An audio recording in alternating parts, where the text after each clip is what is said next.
The nighttime street with a 4-story building was plunged into complete darkness, with only a few windows glowing with warm light. The silhouettes of students could be seen in the school windows, still sitting at their desks late into the evening. A young man twirled a pen in his hands, imagining himself as Chen-jil with a faint smile on his pale face. The boy thought about how everyone saw him as just an ordinary high school student with no particular ambitions or talents. Chen-jil was used to easily overcoming any difficulties that cruel fate could throw at him. However, very recently, his measured and peaceful life had undergone radical changes and transformations. It was all because of his sudden and hopeless infatuation with a very problematic classmate. Qin Xiaomei casually asked him to do her homework, citing an important evening game quest. The young man had no choice but to agree to help the pink-haired girl with this difficult task. The teacher's voice boomed menacingly throughout the classroom, demanding that the pink-haired troublemaker leave the room. Chen-jil suddenly thought that maybe he should try his hand at this mysterious and popular video game. Qianome reluctantly left the classroom under the stern and disapproving gaze of the angry math teacher. She casually suggested that the boy join her evening game, as their team was short of a support player. On his way home, the young man sincerely hoped that no one would turn on any extra devices during his first gaming session. Chen-jil entered his parents' house after a heavy rain and warmly greeted his caring mother at the door. He patiently explained to the woman that the sudden change in weather had caused school to end early. His mother kindly advised her son to get some rest while she prepared a hearty dinner for the family. The boy cautiously suggested ordering takeout instead of cooking at home in such inclement weather. The woman calmly replied that the order would arrive soon, and that she would make sure to leave a plate of food right at his door. The young man's attentive gaze accidentally fell on a strange box that was mysteriously lying in the corner of his spacious room. His mother noticed his new obsession with games with concern and gently reminded her son of the importance of proper rest. Chen-jil quickly grabbed the intriguing package and hurried to his room, not listening to his mother's advice. The woman thought thoughtfully that her son had probably arranged to play with someone, perhaps with that very same girlfriend. During an incredibly violent thunderstorm outside, the excited boy eagerly opened the mysterious cardboard box. Inside was the game Cosmos, the most popular virtual reality game of modern times and new technologies. To fully immerse himself in the exciting game world, he only needed one special high-tech virtual reality helmet. This was the very first serious gaming experience for the inexperienced Chen-jil. Unlike the skilled gamer Qin Xiaomei, the confident young man optimistically believed that he would surely overcome any challenges like a true gaming professional. Suddenly, an urgent message popped up on his cell phone, urging him to log into the game as soon as possible, as his friends were waiting patiently. The determined Chen-jil cautiously put on a special virtual reality helmet, preparing to immerse himself in a completely unknown gaming world. Chen-jil thought excitedly that this could safely be called his very first romantic date with Qin Xiaomei. The young man connected to the game Cosmos, and the system instantly transformed his consciousness into a completely different virtual world. The young man felt an inexplicable sensation in his feet, as if his feet were slowly sinking into cool, clear water. A digital matrix loaded before his astonished eyes, and he found himself a real hero in a pixelated world. Chen-jil waited patiently for the game to load completely, and could clearly hear the characteristic bubbling of water. A bright welcome screen appeared in front of the young man with a solemn inscription welcoming him to the exciting game Cosmos. He stared at the miracle unfolding before him, unable to believe his eyes. With only one thought in his head, how incredibly cool this was. An important announcement appeared, informing the young man that Cosmos is a survival game featuring mythological stories from all over the world. In the dangerous world outside, threats would lurk around every corner, so players could choose a class and begin their adventure. Chen-jil saw an impressive list of professions in front of him. He could become a warrior, a sorcerer, or a skilled archer. The boy remembered that his beloved Qin Xiaomei had mentioned the need for a support class for their gaming team. Therefore, the young man decided that it would be logical to choose a useful class such as a healer or a doctor. He had access to free basic clothing for purchasing the game, and he considered choosing something informal and comfortable. However, Chen-jil changed his mind, realizing that this was their first date, so he should look more formal and presentable. A gradual transformation of his virtual body began, and the elegant suit of his chosen character became visible. The image of the guy was fully loaded, and he appeared in an elegant black suit with a noble blue tie. Chen-jil's eyes shone with determination and confidence, as he knew he had made the right strategic choice. The game was finishing loading, and at home in real life, a huge bolt of lightning was rapidly approaching the building. As a violent thunderstorm raged outside, the lightning struck the family home directly, causing everything to flash with a bright light. The electrical discharge hit its target and naturally affected all electrical appliances connected to the mains. The charger for the gaming helmet also began to spark dangerously and slowly transfer the discharge to the main device. The boy had no idea of the impending disaster, thinking only of his upcoming romantic first date. These joyful and bright thoughts were suddenly replaced by excruciating pain that he felt throughout his entire body. Electric bolts enveloped his defenseless body, and he had no idea what was happening at that moment. The young man's body was literally lifted up by the powerful discharge, and the lightning continued to pierce him through and through. An incredibly bright blue glow emanated from his room, illuminating the entire space around him. The blow was so powerful and strong that the virtual reality helmet simply flew off his head. At that critical moment, his mother decided to go into her son's room to ask him about the turned-off equipment. When the alarmed woman crossed the threshold of the room, she was horrified to discover that her son was no longer there. In the dangerous game world, terrifying blue monsters with glowing eyes slowly advanced in a furious attack. Qin Xiaomei sat with her clothes torn and her weapon broken, surrounded on all sides by these terrifying monsters. The desperate girl screamed at the top of her lungs, begging for someone to come and save her. Then, an incredibly bright yellow light slowly began to envelop the entire dark and ominous forest street. In the dense forest where a fierce battle was raging, powerful yellow lightning bolts could be seen clearly enveloping the space. Chen Jil appeared with the determined gaze of a hero, and it was he who emitted this incredibly bright divine glow. Qin Xiaomei was overjoyed to see the young man. He looked completely different in his white, shining robes. The girl looked at the young man as if he were a true savior who could easily set fire to and destroy all the dangerous monsters. The young man gently addressed her, apologizing for the delay and promising that she had nothing to worry about now. Qin Xiaomei approached him, looking straight into his eyes and calling him her one and only true hero. Their lips slowly drew closer in a passionate embrace, ready to merge in a romantic kiss. But instead of the girl's soft lips, the guy felt someone's long, slimy tongue on his face. It turned out to be an ordinary chameleon, and when Chen Jil woke up, he realized with horror that his entire face was covered in saliva.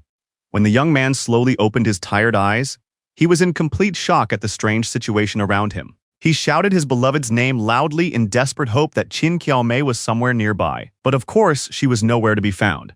Everything that had happened was just a dream, and the kiss had been with a chameleon. Looking around, the young man thought about the amazing transfer of sensations he had just experienced. Chen Jil looked closely at his hands, feeling as if electric shocks were passing through his body. When the young man began to look around carefully, he realized with surprise that he was apparently already in the game. Right now, the guy was in the middle of an endless desert, and the scorching sun was mercilessly burning his skin. He wondered what was going on, because he was supposed to be transported to a safe village for newcomers. Chen Jil decided that the first thing he needed to do was write a message to his dear friend and beloved, but the serious problem was that a player with that name simply could not be found by the system. When he saw this message, the guy thought it was very strange, as he was absolutely sure he had remembered her unique name correctly. The young man decided that there was no point in staying there. He needed to go to the newbie village where his girlfriend was most likely waiting for him. Chen Jil had already taken countless exhausting steps across this endless, scorching desert. It was becoming increasingly difficult for him to move. There was no water at all, and it was very hard to breathe. The guy opened the game map to figure out the right direction and check if he had made a mistake in choosing his path. Looking carefully at everything around him, the young man realized that there were no villages for newcomers anywhere nearby. He asked himself a serious question about where he had ended up, as the area was outside the service zone. Chen Jil was worried that he couldn't even contact the game's support service. On such a hot day, the human body releases about 90 milliliters of sweat from its pores every hour. Therefore, fainting and severe dehydration were only a matter of time.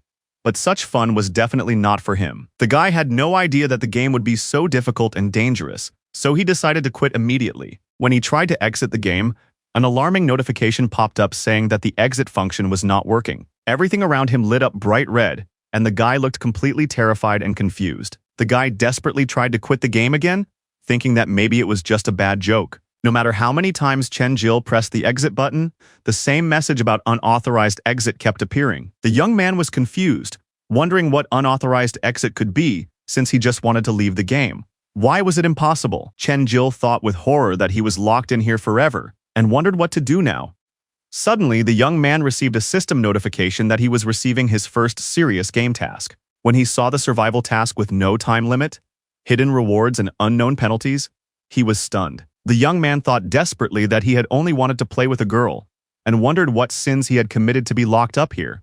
Out of anger and helplessness, Chen Jil began to furiously pound his fists on the hard ground and hot desert sand. The guy realized that he had tried every possible method to get out of the game, but to no avail. Chen Jil asked himself the agonizing question of whether he would really remain here forever in this virtual world. During the 8 hours he spent in the game, the young man's faith in his own strength simply evaporated and disappeared. The guy had come to terms with the idea that he would never get out of there because this world looked exactly like the real one. The unbearable heat and agonizing thirst made Chen Jil feel nauseous, and his head was spinning from dehydration. This situation did not suit the young man at all, so he realized that the first thing he needed to do was find water. The guy remembered how his grandfather had watched a survival show that mentioned a special kind of stone. Chen Jil found just the right stone and realized that there must be a source of fresh water nearby. The young man's eyes lit up with hope, and he was relieved to realize that there was water somewhere nearby. Chen Jil knew he had to keep going, because this particular type of rock pointed in that direction.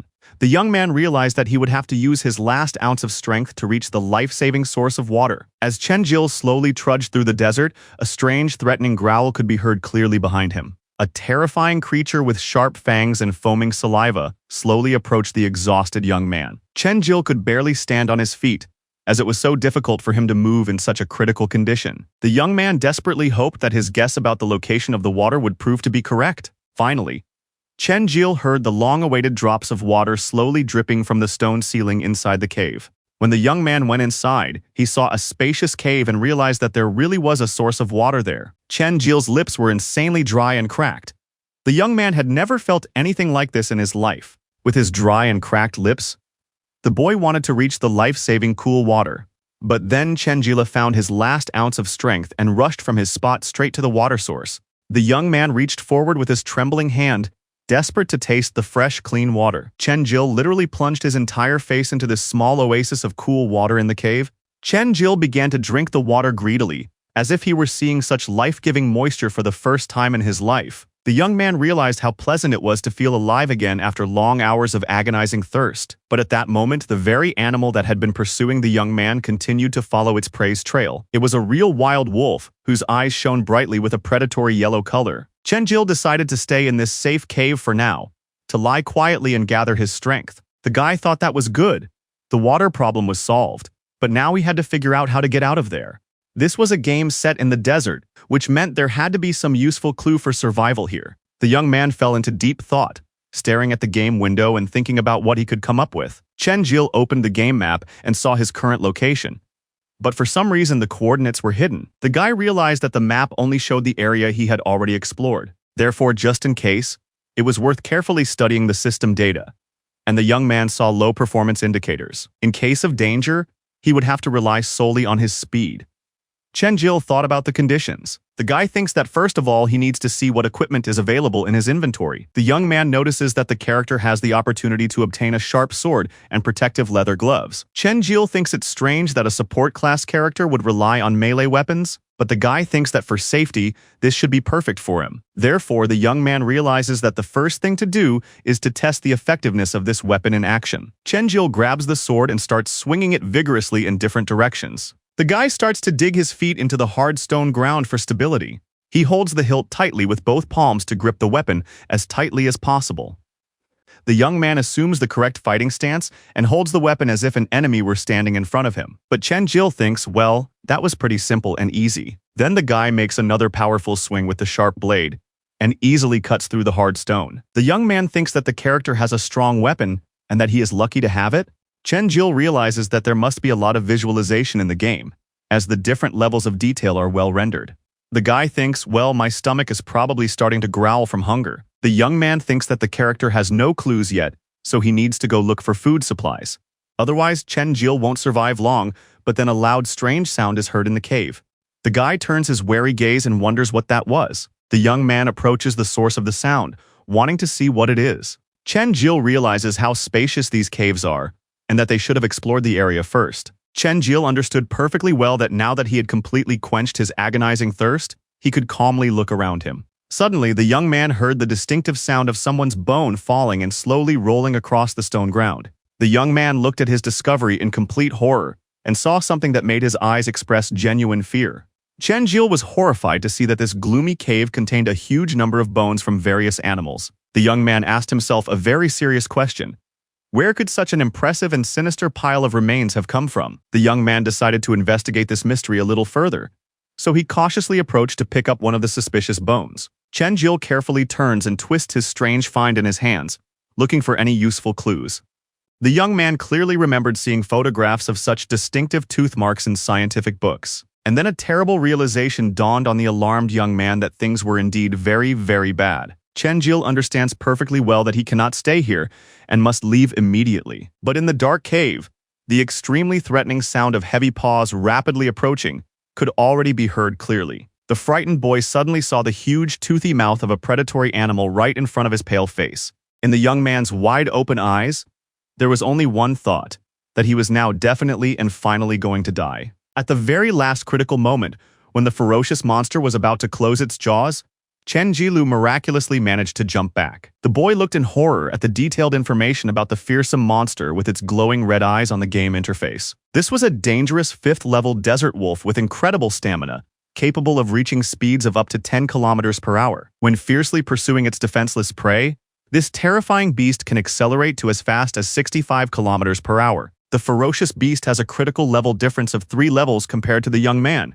so there is an extremely high chance of defeat and 200% damage. Chen Jil realizes with alarm that he is not alone here, but that this terrible monster is with him. Looking closely at this formidable wolf, the young man thinks with horror that this beast is much faster and stronger than his character. So running away in this critical situation is completely useless. All that remains is to fight desperately to the very end. The alarmed young man quickly pulls out his cold weapon and grips the sharp sword tightly with his trembling hand. Chen Jil understands perfectly well that the harsh rules of the game are such that losing here means truly and finally dying. But the brave young man should not be underestimated, as he too is capable of great things in battle. Chen Jil firmly grabs the hilt with both hands and swings the sharp cold weapon with maximum force. But the alarmed young man receives an extremely disturbing notification that his health is running out, and he needs urgent medical attention. The young man suddenly remembers that when he was in the 1st grade of a regular middle school, he was very seriously involved in various sports. At that time, little Chen Jil regularly attended a prestigious kendo club and even held the highly respected position of section head. The boy was also the youngest recognized master in high school and had earned a black belt. He began to seriously study the ancient martial art for a reason that was quite simple and understandable to everyone around him. It's very simple. When Chen Jil's mother was young, she was a devoted fan of this noble sport. Even then, the adult woman was completely obsessed with one world-famous star of this ancient Japanese martial art. Therefore, from early childhood, Chen Jila began to seriously engage in this noble and ancient martial art. When he first started training, the young man naively thought that it would all be incredibly simple and easy to learn. But after delving a little deeper into the intense training, the boy realized that the movements were not as simple as they seemed. Standing opposite a formidable opponent dressed in traditional combat attire, his heart began to pound. His heart was pounding, and his breathing was becoming even more irregular due to his excitement, and fear completely overwhelmed the inexperienced fighter. A thick veil of terror enveloped Chen Jila completely, and in such moments, even his body could barely move. But he had to accept the harsh truth that the source of all this horror was simply his own weakness and inexperience. Therefore, the only way to get rid of it was through continuous training and constant work on his technique. Constant work on himself and constant overcoming of his laziness became the main principles for the young fighter. And so it happened that Chen Jil spent all of his precious free time engaged in grueling training. But this did not help the young man right away. He still constantly lost to more experienced and stronger opponents. At the same time, the young man was constantly injured, constantly training to become better and better every day. And so Chen Jil would go into each fight hoping that everything would be fine and that he would succeed. This continued until the young man became the youngest master in the entire country. The young man understands that this is a dangerous world where the harsh laws of the jungle reign and only the strongest survive. Therefore, it is now impossible to predict how terrifying and powerful his next formidable opponent will be. And now, in the game, Chen Jil is fighting this monster, which is actually much stronger, a beast that does not fall. The young man patiently waits for the right moment and realizes that he is now truly ready to attack. The young man swings his sharp weapon with all his might, determined not to underestimate his enemy. Chen Jil's sharp sword touches the strong body of this terrible and ferocious monster, but the result is unexpected. But then the young man's arm is struck by some powerful blow, and he wonders what is happening. Chen Jil sees this fearsome wolf with blue burning eyes and terrifying razor-sharp teeth. This terrifying beast simply grabs the young man and strikes him powerfully with its massive tail, hitting him directly in the chest. The impact was so strong that the young man was thrown back and hit his back against the hard stone wall. Chen-jil flew several meters backward and struggled to get up on his trembling knees. The guy asks himself a serious question. What is going on? Is this monster completely immune to cold weapons? The attacks were simply useless, as the desert wolf possessed incredibly strong natural armor. The young man sees the monster rushing towards him and wonders what kind of cursed trial this is. But then Chen Jilu suddenly has a brilliant idea.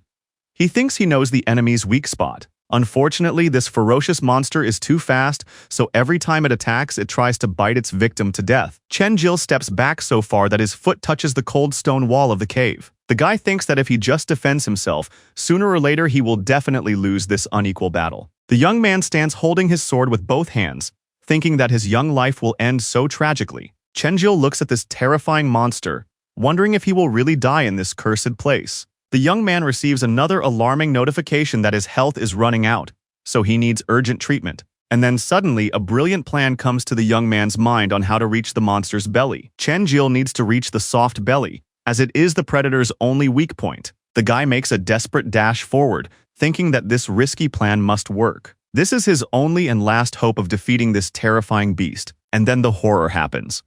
The wolf clings to the guy's shoulder with its teeth, literally wrapping its mouth around his body. This is completely unexpected, but the young man's face remains completely calm and shows no emotion. Since this was exactly what he had planned, Chen Jil wanted to be bitten so he could get closer to his target. In a cunning move, the guy simply took his sharp sword and stabbed it right into the wolf's stomach. The young man realizes that everything went according to plan, and that victory is now completely his. Chen Jil deliberately allowed himself to be bitten in order to weaken the beast's vigilance and reach its vulnerable spot. And now the desert wolf was finally killed, earning 6,000 experience points, which greatly inspired the young man. Therefore, after reaching a new level, all of the young man's wounds completely healed and left no trace. Then an interesting notification appears saying that a hidden level trading platform is being launched. Chen Jil thinks that there is a trading platform in the game and wonders what useful things he can get from it. The system loads in front of the guy, and he thinks that there are really a lot of interesting things there. Chen Jil realizes that he shouldn't forget that he is in a game world, so it's not surprising that there is a trading platform. The guy realizes that he needs to log into the system and take a closer look at what's interesting there. When the young man clicks the button, his body begins to be transported and loaded into another virtual world of trade. Chen Jil sees all kinds of weapons of different levels loading up in front of him, even an imperial halberd. The guy thinks to himself, could this really be the most famous marketplace in the gaming world? The young man realizes that this is very unusual, because in addition to weapons and armor, there is also household appliances. Chen Jil also notices that there is a mercenary system available to him, but it requires 100 gold coins. And then the guy sees only ones and zeros on the interface, and his face is very surprised by what is happening. A mysterious girl with purple eyes and a mysterious mask covering half her face suddenly appears in front of Chen Jil. And right in front of the guy's face, a sharp dagger appears, flying straight toward his head. A female mercenary stands in front of the young man, and Chen Jil thinks, wait, is this just a hologram? The guy sees more holographic circles behind her, which begin to slowly materialize, emitting a bright yellow light.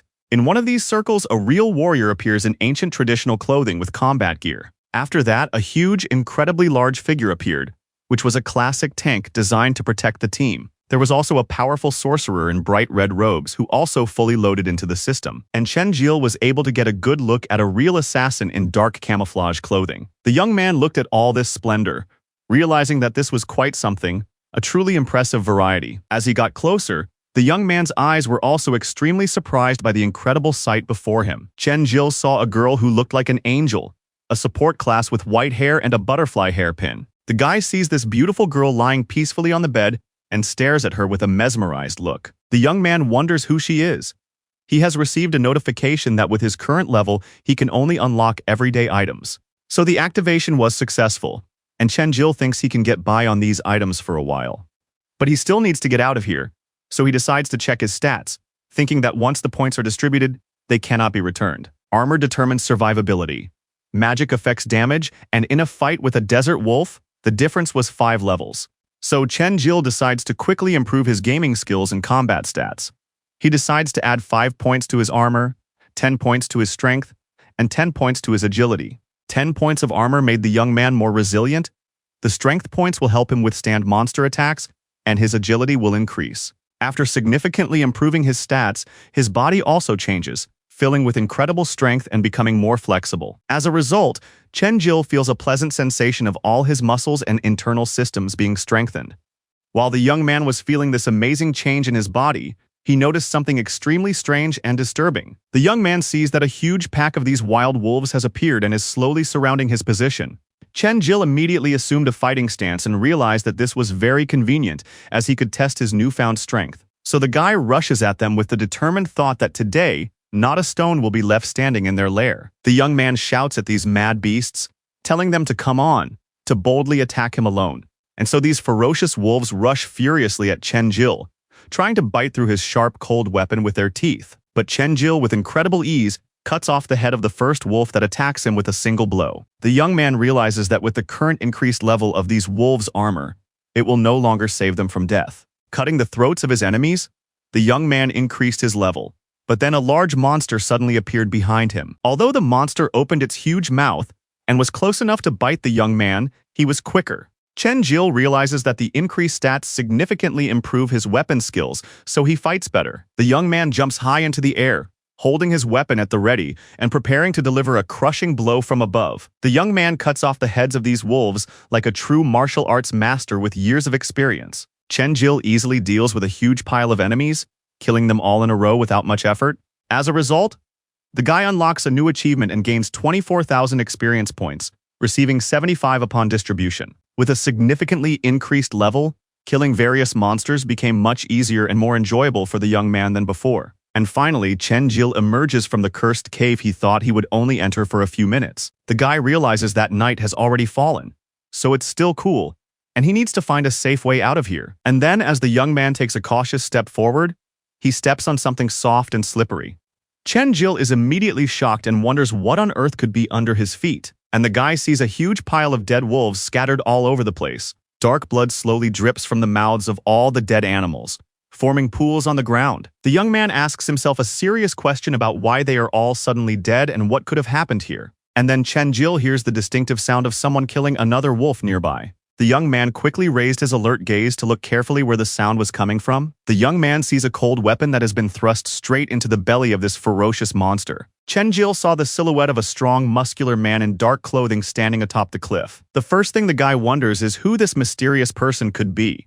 The young man tries to get a closer look at the man's face, but all he sees is a dark, threatening shadow. But when he looks ahead, Chen-Jil sees that strangely, the man has simply disappeared without a trace. Looking around, the guy realizes that he definitely saw someone, judging by the dead wolves lying around. The young man thinks that perhaps he has been deliberately locked in the game. But why, and who would want to do that? Chen-Jil then began to carefully examine the corpses of these monsters, inspecting them with his torch. The guy thinks that the corpses seem to have been completely drained of blood, leaving only empty dead shells. As the young man stands there in the middle of the clearing, he realizes that he senses someone's invisible, sinister presence. Could another player have resorted to such a cruel method of killing monsters in the game? But then Chen-Jil realizes that no, it's different.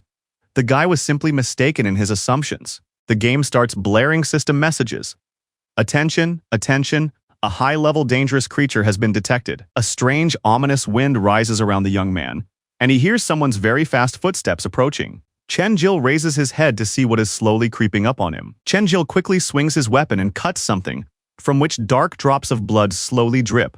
Someone's sharp horn fell heavily to the hard ground, making a distinctive sound of a falling object. When the guy cut off someone's horn, he realized that the strength of his weapon had decreased by 25% from the blow. The young man realized that these wolves had not been killed by a human being, but by something completely different and dangerous. Chen-Jil heard strange barefoot footsteps slowly approaching his location. The guy sees a terrifying creature in front of him, from which he has just cut off a claw-like part of its arm. Strange sharp teeth grow out of its mouth. This monster is far superior to ordinary desert wolves. Looking at this terrifying monster, all of the young man's muscles tense with fear and readiness for battle. Chen-Jil realizes that this monster and the desert wolf are enemies of completely different levels of danger. Moreover, if the young man's stats hadn't increased after leveling up, he definitely wouldn't have been able to block the blow. After that, the young man heard and felt a strange sharp pain and saw a deep bleeding wound on his body. Then, looking up at the terrifying blue monster, Chen-jil sees his arm simply grow back. The guy asks himself a serious question about how this could be possible. How there could be even the slightest instant regeneration. The young man saw that the name of this monster was the Wandering Executioner. That was the name of this deadly creature. The executioner lives in the desert, possesses incredible speed, and is at the top of the food chain, feeding on the blood of the living. When Chen-jil stands motionless, he continues to study his enemy, trying to figure out what to do next. And the guy knows that there's no hiding when the executioner is already out on a bloody hunt. The young man was prepared to encounter all kinds of monsters in his life, but not of this caliber. But the bone-chilling power of this monster truly terrifies Chen-jil to the core. It was as if it had pinned him to the ground, taking complete control of his body with supernatural strength. He couldn't do anything, couldn't control his body at all, as if it wasn't listening to him. For the first time, the young man experiences such horror at the realization that he is being hunted for real. There, the young man sees the executioner rushing toward him at incredible speed. Chen-jil thinks it's a curse, wondering what to do, completely unable to keep up with this fast monster. And now the executioner reaches out with his clawed hand, displaying incredibly sharp nails. The monster makes a sharp, lightning-fast leap forward, leaving no chance of escape. At the very last critical moment, the player miraculously manages to dodge this deadly blow. Not only does he manage to dodge, but he also manages to counterattack with his sharp weapon. Chen-jil has only one thought in his head, that even if he has to die, he will die with honor. The guy must not give in to intimidation, because he knows that fear is the worst thing that can happen. And then the monster turns its gaze in complete shock at the unexpected reaction of the brave young man. Not only did Chen-jil survive the attack, but he also managed to swing his weapon at the monster's back. When he did so, he realized that he had not hit the monster at all, but only the hard, rocky ground of the desert. The young man doesn't understand how this is possible, so he turns his gaze to the side, wondering what is happening. And then Chen-jil saw this terrifying fast monster suddenly appear right behind him. The monster strikes the young man so hard that he is thrown several meters backward by the force of the blow. The young man hits his back on the hard ground, feeling a sharp pain throughout his spine. He simply begins to roll helplessly in different directions, tumbling across the uneven surface of the desert. To stop himself from sliding down the slope, Chen-jil plunges his sword deep into the ground. The young man barely manages to hold on, clinging tightly to the hilt of his weapon with all his remaining strength. And now that the wave has passed, the young man can once again stand steadily on his trembling legs. Chen-jil thinks about how fast the monster must have been, as indicated by the game's warning system. The young man realizes that the executioner is indeed a very unexpected and incredibly difficult and dangerous opponent to fight. The monster is unlike anything else, with sharp teeth, strange tentacles growing out of its head, and no eyes. Even though the monster has no eyes, it still moves as fast and accurately as possible. Literally a second later, the creature ran up to the guy and delivered a crushing blow to his stomach with its elbow. It was extremely painful, and blood began to flow from Chen-jil's mouth. The young man did not expect such a blow, and so the young man drops his weapon and simply falls to his knees, unable to do anything to defend himself. Blood continued to flow slowly from his mouth, leaving red stains on the desert sand. Chen-jil thought that this last blow could well decide the fate of his young life forever. But as he stares intently at the monster, the young man thinks of only one thing: what his enemy has planned for him. The young man sees the sharp fangs and teeth of the executioner smiling predatorily, anticipating the slaughter. Chen-jil tries to crawl away in the other direction to get as far away from this deadly monster as possible. The boy tries to do this using only his hands, his whole body trembling with pain and fear. When the monster comes closer, it utters a single strange word, halukalu, in a mysterious tone. Not only did it say this, but it also handed Chen-jil a weapon. But why would it do this to its enemy? Then the guy sees the monster put its strange blue palm in front of itself in a gesture. The monster then placed the same hand on its back, clearly trying to say something with gestures. Chen-jil realizes that this monster is somehow asking him to kill it with a cold weapon. The young man realizes that he has seen something similar before. When a cat catches a mouse, it does not rush to eat it right away. It turns out that this executioner simply wants to play cruelly with his defenseless prey. The bright sun is already rising, and the action continues to unfold in the endless hot desert.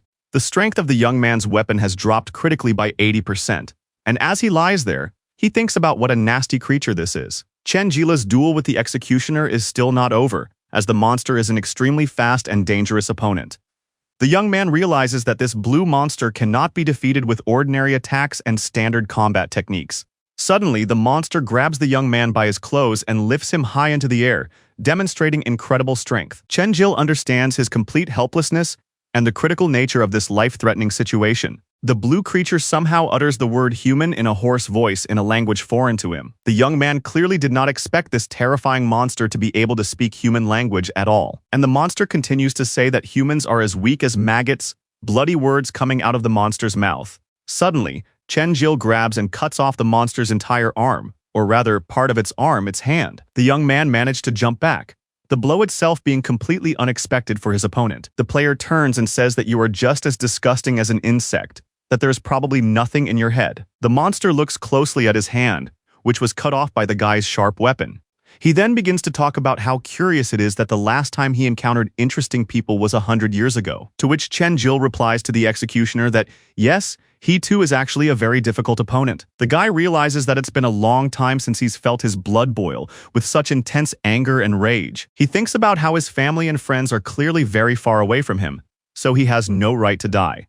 The young man begins to shout to his loved ones that they must wait for him, that he will return home. This cry was so strong that it caused a real rush of emotions, and a yellow beam shoots toward the guy from the sky. This beam is so powerful that Chen-jil glows, beginning to shine with a bright yellow divine light. The ground beneath him shakes from the force, his hair turns to smoke, and powerful bolts of lightning strike everywhere. The guy is truly filled with power. Even his hairstyle has changed, becoming much more masculine than it was before. The young man says that his will to fight activated a special blessing from the goddess of light and justice. As a result, Chen-jil gained all the attributes plus 100 points to his stats. Now the young man's strength, speed, damage, and endurance have all increased by 100 points. The executioner says that now you look like someone who has at least some real power. And while the monster is trying to figure out what's going on, it can be a problem for him, as he is very surprised. The monster sees an insanely strong guy in front of him who was just a mere insect to him before. The player swings his weapon and cuts the ruler's body in half with one powerful blow. Chen-jil's gaze is insanely determined, his eyes sparkling with divine power and unwavering resolve. The guy doesn't want to stop there and continues to strike the cursed monster countless times. Chen-jilu receives a critical notification that the character's weapon is broken.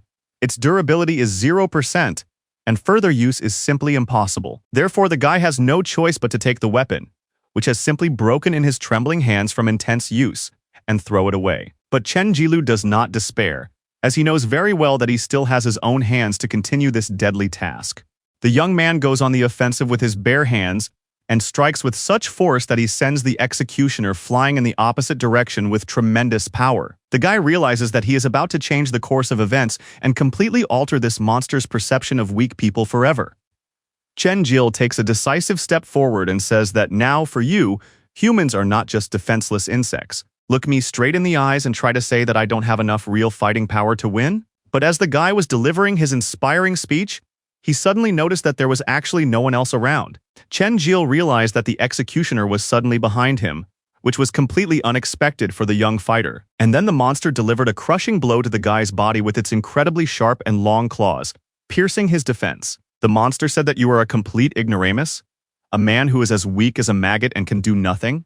Chen-jil simply fell to his knees, standing directly in front of this terrifying and powerful monster. The guy, bleeding profusely, thinks that he will never be able to defeat this incredibly strong opponent in battle, and then this monster took off and rose high into the air, demonstrating all its supernatural abilities and power. In its hand, the executioner began to materialize powerful bolts of lightning, and a loud crackling sound rang out from the concentration of electrical energy. After that, the executioner radically changes his form and now looks more like death itself, with a large, sharp scythe. This monster turns to the guy and says goodbye forever, that it's time to finally end their epic battle. And this death with a scythe, which appeared in the air, begins to feed more and more on the energy from the sky. Chen-jil, who watches this spectacle with his eyes wide open, sees the reflection of horror in his own pupils. A powerful destructive explosion occurs, under which no living creature on Earth can possibly survive. The young man's body is pierced by shrapnel, blood oozes from his numerous wounds, and he is thrown and tossed in different directions. Chen-jil no longer understands what is happening, his mind filled with the terrifying realization that he is dying. The young man's eyes gradually close from weakness, unable to believe that everything is ending so tragically. And it's all over. The guy's health points are down to 0, and the player is finally dead in this virtual world. Then the player suddenly wakes up and opens his eyes, which are shining with the same yellow light as before. The surroundings around Chenjila are clearly not a desert. The guy is at home in his familiar room. The young man is breathing heavily after everything he has been through, wondering if it was all just a very realistic dream. Looking around, Chenjil asks himself the most important question. Is he really still alive after that terrible defeat? The guy decides to first take a close look out the window, thinking that maybe he's out of the game or something has changed. But the young man quickly realizes that no, he is still in this unreal virtual world, not at home. All around him, Chenjil sees the true beauty of nature, rocks, and the ground, wondering where his character is now. The first thing the guy decided to look at was the game interface window to see what it said about his status. The young man thinks that this thing is still there, which means he is still locked in and stuck in this damn game. Chenjil thinks that it's obvious he was killed by that strange monster he couldn't defeat in battle. And now, most surprisingly, the guy suddenly finds himself here completely unharmed, as if nothing had happened. The young man realizes that there are no wounds or injuries on his body and wonders how this could have happened. The door to his room quietly opens, and he hears someone's light footsteps on the wooden floor. It is a beautiful girl with red hair carrying a bucket of clean clothes for washing. She is surprised to see that the boy is already awake and asks in amazement, "Wow, you're finally awake." There is a real awkwardness and embarrassment between them, and they look at each other intently in complete silence. Chenjil tells the girl that yes, he woke up, but only very recently and is completely confused. The beauty immediately runs to tell her grandfather that the guy is awake. "Wake up, come here and see." The young man wonders what this all means. Perhaps he is in the famous village for newcomers. At that moment, the grandfather was in the garden, painstakingly weeding the rice in his fields. The grandfather was a very unusual old man, an insanely muscular man with numerous battle scars on his body. Suddenly, a very loud scream rang out in the house, and the household members asked what was happening and what had happened. The girl was extremely surprised by the information she received. The guy said he had been killed by terrifying monsters in the desert. Chenjil recounts how his chest was pierced through with claws and wonders how he could have survived. The girl says that her grandfather found him dying, and the man begins to say that he was close to death but survived. He says that the guy is not in a game and not in the so-called safe village for newbies. The old man calmly says that they are not gamers or unusual non-player characters in this world. When Chenjil hears this, he thinks that this is obviously a game world, that it must be some kind of serious system error. And then suddenly, it dawned on the guy, as if he had come to some important realization after the wise words of this old man. And the young man says, showing the game interface window, and says, "Here, take a close look at this miracle." The girl and the old man begin to stare intently at the spot where the young man is pointing with his trembling hand. Chenjil tries to prove to them that what is happening is real, saying that this is the taskbar, the system status bar, and the equipment, and that you can also see a map of the area here. The granddaughter anxiously says that the monster seriously wounded her grandfather's chest, and the old man replies that yes, it pierced right through. And now the guy realizes with horror that he has no access to anything useful, nor does he have any connection to the outside world. Chenjil thinks that this is some kind of curse and wonders how he can get out of here and back to the real world, back home. The young man begins to cry desperately, saying that he wants to go home to his family so badly. That's all he wants. Then the boy hears the old man say that no one can get out of here, that it is an impossible task for humans. The old man sadly says that no one knows how to get out of this cursed desert. No one has ever managed to do it in all the years. Chenjil gets angry and asks why this is so, saying that there is always a way out of any situation. How is this possible? The old man patiently explains that several years ago on the mainland, he and his granddaughter were hunting dinosaurs when they were caught in a violent storm. The girl sadly says that when they woke up, they found themselves here. The old man adds that they are in a legendary desert where even the gods are trapped forever. You will gain your freedom if you can find the mystical Hall of Ancestors, which, according to legend, is part of the desert located in an endless labyrinth. Countless people have left the town in search of this place, but no one has ever returned alive. Gradually, everyone accepts their bitter fate and simply stops hoping to find the Hall of Ancestors to escape the curse. Therefore, instead of going to certain death, it is better to live this life well and peacefully in the town. The old man wisely says that every year someone ends up here by accident, but he has never heard of anyone who has been able to escape. As he leaves, the old man says that they just have to accept it. And later, he will allow Sally to give his granddaughter a tour of the town. When Chenjil hears this, he thinks it's impossible, that he's in a game like some manga hero who has entered the game world.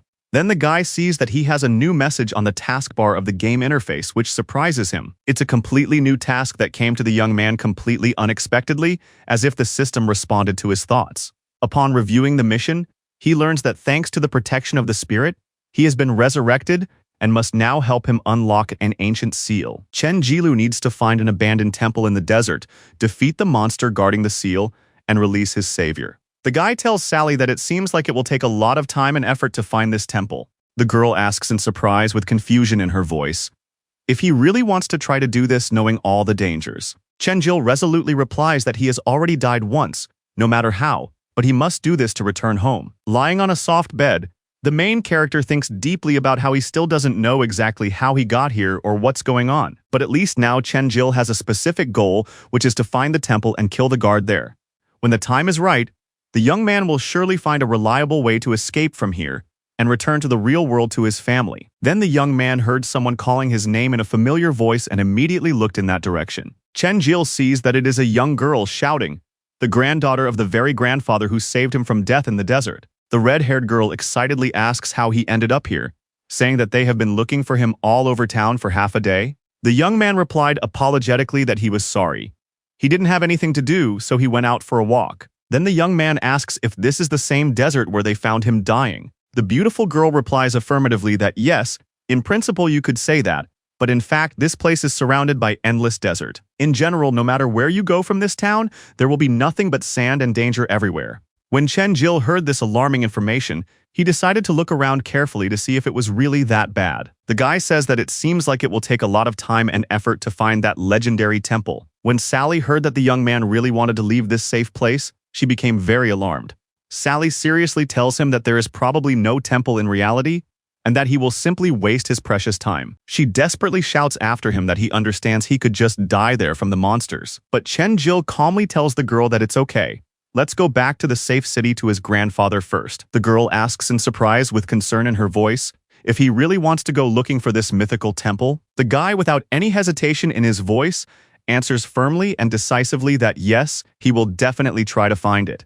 The young man hears from the worried girl that the desert is teeming with dangerous monsters, and even his grandfather would hardly be able to deal with them. But Chen Jil confidently replies that she need not worry, as his combat skills are quite outstanding. Suddenly, purple lightning bolts appear before them, rushing toward them at incredible speed. The guy has no idea what is happening before his eyes at that moment. A huge destructive explosion occurs, and purple and yellow smoke rises high into the sky above them. The thick smoke billows down onto the road in the middle of the day.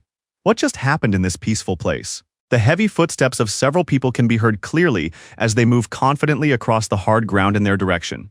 These are three men dressed in obviously expensive, high-quality clothing and looking quite dangerous, like gangsters. One of them smiles ominously, saying that their long-awaited fish has finally been caught.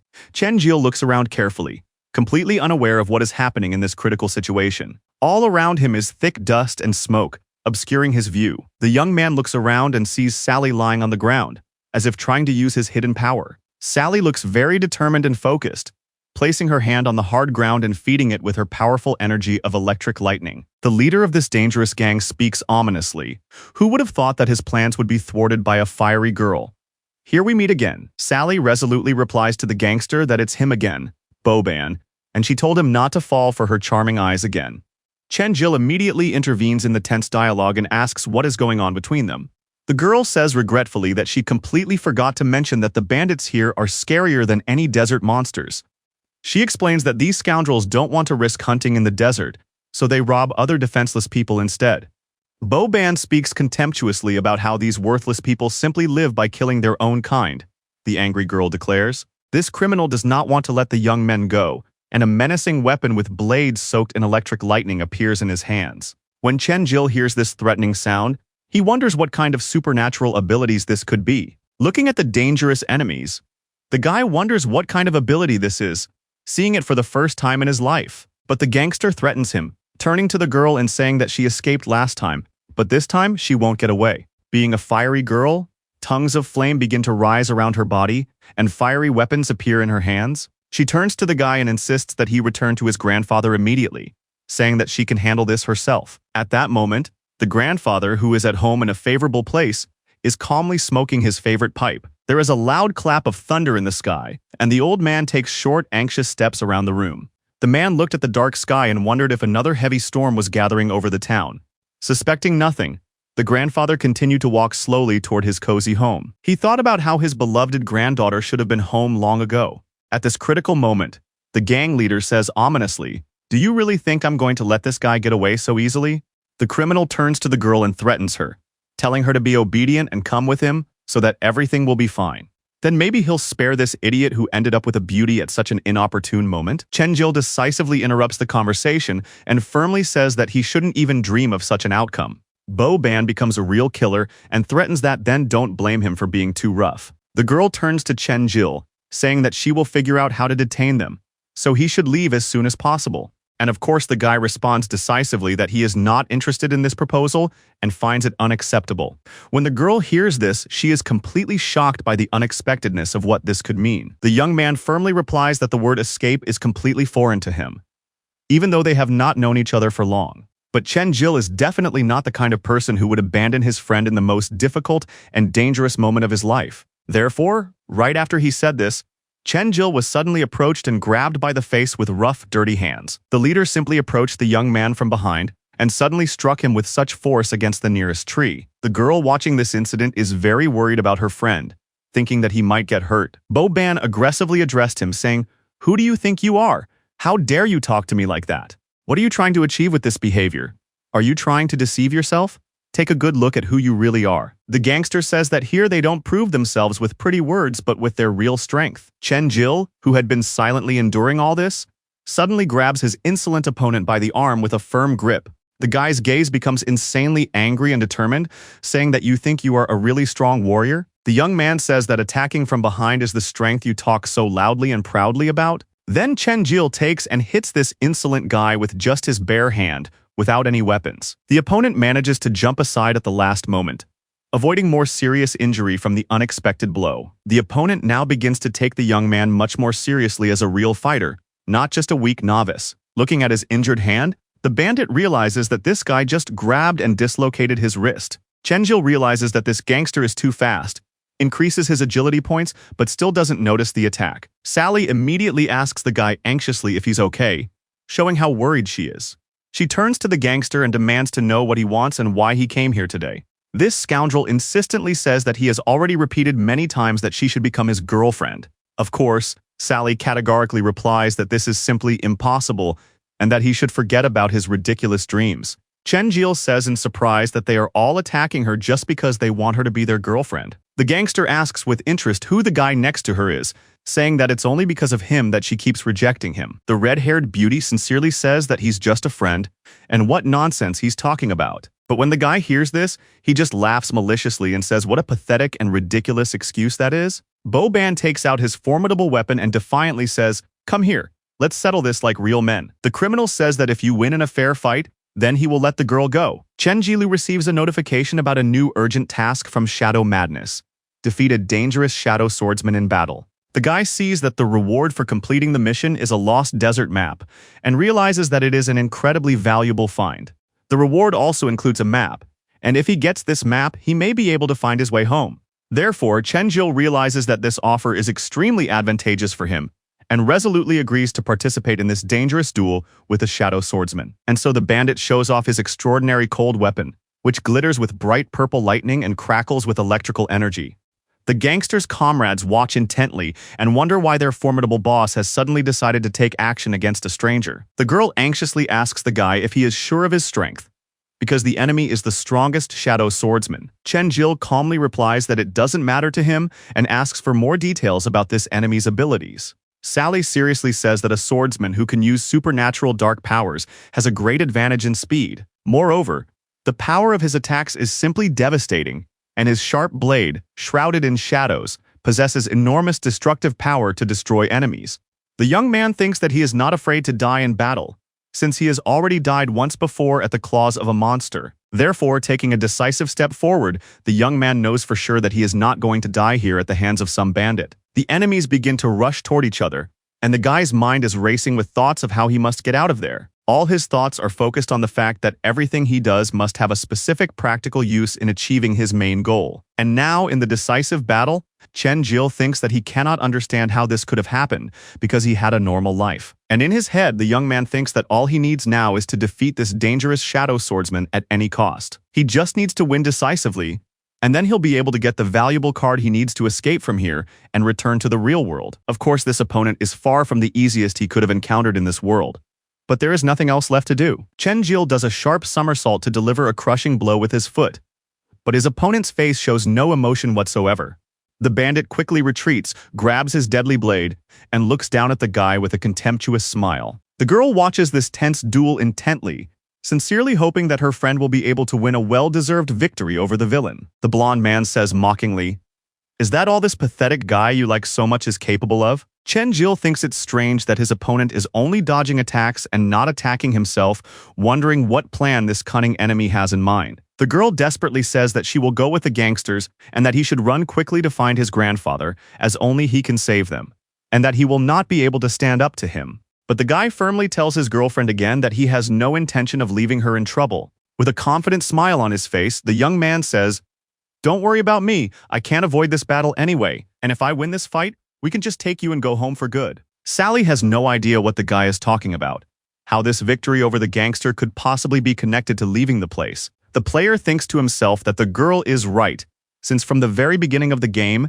everything that is happening is devoid of any reasonable logic or common sense. Chen Jil is stuck in this cursed game and can't get out, and after dying, he somehow miraculously came back to life.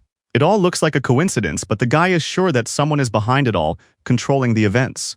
Here, his formidable opponent takes his sharp weapon and plunges it deep into the hard ground in front of him with a metallic clang. With a contemptuous smile on his face, the bandit says, "How are you doing there? Why are you frozen like that? Are you scared? But believe me, it's too late to back down now." Chen Jil, hearing this, says decisively that of course he's not scared. "Maybe it's you who's scared and constantly dodging an honest fight." The bandit arrogantly replies that he's not interested in fighting an unarmed guy. It's too boring. The criminal grabs his shadow weapon and says that since they are having a real duel, it should be fair. Bo Ban takes one of his deadly blades and throws it at the guy with incredible accuracy and force. This shadow weapon quickly begins to fly like a real sharp boomerang, cutting through the air with a whistle. Chen Jil grabs the flying blade with his hand and manages to catch it in midair with one swift movement. The bandit explains that he doesn't want Sully and his men to think that he is simply beating up an unarmed man, as that would be a disgrace. The gang leader's subordinates are surprised to see that their formidable boss is being so kind and fair to his enemy today. Sally categorically refuses to comment. She has no idea where this unexpected generosity might lead. The guy himself says ironically that you can't say he knows how to play by the rules, remembering how he attacked from behind. Bo Ban indignantly says that he didn't attack from behind. He just reacted quickly in a critical situation like a true warrior. But Chen Jil firmly replied that he should not make excuses in front of everyone, and that they should move on to serious matters. The guy thinks that it doesn't matter how, but he must win in order to get this valuable desert card. The opponent smiles sinisterly and threatens to show the true destructive power of the ancient shadows. Hearing this, Chen Jil doesn't want to lose to his arrogant opponent, so he takes a decisive step forward to begin his attack. After a brief preparation, the guy starts running very fast toward his opponent, holding his weapon ready to strike. Seeing such a straightforward attack, the bandit simply smiles ominously, thinking that everything is going exactly according to plan. The criminal uses his supernatural shadow power and jumps aside at lightning speed, avoiding a direct collision. Chen Jil clearly did not expect his cunning opponent to be so fast and agile in his movements.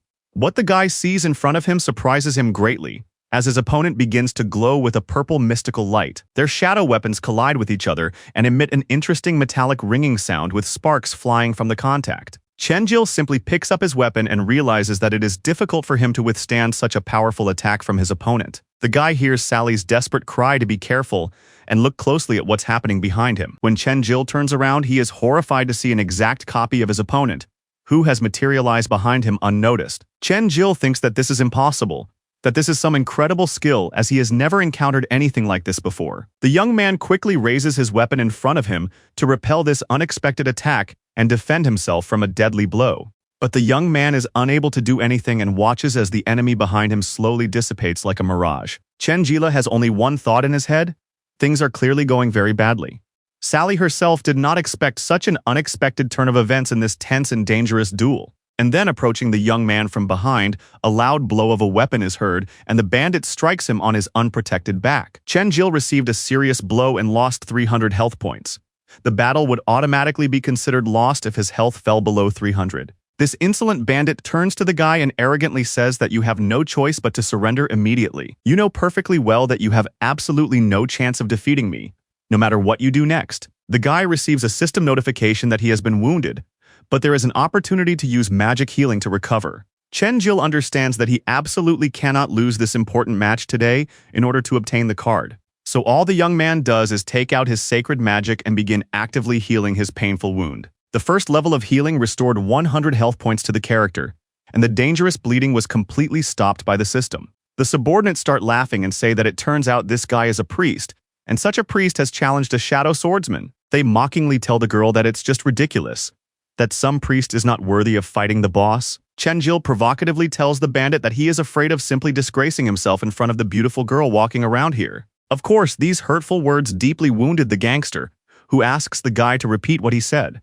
Chen-jil resolutely says not to waste precious time on stupid talk, but to finally fight him fairly. The look on the enraged gangster's face becomes even crazier, and he says that if that's the case, he'll now show the true power of the shadow swordsman. And behind Bo Banya, two clones suddenly appear, exact copies and just as fast as the original. The guy realizes with horror that there are now 3 of them, and this fight will be even more difficult than before.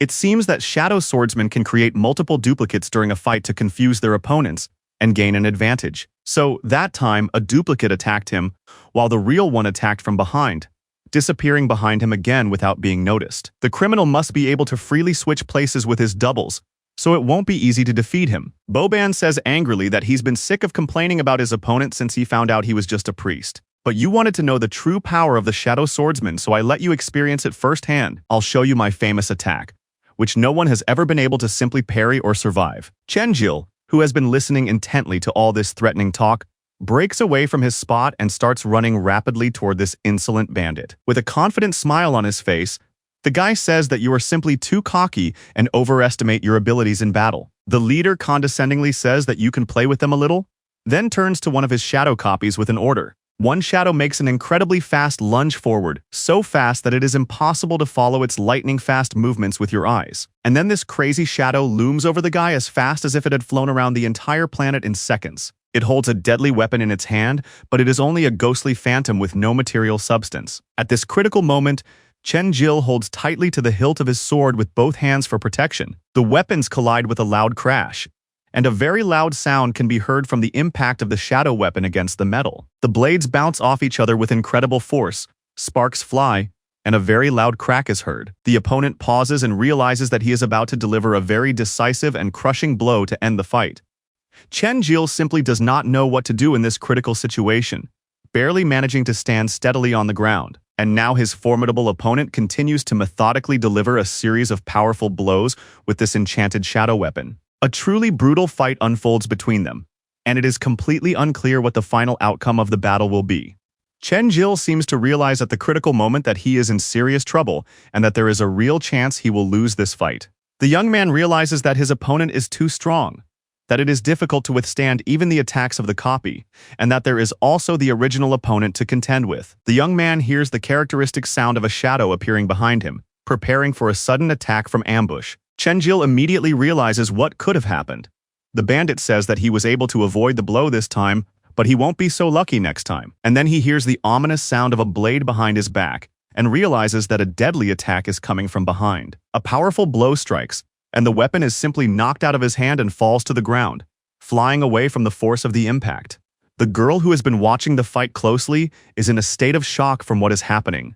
What's even more surprising is that the gangster's subordinates also look on in amazement at this unexpected turn of events in the fight. Bo Ban, in his original version, wonders how this is possible since he aimed right at the guy's most vulnerable spot. The criminal is already viciously wondering what is happening here with his infallible attacks. Chen-jil thinks that he really managed to dodge at the very last moment and could have just died. The guy has an ability that says that when faced with mortal danger, you gain high-level abilities and 5 minutes of recovery. The young man realizes that if it weren't for this amazing ability, he would have been dead long ago. Chen-jil thinks that's great. Now he just has to deal with the remaining doppelganger and the original enemy. The bandit says in surprise that it's interesting how he avoided the attack, but only managed to hit his double. Haha, funny. The criminal says ominously that believe me, the real fun is just beginning. There will be an even more brutal battle. Boban summons his enchanted weapon and magically asks it to return immediately to its owner's hands. Boban says that pitying an enemy is simply harming oneself and putting oneself in danger. The criminal admits that he really underestimated the guy, which was extremely foolish of him as an experienced fighter. Therefore, the game is now definitely over. Watch carefully what happens to you next. And now Chen-Jil sees before him how these shadow clones join their deadly blades together for a powerful attack. The guy is filled with fear, but he is ready to accept any outcome in this decisive confrontation. After that, the young man stands waiting for what is about to happen in this critical situation. Chen-Jil is fighting such experienced guys for the first time in his life, so he doesn't know how to act today. The guy sees that his opponent has firmly grasped his enchanted weapon and is ready to deliver the final decisive blow. This is the so-called Desolation Strike, which unleashes a powerful bolt of lightning from the solid ground straight toward the target. A thick purple smoke appears around Chen-Jil, enveloping him in a dense circle and restricting his movements. The young man sees a sharp blade approaching him at lightning speed, almost as fast as light itself. This is a very sharp and deadly weapon capable of literally destroying an enemy in a matter of seconds. Chen-Jil tries to dodge all these rays and attacks, jumping from place to place like a real acrobat. The guy tries to do this as skillfully as possible, showing that he is a true martial arts professional. However, there are so many beams that the young man simply does not have the physical ability to dodge them all. Several beams still pass through his body, leaving bloody marks and tearing his shirt in several places. Chen-Jil lost 30% of his health, so he received a message that he needed urgent medical attention. The guy thinks about how mad this makes him. Without a weapon, he can't attack, so all he can do is keep dodging. The young man sees a gangster in front of him, who is moving very quickly toward him and trying to deliver the final blow. But the gangster got close so quickly that he still managed to strike, saying that the god of death has come for you. Chen-Jil holds on with all his might as a large number of sharp lasers pass through his defenseless body. The gangster grabs the young man and traps him in a tight circle, leaving him no chance to escape. The enemy says ominously that he will find a great spot in the cemetery and that he doesn't need to worry about it. But then a very strange and powerful sound is heard from behind, which greatly surprises this confident leader. The sound could be heard throughout the entire forest, with echoes reverberating throughout the area. Both the girl and the gangsters were stunned by the incredible sight before them. Boban turned his head back in fear to see what was happening. The criminal saw that Chen-Jil had survived despite everything, and his gaze became more malicious than ever. But the gangster also saw his girlfriend's grandfather standing right in front of him, as if he had appeared out of thin air. With his powerful hand, the old man easily stopped the furious young man's crushing punch. The old man turns to the young man and calmly tells him to stop immediately, put his hand down, and calm down. Chen-Jil was breathing heavily and did not understand why he should let go of his hand when his enemy was so close. The young man stands in a fighting stance after all the horror he has experienced in this unequal and brutal fight. The old man calmly says that first of all, the young man needs to calm down and look carefully at what is happening around him. Sally, who has appeared nearby, turns to the young man and says anxiously, "Are you okay after that fight?" Chen-Jil responds firmly that he is absolutely fine and does not need to calm down now. The old man quickly says that they need to go home immediately because a severe thunderstorm is about to begin. Behind them, the gangster can be heard laughing loudly, not hiding his amusement. The criminal grabs his head and says how funny it is to watch everything that is happening. Boban turns to the old man and says defiantly, "Do you really think you can just come here and take them away?" When the old man hears these insolent words, he pauses for a second and stops to think carefully. The old man says seriously, "Do you understand what would have happened if you hadn't stopped the guy's blow in time? Look at yourself carefully.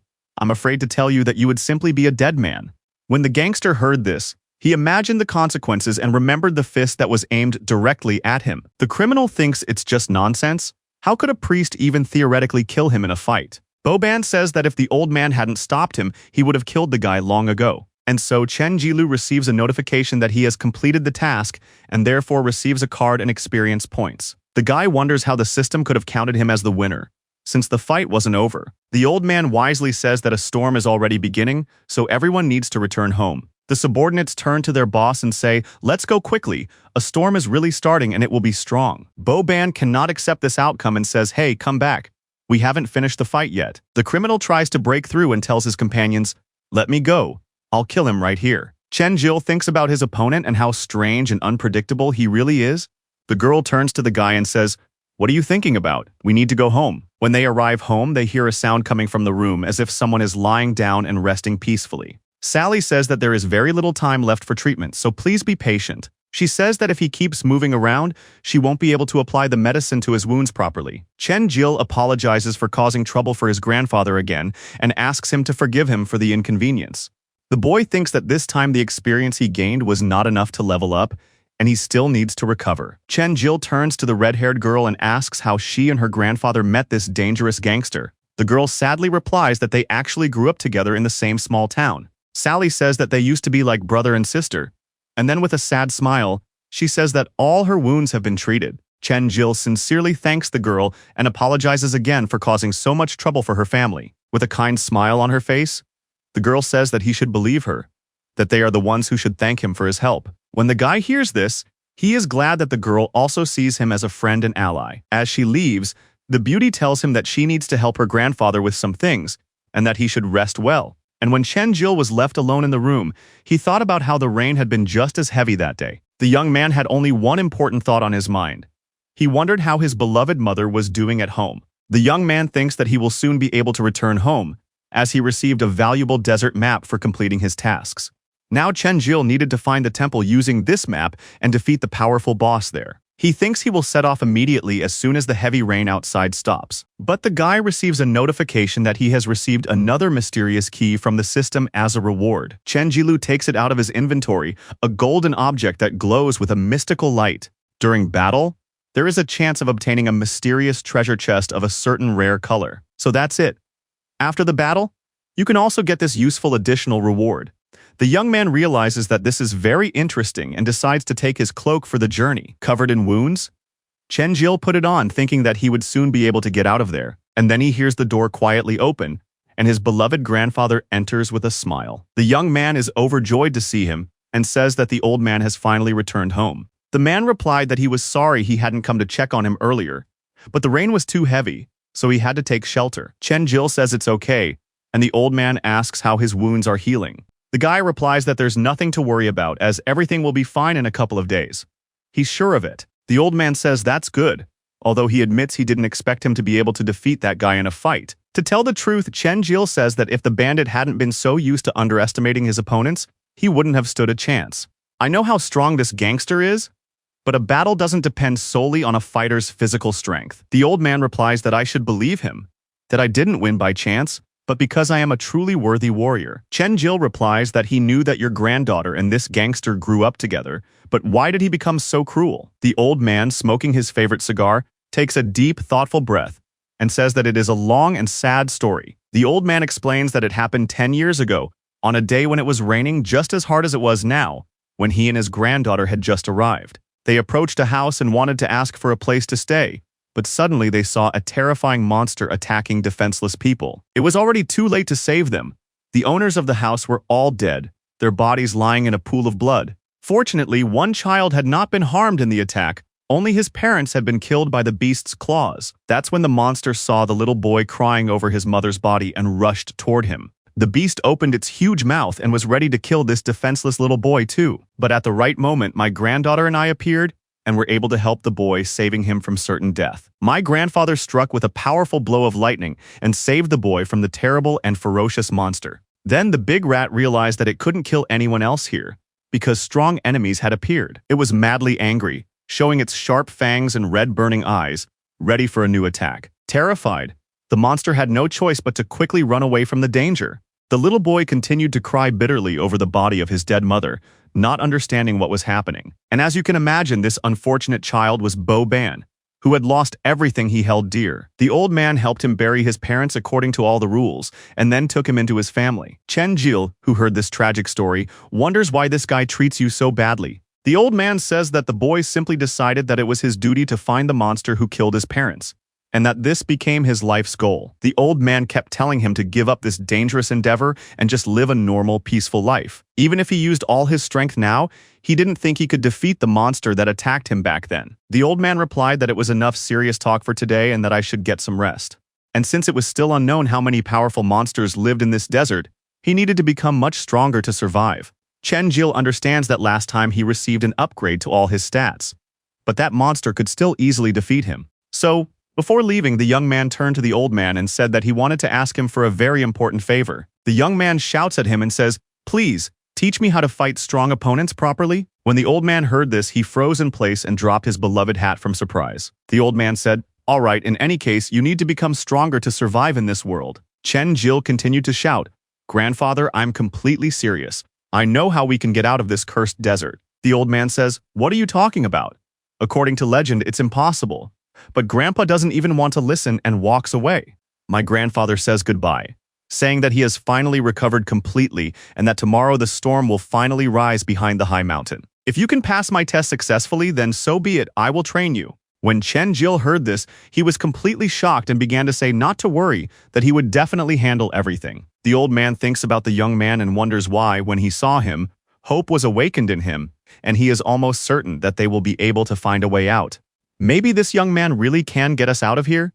He is truly strong and has potential for growth. Chen Jil received a game notification from the system and decided to take a closer look at what it said. The daily task included a 10-kilometer run, 3,000 push-ups, and similar challenges that he had to complete. The guy thinks this training is hellish, but he needs to improve his stats, so he can't refuse. Therefore, the only thing left for the young man to do is to accept this task in order to truly become much stronger than he is now. The next day, Chen Jil set to work, carrying a huge heavy tree on his shoulders.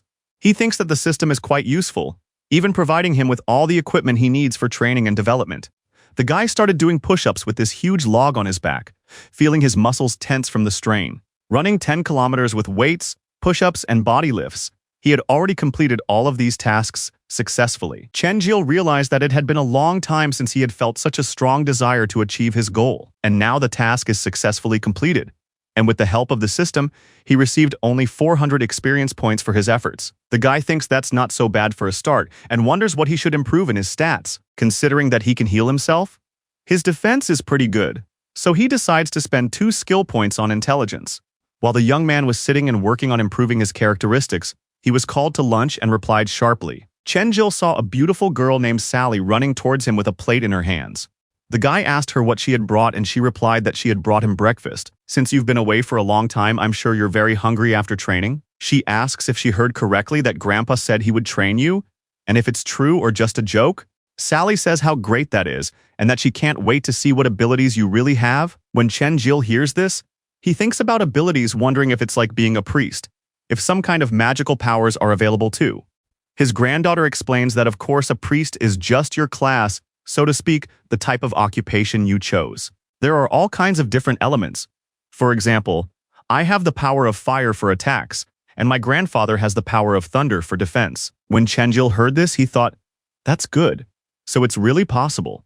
I wonder what magical abilities will awaken in him. Sally says that she was born here and lived on the continent, one of the 5 continents of her native world, where people live. But her continent is different from the others in that it has many craft workshops. And to the west lies the homeland of the dragon riders. To the north lies the kingdom of eternal winter, home to giants and bloodthirsty beasts that guard deposits of valuable minerals. To the east lies a continent covered in dense forests that hide ferocious monsters and ancient secrets. And to the south lies the edge of the earth, or as they call it, where gnomes live, whose crafts are valued all over the world. Sally says that legend has it that all of this is washed by an endless sea. But if you cross it, you can go straight to the abode of the gods. The girl says that she used to think it was just a legend, but when she got here, she realized that it was all true. Chen Jil says that's why they need to find the temple and leave this desert, knowing that it's possible and that they'll get out of here.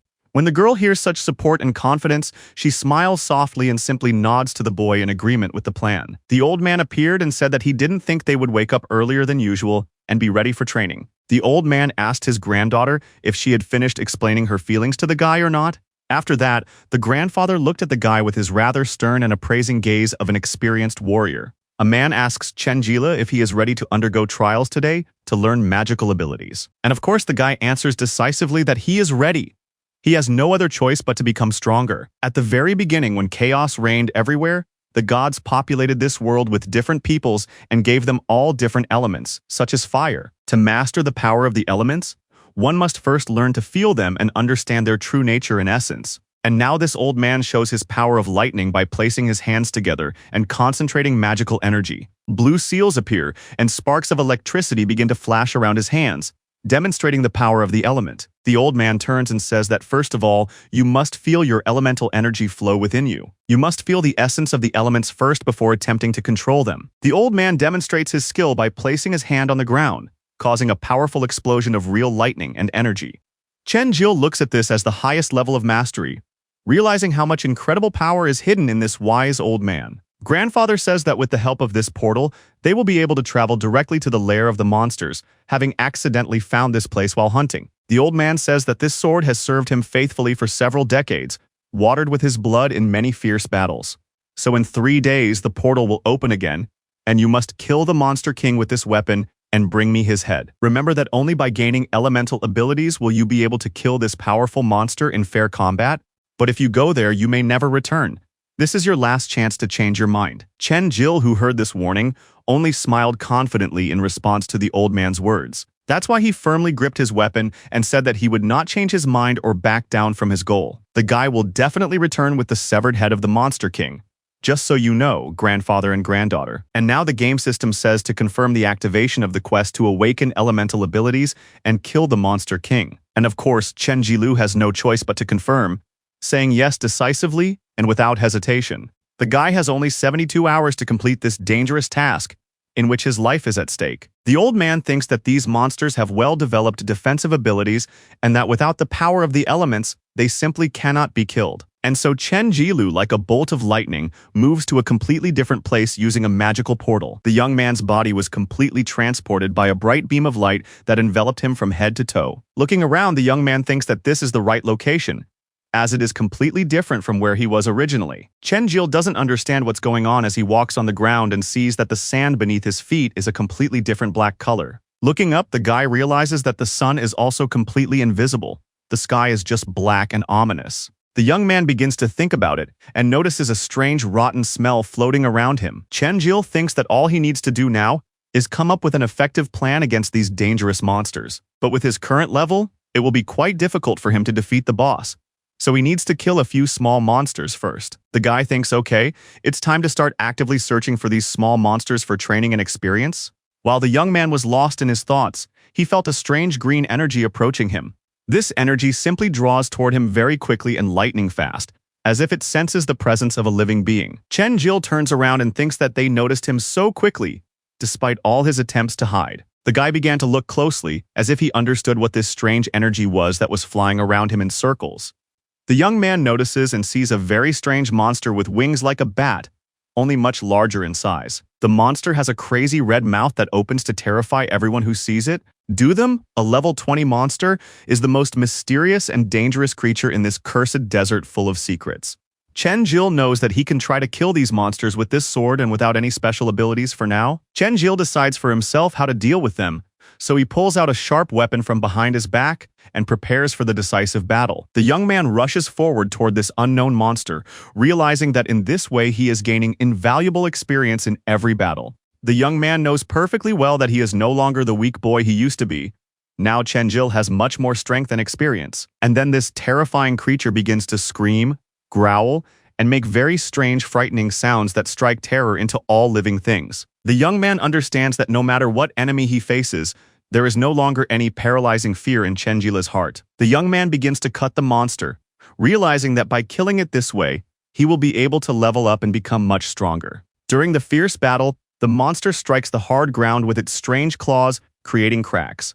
Chen Jil stands very firmly on his feet, not allowing the monster to knock him off his steady position. After that, the guy starts running very fast toward the monster, swinging his weapon. The young man already feels the intoxicating sensation of impending victory, continuing to swing his sharp weapon of death. Chen Jil feels that with each swing of his sword, he becomes stronger and more confident in his fighting abilities. And then getting closer and closer, the guy plunges his weapon deep into the body of this green monster. The young man pushes the blade deeper and deeper, then twists it to ensure that the monster is dead. And so Chen Jila managed to cut this terrible creature in two with one powerful blow of his sword. The guy was so confident in himself that it was basically easy and effortless for him. Chen Jil received an achievement and also rose to the 17th level for his heroic deed in battle. Turning back, the guy heard the sounds of monsters and saw that there were still a large number of enemies approaching. And in this strange desert, cries could be heard saying that it wasn't enough.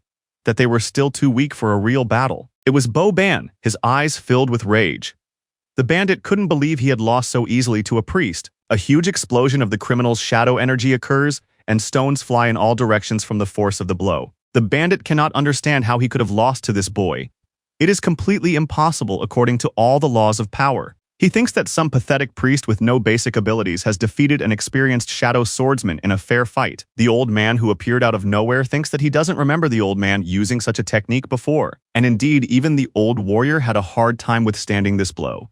Who was this guy who appeared out of nowhere? The bandit looks around, thinking that nothing terrible will happen, that he will deal with Chen Jilong in the future. The guy decides to scout the area and takes a decisive step forward, jumping onto a small hill. A notification appears stating that the monster has been critically damaged, and the character's level has increased to a new value. Chen Jil continues to methodically cut the monsters into pieces, improving his combat skills with each strike. In this way, the guy easily and simply increases his level, gaining more and more experience from each defeated enemy. The young man is already so confident that these monsters are like real training dummies for Chen Jil. Chen Jil constantly receives notifications that he is leveling up after each monster he kills in this desert. For reaching level 25, the system offers the young man access to medicines for a certain fee. The guy thinks that he is working so hard to level up, and the system is offering him access to medicine for a whopping 15 points. Chen Jilu realizes that this is a really difficult choice, because if he wants to unlock something else in the future, he will have to pay even more. He starts calculating how much he will need to spend to unlock everything, and realizes that he will need to reach level 300. The young man thinks that in this case, he should first accumulate enough levels to unlock the most expensive sections of the system. Chen Jil thought, okay, what should I take? A health-restoring medicine? Or maybe one that weakens enemies? In principle, the guy understood that the effectiveness of medicines depends on the amount of health and strength. Otherwise, the recovery ability would work too quickly. The young man receives a notification that this is almost the same as completely restoring his health, meaning that no one will be able to kill him. Now Chen Jila literally has 2 lives and enough health to survive dangerous situations.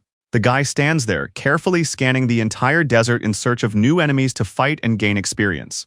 The young man realizes that he has spent too much energy killing these monsters, so it's time to eat something and regain his strength. The first item is a hunger reduction with an additional decrease in fatigue, which is an extremely advantageous offer from the system. Chen Jil starts eating and thinks how good it is. These buns are really delicious and nutritious for recovery. The guy realizes that 12 hours have already passed, and he only has 60 hours left to complete this dangerous task. His grandfather said that the monster's lair is northwest of his current location, so he just needs to follow the map correctly. The young man realizes that he completely forgot about his attribute points and needs to figure out how to distribute his accumulated resources correctly. Last time, Chen Jil did a good job of boosting his strength and agility, but it would be good to increase his armor for protection. In addition, there is another serious problem. If the boy has too little health left during the battle, it will be difficult to fight. So it's like taking entrance exams for university. To get high scores, you need to know a lot of subjects well, but the difference is that this is an exam. The young man understands that he can constantly gain new abilities. He just needs to keep improving various characteristics to develop his character. 15 points spent on armor, 15 on strength, and all the rest on agility and other important stats. So if he can use Berserk during the decisive battle, it will be just great. So all that remains is to find the monster's lair and complete the trial. At this alarming moment in the village, the granddaughter turns to her grandfather with concern, saying that he was so reckless to let the boy go alone. When the grandfather heard this serious and disturbing question from his young granddaughter, he calmly replied that there was no need to worry. Then the old man calmly said that there was no need to worry because he had left a special magical mark on the weapon. So if the guy was in mortal danger, he would definitely come to his aid. The girl persistently asked why he had sent Chen Jila to that terrible lair in the first place, and why he had never told Sally that he had been there before. The man who was working hard in the vegetable garden immediately realized that this was going to be a long and very difficult conversation with many uncomfortable questions from his curious granddaughter. And the grandfather said somewhat evasively that he had found this mysterious place by accident while hunting. And that was all. There were no other mysteries. The old man resolutely turns toward the exit and says that he has to go to town on urgent business. Sally understands perfectly well that her grandfather is simply skillfully avoiding an unpleasant conversation and is clearly hiding some important information about that mysterious place. The old man slowly continued on his way alone, wanting to be alone with his troubling thoughts. It is quite possible that if Chen Jil sees these terrifying monsters with his own eyes, he will finally understand what a cruel and merciless reality exists in this world. The old man mentally addressed the distant young man and said with concern that he knew very well that he had given him an almost impossible task. But he sincerely hoped that the young man would succeed. Then all the local residents will finally believe that Chen Jil is not like other people, and that he is capable of leading everyone to safety. And now, after almost 30 long hours of intense searching, the young man is also actively looking for this mysterious lair of monsters in the endless desert. The young man clearly understands that he is already close to his cherished goal, and sinister shadows begin to slowly gather around the gloomy area. Suddenly, Chen Jil heard a desperate cry for help, which greatly surprised him. The young man was astonished to see a young woman desperately running with a small child in her trembling arms. Chen Jil immediately began to wonder where a woman with a defenseless child could have come from and how these people had ended up in such a dangerous place. The young man quickly approached the frightened people and began to ask them cautiously not to be afraid of him. The unfortunate girl was shaking uncontrollably from the fear she had experienced and said through her tears that a terrible monster had appeared there. And somewhere in the distance there was a distinct sound of heavy metal chains, a very loud and threatening rumbling that was inexorably approaching the defenseless people. A huge monster of a terrifying red color, with many sharp teeth, breathed hot air through its heavy nostrils.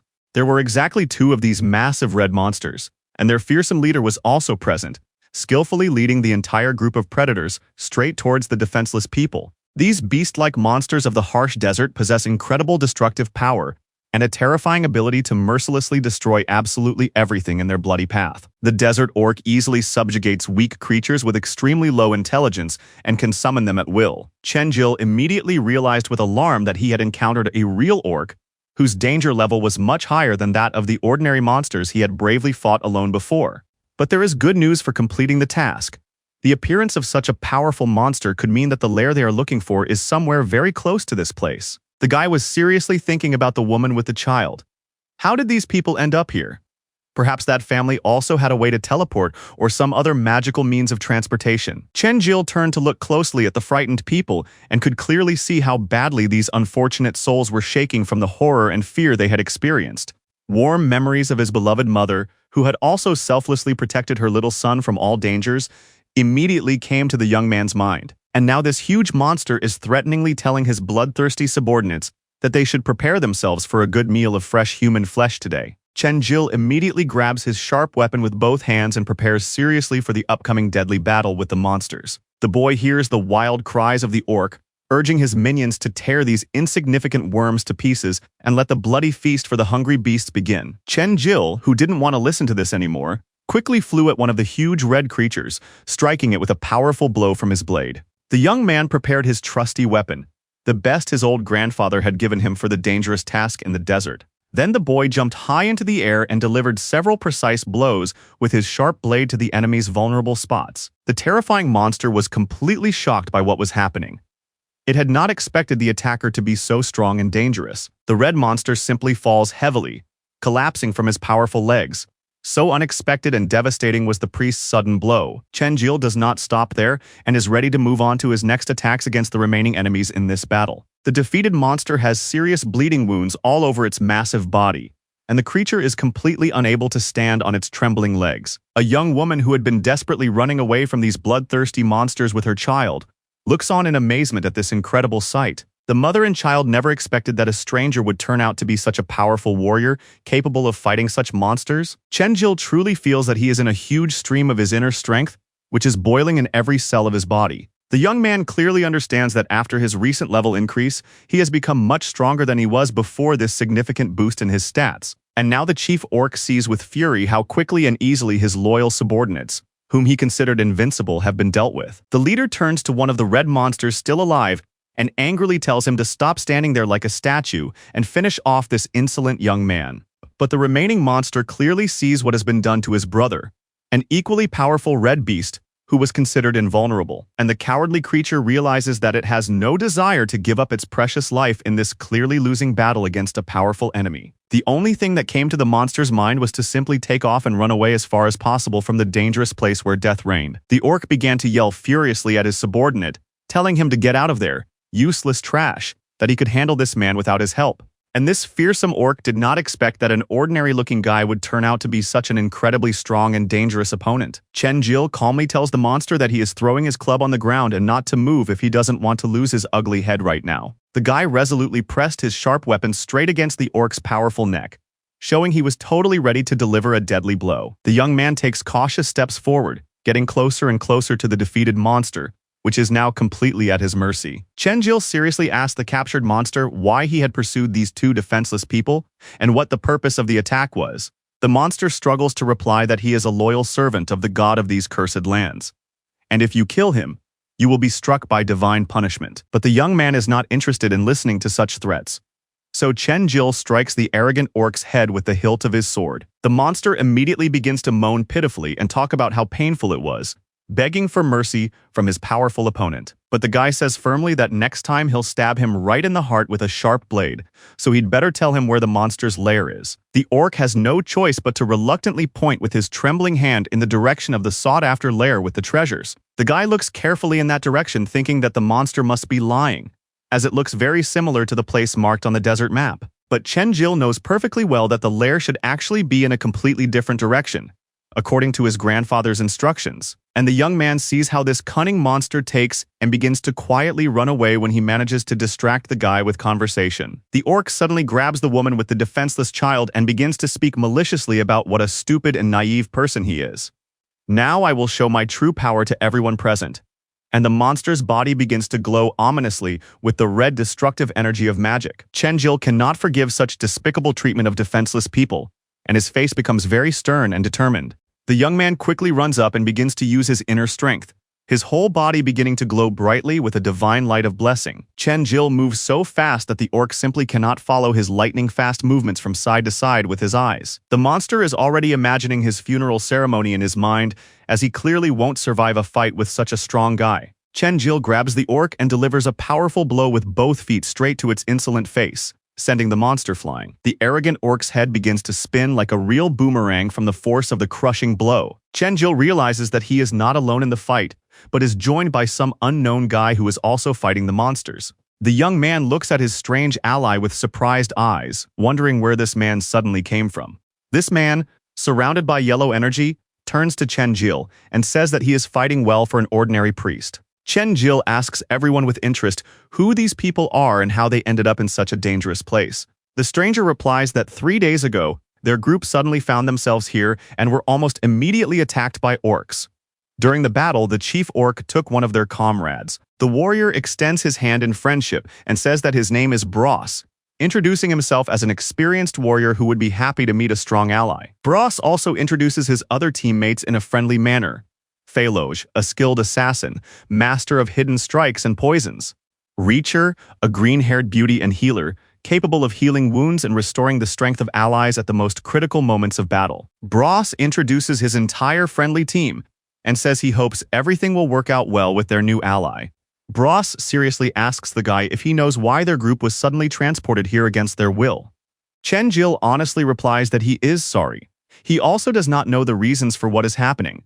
But this captured orc must know something. Looking at the defeated orc, the guy says that since the monster serves the local god, it must know something. The monster raises its eyes maliciously and threatens that sooner or later it will kill everyone present in the most brutal way possible. But then, when all these formidable people surround the orc in a tight circle, the monster becomes very frightened, wondering what these warriors are planning to do. The monster nervously says, "How dare you treat the servant of the great god with such disrespect? You are just pathetic humans, and God will surely punish you severely for your audacity." And so the angry warriors turn to this insolent monster, demanding that he behave himself and not act like a fool in front of his powerful enemies. Chen Jil sits down closer to the captive orc and calmly says that the young man has a couple of important questions that he must answer. The young man seriously tells the monster that if it doesn't want to die a painful death, it should be a good boy and tell them everything it knows.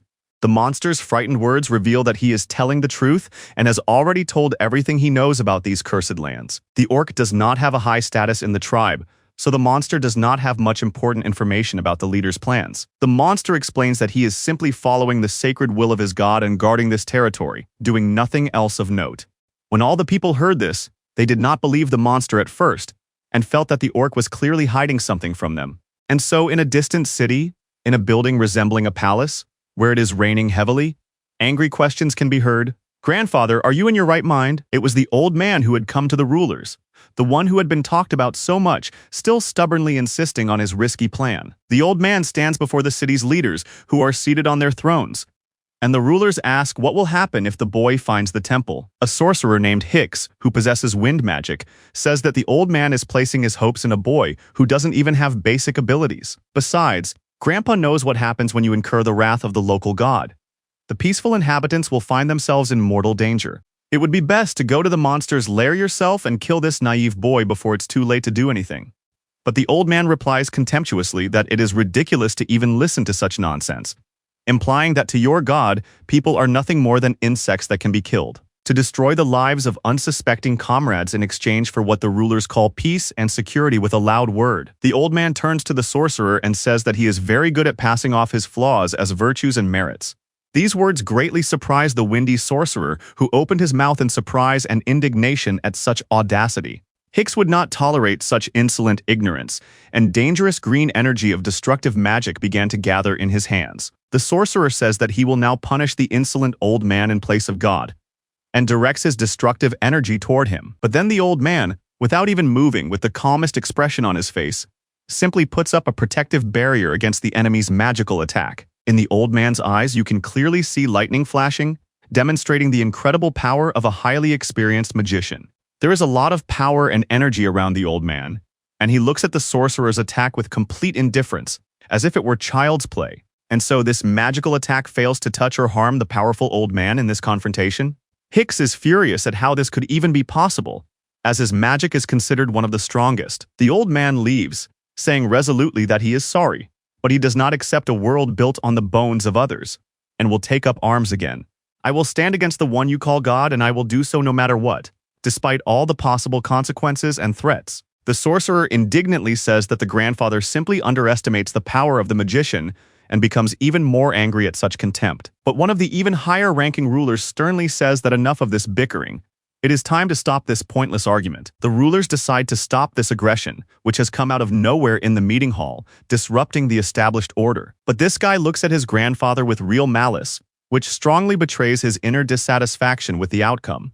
Chen-jil understands that he has met many people in this place and realizes that he can no longer perceive everything that is happening as a simple game. These people are real people to the young man, not some non-player characters who can be used for fun and entertainment. The boy does not understand what is so interesting about the local god. Why such a powerful god is locked up here in order to guard the place? But Chen-jil then realizes that no, the temple is definitely on the other side. So how can an orc guard it? The young man is brought out of his deep thoughts when his companions call him, ready to move toward their dangerous goal. Bros says that the team is now ready to go to the lair of the monsters and asks if the new ally is ready. The young man looks at the group and realizes that, of course, he has always been ready for such a dangerous adventure in unknown lands. As Chen-jil walks, he thinks about the unknown monsters they might encounter on their way to the lair. After all, it is still relatively safe here compared to what the group might encounter in the heart of the lair. The young man looks at the team and realizes that they are all strong warriors and have a good chance of success. Bros explains that although Rachel is a healer, she can also create magical barriers and enhance the elemental abilities of her allies. So she should stay here and take care of the woman and child, ensuring their safety for the time being. Bros, as an experienced warrior, says that everything is ready, as the team has a plan, everyone is equipped, and they can move out. The orc, who is still sitting there, insists that they should not go there, as they will simply be devoured by stronger orcs. Chen-jil, who hears this, says mockingly that the monster isn't afraid of being eaten along with the other prisoners. When the monster hears this, he indignantly says that what you said is not true, that he is not just some ordinary weak orc. The warriors began to tie up the orc, saying that he was wasting time talking nonsense with a prisoner. Inside the monster's lair, all these orcs are sitting, and a large number of human bones lie on the dark sides. Another batch of unfortunate people in iron cages, destined for ritual sacrifice, is being brought inside. The guard approaches the chief and reports that he is afraid that they did not catch many today and are waiting for further instructions. Their leader, with green, crazed eyes, looks at the report with great anger, clearly dissatisfied with the results of the hunt. The chief cannot forgive that something was done poorly, so he dispatches his subordinate with a blow of icy magic. The chief's subordinate immediately froze, turning into a real ice statue from the magical attack of his cruel master. The unfortunate man cannot move, his entire body is completely frozen, his blood frozen in his veins by the terrifying cold of the ice magic. Then a sorcerer appeared, desperately claiming to be the great wizard Ngom, who would rescue all the prisoners from there alive. This is a great call to all other heroes. Let's unite against these monsters. Only together can we win. The guy realizes that many innocent people have died because of this cruel leader, so the monster must answer for his crimes and pay. The sorcerer summons his blades of ice, and a huge number of sharp daggers begin to materialize in the air around the magician. The magical daggers rush straight toward the leader, their razor-sharp blades hurtling toward their target at incredible speed. But this formidable orc leader is surrounded by a green dome that prevents the attack from penetrating his magical defense. The great sorcerer who witnesses this spectacle cannot believe his eyes that his powerful attack has proven useless. Then the wizard's body begins to rise into the air with the telekinetic power of this mighty orc chieftain. The sorcerer is lifted higher and higher into the air, unable to control his body like a puppet. Ngam wonders what is happening and why he cannot do anything against this supernatural force. The mage's eyes begin to glow with green energy, and a mystical light of control begins to emanate from his mouth. All this is being done by the chieftain's hand. The sorcerer cannot resist such a powerful magical influence on his mind. The chief simply takes and squeezes the guy's insides with telekinesis, his eyes seeming to pop out of their sockets, and the mage simply explodes in the air from the internal pressure, blood spraying in all directions, staining the walls. People look at each other, look at all this, and realize what horror is happening in the lair of monsters. But the chief didn't even strain himself for this murder.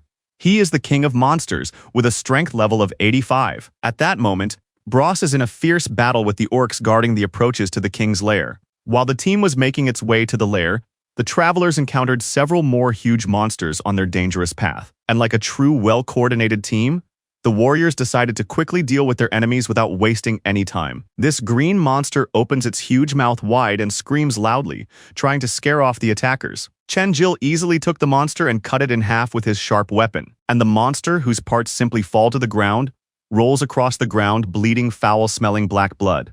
The orc who was taken prisoner looks on and thinks that these people are really quite strong warriors. Looking at Chen-Jil, the captive thinks that this guy has become much stronger since their first encounter. The monster wonders what kind of person he is, where such a powerful warrior could have come from. The closer they get to the lair, the more monsters there are around them, becoming stronger and more dangerous with every step. Chen-Jil realizes that even though he has spent all his levels, his experience continues to accumulate at the same rate as before. It turns out that these monsters are quite strong, but he still feels that the experience bar is filling up very slowly. Bros suddenly appears next to him and asks if the guy is used to fighting monsters a lot. These monsters are pretty slow, but they're not that easy to kill. You know how tough they are. However, this is the first time I've seen someone who can deal with these monsters so easily, without even using basic abilities. The blonde guy says in a friendly manner that since they met by chance, maybe he should join his squad instead of creating a new one. Chen-Jil, who heard this, asked in surprise what kind of squad he was talking about, wondering if there were other comrades. Bros explains that the team is full of mature beauties and that he will introduce all these women to his new ally for free. Assassin, who appears behind them, says in confusion that he thought he had said that there was no one else in the squad besides Bros. Bros starts laughing and says it doesn't matter. It's all completely untrue, so let's just keep moving toward our goal. This assassin guy seriously says that look, the entrance to the monster's lair should be right there. When his companions hear this and look in the direction he points, their expressions change dramatically. The warriors look closely and realize that they are literally standing at the entrance to this terrible place full of dangers. Chen-Jil turned to the captive orc to ask if this was indeed the lair they were looking for. When the guy turned his head back, he was surprised to see that the monster was no longer there. Bros says with annoyance that while the team was fighting the monsters, this cunning creature managed to escape unnoticed. And then the monster began to run very fast, trying to escape, really trying to hide from pursuit. The orc thinks that he must quickly report to the chief that humans have invaded the territory and that he may even be rewarded. At that moment, the guys enter the lair, realizing that they have indeed found the right place. Bros, the yellow-haired guy, says that it stinks of orcs here, and judging by everything, the prisoner really didn't lie to the group. Therefore, the team has no choice but to go where the Monster King is. When the group enters, they notice a blue light and a huge number of strange magical symbols on the walls. The warriors realize that this place is strange.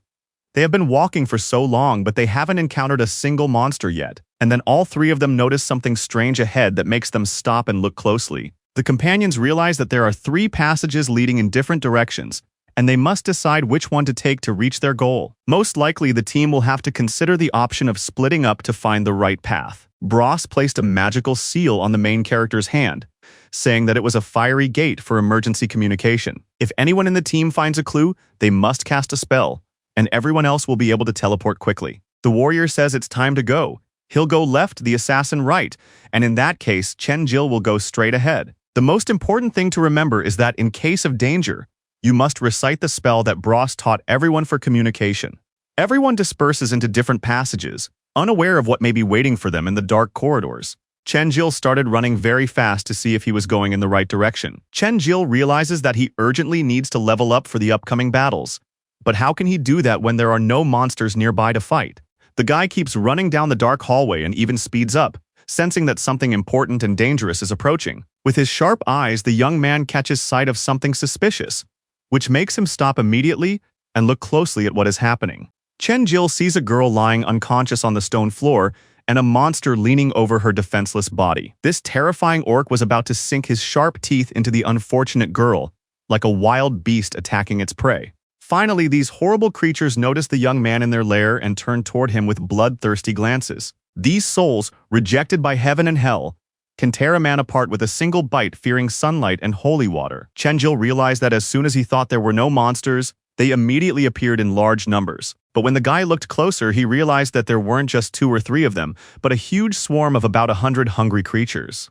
These monsters looked terrifying, growling and baring their teeth, saliva dripping from their mouths, demonstrating their readiness for a bloody battle. And then the orc who had fled from the group came to his lord, bowed, and respectfully addressed the powerful ruler. The captive reports that 3 pathetic worms have entered the sacred territory, but have now split up and trapped themselves. The orc confidently says that the local vermin would have surely torn all the invaders into bloody pieces by now. Chen-Jil continues to fight fiercely against these terrible monsters, which are ready to tear anyone apart with a single swift attack. These beasts are not that strong individually, but there are enough of them to pose a serious threat to the life of any warrior. The biggest advantage is that killing each one gives a lot of experience, and he has already earned 20,000 points. But the young man does not want to stop there and continues to methodically deal with them, improving his combat skills. The young man swings his sharp weapon, cutting through the crowd of enemies like a true master swordsman with years of experience. However, killing monsters one by one turns out to be a rather ineffective way to quickly gain experience and level up. A total of 30 creatures were killed, and Chen-Jil had already earned 60,000 experience points for his bloody work. Therefore, the young man realizes that the experience bar is filling up rapidly, and he needs to finish off the remaining monsters as soon as possible. And now, with the total number of kills exceeding 100, the young man achieved a new milestone and was presented with several options to choose from, realizing that the choice was difficult. The Divine Path and Divine Punishment are a good combination for Chen-Jil, and if he uses the Divine Strike at the same time, he will be able to restore his health. The guy realizes that he will be able to restore his health during close combat, so he can use the Divine Path, which is very interesting. However, the radius of Divine Punishment is too small for large-scale battles, so he chooses the Divine Path and Divine Strike. Chen-Jil thought it would be interesting to see how his comrades were doing. Perhaps they had also encountered similar dangerous monsters. But the magical mark from Bros had not yet appeared, so everything should be relatively fine with the team. The young man understood, took a leap forward, and realized that there was no time for long deliberations. He had to keep moving toward his goal. At this tense moment, Bros was also desperately fighting the monsters, using his hellish abilities and years of combat experience.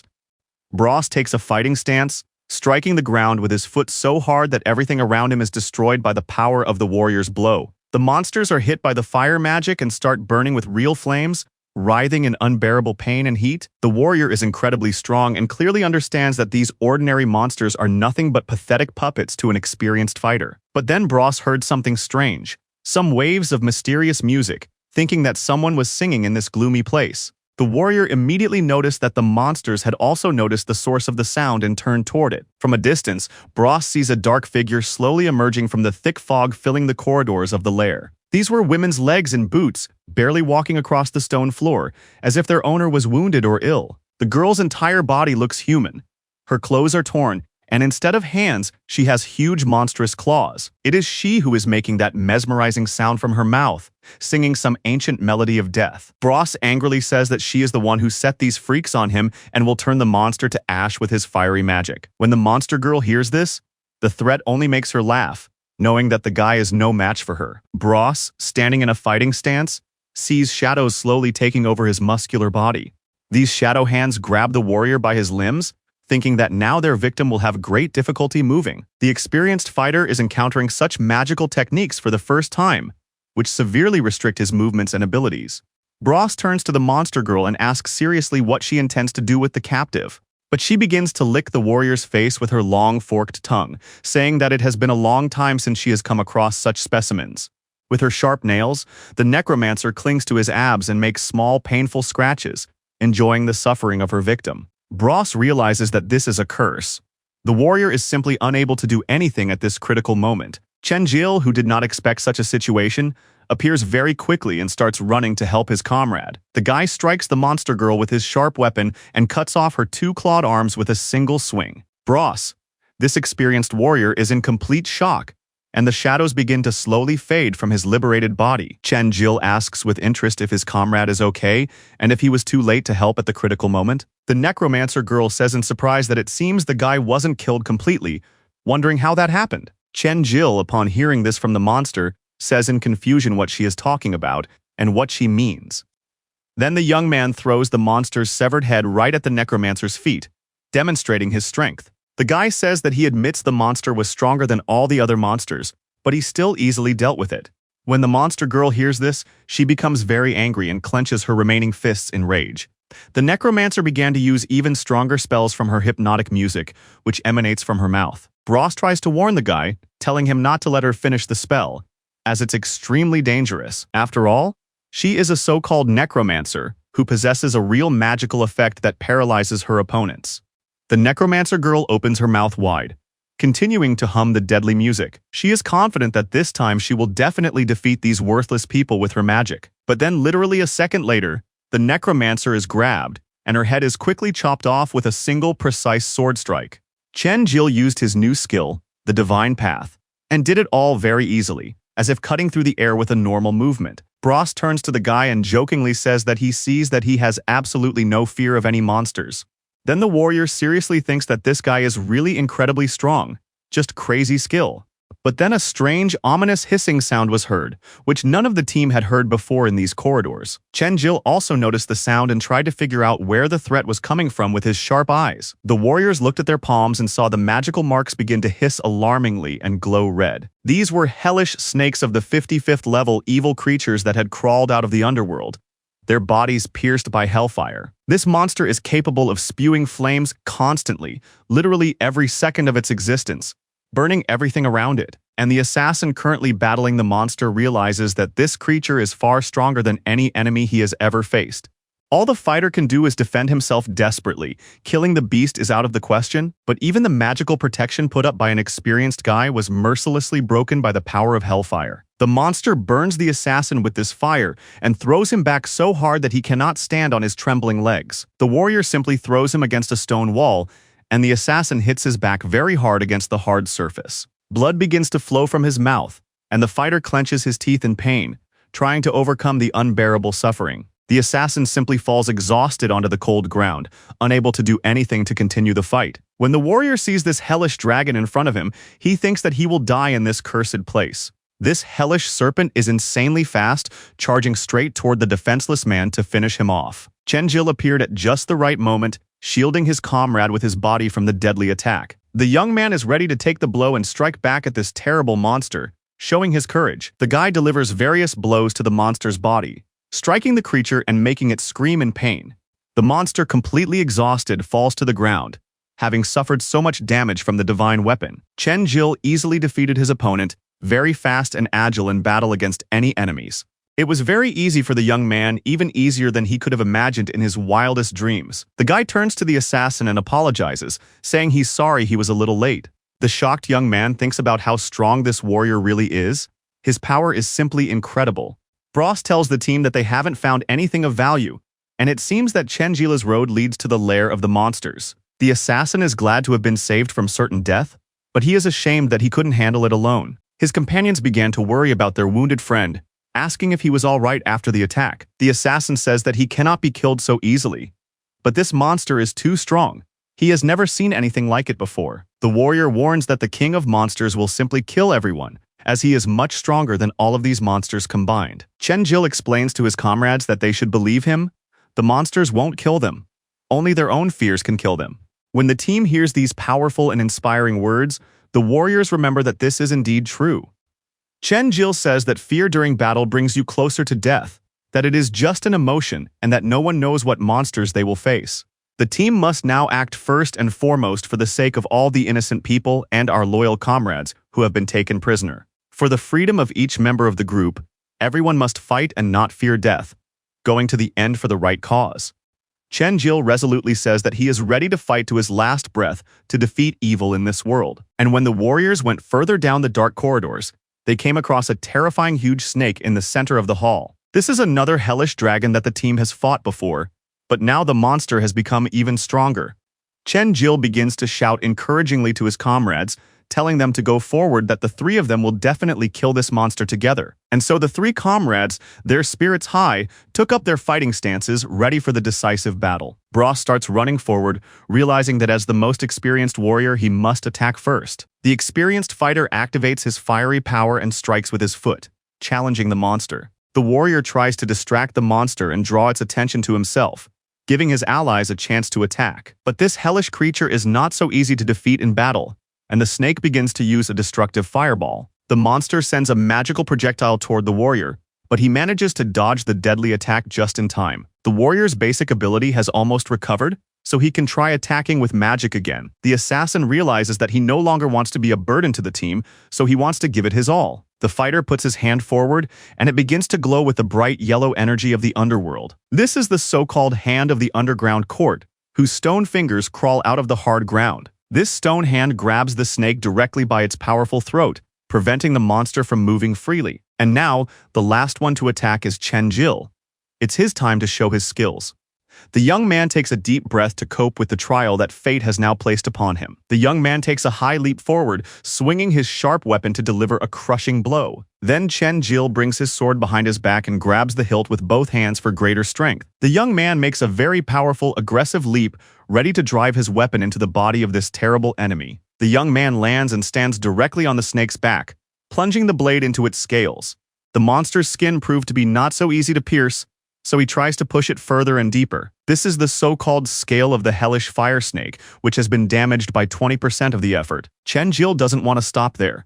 Realizing that 20% is not enough, he needs more. So the guy continues to push the weapon into the body of this terrible monster with all his might. And now the scales of the hellish fire serpent were damaged by a full 50%. Now a full 80% of the defense had been damaged by the warrior's persistent efforts. And now 100% of the defense has finally been broken through, overcoming this terrible armor. Chen-Jil realized that it was perfect.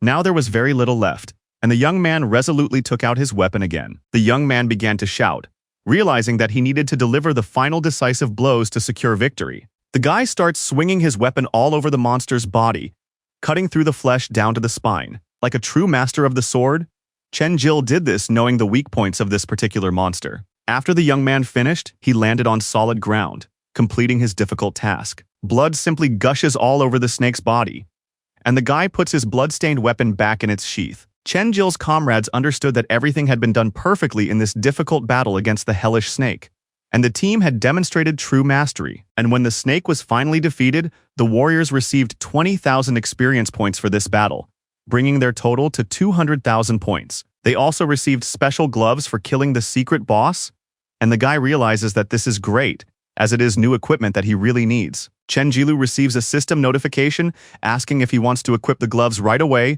or keep them in his inventory. Of course, the young man wants to equip the gloves of the hellish tribe, now wearing this high-level equipment from the very depths of hell on his hands.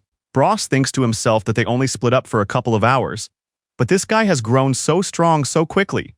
What really happened? The warrior once again asks himself the serious question of who this mysterious guy is and where he suddenly appeared in their world. Just as the team was celebrating their victory, Their comrades in the distance heard terrifying sounds that struck fear into everyone present. The warriors immediately prepared for battle, realizing that the enemies were getting closer and closer and that they needed to find a hidden place to defend themselves. Behind a stone wall, the team saw the very same traitorous orc who had cowardly fled from them at the very beginning of their adventure. Chenjil and Bros exchanged meaningful glances and without a word understood that they had to act together. The warriors knew they had to deliver a simultaneous kick to this insolent fugitive in order to capture him alive for questioning. From such a powerful, coordinated blow, the orc is simply thrown to the opposite wall of the dark corridor.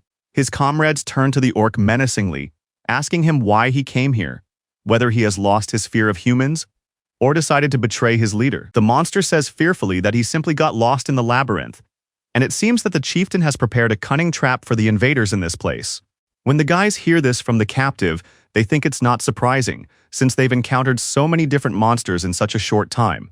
The orc continues, saying that he is very surprised that they somehow managed to survive against all these powerful hellish creatures. Bros threatens to kill him on the spot if he doesn't answer honestly, saying that he should quickly reveal the location of the Monster King. The monster says fearfully that he will take the brave team to the chief, but asks them not to kill him after he shows them the way to the lair. And then the orc addresses the ancient walls in a completely incomprehensible language, uttering some mysterious magical incantations to open the passage. After that, strange things begin to happen to the walls, and massive doors slowly begin to close, emitting some kind of poisonous gas from the cracks. Or rather, after a short pause, the doors began to slowly open, revealing a secret passage to the king's inner chamber. At this critical moment, the old man had already returned to his home in his native village, where his distraught granddaughter Sally was waiting for him. The old man resolutely entered a basement room, realizing that the time for decisive action had finally come and there was no time to delay. The grandfather placed his calloused hands on the heavy wooden doors and resolutely prepared to open them after many years of waiting. The old man opened the massive doors carefully enough not to damage the sacred object that had been kept inside in secret for many years. And the grandfather sees his old battle armor there, realizing that the time for the decisive battle has come and that he can no longer put off fateful decisions. Suddenly, a familiar figure appeared in the doorway, saying that he had hesitated for so long, thinking that you would never open this cherished room. It is Bo Ban, who says that he used to defend this room with Sally, forbidding anyone to enter, but they always wanted to know its secret. It turns out that the old man was simply hiding his legendary armor, but not only that, but also his last hope that one day they would be able to escape the desert. This young man says with determination that he heard his grandfather gathering a group to leave the desert where they will surely meet the monster that killed his parents. So, since leaving his family, he has been training day and night, determined to join his grandfather on this dangerous expedition. Meanwhile, in the cave, at this critical moment, the four heroes continue their dangerous journey to the lair of the Lord of all monsters in the desert. The warriors address the captive orc menacingly, saying that if he dares to do anything, the team will kill him without mercy. Chenjil seriously asks the captive if he knows where the prisoners are being held, and if he can tell them the exact location. Of course, the monster hastily says that he knows absolutely everything here, that it's no problem at all for him. The team discusses a plan. When they enter the main hall, Bros and the assassin will have to lead all the prisoners out. Bros indignantly says that he thinks the assassin will only get in the way and not to get too cocky just because he dealt with one monster. Chenjil hastily says that he hadn't even thought about dividing up the responsibilities like that. Everyone should work together.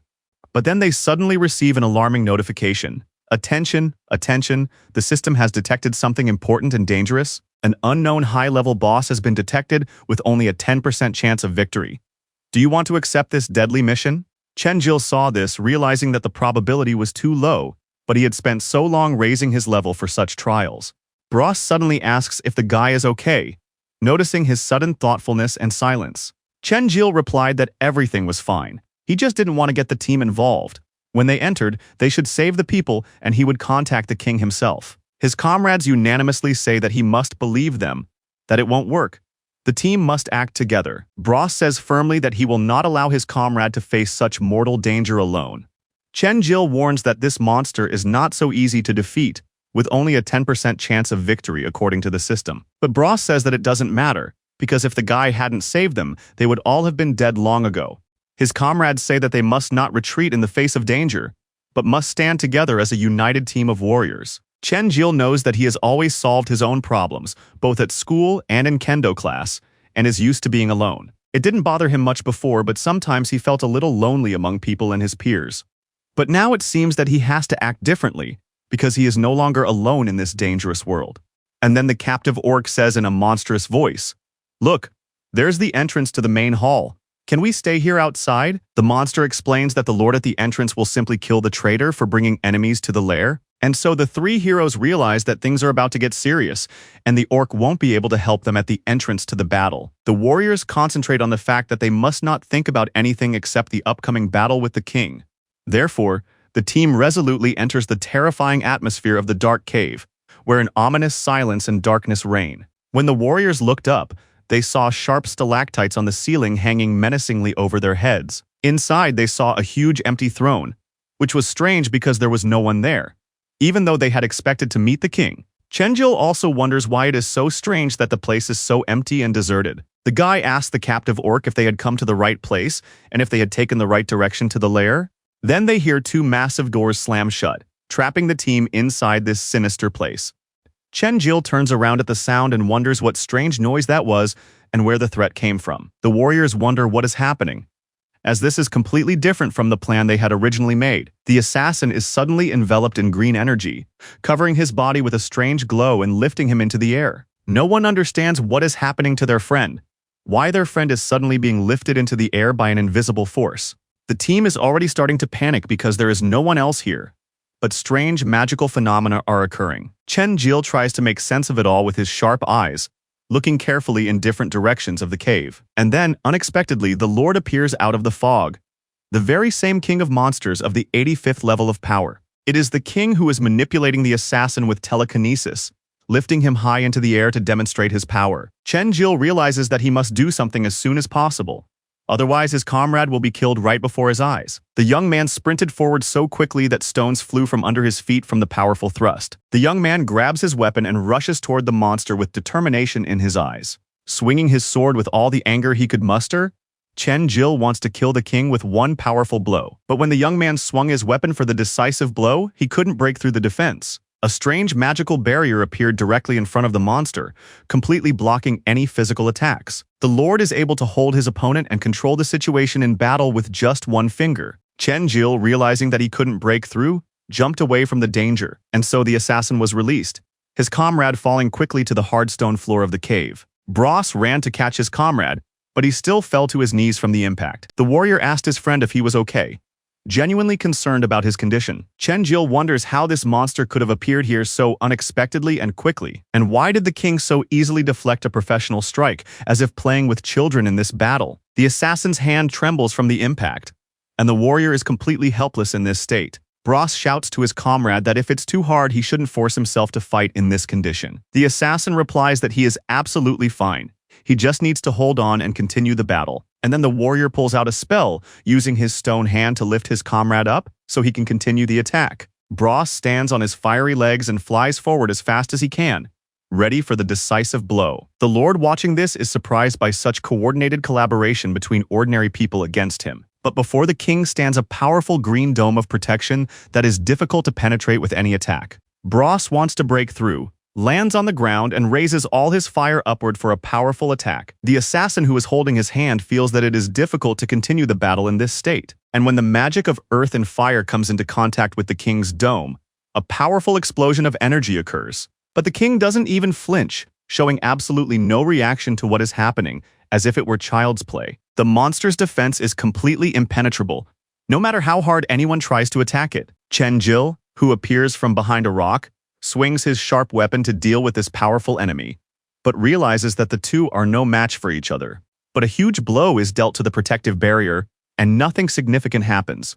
The sword bounces off the magical defense. No matter how hard the team tries to attack, no matter from which direction they approach the enemy, the dome still has impenetrable protective magic. Lifting his head up, the guy wonders how this is even possible, whether this king really cannot be defeated in fair combat. But the arrogant lord only sneers contemptuously at the pitiful attempts of the people to break through his perfect defense against any attack. The king decides that it is time to take more active measures against these annoying flies, and slowly raises his powerful hand slightly. Chenjil, watching the enemy's movements closely, wonders what is about to happen, and whether he should fear for his life.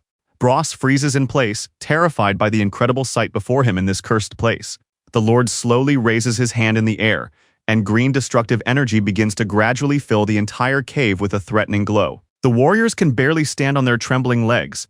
It is simply impossible for a normal person without magical protection to withstand this. The heroes are thrown back with incredible force, and the assassin is bleeding from the mouth from internal injuries. Chen Jil is the only one who manages to stay on his feet, using his weapon as a support, and holding on with all his remaining strength. This insolent orc prisoner begins to gloat over the weaklings, telling them that this is what they deserve for daring to defy the great lord of the desert. Chen Jil thinks that this boss can only attack in one direction, but the king has covered his entire body with his power. The blow was so powerful and destructive that all his comrades suffered serious injuries and damage from the magical attack. Chen Jil turns to his team and asks if they are all right, receiving affirmative but weak responses. But the guy thinks it's interesting what kind of abilities this enemy has. Where did this monster get such incredible magical power? The heroes hear a very loud, sinister laugh and immediately tense up when they hear this mocking sound.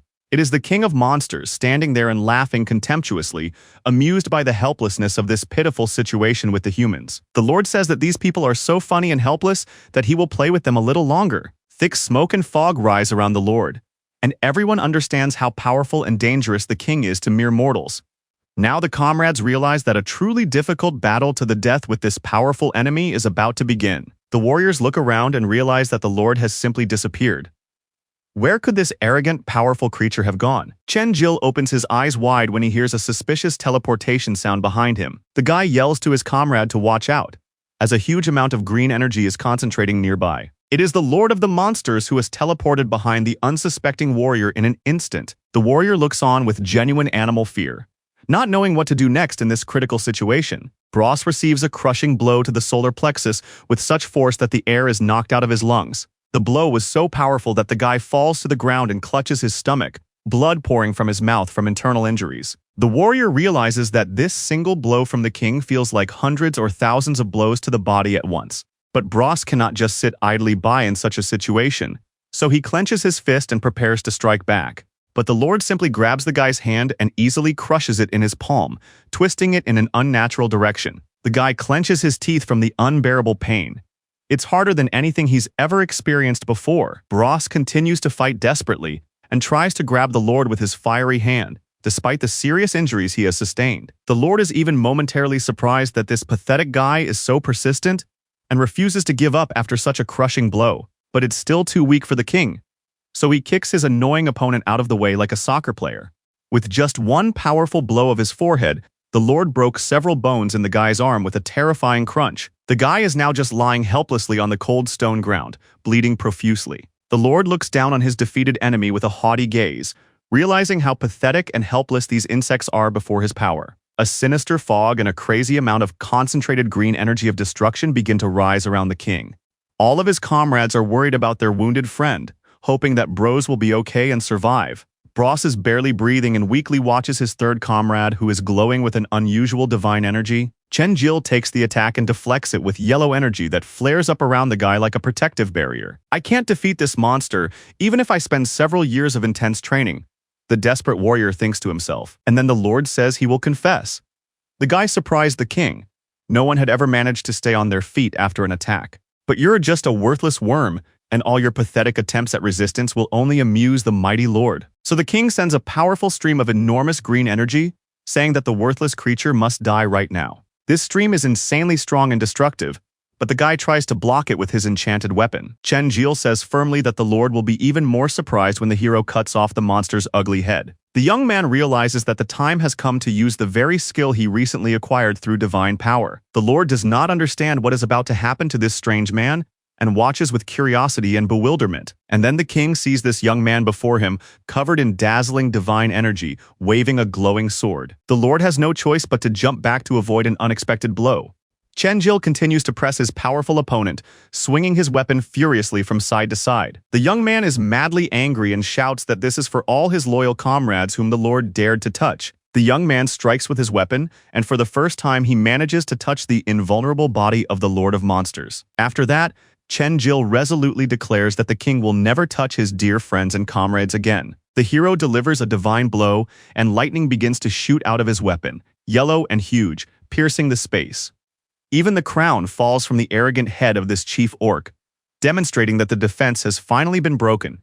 But just when it seemed that victory was certain, Chen-Jil turned around and saw the monster reaching out with its clawed hands. There was no emotion of surprise on the young man's face, as if he had known in advance what was about to happen. The young man uses his lightning-fast attack skill, twirling his weapon straight through the air for the final blow. Chen-Jil finished off the monster with a crushing blow and landed on solid ground, ending the battle. Chen-Jil understands and says resolutely that this blow is for all the innocent people whom the Lord stole and killed. The young man's companions watch this incredible spectacle, with their mouths agape in amazement and admiration for his strength. Even the captive orc himself thinks about how incredibly strong this mysterious guy is, who was able to wound the Lord. A huge explosion of green energy occurs, unlike anything they have ever seen before in this world. The Lord transformed his body and became much younger, more muscular, and more dangerous than he had been before. The subordinate orc says fearfully that no, this is just the Lord's basic ability, and now everyone here will surely die without a chance. When Chen-Jil hears this, he wonders if this is the so-called true power of this mighty king. The guy looks at his enemy and sees that the Lord is not an old man, but a young, well-built warrior. The Lord's eyes begin to glow even more with a green mystical light, demonstrating his increased magical power. The king raises his powerful hand and magic cuts through the air with a crack and sparks.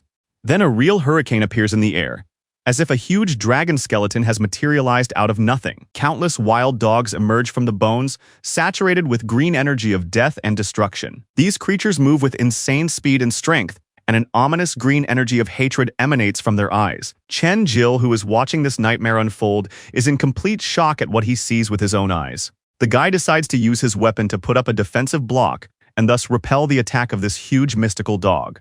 Then the Lord raises his hand, and a huge skull rises straight up from the bones into his palm. The king begins to smile even more sinisterly, as he is truly happy to have such power. The Lord swings his weapon, which he holds tightly in his hands.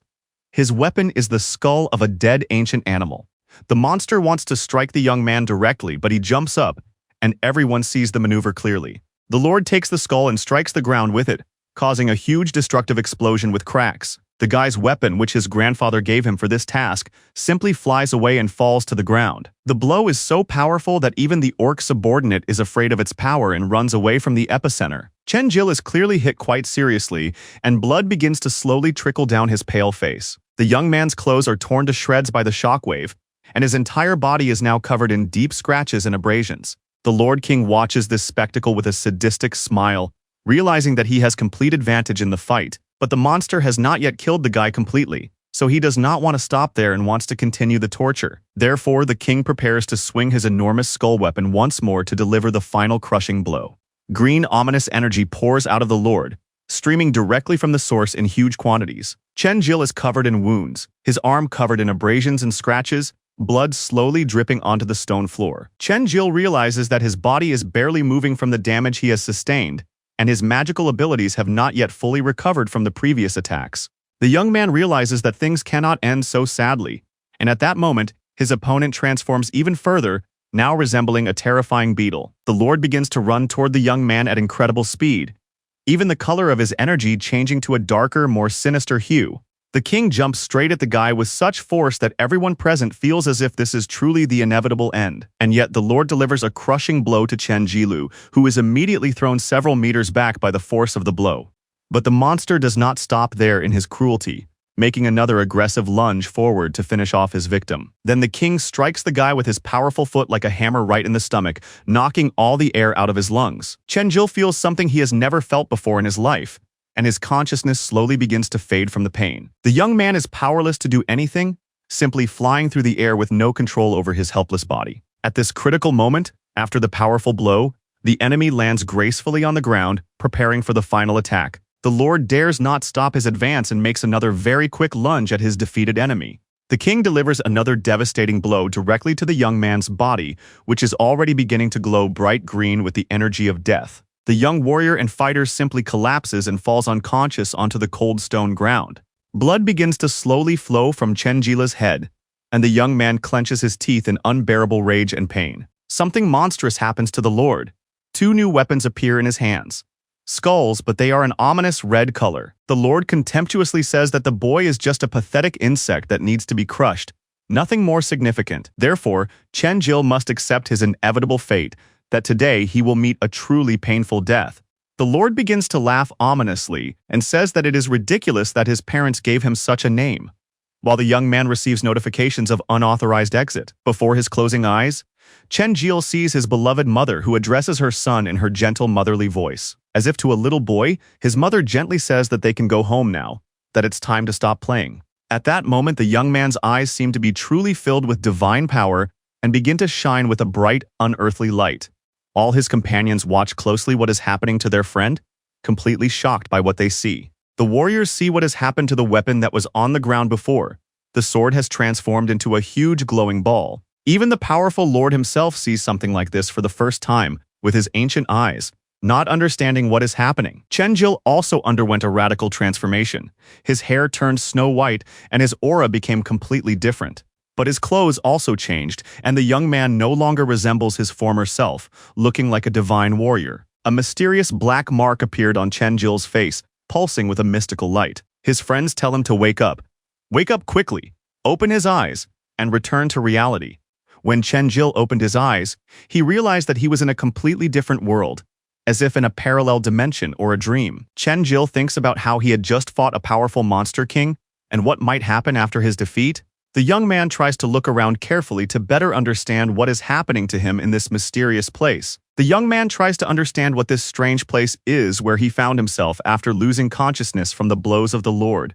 Looking at his body floating in the air, Chen Jil thinks with horror that he must have died in the battle. But he hears an unfamiliar voice telling him that no, he is still alive and in a special state.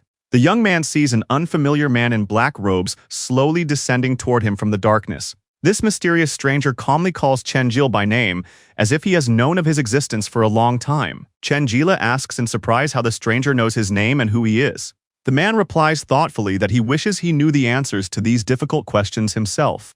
When he woke up in this place, Chen Jil was already there. He doesn't know how long he spent in this place. It seems like hundreds of thousands of years. But immediately after waking up, he heard a mysterious voice that once said that a man would come who could help him leave this place. And most likely, this long-awaited person is you, says the man with the eye patch meaningfully. Chen Jil responded confusedly that he didn't understand anything at all and asked him to tell him how to get out of there. The man slowly raises his palms straight up, demonstrating a gesture of submission and humility. The stranger says that he should simply accept his offer and his fate, which has been predetermined by a higher power. Become my lord and master? The man reverently bows his knee to the young man in a sign of loyalty. That voice said that I can only get out of here if I become part of you and your power, so I beg you, become my master. I can no longer remain here in this emptiness and loneliness. I will do anything you ask, anything I ask. Just get me out of here, back to the real world, back to people. When the man made his request, he remained silent, hoping to hear a positive response. Chen Jil, after hearing this proposal, slowly reached out his hand to this mysterious creature. When their hands touched, energy began to connect between them, passing from one body to the other, and somehow a mark began to appear on the young man's face, covering part of it with mystical symbols. That's how Chen Jil transformed into the state he is now in the real world. The young man thinks that this guy didn't deceive him and that he really has come back to life. But the guy feels a strange sensation, as if some powerful force is trying to break out of his body. Chen Jil received a notification that he had gained an elemental ability called the power of primordial chaos. The young man realizes that this is it, that this guy is now his elemental ability. The Lord of the Monsters thinks in bewilderment, how is this possible? This pathetic worm wasn't even seriously injured. And what's even more surprising to the king is that the enemy seems to have become much stronger. He can feel this terrible energy coming from him. After awakening his elemental ability, Chen Jil's strength has increased significantly, and he has also gained a new skill to completely destroy his enemies. The meaning of this powerful skill is that it instantly consumes 90% of health, but allows the use of the power of primordial chaos to inflict colossal damage on enemies. Chen Jil believes that his stats had not increased so significantly before, meaning that his grandfather could only use his full power after awakening his elemental abilities. Grasping this enormous weapon in his hands, the young man thinks that he can finally test his true strength against a powerful enemy. The young man can not only launch a powerful counterattack, but also deliver a series of devastating blows against the king. Therefore, Chen Jil grabs this huge weapon in his hands and begins to rush toward the Lord with determination in his eyes. This monster speaks indignantly, asking how you, a lowly worm, dare to openly challenge the mighty king to a duel. The Lord wonders if you really think you can fight me, but as he speaks, the guy just hits him with his weapon. It was so powerful and destructive that a real and vivid explosion occurs, shaking the entire cave to its foundations. All the walls of the cave begin to slowly collapse, and little by little, stones fall from the ceiling, creating a danger for everyone present. One green stone falls straight to the ground, glowing brightly with mystical energy and shattering into many pieces. The Lord wants to strike back with his huge skull weapon, so he jumps high into the air to attack from above. The king wonders why he can't kill some pathetic worm and where this guy got his new abilities. At that moment, Chen Jil cannot allow the monster to strike him, so he launches a lightning-fast attack. It was so fast and unexpected that even the powerful Lord himself did not understand what had happened, wondering how such a thing was possible. And so the Lord was subjected to complete destruction, leaving him with no chance of survival. 90% of Chen Jil's health was spent on this devastating blow, but the result was worth it. Therefore, the Lord's weapon was completely shattered into pieces, and the king himself fell unconscious onto the stone floor. A brightly glowing elemental energy of primordial chaos emanated from the young man, enveloping the entire space around him in a mystical light. And the monster, clenching his teeth in pain and rage, was simply killed by this incredible force. Chen Jil successfully completed the dangerous task and now increased his level, also receiving a chest of treasures for his heroic deed. At that moment, Grandpa and Bo Ban were in a peaceful village where the heavy rain had finally stopped after many long days. The old man tells the young man not to be lazy and to work as hard as he can in the garden, helping with the chores. Sally is worried and says that Chen Jil will be back soon as it has been almost 3 days since he left. The old man calmly replies that they should wait a few more hours and then go look for the young man. But then everyone suddenly felt a strange underground earthquake that started suddenly and lasted several minutes. The residents think that something strange is happening. Some kind of unusual green energy is seeping out of the ground. People couldn't understand what kind of energy it was that was almost knocking them off their feet with its power. Bo Ban anxiously asked his grandfather what was happening and if everything was okay with the world. His granddaughter also asks excitedly what the phenomenon was and if everything is okay now.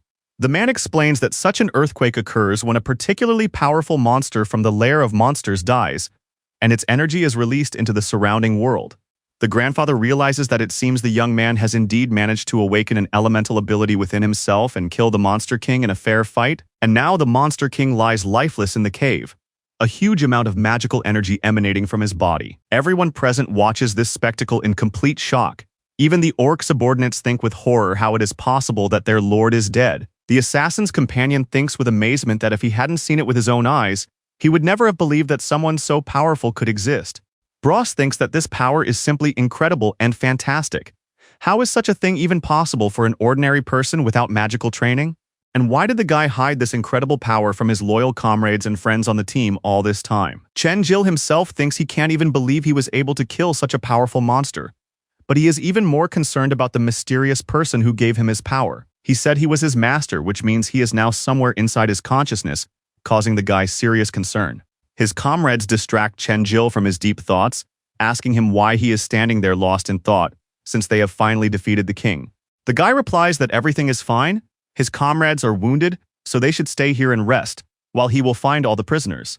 When Bros heard this, he realized that he couldn't even contradict such a strong guy who had saved everyone from death. The warriors agree to the plan, and the guy turns to the captive orc, telling him to take him to the place where the people are being held. Chen Jil thinks that even though they defeated the enemy, he doesn't feel happy. Something is seriously bothering him about this old man. And the most important question that worries the guy the most is who could possibly be behind all this, even in theory. And just as Chen Jil is still immersed in these disturbing thoughts, his badge begins to flicker and split in two. The young man's body begins to return to the state it was in before the transformation, his strength leaving his body. And then, completely unexpectedly, the old man appears, having teleported into the cave through a magical portal to help. The old man lands at the last moment and manages to grab the young man before he falls unconscious onto the hard ground.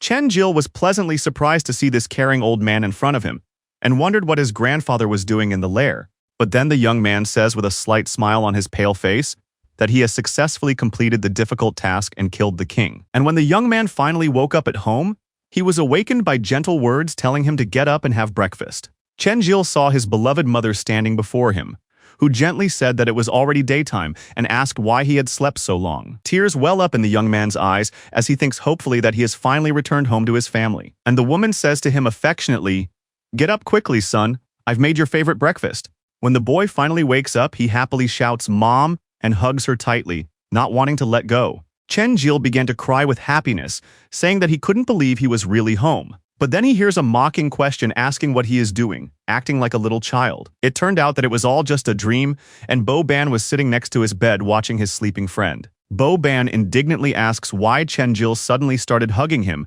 saying he was very frightened by his friend's strange behavior. The guy explains that he is only there to help the old man look after the sick man, but when the time comes, they will sort out their relationship. Bo-ban leaves the room and tells Chen-jil to wait there quietly, saying he will go tell everyone that Chen-jil is awake and feeling better. Chen-jil thinks it was just a realistic dream, as the only thing he remembers is the old man running up to him in the cave. Most importantly, the young man asks himself a serious question. Where are his loyal companions from the dungeon? Are they still alive after the battle? Then the young man receives a notification that there is a treasure chest in his inventory. He thinks that it must be the one he got during the battle with the king. Chen-jil realizes that he also received a key after completing the previous task, so he must try to open this mysterious chest first. Right now, the points are being tallied, and the guy has earned an insane amount of experience points for everything he did in the monster's lair. And then the system congratulates him on receiving a legendary ring, which gives a +10 bonus to all attributes and also allows him to create magical shields. After that, Chen-jil opens the treasure chest and receives something completely unexpected and mysterious. The guy looks closely and thinks with surprise, wondering if he really got such a strange treasure from the legendary chest. And so the young man received this item in the form of an egg, looking at it and wondering if it was edible or something else. But Chen-jil sees that the egg is slowly cracking open. Could someone be hatching from this mysterious object right now? And then something strange hatched, a small man or something resembling an intelligent creature with unusual features? The guy thinks in bewilderment that the treasure is really just a child, which looks very strange to him. And indeed, this child with small horns begins to say happily, "Daddy, Daddy, pick me up," turning to Chen-jilu. The guy is surprised by what he sees in front of him. This unusual child literally jumping on his face with incredible agility. Chen-jil asks himself a serious question. Wait, how am I suddenly the father of this strange creature from an egg? Loud cries can be heard from the house? Hey system, what kind of child is this? Why did he appear? Why is he calling the guy dad? The system responds that Chen-jil does not have sufficient rights to access this information, but is now inextricably linked to the creature. The guy wonders what inextricably means, why he can't access this important information about the child. And this active child won't leave him alone, continuing to play as if nothing is happening, constantly climbing all over Chen-jil's body.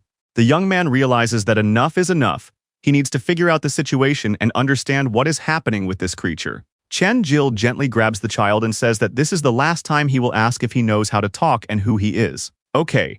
It seems that the only thing he can do is ask the old man what to do with this mysterious little creature. And of course, upon hearing such unfriendly words, the child becomes very upset and his mood changes dramatically. The guy immediately notices the change in the child's expression and thinks anxiously about what kind of reaction to expect. And then from this little child, a very loud, piercing cry begins to emanate, which can be heard throughout the village and the surrounding area. Chen-jil tries to calm him down and says anxiously, "Why are you crying so loudly? Are you hurt? Or has something bad happened to you?" But the child has no intention of stopping, and instead continues to cry louder and louder with each passing second. The young man receives an alarming notification that for attempting to abandon this creature, he will be subjected to the most severe punishment by the system. A countdown starts from 10 seconds, and a powerful energy begins to emanate from the child, enveloping the entire space. This energy is dazzling and bright, but the guy thinks anxiously about what punishment awaits him for his refusal. A little later, when Chen-jil opens his eyes, he wonders in amazement what kind of place this is and how he got here. The young man is now in some kind of snowy area, similar to the Arctic, where there is only snow and ice on the horizon. The boy tells the child not to cry, that he doesn't want to abandon him, but he is still in school himself and doesn't know how to take care of him properly. But the child does not stop crying and continues to make loud noises that echo across the icy wasteland. And Chen-jil sees two huge monsters, elite enemies of the icy wasteland, slowly approaching them. The boy wonders in confusion why he suddenly has to fight elite enemies when he was just at home in safety. The trial has begun, and Chen Jil has only 30 minutes to destroy these powerful monsters and survive. The young man looks at these huge lizard-like monsters and thinks anxiously about what to do in such a situation. The boy first grabs the child to protect him from the monster's deadly blow during the upcoming battle. Then Chen Jila firmly plants his foot on the frozen ground, preparing for the decisive battle with his elite opponents. The young man covers the child with his entire body and glares at the monster, showing his readiness to protect the child at any cost. The young man turns to the child and says firmly, "You must not die, so just hold on tight to my neck." Chen Jil takes out the weapon he received from his grandfather and summons the elemental power of primordial chaos to strengthen himself. The young man's appearance changes dramatically again, and he thinks that now he can begin the decisive battle with the elite monsters. At that moment, the old man approaches and converses with Bo Ban, discussing that the young man has awakened as well and feels excellent. Bo Ban asks the old man how the search for people to form your expedition team is going. The old man replies that the villagers did not believe the chief sorcerer, fearing that this would bring trouble upon themselves and their peaceful lives. The guy who heard this says that they can go look for the temple themselves without any extra help, but the old man explains that the monsters outside the city are much stronger than Bo Ban could ever imagine in his worst nightmares. So let's first visit Chen Jila. He will tell us what monsters he encountered on his dangerous journey. Just then, Sally's granddaughter runs by and curiously asks the old man what they are talking about. The grandfather sees his beautiful granddaughter and happily replies that it's great that she's back, because Chen Jil has already woken up and is feeling well. Sally was overjoyed to hear this and said she wanted to talk to him and find out what basic ability he had awakened. So the girl grabbed her grandfather by the hand and ran quickly home to see the young man who had woken up. Bo Ban stayed behind and silently watched everything that was happening, thinking about his plans and the future of the expedition. At that moment, Chen Jil continues to fight the ice monsters, some of which he has already defeated thanks to his elemental abilities. The young man was still in the heat of battle, trying to defeat them all, as the time to complete the task was limited by the system. The young man managed to easily cut the monster in half like a true master swordsman with years of experience. And then the system congratulates him on successfully completing the task.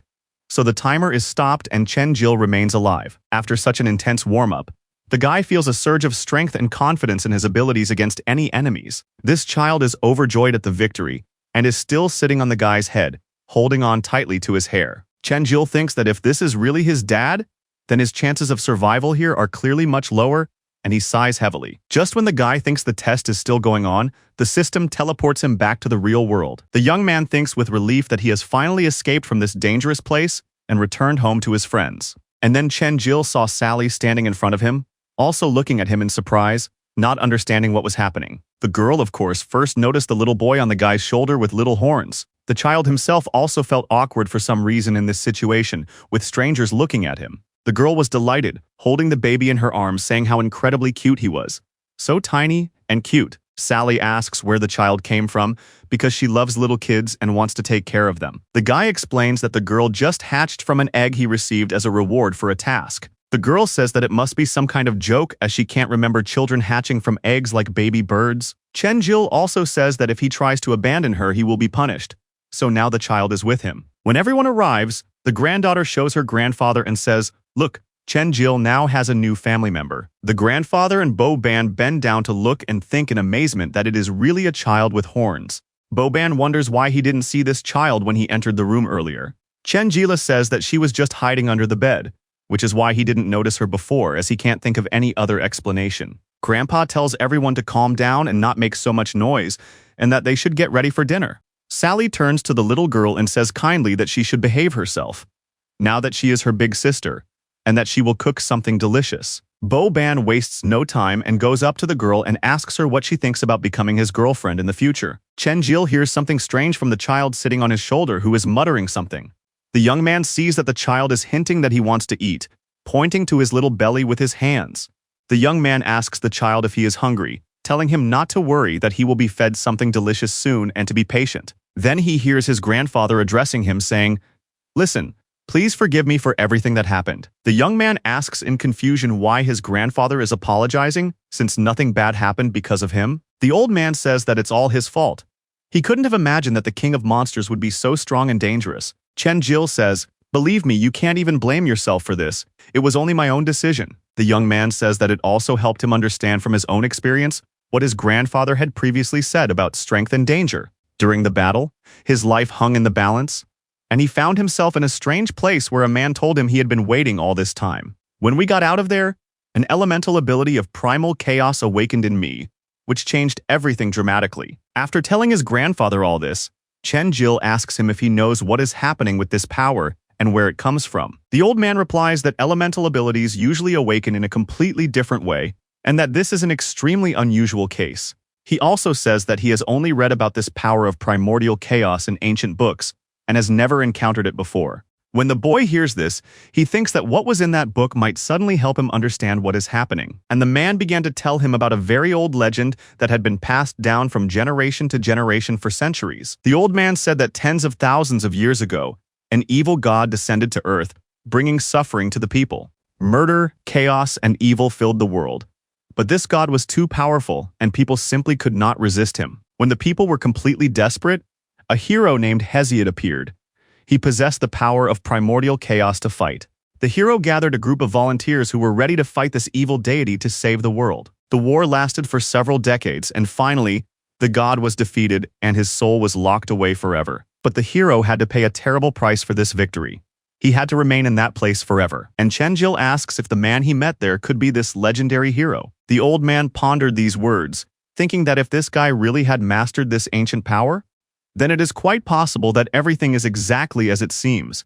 And he met the spirit of the ancient hero Hesiod. The granddaughter who suddenly appeared asks what everyone is talking about, as lunch has been ready on the table for a long time. The old man smiles without showing it and says that it's fine.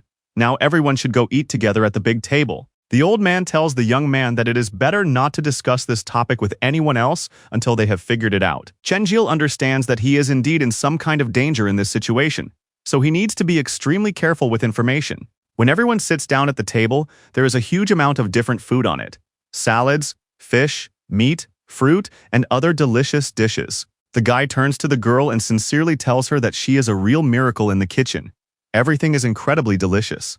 She modestly says that she just helped a little, and that the real master is someone else, pointing her finger at someone in the corner. As it turns out, it is the same orc prisoner who cooked all this delicious food for the large company at the table. Rahidler, as this monster is called, asks in surprise what he is doing here, since he was an enemy in the cave just a moment ago. The monster calmly says that his grandfather brought him here and decided to give him a chance at a new peaceful life. And this monster acts as if nothing ever happened between them, saying, "Brother, sit down at the table." The grandfather explains that they know almost nothing about what is happening in the desert, but this orc knows his way around there very well. The little girl likes this monster. She climbs on him, on his face, and starts playing with him like a big toy. Chen Jil asks what happened to the guys who were with him in the cave since they fought side by side.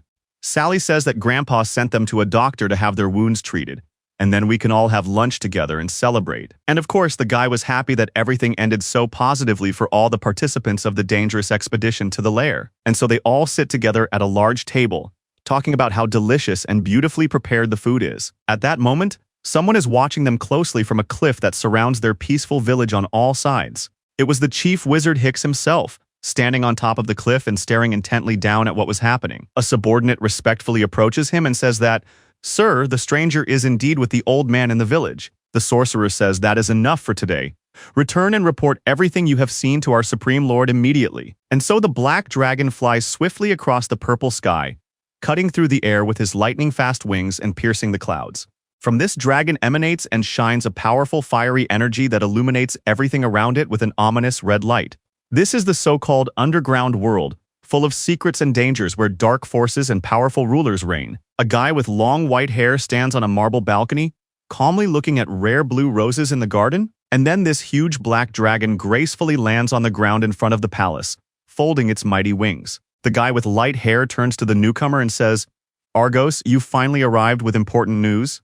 The dragon respectfully says that, "Hades, my master, how did it happen so suddenly that you decided to call me?"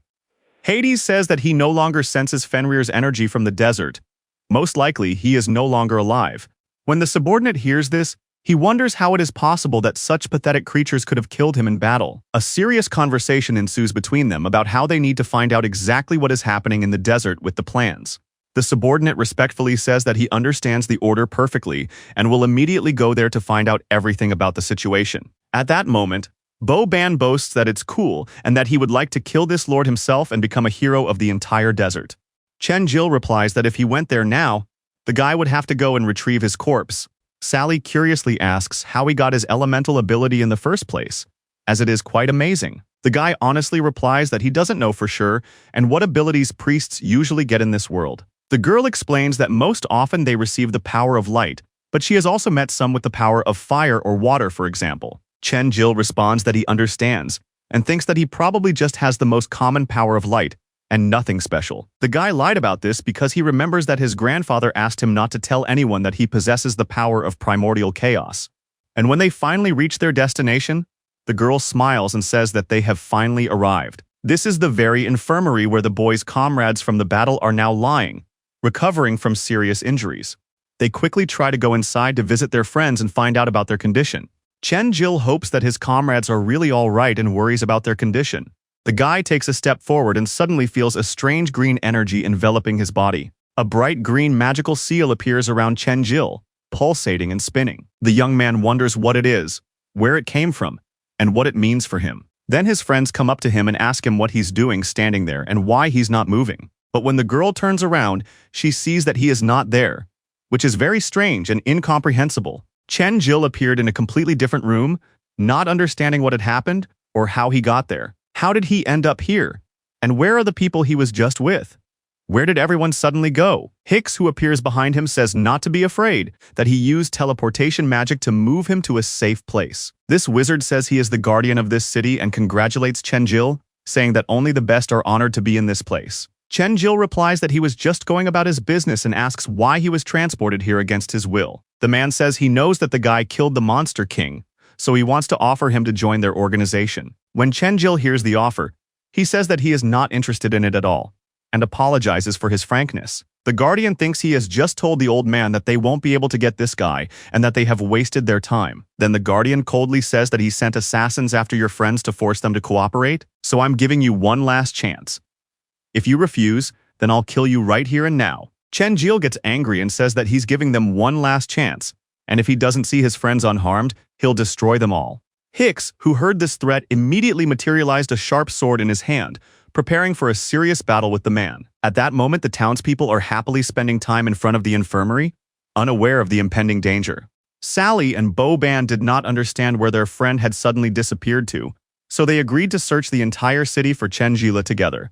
Bo-ban immediately noticed a strange, suspicious smell in the air around the clinic, which made him wary.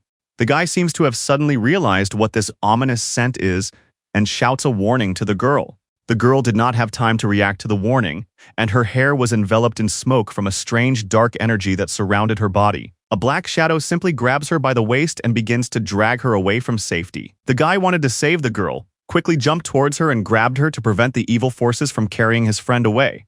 Bo-ban presses Sally close to him to protect her and uses his fiery power to repel the dark magic attack. The guy asks the girl if she's okay, and she thanks him for saving her from a terrible fate.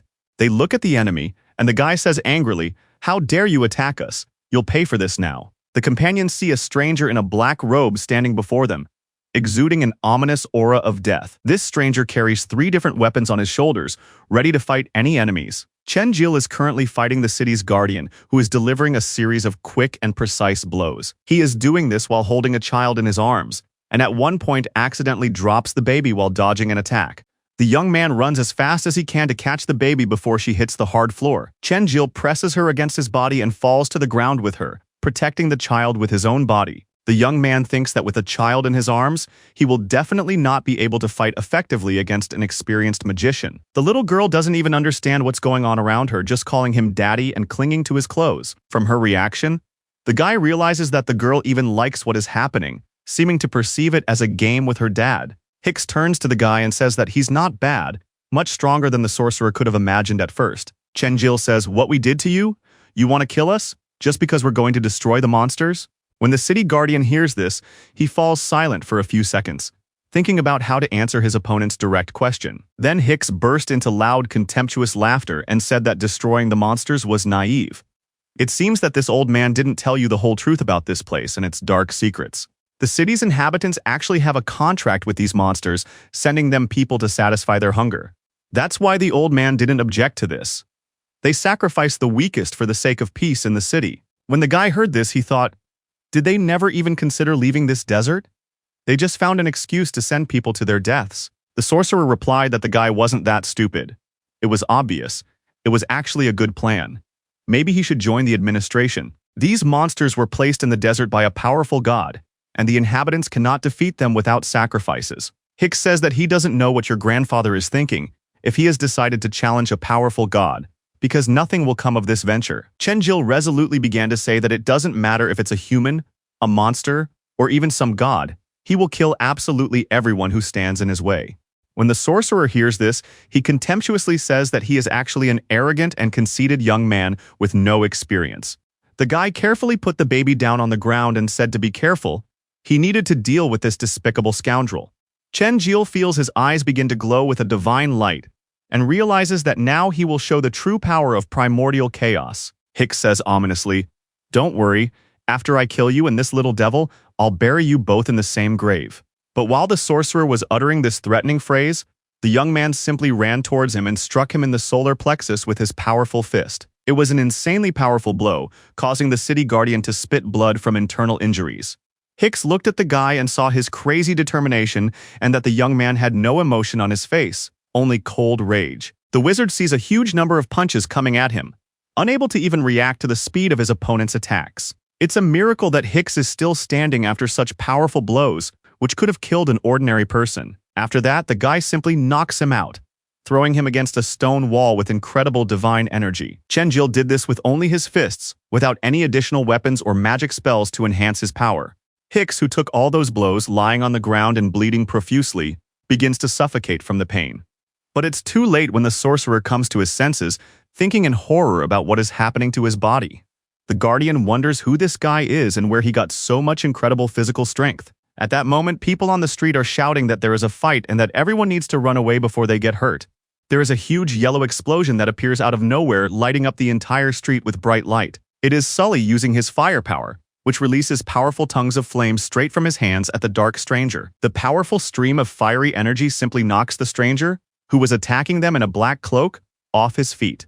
Boban is not far behind his friend, moving incredibly fast and skillfully maneuvering around his opponent to attack. The guy decides to use his power with a shadow strike to deliver a crushing blow to the enemy and end the fight. But when the weapons collide with the enemy, the blades simply clang together, creating sparks from the contact of metal. Boban shouts to his friend that they should now try a joint attack against this stubborn enemy. The girl lands on solid ground, realizing that she has one last chance to end this dangerous battle. She shouts loudly that she will use the fire dance, the most powerful technique in her arsenal. A huge stream of fiery energy bursts out of her hands like a hammer, illuminating everything around her with a bright red light. Another very bright explosion follows, after which nothing can be seen due to the smoke and fiery glow. The girl has clearly expended almost all of her energy on this attack and can barely stand on her trembling legs from exhaustion. She is very surprised by what she sees, thinking that it is simply impossible since she hit her opponent directly. Boban himself is also in complete shock at what he sees, wondering how this is possible after such a powerful attack from his ally. The warriors do not understand that it was all just a clever double, and the real enemy suddenly appears behind the girl, ready to deliver a fatal blow. Her comrades are terrified, wondering what to do in this critical situation. They have no time for anything, not even a defensive reaction. Suddenly, someone lands swiftly in front of the stranger, flashing with divine light and protecting his friends from certain death. Chenjil, as always, arrives just in time to help and prepares to deliver a crushing blow to this dangerous stranger in a cloak with his foot. But the man in the dark robe simply dodges the attack at the last moment, demonstrating incredible speed and agility in battle. Chenjil angrily says that he doesn't care who they are or what their goals are, but they dared to attack his dear friends. The young man turns to his opponent and says firmly that he should not even think of expecting mercy or compassion from an angry warrior. Chenjil's face shows genuine malice and unwavering determination to protect his comrades at any cost, even his own life. A sinister black energy begins to materialize from the enemy's body, enveloping the entire space around him in darkness. Sally turns to the guy and excitedly asks where he was, why he disappeared so suddenly, and that they searched all over the city for him. Chenjil says that it's a very long story and that he'll tell her everything in detail later, but for now, they should go back home to his grandfather. The guy says that Grandpa might be in great danger right now and that they need to check on him immediately. The grandfather, who is standing at home, thinks and searches an ancient book for important information about the power of primordial chaos and its purpose. The old man thinks about an ancient prophecy and that when gods and demons come to Earth, the world will be plunged into complete darkness. The grandfather reflects that only those who possess the power of primordial chaos will be able to save this world from certain destruction. The three friends finally return home and are sincerely happy to see their grandfather alive, unharmed, and safe. He asks them in surprise why they returned home so quickly, and whether they managed to get to the hospital to see their comrades. They tell him in detail that they were attacked by unknown people right outside the hospital. The old man says seriously that the man the boy met was a wind wizard, and the others most likely encountered Lucius, a dark wizard.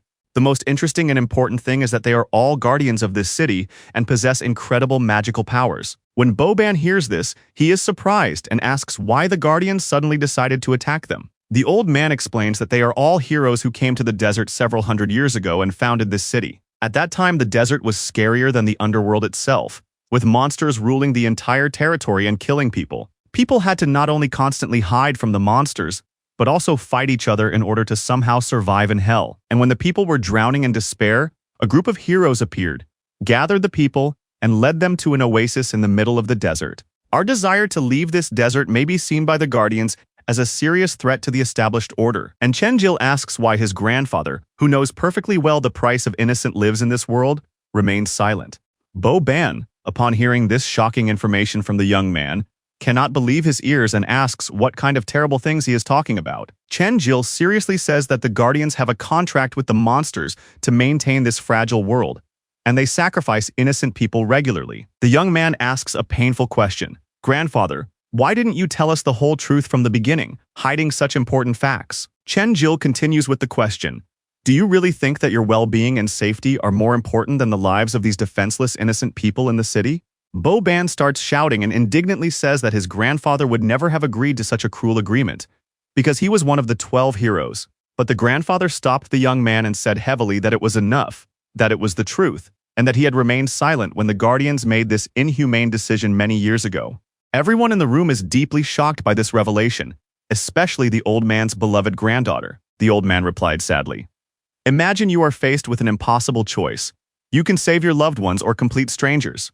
He believes that absolutely everyone would choose the former without hesitation, because only our closest loved ones are truly family.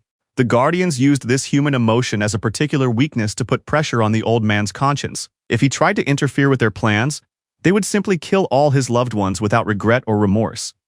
Grandfather says that if it were only his own life at stake, he would rather die than do something like that. If he was strong enough to sacrifice his loved ones and still act according to his conscience, why make such a painful choice at all? Chenjil understands that his grandfather decided he was powerless to resist the Guardians and thus protect his loved ones.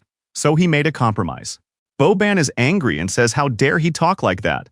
How dare he look down on their grandfather? But Chenjil asks him a counter-question. If he had to choose between saving the boy and his granddaughter, what would he do? After this painful question, there was a very real oppressive silence in the room. No one knew what to say. The old man really didn't know how to answer such a direct question.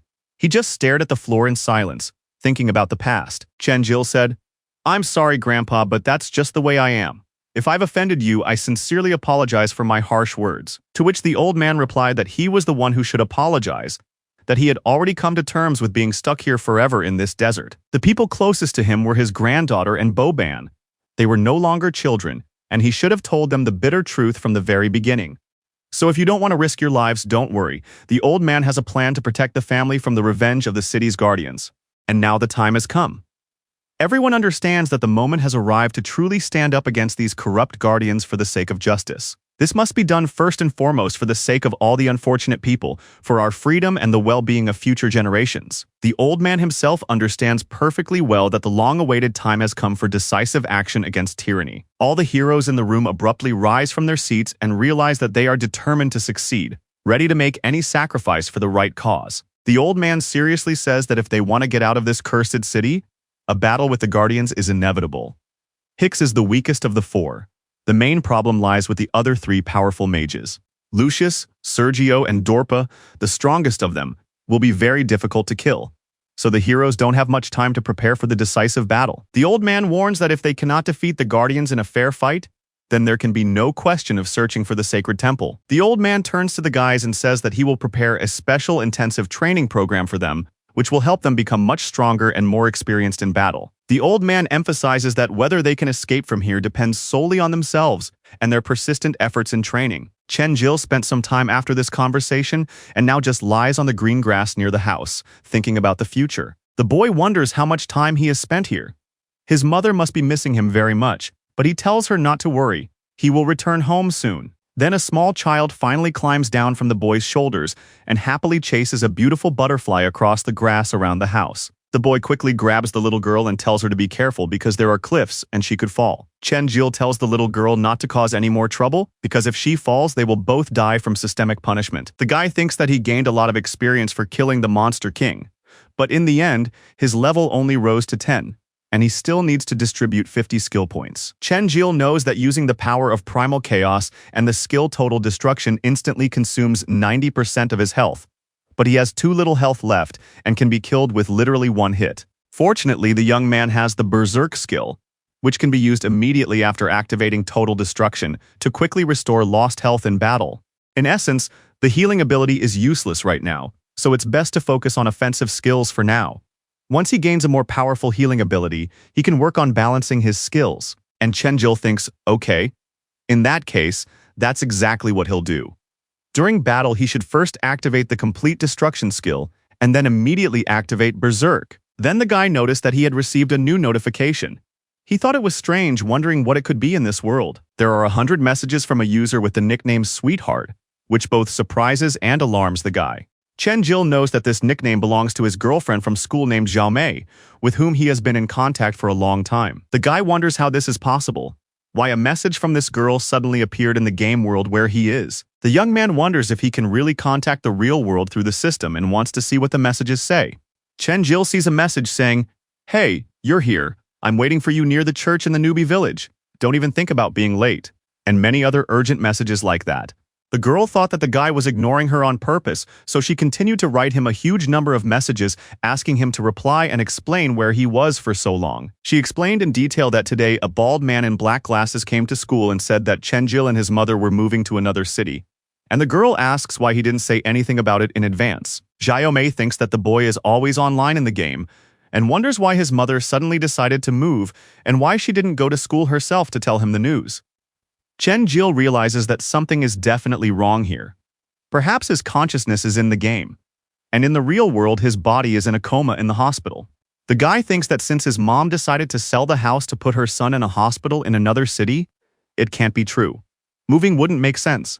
The boy literally grabs his head and realizes that there is absolutely nothing he can do about this situation while he is in another world. Chen-jil pushes the little girl away and says irritably to leave him alone with his flowers, that now is not the time for games and entertainment.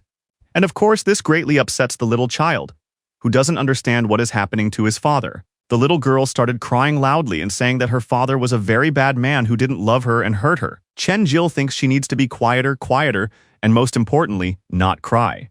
She should wait a little while until he figures out what's going on. But then the child opened her mouth so wide that it really scared the guy, foreshadowing something bad. An alarming notification appears saying that they have upset the creature, so now they are subject to the harshest punishment from the system for cruelty. The guy doesn't understand why this is happening to him, and a notification arrives that he is being prepared for immediate teleportation to the place of punishment. Chen-jil is teleported to some hellish world where there is only red-hot lava and unbearable heat from streams of fire. A huge monster, the size of a 100-story building, can be seen slowly rising from the lava with a roar of rage. The guy turns to the child and says that he loves her very much, please forgive him, trying to atone for his guilt towards the little girl. Then Chen-jil activates his transformation, picks up the child and says, well, let's start our fight anyway. At that moment, in the real world, it is already dark in the city, and the moon illuminates the hospital building where the wounded heroes lie. Bros stands by the window of the ward with his arms folded, thinking about what has happened and the team's future plans. The warrior thinks that it turns out his grandfather is also here. But why does he want them to be silent? What is the point and purpose of this? Bros says that his grandfather is one of the strongest warriors of lightning and thunder, so it turns out that he is also stuck here in this desert for a long time. The old man who came to the hospital earlier to see the young man says that he is no longer the warrior he once was, now just an ordinary old man. Bros says he can't believe he's talking to a legend and asks if there's anything specific they want from him. The yellow-haired guy realizes that it must be serious, since they came to him personally to talk. But the man says that it's nothing special, just that if anyone asks how Chen-jil defeated the Monster King, not to tell anyone anything. The guy then says that he doesn't quite understand why it needs to be kept secret from people, but he won't say anything to anyone. He gives his word. As he leaves, the old man says, "Thank you. I'm sorry to have bothered you again. I really hope you will be honest about this important matter." Bros thinks that even one of the 12 heroes is trapped in this cursed desert, and it's foolish to hope that they will ever get out of here. As he leaves, the old man says that if you want to get out, there is one way. You must find an ancient temple deep in the desert. They have already begun recruiting people for their expedition. If you are interested, come to my house to discuss it. Bros was deep in thought after this unexpected conversation with the legendary hero about the possibility of escape. But then his fellow assassin suddenly entered the room and said that it looked like his wounds had healed after treatment. The warrior replied that there were excellent healers here who had helped him recover, but so much had happened that he felt uneasy about the events. So Bros decided to ask his comrade if one of the 12 heroes had also come to him and told him about some temple. The assassin was surprised to hear this and said that one of the 12 heroes had actually visited the hospital. Bros then said that yes, he didn't recognize him at first either, but he really is an example for the current generation of warriors. His friend said that he had recently read about someone who had crossed the Black Sea alone and defeated a troll, but ended up locked up here. It turns out that the 12 heroes are not just a name, but the 12 strongest people in the entire known world. In our world, every 5 years, competitions are held for the title of the strongest, and each city and brotherhood sends 5 heroes. The 12 best teams advance to the finals, where the strongest is chosen, and no matter who wins or loses, they are all considered heroes. And all of this is truly breathtaking, all the feats they perform for the sake of the people. The warriors still think about their comrade Chen-jil, whose strength is simply incredible, and they can never compare to him. And then the tragic story of the 12 heroes and what happened in the desert resurfaces from the past. One of the heroes was fighting a monster who activated his terrible clawed hands for a deadly attack. Sally's parents were there, wonderful people, and her mother looked very much like her beloved daughter. This terrible monster simply took one swing and slit their throats, killing them instantly with no chance of survival. The heroes were powerless to save them, and the girl's father immediately lost his sight from the shock. The girl's mother immediately began to faint from the horrific sight of her loved ones' deaths. Morris and Luna were the names of the girl's parents, who tragically died in that battle with the monsters. Therefore, the old man decided that he and his granddaughter must leave this cursed desert forever. The grandfather spent so many years in regret, unable to come to terms with it all, telling himself that this was his punishment. And the old man understands that there is no need to worry. He has taken care of Sally, and now she has magical protection, the barrier of Lord Groom. Therefore, if Sally finds herself in mortal danger, the magical barrier will immediately activate, and even the gods will be completely unable to harm the grandfather's beloved granddaughter. And so Chen-jil's task in the hellish dungeon was successfully completed, and the young man thinks that it feels like the punishment was much harsher than last time. And then the young man received a warning notification that the monster's strength gradually increases with each attempt at the penalty trial. The guy was in complete shock, thinking that with each trial, it would indeed become more and more difficult to pass. Chen-jil thought that for completing a difficult task, he would be given a more or less decent weapon or ability with which he could look after this child. And this little girl kept repeating the same phrase, "I am a bow, I am a bow," and the guy realized what it might mean. Chen-jil asked her, "Wait, can you really see the game screen of the system, just like the guy in this world?" The guy realizes that his grandfather and his friends can't see the system. But why is this child able to? The young man asks if she can see the system screen, if she knows anything, if she can help him get a message from his girlfriend. Chen-jil realizes that it's probably useless to ask her anything, almost certain that she read the message thanks to this child. Just as the young man was deep in thought about the system and its connection to the real world, someone called his name. The young man sees that it is his friends Bo Ban, Sally, and his grandfather with Bros and the assassin, a whole group of friends. The guy immediately got up from the grass and said happily, "Wow, did you all really come here to visit me?" Chen-jil even noticed his recent comrades in arms with whom he had fought against the Lord in the dungeon just a short time ago. Bros said, "Of course you didn't come to visit us at the hospital, so we decided to come to your house ourselves." The guy said that he had run into serious problems yesterday, so he had to rush back and couldn't come to see them. Bros responds with understanding, saying that of course he understands perfectly well and knows that there are unforeseen circumstances in life. Chen-jil says that he is so glad that you are okay after your treatment, But why did you suddenly decide to come at all? Sally explains that it's to join the expedition team and also asks who the child is, if it's really his daughter. The guy immediately feels very uncomfortable with such a direct question and says that she is not his child. Of course.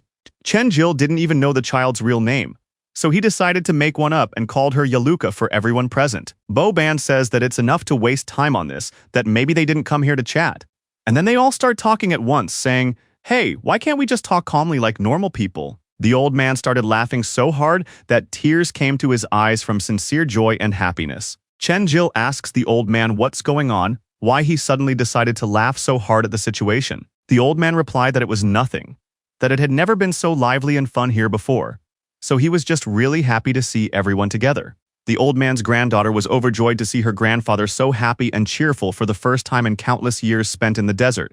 Chen-jil suddenly noticed that the smile had faded from the old man's face, and the boy felt that something had changed in the mood. The old man then said seriously that they should enjoy themselves while they could, because very soon there would be very hard training for everyone. Bros replied that it sounded scary, sir, and asked how he planned to train them for the upcoming battles. The man replied that scary was not a strong enough word for what they were about to go through in the near future. The old man says that you are facing a very difficult test, and he thinks that not even every hero will have enough strength and endurance to get through it. All these young people wonder if even heroes would be able to handle such training. But the old man says that in any one-on-one battle, physical strength, reaction speed, and endurance are the most important qualities of a warrior. If you want to defeat your enemy, you need to find their weak spot. Even a small mistake in a single second can change everything. And then the old man made an exact copy of each of the students using cloning magic for training. All the students look at their copies in amazement, marveling at how accurate and realistic they are in every detail. The man goes on to say that in a team battle, coordination, harmony, and understanding each other are much more important. The old man says that this artifact was made by the Archmage specifically for training warriors before competitions. So don't be afraid. The doubles can't hurt you. The old man explains that once you receive fatal damage, you are out of the competition and can no longer attack opponents or doppelgangers. He says that in that case, our intensive training begins right now, so get ready for the test. The sun is already setting, and Rahidler asks the old man what he will cook for dinner and if he has any food preferences. The orc turns to the little child Yaluka and says, "You little devil, you better stay away or I might accidentally hit you while I'm cooking." The old man replies that he doesn't think that's enough, that he should cook for at least 20 people, as there will be a lot of people. When the orc hears this, he says in surprise, 20 people? Are we having guests for dinner tonight? But at that moment, all of his companions, exhausted from their grueling training, enter the house, tired but satisfied with the results. The old man asks, "What's going on? Why are you so tired so quickly? He thought you would last longer in the fight with the doppelgangers." And then the grandfather says that the most important thing to remember is that you must prepare exactly 20 portions for everyone present. Soon, a delicious meal was served with various salads and fish, and all the dishes looked appetizing and tasty. After eating, Chen-jil held out his empty plate and immediately asked for seconds, as he was very hungry. The orc said that it was fine. Of course, he would bring everything right away, and he was glad that everyone liked the food. Grandfather said that they were all very good, defeating their doubles in half an hour, and asked how they liked his training. Everyone just remained silent, because the training had been hellishly hard and exhausting for them, both physically and mentally. Seeing their dejected reaction, the man asked what was wrong, what they didn't like about training with their doubles. And the grandfather saw the burning, angry eyes of his students, who were looking straight at him with silent reproach for such trials. His granddaughter said that they hadn't even had time to do anything, as the doubles had defeated the team in a mere half hour. Chen-jil understood that it was like a game where players fight against real opponents, not monsters, but doubles who can think. When the battle began, the doppelgangers immediately scattered in different directions and took up strategic positions for attack. It turned out to be a clever trap, and the doubles simply prevented the team from moving, leaving the guy to watch as his double dealt with the others. So the battle hadn't even really started yet, when the team immediately lost the decisive battle against the copies. The old man said that it was not bad, that he had managed to analyze the situation correctly, and that, as he had said, the outcome of the battle was clear almost immediately. Grandpa says that in so-called team combat, it's not the strength of an individual that matters most, but the strength of the whole team, like in chess. The doubles are incapable of creative thinking. They simply analyze your abilities and based on that, choose the most optimal strategy. The old man then said that the strategy they chose allows them to deal with a team of inexperienced newbies most quickly and effectively. Chen-jil understands that this is indeed true, It is more like a set of mathematical problems that are solved coldly. Therefore, in order to learn how to fight as a team, you also need to make the right decisions and understand the strengths of each team member. The old man says, "That's enough training for today. Tomorrow we'll try again. This time I'll fight with you." The old man says that now the most important thing is to get a good rest and gather strength for tomorrow. Chen Jil thinks at night that he understands that this is just training, but it's so hard when you see your comrades dying. The young man realizes that this won't work. He is still too weak to protect the people who are dear and important to him. These heavy thoughts give him no peace, and the young man is so upset by them that he cannot sleep. Chen Jil remembers when he was little, and his mother had the opportunity to get a good job, but she refused because she wouldn't be able to spend time with her son. At that time, his mother said, "Thank you, sir. Can I bring my son here on Wednesdays after lunch? He will wait until I finish work." The director said that your son would take the place reserved for customers, as Wednesdays are very busy in the office. The woman replied that he would not take up any space, that she would bring a chair so that he would not disturb anyone. The director said that a single mother, such a beautiful woman, shouldn't have to work so hard to support her family. He then began to say that you were free in the evening and would like to meet with you for a private conversation. But the woman firmly said, "I'm sorry, I'm just looking for a job." And little Chen Jil came over and hit the man in a very painful place. The guy started yelling, "Get away from my mom. Don't even think about hitting on her with those kinds of offers. She's a decent woman." The woman then tried to smooth over the awkward situation, apologizing to the man and saying that her son didn't understand what he was doing, that he was just a little kid. Then this insolent fat man rushed at the little boy saying, "I'll kill you for your insolence, you little bastard." But the boy's mother grabbed the scoundrel by his fat arm, preventing him from getting close to her son to harm him. She, skilled in hand-to-hand combat, immediately pinned him to the ground with one swift movement, demonstrating her mastery. As she left, the woman proudly said that this job was definitely not for her if such unpleasant people without a conscience worked here. She apologized to her son and said that his mother had made a mistake in choosing this place today, and that she would treat him to ice cream. And the guy remembers this situation, that he swore then that he would always protect his mother from any danger and trouble. And then Chen Jil hears a mocking voice saying that he wants to protect others with such pathetic strength that it's just ridiculous and naive. And the young man realizes that this is definitely the same mysterious stranger he met in that strange spiritual world before. The boy wonders how he can hear my thoughts and why he doesn't answer direct questions. What kind of strange connection there is between them. Chen Jil turns to his child and asks if she has heard anything of what is happening around them. She hasn't heard anything.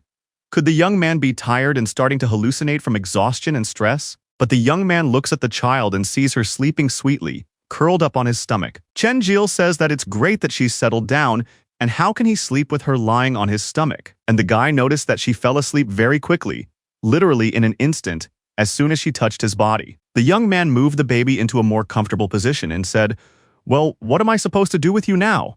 Chen Jil wonders how his mother managed to raise him alone, without the help of his father or the support of relatives. The guy thinks, "Mom, don't worry, now I know exactly what to do. First, I have to become much stronger than I am now." The stranger says again that he managed to kill an incredibly strong monster, but today he simply messed up in the team battle. So the young man is actually very weak. That's how he can be described at the moment without exaggeration. When Chen Jil heard this, he thought that these doubles may be superior to ordinary monsters, but to him they are just the same enemies. And so the guy simply found himself in another world, realizing that it was true, that you were a stranger, that he had imagined it. But the guy noticed that the atmosphere around him had changed. It turned out that he had been transported back to that mysterious place. This blonde stranger says that this is your spiritual world, that you ended up here as soon as you became my master, and we became bound together forever. The guy doesn't even know what a spiritual world is, so he asks the stranger for an explanation of this mysterious place where they meet. Chen Jil realizes that after being transported to this world, he has become significantly weaker physically, which is why his subordinate was only able to contact him now. The guy says that thanks to him, he was able to defeat the Monster King and return to the city. But why are flowers flying in the spiritual world? The mysterious stranger replies that he does not know for sure. But in the spiritual world, each person has what is most important to them. Chen Jil asks if these beautiful flowers are really the most important thing to him. But why does he feel nothing when he sees them? The man replied that he didn't want to think about such boring things, and that he hadn't come to answer questions. The stranger said that he had called the young man to do something very important for him and his development as a warrior. You see, He is extremely interested in him becoming much stronger than he is now in this world. And then this man begins to glow brightly with powerful energy that shoots out of his body in all directions. He says that my strength has been restored by less than 1%.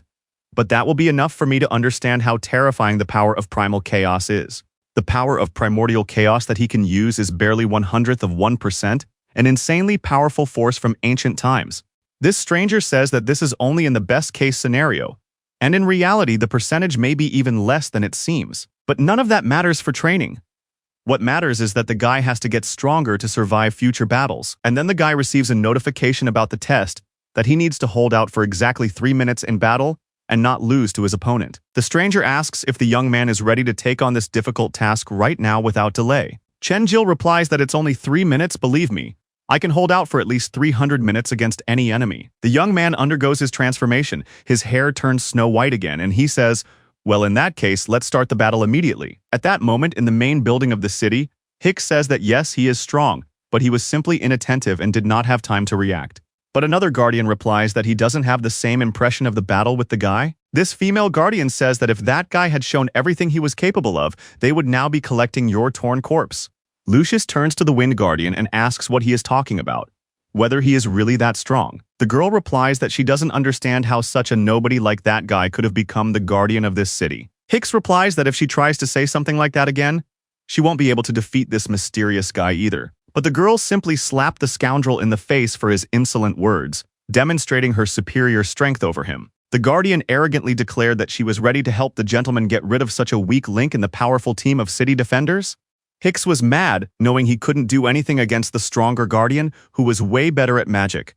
But the Guardian noted that the guy was actually very strong physically, but relied only on brute force without thinking about strategy. If Mr. Dorp were here in the city, dealing with this group would be much easier and more effective for everyone. Another Guardian reported that the old man had already begun gathering a team for an expedition, so he had considerable authority among the locals. The female Guardian asked what the team should do about this threat to the city's dominance. Another Guardian created a monster out of dark energy with his hand, a terrifying creature with glowing red eyes and sharp claws designed for killing. When everyone saw it, they were completely shocked, as they realized that this was truly a horror from the depths of the desert. This is a desert demon from China, a terrible monster that feeds on human flesh and knows no mercy toward living creatures. And now the Guardian who summoned that monster has ordered him to go and kill the old man and his companions, showing no mercy to the children. The monster's eyes immediately glowed with a red, sinister energy, as if hellfire from the depths of the devil himself was burning within them. The demon leaped forward very quickly, opening its mouth with sharp teeth, ready to devour the first victim that came its way. Chen-jil, still in the spiritual world, continued to fight against this powerful enemy. There were only 2 minutes left until victory. The young man thought about how he had to avoid deadly attacks for 3 whole minutes to gain experience and become stronger. Then he would be able to handle any training his grandfather could come up with for the team in the future. Chen-jil wondered why his opponent wasn't actively pursuing him, and he had a very strange feeling that something bad was about to happen. And then in the spiritual world, there was a huge destructive explosion that threw the boy back several meters with incredible force. But the young man stuck his weapon into the ground, which allowed him to stay on his feet and not fall into the abyss. Chen-jil realized that this was very unexpected and extremely dangerous, and that he had nearly died from the shockwave alone. After all this, the young man saw the ground in the spiritual world split in two, as if by an earthquake. The young man wondered if this was really called training, because now he would simply be killed with no chance of survival. The guy thought about how the Monster King's magic shield had given him half a second to react. Otherwise, there would have been nothing left but a wet spot. The enemy, this unknown man, asked if he wanted to avoid a fair fight by cowardly running away from the real battle. The blindfolded man said that he had managed to block the blow unexpectedly quickly, apparently underestimating his combat abilities. The stranger declared that cowardly behavior at that moment was absolutely unforgivable for a true warrior and hero. Chen-jil turned to the so-called teacher, asking what kind of strange training methods he was using, trying to kill his student. And of course, it was all a trick. The guy simply started running away after distracting his opponent with conversation and questions about his methods. The guy understood that he only had a little bit of time left, 2 minutes, or more precisely, 1 minute before the end of the test. Chen-jil turned around and suggested taking a short break because he wanted to rest just a little before the final stage. The teacher replied that the enemies would not let them rest, so constant attempts to escape were useless in real combat. So the stranger quickly jumped over to the other side and ended up behind the young man, ready for a surprise attack. The man said that this was the first lesson for today and swung his weapon to deliver a crushing blow. Chen Jil was in complete shock, wondering how the teacher had been able to move so quickly without making a sound. The guy thought, okay, you can't just run away from your enemy in battle. So Chen Jil swung his weapon and delivered a lightning-fast strike with maximum force and speed. The boy's weapon appeared, touching the teacher's throat directly, threatening to deliver a fatal blow to a vulnerable spot. But the man managed to jump into the air and dodge the attack thanks to his excellent reflexes and agility. The guy realized that fortunately it was just a physical attack, so the teacher was able to easily dodge the blow. But what interested him most was how the teacher had managed to get behind him, as he hadn't even seen him move at such speed. Chen Jila's ability would only recover in 5 minutes, so he only had to hold on for another 30 seconds to win. So the guy turned to the teacher and asked if he could take a short break, promising not to run away anymore. The man replied that it was fine, but only if he would explain what that unusual move in combat had been. The guy asked what technique it was, wondering if his teacher was referring to the lightning-fast strike he had just used against his opponent. The time was up, the task was completed, and the boy explained that when he activated his ability, it was as if a mechanism was triggered, and his body began to attack or defend itself. The guy replied that he had used a lightning strike, asking what the teacher meant by the word technique. The teacher said he didn't remember anything he had said, but he had a feeling he had seen that strike somewhere before. The guy asked if the teacher meant that someone had used this technique in the past. The man thought that everything seemed vaguely familiar, but he couldn't remember in which battle he had experienced similar feelings. The boy realized that it was true, because his grandfather had told him a legend. So he said that he thought he knew who the teacher really was. Chen Jil suggested that the teacher was a legendary hero who had once defeated an evil god and saved the world from destruction. When the guy shared this information, he asked if the teacher remembered anything after hearing the story. And indeed, after hearing that name, the man was simply stunned by the sudden flood of memories from the past. The orc who lives with the old man is now sleeping soundly on the floor next to the stove, snoring loudly and breathing peacefully in his sleep. Bo Ban, who is lying next to him on a straw mattress, thinks it's good that his grandfather brought this orc here, but wonders why he has to sleep in the same room. The boy gets up from the unbearable snoring and thinks that no, he can't take it anymore. He needs to find another place to sleep. But then Bo Ban notices a strange dark energy in the air, slowly seeping through the cracks in the walls of the house. The young man immediately looks at it more closely and wonders what this strange, ominous smell is, reminiscent of rotting flesh. But then the young man realized with horror that this actually meant that mortal danger was approaching for all the inhabitants of the house. Bo Ban immediately understood that something terrible was happening, and that this was no ordinary nighttime incident in the desert. Immediately afterwards, there was a powerful blow to the house, which shook all the walls and caused dust to fall from the ceiling. The orc, who had been sleeping soundly until that moment, thought that it must be an earthquake, when everything around him began to collapse and fall on his head. But no, it was a huge monster that had been summoned by the city's guardians a little earlier to carry out a dark mission to eliminate the threat. The orc thought that if the destruction continued like this, there would be nothing left of him but bones. It was worse than an earthquake in the mountains.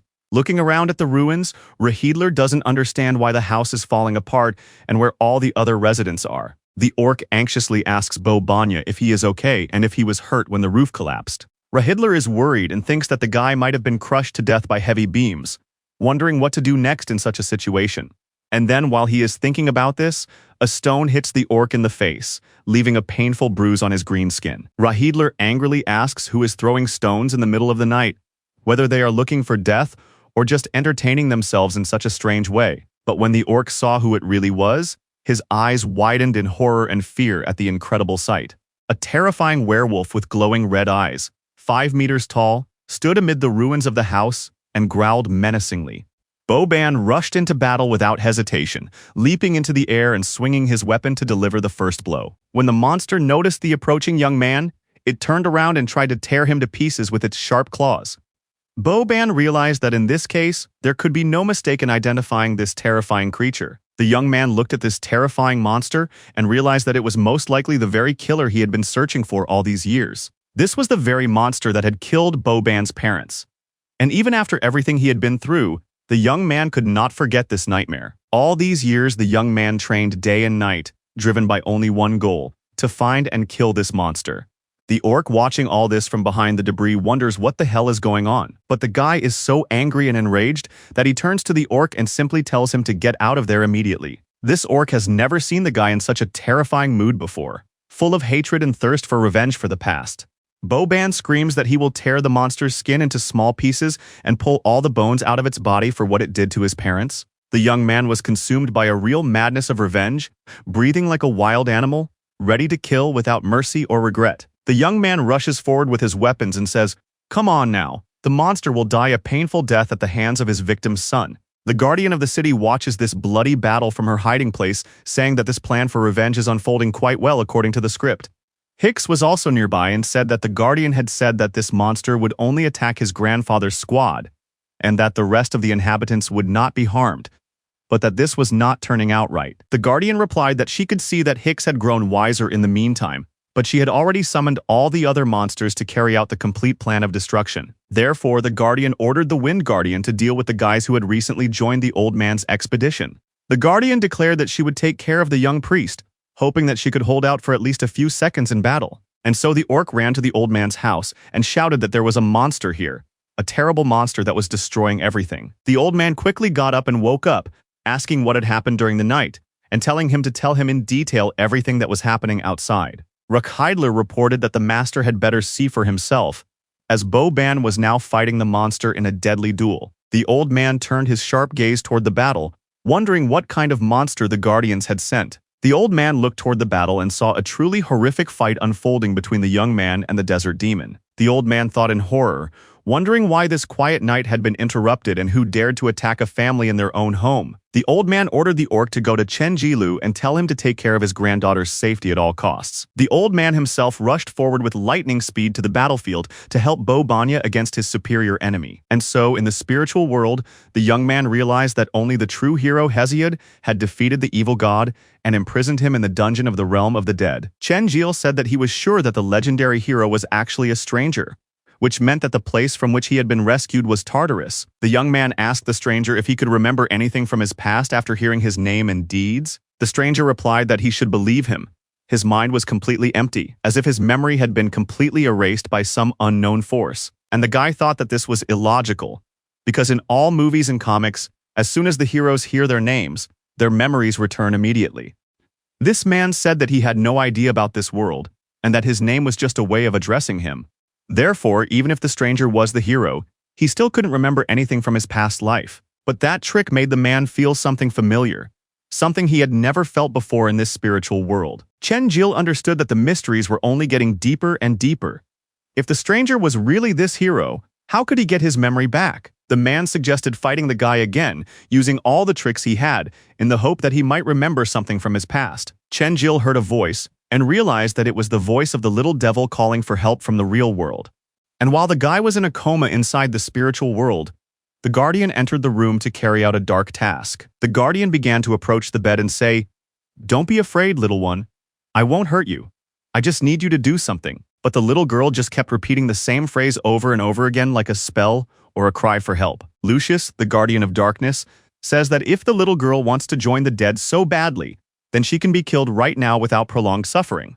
The little girl tries to escape as quickly as possible, crawling across the floor and hiding under the bed from the scary woman in black. A strange, powerful energy rises in the room, which greatly surprises the Guardian and makes her wary of the unexpected phenomenon. A loud voice appears out of nowhere, saying that he is a little late but still ready for battle. Chenjil, who suddenly appeared in the room, tells her not to cry, that he has fought enemies worse than this, speaking kindly to his child. And now the boy stands and looks intently at this dangerous girl, realizing that now there will be a serious battle not for life, but for death. At this critical moment, the entire city is engulfed in flames. All the houses are burning to the ground, and smoke covers the sky like a black shroud of death. The ordinary residents are screaming in terror, begging for someone to come to their aid and save them from the monsters. A small child cries bitterly over the body of his mother, who will never wake up again to hug her child. The terrible monster from the underworld continues to methodically deal with these defenseless inhabitants, enjoying their suffering and cries of despair. The largest werewolf stands over the body of a little girl, preparing to kill another innocent child. The monster opens its huge mouth with sharp fangs and prepares to feast on the fresh human flesh of its little victim. But then, An unexpected powerful triple lightning strike hits the monster, illuminating the entire street with bright light and deafening with the roar of thunder. It is an old man who strikes the monster with his magic and tells it menacingly that today it will die for its evil deeds against the innocent. The old man grabs the frightened girl in his strong arms and asks her if she is all right after the monster's attack. After that, the old man realizes that he must save this child. But the monster is only angered by the attack and prepares for revenge. These monsters are terrifying, and there are several of them all wanting to attack the old man at once and tear him to pieces. But then, unexpectedly, a huge blow from an unknown force hits the monsters, throwing them in different directions with incredible power. It is Bros, who has arrived just in time to help, and he asks in surprise why the monsters suddenly attacked this peaceful town in the middle of the night. The old man explains that a special magical barrier is usually set up around the city to prevent monsters from entering and harming the inhabitants. Therefore, judging by all appearances, the Guardians have simply grown tired of waiting, and the old man is willing to bet that the monster invasion is just a diversionary tactic. The old man tells the guys that the most important thing is to get to Chenjila and kill him at any cost. So the old man turns to the warrior and the assassin, telling them that they must go to the city and help the civilians survive. The heroes must help all the people evacuate and bring them to the old man's house, where they can hide from the monsters behind magical protection. And so they excitedly ask the old man where he himself will go at this dangerous moment when the city is burning in flames. The man replies that he must go and try to restore the magical barrier that protects the city from the invasion of desert monsters. Bros says that there are monsters everywhere, and the heroes must go with the old man to protect him. The old man says that warriors must first and foremost take care of the peaceful inhabitants and their well-being. It is their sacred duty. The old man uses his mountain blade skill and quickly flies high into the air, heading toward the source of the magical barrier to restore it. At this critical moment, the Keeper of Darkness gently lands on the ground next to the house, ready for a decisive battle with the young hero. She turns to Chenjil and says with a smirk that he seems to have become even faster than before, but that it's not enough. Chenjil thinks that this is another enemy using the power of shadows, and that she seems to be the person in the cloak who recently attacked his friends. The guy says to the Guardian, "Hey lady, why did you suddenly decide to attack us in the middle of the night without declaring war?" When the Guardian hears this, she is completely shocked that someone would dare to call her such a derogatory and familiar name as Auntie. The guy himself thinks that if the team defeats the god, all the inhabitants will gain their freedom. So why do the Guardians want to get rid of the heroes at any cost? The Guardian explains that the Lord put so much effort into developing this city and that there is no temple in the desert. Do the heroes really think they can defeat any of the Guardians?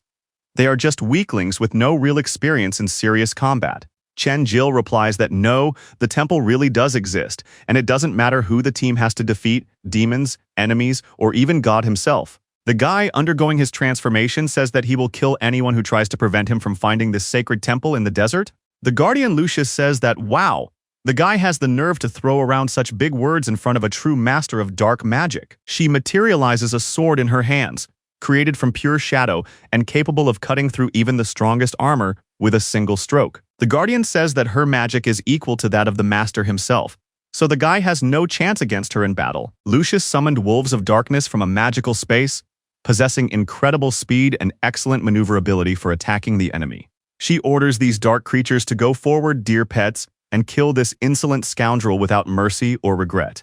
And so, the pack of ferocious creatures rushed forward at Chenjil with the intention of tearing the guy into bloody pieces. Chenjil grabs his weapon and prepares to deliver a divine blow, a skill he has mastered through constant training. A huge amount of divine blue energy emanated from the boy's weapon, illuminating the entire street with a bright, unearthly light of power. Chenjil kills all these creatures with a single blow, and the Guardian watches in amazement with her mouth wide open. Lucius thinks this is impossible for a mere mortal, so she decides to summon 3,000 shadow blades for a massive attack, and real shadows in the form of swords appeared in the air and headed straight for the guy ready to tear his body to pieces. But the guy's ring, which he received as a reward for his exploits, begins to glow with a green mystical color of magical protection. Thanks to this magical artifact, Chenjila was able to create a protective dome that blocked all of the enemy's attacks. The guy turns to the Guardian and says that this is all she is capable of, or that there is something else in the arsenal of dark magic. The girl is shocked,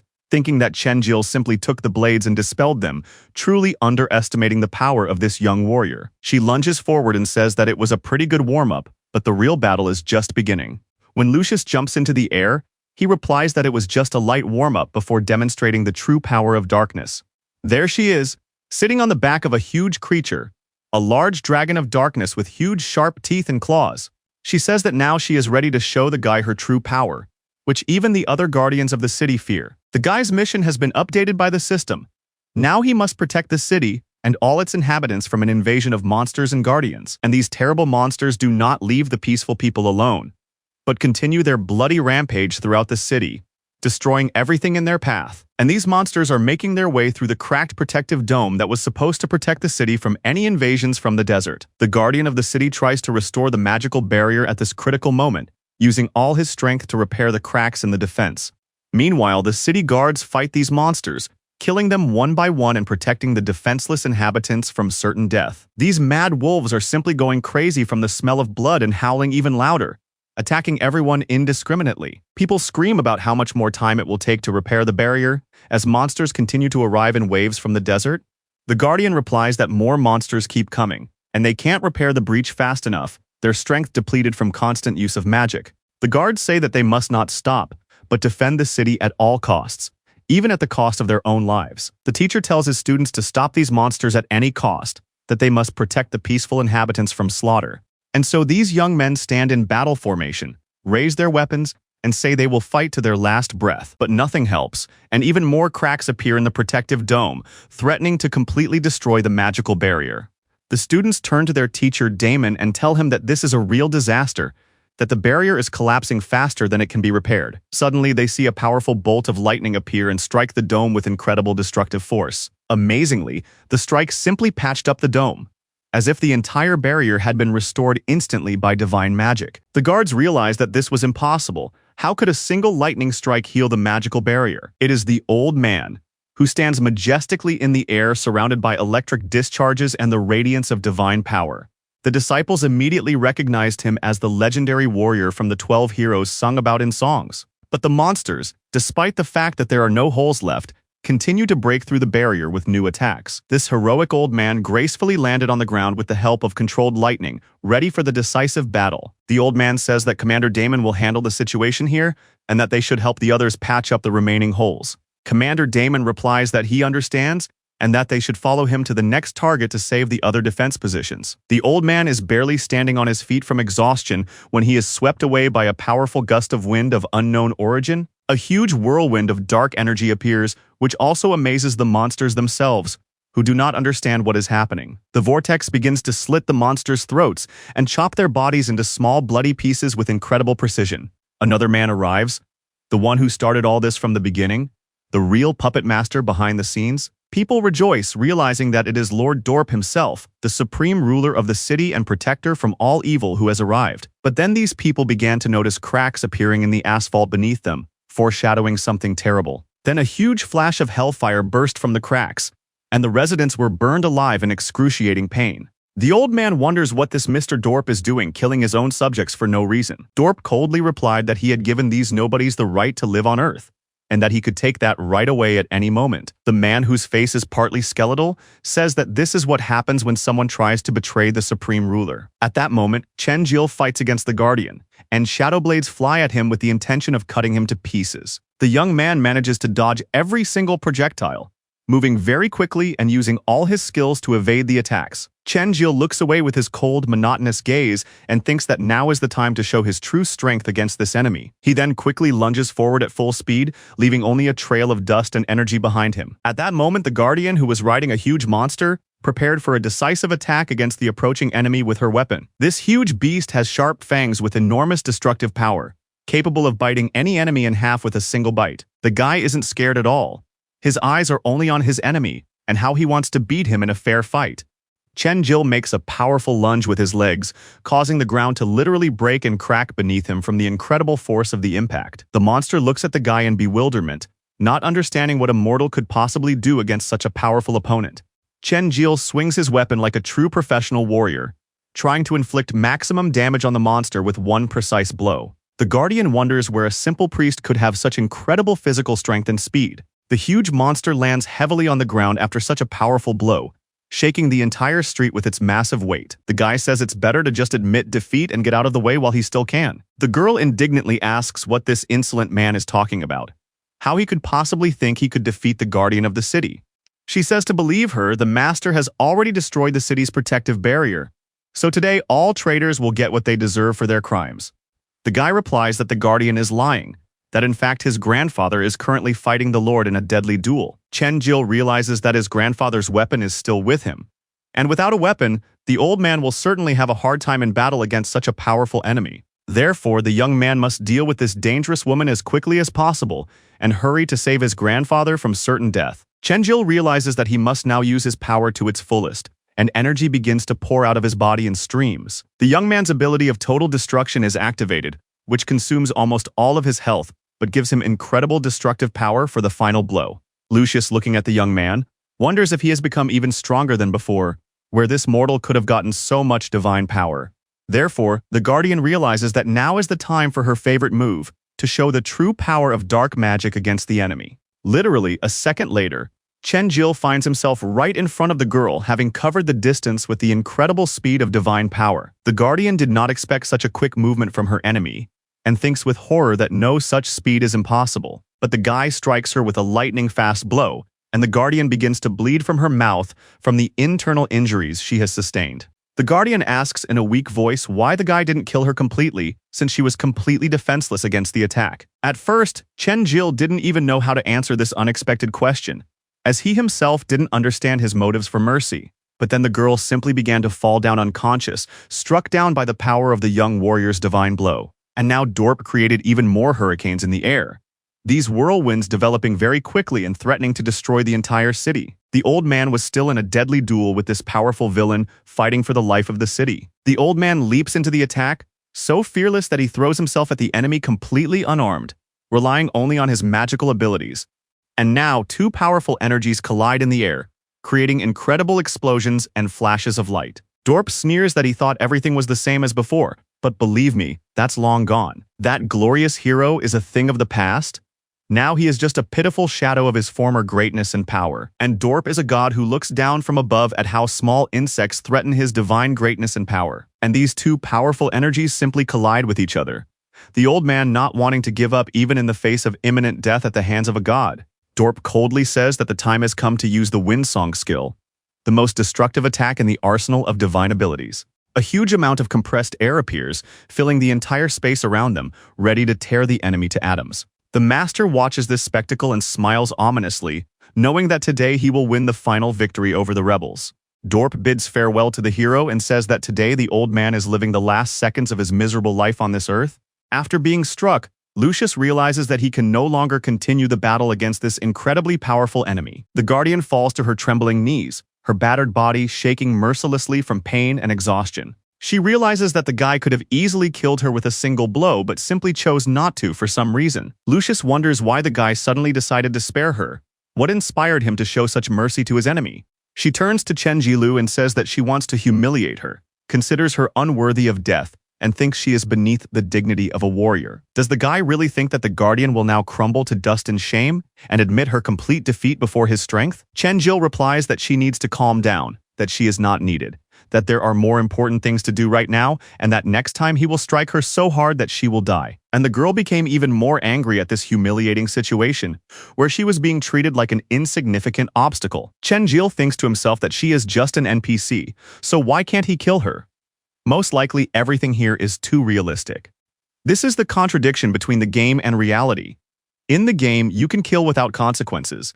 There is no responsibility for your actions. And now this Guardian tells her that the old man is near the western barrier of the city, fighting the Lord in a deadly duel. But she warns that even if the guy and the old man join forces, the two of them still won't be able to defeat the Lord's power. Chen-jil responds that there is no need to worry about that, as he knows what to do against this enemy. The young man turns to his little child and says that they must act as quickly as possible to help his grandfather survive. So Chen-jil grabs the child and starts moving very quickly, saying that he is running to help his grandfather. At this critical moment, the old man's fight is still in full swing, and neither side wants to back down first. A very bright flash of divine energy ignites, greatly surprising the self-confident gentleman, who did not expect such resistance. Dorp was sure that he had killed the old man with his skill, but that was not the case. The hero was still alive and full of strength. A huge bolt of lightning strikes the villain straight in the face with the incredible destructive power of ancient magic. After that, even more energy hits Dorp's body, and he falls heavily on his back from the unexpected attack. The gentleman lands so hard that he breaks part of the building with his back, leaving a huge hole in the wall. It was a powerful attack from the old man who put all his magical power accumulated over the years into it. After that, the old man decided to use his skill, crushing thunderclap, to finish off his defeated enemy once and for all. This enemy simply lies in the wall, pierced by his own body, unable to move from the damage he has received. The old man approaches Dorp once more and simply punches the wall to end the battle once and for all. Everyone around shudders from his crushing blow, which shakes the foundations of nearby buildings to their very foundations.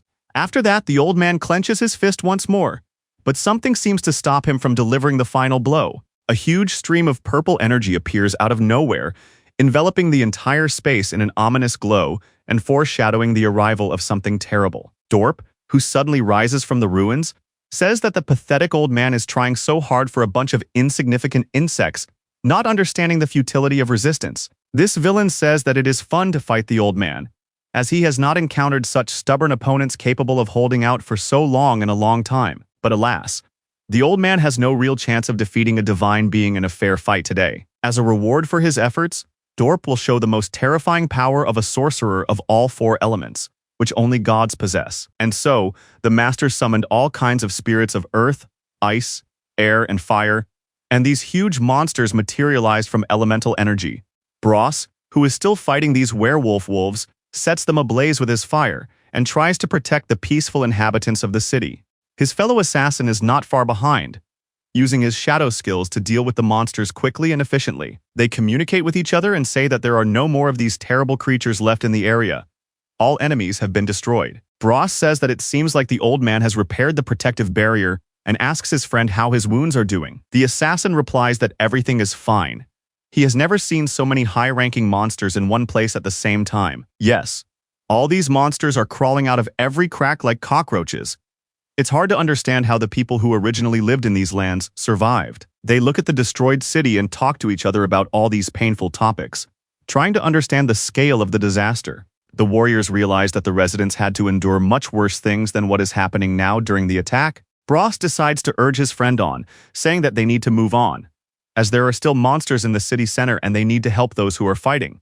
Suddenly, they both hear a strange, frightening sound and immediately raise their heads warily, listening to the source. Never before had the warriors heard such a terrifying sound which made their blood run cold with primal fear. This sound came from the terrible elemental monsters summoned by the Lord with his magical rings of the four elements. The assassin said that someone had summoned beasts of water and fire, and it was incredible how huge they were. Could there really be such a powerful sorcerer in the city? Although such magicians possess several elements, their power is weaker individually than those who have only one ability. Bros realizes that only one person can use several elements with such incredible power, the Lord of the city himself. During this battle, the old man flies across the battlefield like lightning, a true force of nature unwilling to surrender in the face of death. The old man feels that he must save the city's inhabitants at any cost, as this was once his true home. The old man is now fighting against a fiery monster, a real snake made of flames, summoned from the depths of the elemental world. The old man moves very quickly, like flashes of lightning back and forth, not giving his opponent a chance to land a precise blow. The old man approaches the Lord and charges his fist with elemental energy, ready to deliver a triple blow with all his accumulated strength. The old man unleashed all his magical power, saying that now Dorp would die for all his evil deeds against innocent people. Dorp, of course, only laughs sinisterly, saying that he thought the old man was such a naive simpleton. But this exceeded all expectations, and right in front of the old man's face appears a huge fist the size of a building, which is about to crush him into a pancake. The old man is like a bolt of lightning, and at the last moment he manages to dodge the elemental giant's wild, deadly blow. The old man thinks that's good, in which case he'll deal with the earth monster first and then take care of the rest of the summoned creatures. So with his fist and lightning skill, Grandpa strikes the monster first, putting all his accumulated magical energy into the attack. The old man puts a lot of strength into it and says that he asks it to disappear at least now and today, to leave the city alone. The old man jumps into the air and seems to have even managed to kill the earth monster with one powerful blow. But then the old man realizes that he has simply been grabbed by the water monster, which has wrapped its liquid arms around him and is trying to drown him. The old man thinks about what to do in this critical situation, trying to break free and survive this trap. A huge amount of water lashes around him, and the old man now seems to be drowning in an endless ocean of elemental magic. But then Grandpa simply jumped to a nearby rock using the last of his strength to escape the water trap. The old man did not expect such a turn of events. His pupils turned white from shock and exhaustion of magical energy. But what's even more terrifying is that this earth monster is still alive and ready to continue its attack on the exhausted old man. The monster tried to grab the old man with its stone hands, but it couldn't because of how fast he was. Although the old man was slightly scratched by the claws, his body was now covered with numerous deep, bleeding scratches. Dorp says that yes, the old man was able to dodge such an attack, which is truly impressive even to a divine being. But the old man is just an ordinary old man now, not the warrior who single-handedly defeated a troll in his distant youth. Dorpa, on the other hand, has a young body and limitless abilities. Does the old man envy such strength and youth? The old man says that the master sold his soul to the devil in exchange for unlimited power, kissing the ass of the so-called god. Therefore, the old man says that perhaps Dorp is simply jealous of ordinary people who have retained their humanity and souls. When the master hears this, it hits him where it hurts the most, and he starts yelling furiously for him to shut up. Dorp cannot believe that someone would speak to him like that, so he uses his shadow magic to bid the old man farewell forever. A purple lightning bolt literally strikes the old man's body, piercing it through with the destructive energy of dark magic. After that, the gentleman pulls the body toward him using his magnetic power, preparing for the final blow. With a sadistic smile on his face, Dorp says that now he will crush the old man like a cockroach. The master will tell the townspeople that it was the old man who damaged the barrier, and that Dorp simply killed the traitor and saved everyone from danger. The old man is already preparing to accept his death, realizing that there is nothing he can do against the divine power of his enemy. Chen Jil flies like lightning, knowing that the old man needs urgent help. Otherwise, he will die at the hands of the tyrant. The young man manages to reach them and strikes the villainous lord who is thrown aside by the unexpected attack of the young hero. The blow simply throws Dorpa back with all his strength. His back against the rock, so powerful and unexpected, was the blow from the young warrior who appeared as a savior at the critical moment. The old man is in complete shock that the young man managed to do everything so quickly and save him from certain death at the hands of the tyrant. Dorpa, lying in a pile of rocks and dust, wonders who this bold mortal is who dared to strike a divine being. Chenjil carefully asks the old man if he is all right, and the old man says and asks why the young man is here, that he should be safe. The young man explains that the guardian told him everything about how this gentleman was going to kill his grandfather here, so he ran to help as quickly as possible. The grandfather turns to the young man and says that he should not risk his life. Even if he had a sword, he would not be able to defeat such a powerful enemy. Besides, the old man says he is no longer the warrior he was in his youth. He is now an old man, and his body has become much slower and weaker. Therefore, the old man tells the young man that he has set up an evacuation portal near the garden and that they need to take all the guys and run away from there immediately while there is still a chance. But the young man responds resolutely that he would not even consider it, that he would never abandon his grandfather alone against such an enemy. Chen Jil says that everyone here is almost like family to him, so he has no intention of leaving anyone here to fend for themselves.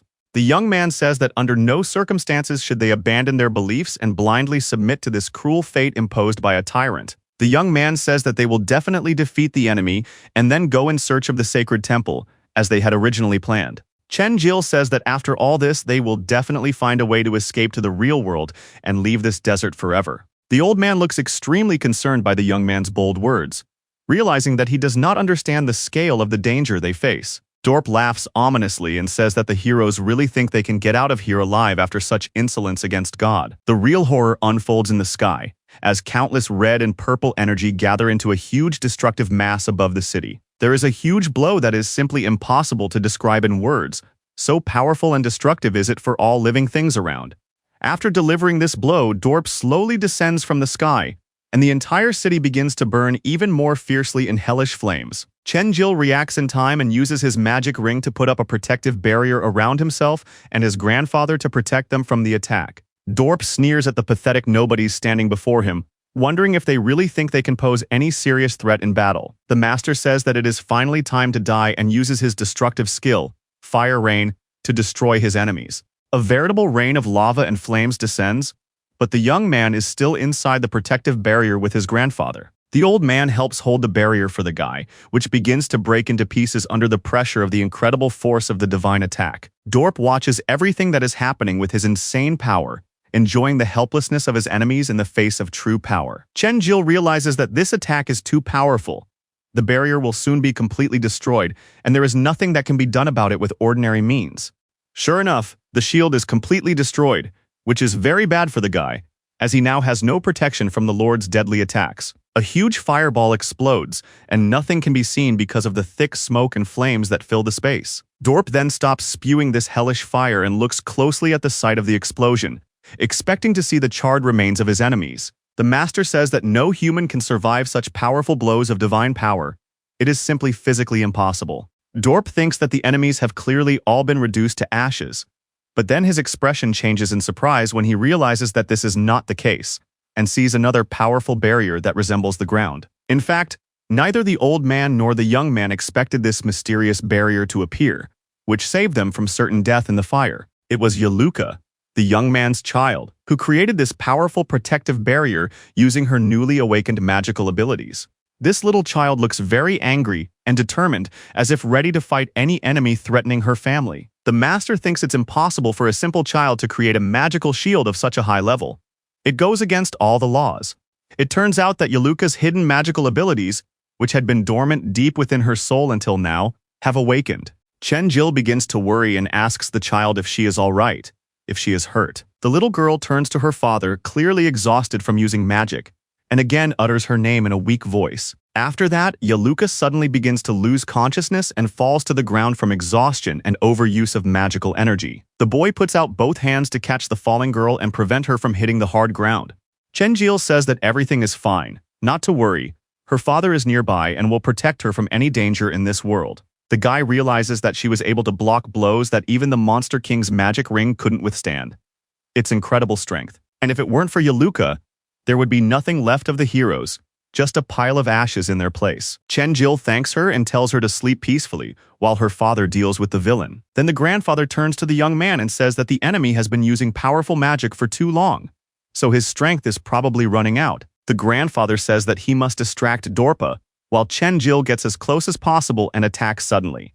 After saying this, the old man didn't even wait for the young man's agreement, but rushed forward as fast as lightning, using his Thunderblade skill. Chen-Jil, watching this, wonders how strong Dorpa is, as he can't be that weak to have such power. The young man decided to request information about this character through the system, but realized that the information had been hidden by the administrator. The young man finds it very strange that he cannot obtain any information about his opponent, as if his data has been classified.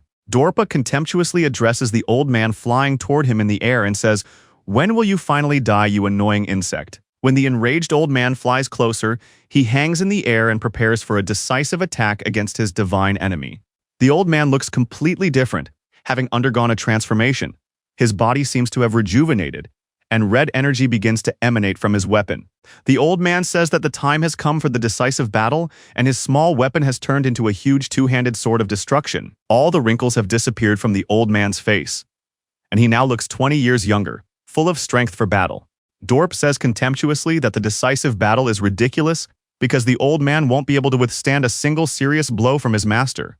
The old man, holding his weapon tightly in his trembling hands, says that we'll see who is stronger in a fair fight. The old man summons all his ascended powers, uses the skill Shining Lightning, and his entire body now glows with the red energy of divine power. The opponent responds, saying that the old man has clearly overestimated his strength, and that such pathetic attacks will not work against divine protection. Therefore, Dorp decides to use his Earth Force skill, and a huge boulder emerges from the depths of the earth with a crash and a bang. This boulder, the size of an entire building or even a mountain, hurtles toward the old man with the intention of crushing him into a pancake. But the old man is not afraid at all.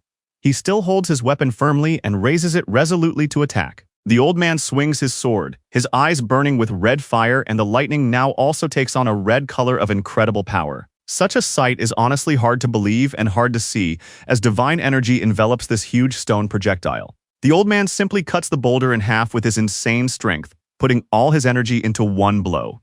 The old man's eyes still sparkle brightly, and he passes through the stone debris as if it were nothing without slowing down. Dorp, watching this incredible sight, summons fireballs and realizes that the old man has indeed become much stronger than before.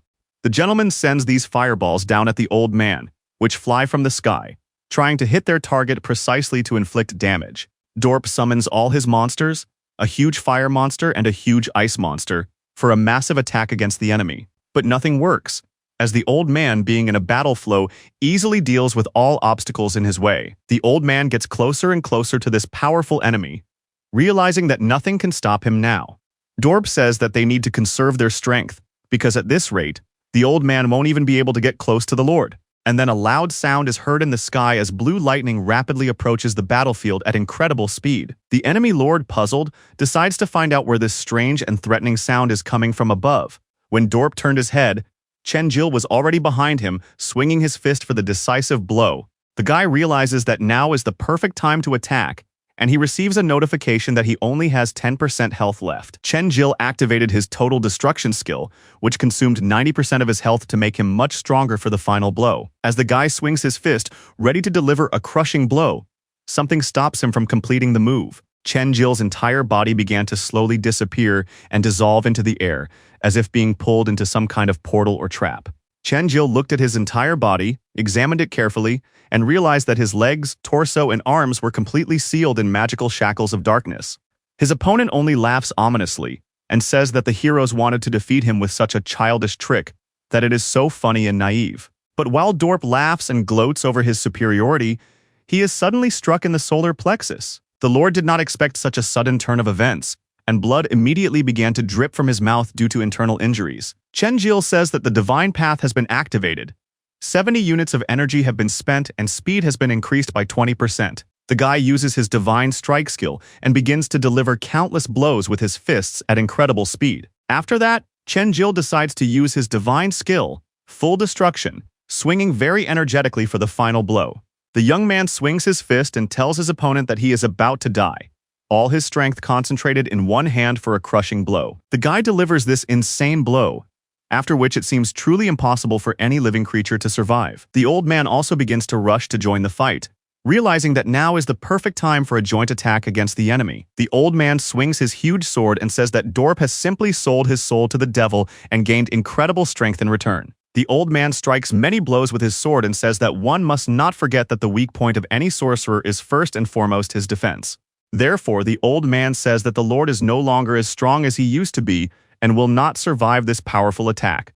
The old man says that this blow will be enough to take the most precious thing, the life of the tyrant who oppressed the entire city. This crazy blow is visible as a blinding glow that can even be seen from space, a huge red energy. The blow was so powerful that it simply blew up the forest, trees flying with their roots in different directions from the epicenter of the explosion. It's hard to believe that such a destructive blow could even be delivered, surpassing the capabilities of an ordinary person 1,000 times over. Chen-jil, who is watching this spectacle, finds the blow too bright even for him and covers his eyes with his hand. The old man, having expended a huge amount of magical energy, looks closely at the result he has achieved with this attack. The old man turns to his defeated opponent and says that now it is definitely over. The battle is finished. Chen-jilu barely manages to stand on his trembling legs, holding onto the ground with his hand to keep from falling from exhaustion. Looking at the old man, the young man thinks that this is the true power of one of the 12 heroes. His grandfather is indeed very strong. This blow was no weaker than his opponent's, perhaps even stronger than Dorpa's divine attacks. The old man turns to the young man and says that there are still many cracks in the protective barrier that need to be repaired, so let's split up to be more efficient. The old man tells Chen-jil to go west, while he will go east, as it seems the battle is still raging there. Chen-jil thinks that he has a feeling that something is wrong here, but he cannot understand what exactly is causing his unease. Then something clicks in the young man's mind, and he suddenly realizes what is wrong with this victory. Everything went too smoothly and easily, and after the battle ended, there was no system notification that the mission had been completed. And then the old man also came immediately, surprised and realizing that something was definitely wrong with this victory. Dorp, who is not actually dead though badly injured from the attacks, is now slowly rising into the air above the ground. The gentleman was insanely evil, emitting blue energy, saying that he didn't think this boy would turn out to be such a strong opponent. Dorp allowed the heroes to get closer to him and attack, but it was a clever trap to study their abilities. But the gentleman says that the heroes cannot even imagine the insane power he possesses, and all his wounds begin to regenerate quickly. Chen-jil, watching this, wonders why Dorp is suddenly regenerating like the wandering inhabitant he met earlier. The old man, with a troubled expression on his face, says that he is sorry, as he seems to have misjudged the situation and the strength of the enemy. The old man replies that their enemy does not get his power from the devil, but from Hades himself, the god of the underworld. Hades is a powerful god of the underworld who rules over the souls of the dead and possesses incredible dark powers. The old man says, "Remember I told you about the man who killed his daughter's parents? Well, he used the exact same abilities." The old man heard the murderer utter the name Hades while using his destructive abilities in that battle, and that this man who served the god was insanely strong, so it's really hard to believe in such power. Hades, after killing the girl's parents, said that he had wasted his time again, that it was bad luck, and that he had nothing to report to Hades.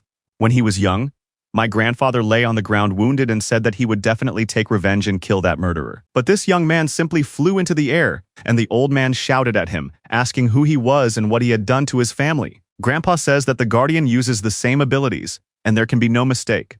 The murder of his parents and the inability to escape are connected to Ada. Dorp says that he didn't expect the heroes to discover the source of this power, and that he didn't intend to use divine power in the first place. And the gentleman says that the heroes have not yet understood that the elementary abilities granted by the gods cannot harm him in any way. Dorp says that all attempts to kill him are completely pointless, and that the heroes would be better off dying peacefully without suffering.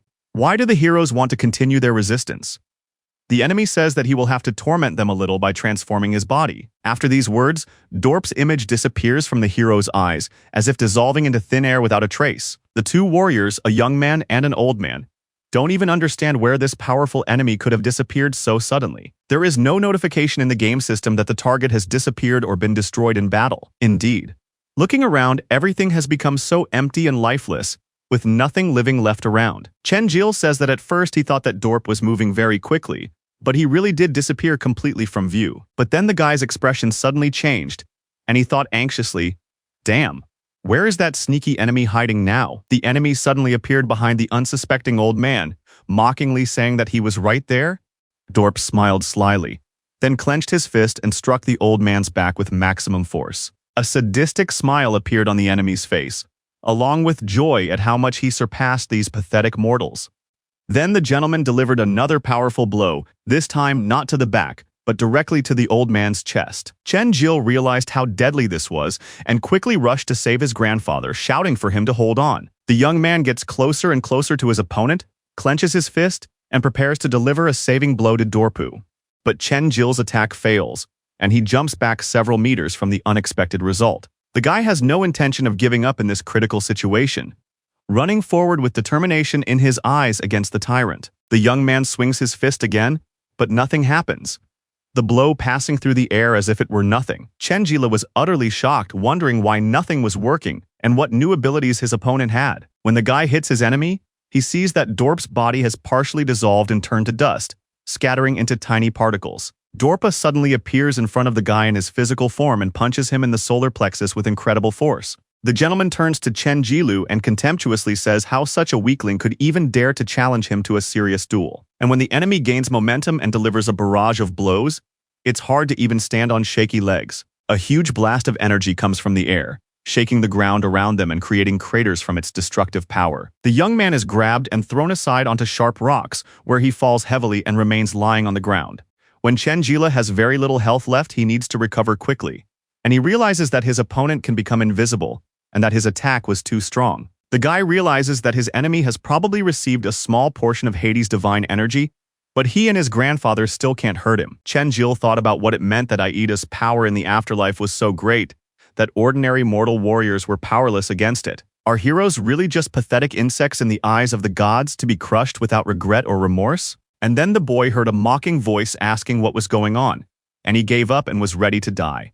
Dorp says that you know what's interesting, that humans are by nature the most cruel creatures on this planet. Even small children can kill ants and insects for fun, and now heroes have taken the place of these insects. The gentleman says how funny and exciting it is that he can't even tear himself away from watching this one-sided battle. Dorp takes the guy in his energy shackles, lifts him into the air and says that he shouldn't even try to play the hero in front of God. But if Chen Jil can entertain the gentleman with his pathetic attempts at resistance, then so be it. He'll think about what he can spare. The old man suddenly appears behind Dorp, holding his huge weapon in his trembling hands, ready for the final attack. The old man swings again and shouts that he will send this tyrant straight to hell to his master, Hades. Grandpa uses his red energy and says that today, Dorp will simply die from righteous anger. But it is clear that for this heir to divine power, the guardians of the city are nothing but pathetic insects under his feet. The Lord uses his magical power, and the weapon flies out of his grandfather's hands, breaking free from his weakened fingers. The sword simply falls to the ground with such a crash that the entire earth shakes from the impact of the heavy metal. Dorp also takes his grandfather into his magical shackles, squeezing his entire body with his blue energy, saying that it seems the old man does not understand. Elementary abilities cannot cause serious harm to the possessor of divine power granted by Hades himself from the underworld. The master says that no matter how powerful the hero's elemental abilities are, mere mortals cannot kill a true god. Chen-Jil understands that gods cannot be harmed by the power of the elements.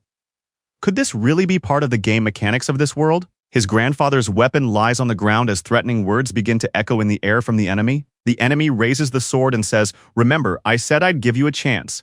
Now it's time to make your final choice."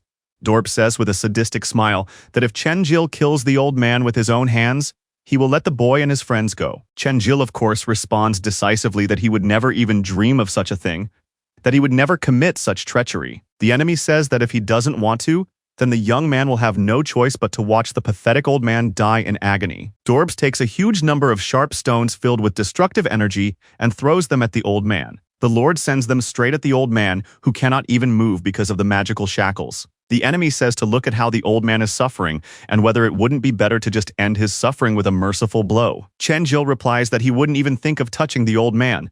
Otherwise, he would kill Dorpa sooner or later anyway. And the guy screams, himself in a real rage that he has never felt before in his life. Chen-Jil realizes that there is nothing he can do now, that all he can do is watch as Dorpa kills the old man. The young man thinks about his closest relatives and friends, everyone he had in this world and in his previous life. The guy remembers his mother and that he must return home. This is his main goal in life. Chen-Jil is angry with himself and thinks desperately that there really is no other way out of this hopeless situation. Hesiod, who suddenly appears in the young man's mind, asks himself with contempt if this pathetic nobody really calls himself a god. When the young man hears this familiar voice from the spiritual world, he is very surprised and delighted that the legendary hero is with him again. Around him, Chen-Jil once again sees the beautiful red flowers and the familiar atmosphere of his spiritual world, where time flows differently. The young man teleported back to his spiritual world, looking intently at the peaceful surroundings, which contrasted sharply with the real battle. Chen-Jil turns around to find and catch the eye of the legendary hero, who summoned him to this place for an important conversation. The man says that if his master dies at the hands of this nobody, he will never be able to wash away this shame before history. Hesiod says that the gods can give people power, but that same power can harm them if used correctly. But this only applies to ordinary basic abilities, while the hero possesses something much more powerful and dangerous to the gods. When the young man heard the man's words, he thought hopefully, could the legendary warrior have come up with a plan to defeat Dorp? The man replies that if Chen-Jil dies, he himself will naturally disappear, so he will not allow him to die at the hands of this villain. Hesiod was annoyed by Dorp's arrogance, for the power of the god of the underworld was indeed great, but not unlimited against all. But today, Dorp is unlucky, and he has encountered the bearer of the power of primordial chaos in the form of Chen-Jil. Ordinary elemental abilities cannot harm the gods, but in this case, everything is completely different thanks to the unique power. This is the power of primordial chaos that Hesiod passed on to the young man, and it can even kill gods and divine beings. The hero says that it is time for Chen-Jil to learn what the true power of primordial chaos really is. Chen-Jilu listened to all this and returned to the real world, realizing that he had an insane amount of hidden power. Now the guy was almost unconscious, unable to wake up from such a state of exhaustion and pain from the blows he had received. Dorp chuckles and smiles, saying that today the old man will surely die a painful death before his eyes. But then the old man's expression suddenly changes, and fear appears when he hears the threatening words that now it is he who will die. The guy uses the abilities Divine Path and Divine Strike, which have been fully restored by the power of primordial chaos. Now all the negative effects from previous battles have been removed, and his speed has been increased by 20% for the decisive attack. The enemy only laughs contemptuously and says that the guy is so funny, wondering where he found even a drop of strength left. Chen-Jil takes up a defensive stance against the enemy's blows, demonstrating that he is no longer defenseless against Dorp's attacks. Dorpa immediately changes his expression, realizing that this is simply impossible. Where could a mortal get such strength? But while the gentleman is lost in thought, the guy takes his huge fist and punches him right in the face. Chen-Jil strikes his opponent in the face and uses his divine strike skill, delivering countless punches in quick succession. All of these punches were very powerful and frequent, and his fist itself became as hard as flint thanks to the power of primal chaos. The enemy's health finally begins to drop little by little, and the heroes have finally found his weak spot to deal real damage. Chen-Jil has no intention of stopping there. He wants to see this through to the end and finally defeat this tyrant, so he continues to deliver crushing blows. The guy kicks his leg really far and sends his enemy flying so far that when Dorp lands, there's a big explosion on the ground from the force of the blow. Hesiod explains that even if divine power is fire, the power of primordial chaos is water, capable of completely extinguishing it. Therefore, the hero tells the guy that Chen-Jil has now become a natural-born god-killer, capable of opposing any divine power in this world. The old man, watching all this from the sidelines, looks at the young man as if he were a real candle burning in the air with divine light. The old man wonders if this is really the so-called true power of primordial chaos that ancient legends spoke of, and the guy turns to the hero inside himself saying, "Tell me, why did you only now allow me to use more power?" He asks about the reasons for this decision. He has not yet found a suitable answer to this question and is gathering his thoughts to explain his actions. Hesiod says that he would not have done this if the enemy had not been endowed with divine power from Hades himself. Since the very existence of the guy's elemental abilities goes against the will of the gods, it makes him a target for their wrath. The gods, with their keen senses, must have already sensed the presence of such power in the world and want to kill the bearer of primordial chaos. In the future, Chen-Jilu will have to face not pathetic minions, but real gods in all their might. Chen-Jilu replies that there is no need to worry, even if the enemies are gods, he will definitely find a way out of here and return home. And the guy receives the monster's crystal tears, which instantly restore all abilities and also give additional health to continue the battle. Chen-Jil drinks this magical item and realizes that he must first finish what he started with Dorp before thinking about the future. It's time to finally finish off this enemy completely, and the guy activates his total destruction ability for the final blow. Dorp is barely standing on his trembling legs, realizing that this is impossible against divine power. Ada took Dorp's soul and all his feelings, but why is his whole body now trembling from the unbearable pain of the mortal's blows? The master thinks about the guy and wonders what this youngster was able to do against divine protection. Could Chen-Jile be the one mentioned in the ancient legend that Dorp had heard earlier from Hades himself about the bearers of primordial chaos? And just as the gentleman was immersed in these disturbing thoughts, he heard the sound of an approaching attack, which frightened him greatly. Dorp tried to defend himself somehow, putting his hands in front of him so that the boy wouldn't hit him with the final blow. The gentleman tries to defend himself against this insane blow that the guy wants to deliver to end the fight. Chen-Jil will never let this opponent go, so he uses the skills Divine Path and Divine Strike at the same time. The opponent tries to avoid defeat in the fight and uses the invisibility skill to hide from retribution. Chen-Jil really misses because the opponent's invisibility skill was successfully activated at the critical moment of the attack. But the guy doesn't give up and activates his Eye of Truth skill. Now Dorp can't hide his location from pursuit. The target is now locked on by the system, and in shock, Dorp becomes even more vulnerable than he was before without the protection of invisibility. Chen-Jil simply takes a swing and strikes the enemy with all his might, putting all the power of primal chaos into the blow. 30 blows were delivered in a row. The enemy took damage from the explosion 3 times, losing 3,500 health points from the combo attack. Now minus 2,000 health, the Divine Path ability was restored to continue the decisive offensive. The enemy's health is less than 10%, but the effects of the magic bottle will wear off in 2 seconds. The guy realizes that he has very little time left for the final blow, but he is completely confident in his increased strength. Just then Chen-Jil, who is in midair, clenches his fist, realizing that he must act as quickly as possible to finish the fight. Dorp acknowledges that this is the power of a godslayer, having felt its destructive force firsthand and can no longer resist. And then real fire of primordial chaos begins to pour out of the young man's hands, and Chen-Jil quickly concentrates all his energy. The young man's gaze is determined, completely ready to deal with this tyrant once and for all, leaving no chance for resurrection. A huge explosion occurs in the air as if the sun itself had exploded, illuminating the entire area with the blinding light of primordial chaos. The trees standing in the forest are enveloped in this bright glow, and the old man can barely stand on his feet from the shockwave. Grandfather, who was watching from the sidelines, cannot take his eyes off the powerful spectacle. And now the young man had done it, delivering the decisive blow.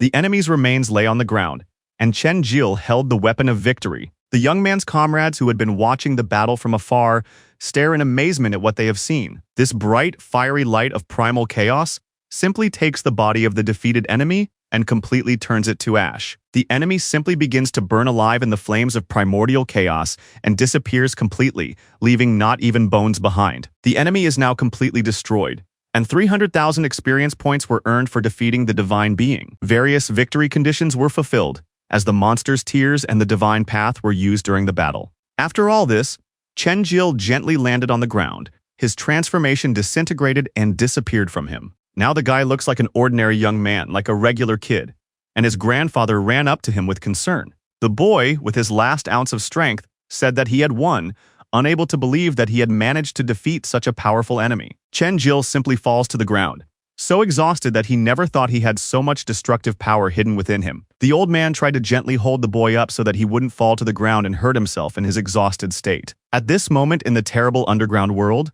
where everything is shrouded in evil and hateful energy, stands the main building of the residence of the Lord of the Dead. Hades sits majestically on his throne, sipping tea from a skull and watching the events of the living world through magical artifacts. When the god turned around, he saw that one of the vases had simply stopped glowing blue, which meant the death of his servant. Hades thought that the soul of the city's guardian had disappeared, for he had been his faithful servant in the desert for many years. The Lord of the Underworld realizes that the god killer has appeared in this desert, and Argos thinks he should already be there to investigate. An endless sea of dead souls in a lonely boat made of bones slowly sailing through the misty waters toward the world of the living.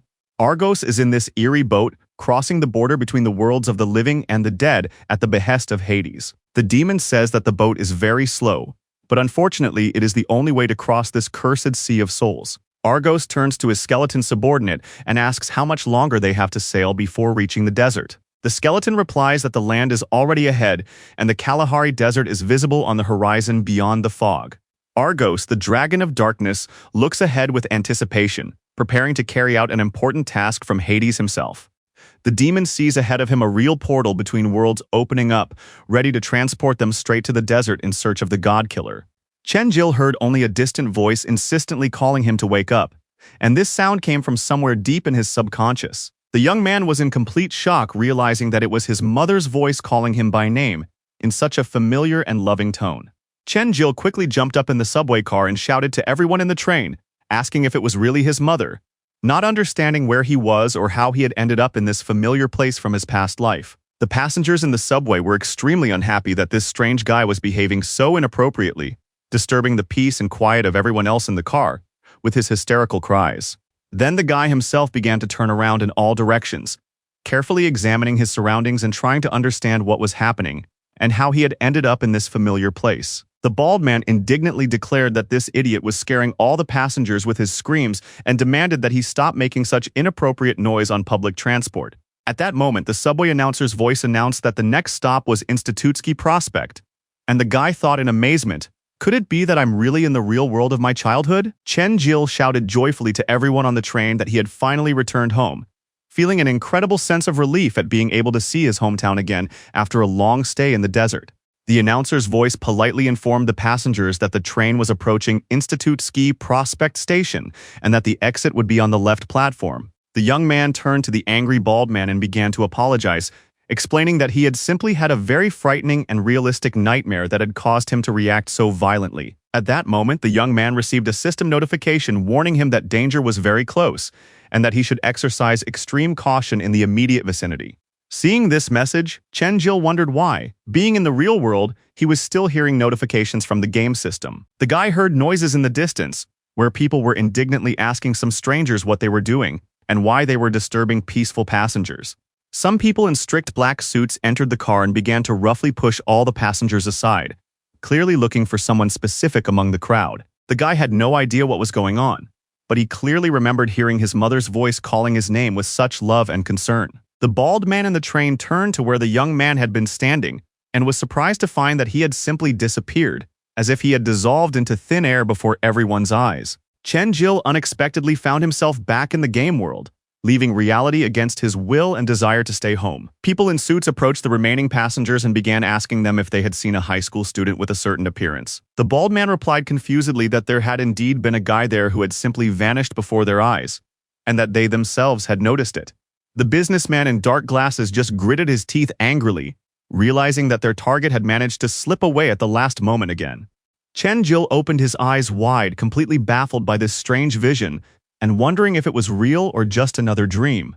The young man sat up abruptly in bed and stood up, trying to get his bearings and understand where he was at that moment. He began to breathe heavily from the incredibly realistic nightmares he had had, and wondered why everything seemed so real and frightening. Chen Jil wondered if he had really returned to this cursed desert, or if the vision was just another dream of his tormented mind.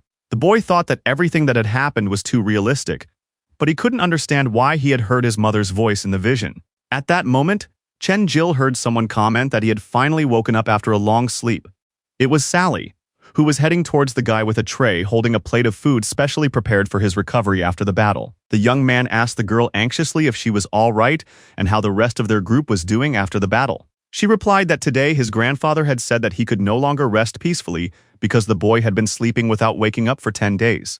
The girl explained that all his wounds had long since healed, but Chen Jil still couldn't wake up, and everyone in the group was seriously worried about his condition. The beauty informed him that in the evening, the villagers would hold a large festive feast in gratitude for the rescue, so the young man should prepare a speech.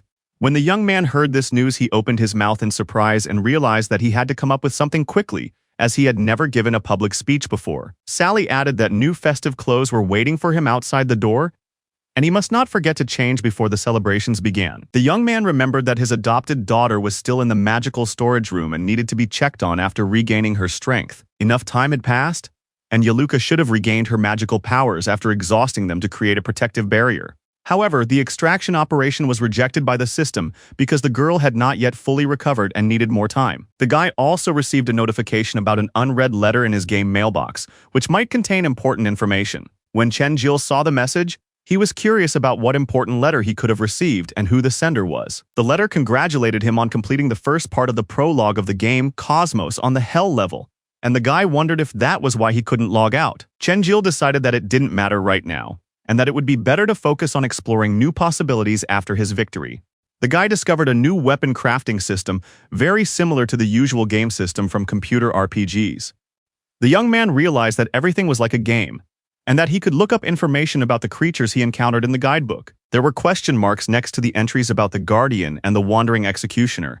He needed to upgrade the manual. He also saw a tracking system for detecting high-level monsters nearby, which is useful for traveling. He also discovered a teleportation system that used the power of the elements, but only 3 points could be created at a time. The guy realized that he should focus on increasing the power of the primordial chaos for the upcoming trials. To strengthen his abilities, he needs to collect divine elements, but only 3% of the total power is currently available. And then he has to go to the temple to fight a mythical beast, so it's best to increase his abilities quickly. The guy decided to try to boost his power, and new energy began to flow into his body, filling every cell. His level increased by 1%, but Chen Jil felt a tremendous power awakening within him. He also noticed new items, a moon ring that added intelligence and magic armor points. He also received an ice cuirass, which added 35% stamina and activated an ice shield when attacked.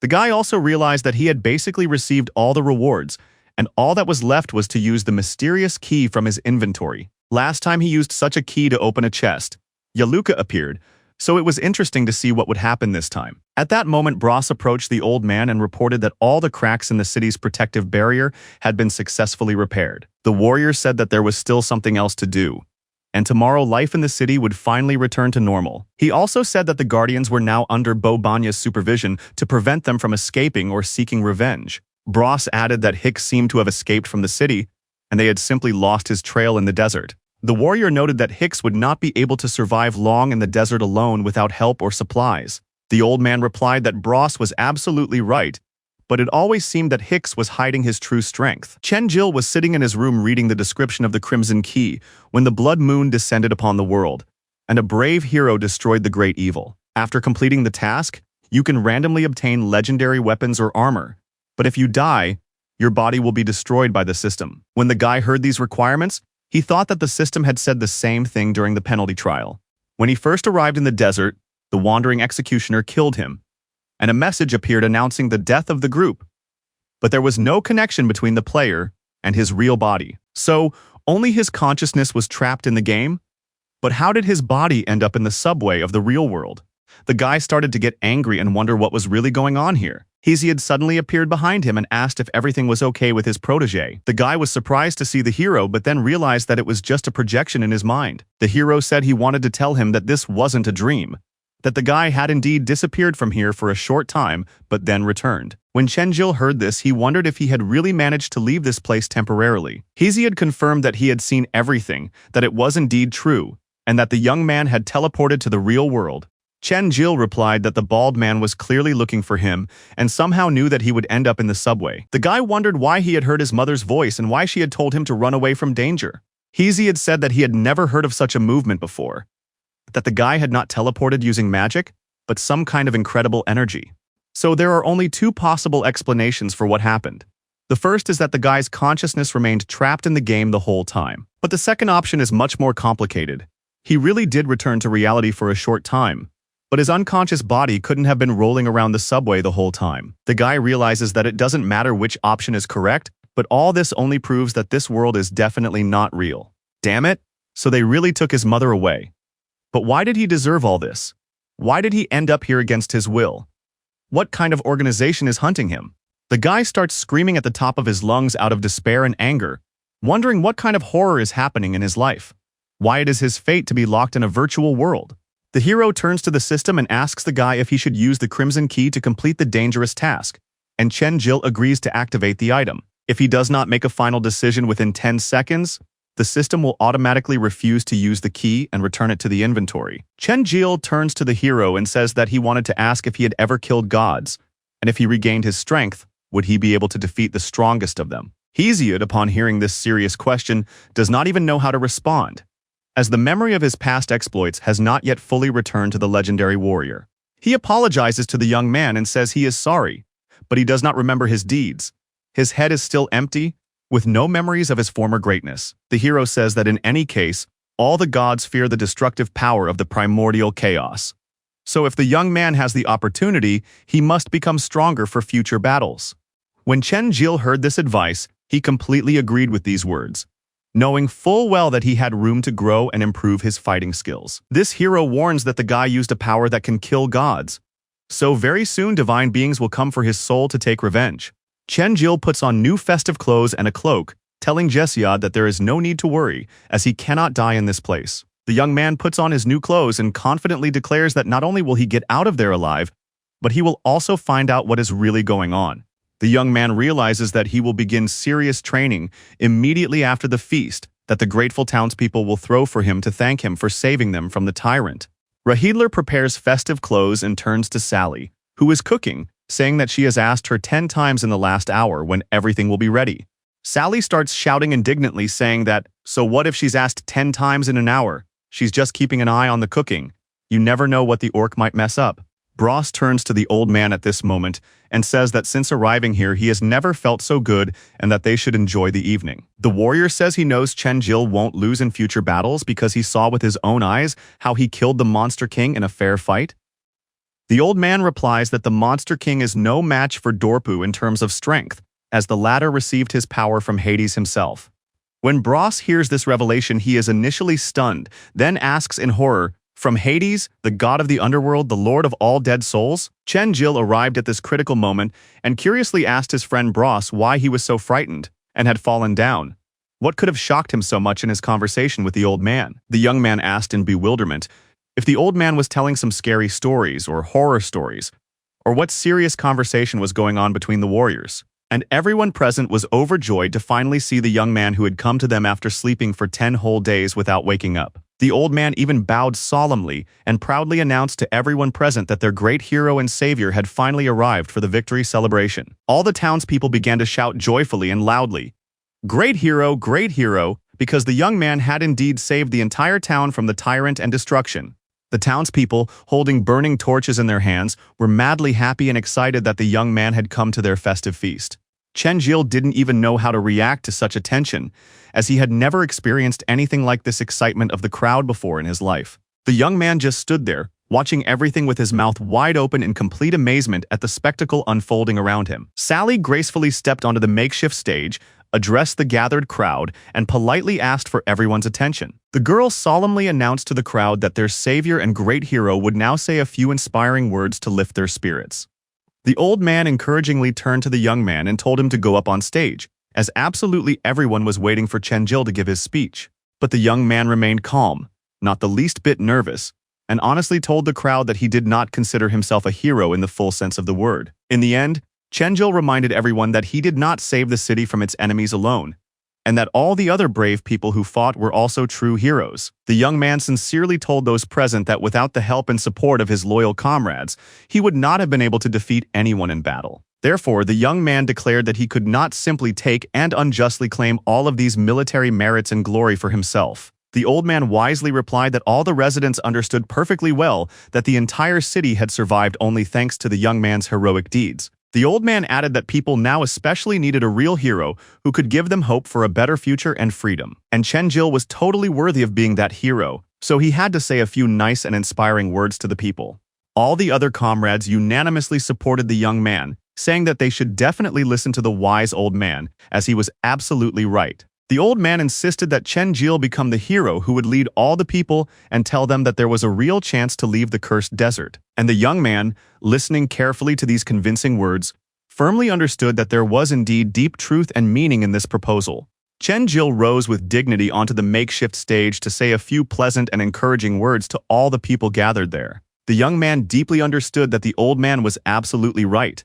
After all the horrors of the little war, people really needed someone they could rely on. Therefore, if Chenjil was going to call himself a hero, he had to truly become one and sincerely protect all these defenseless people. The young man was surprised to realize what a wonderful feeling it was to feel that people truly needed him, and he sincerely liked it. And all these enthusiastic people raised their hands in unison and shouted loudly, "Hero, hero, the true hero of our time." The young man sincerely thanked the gathered residents for their trust, and solemnly promised to protect all the people of the city from any threats that might arise in the future. Chenjil confidently declared to the crowd that everyone, without exception, would definitely make it out of this cursed desert alive and well, despite all the dangers.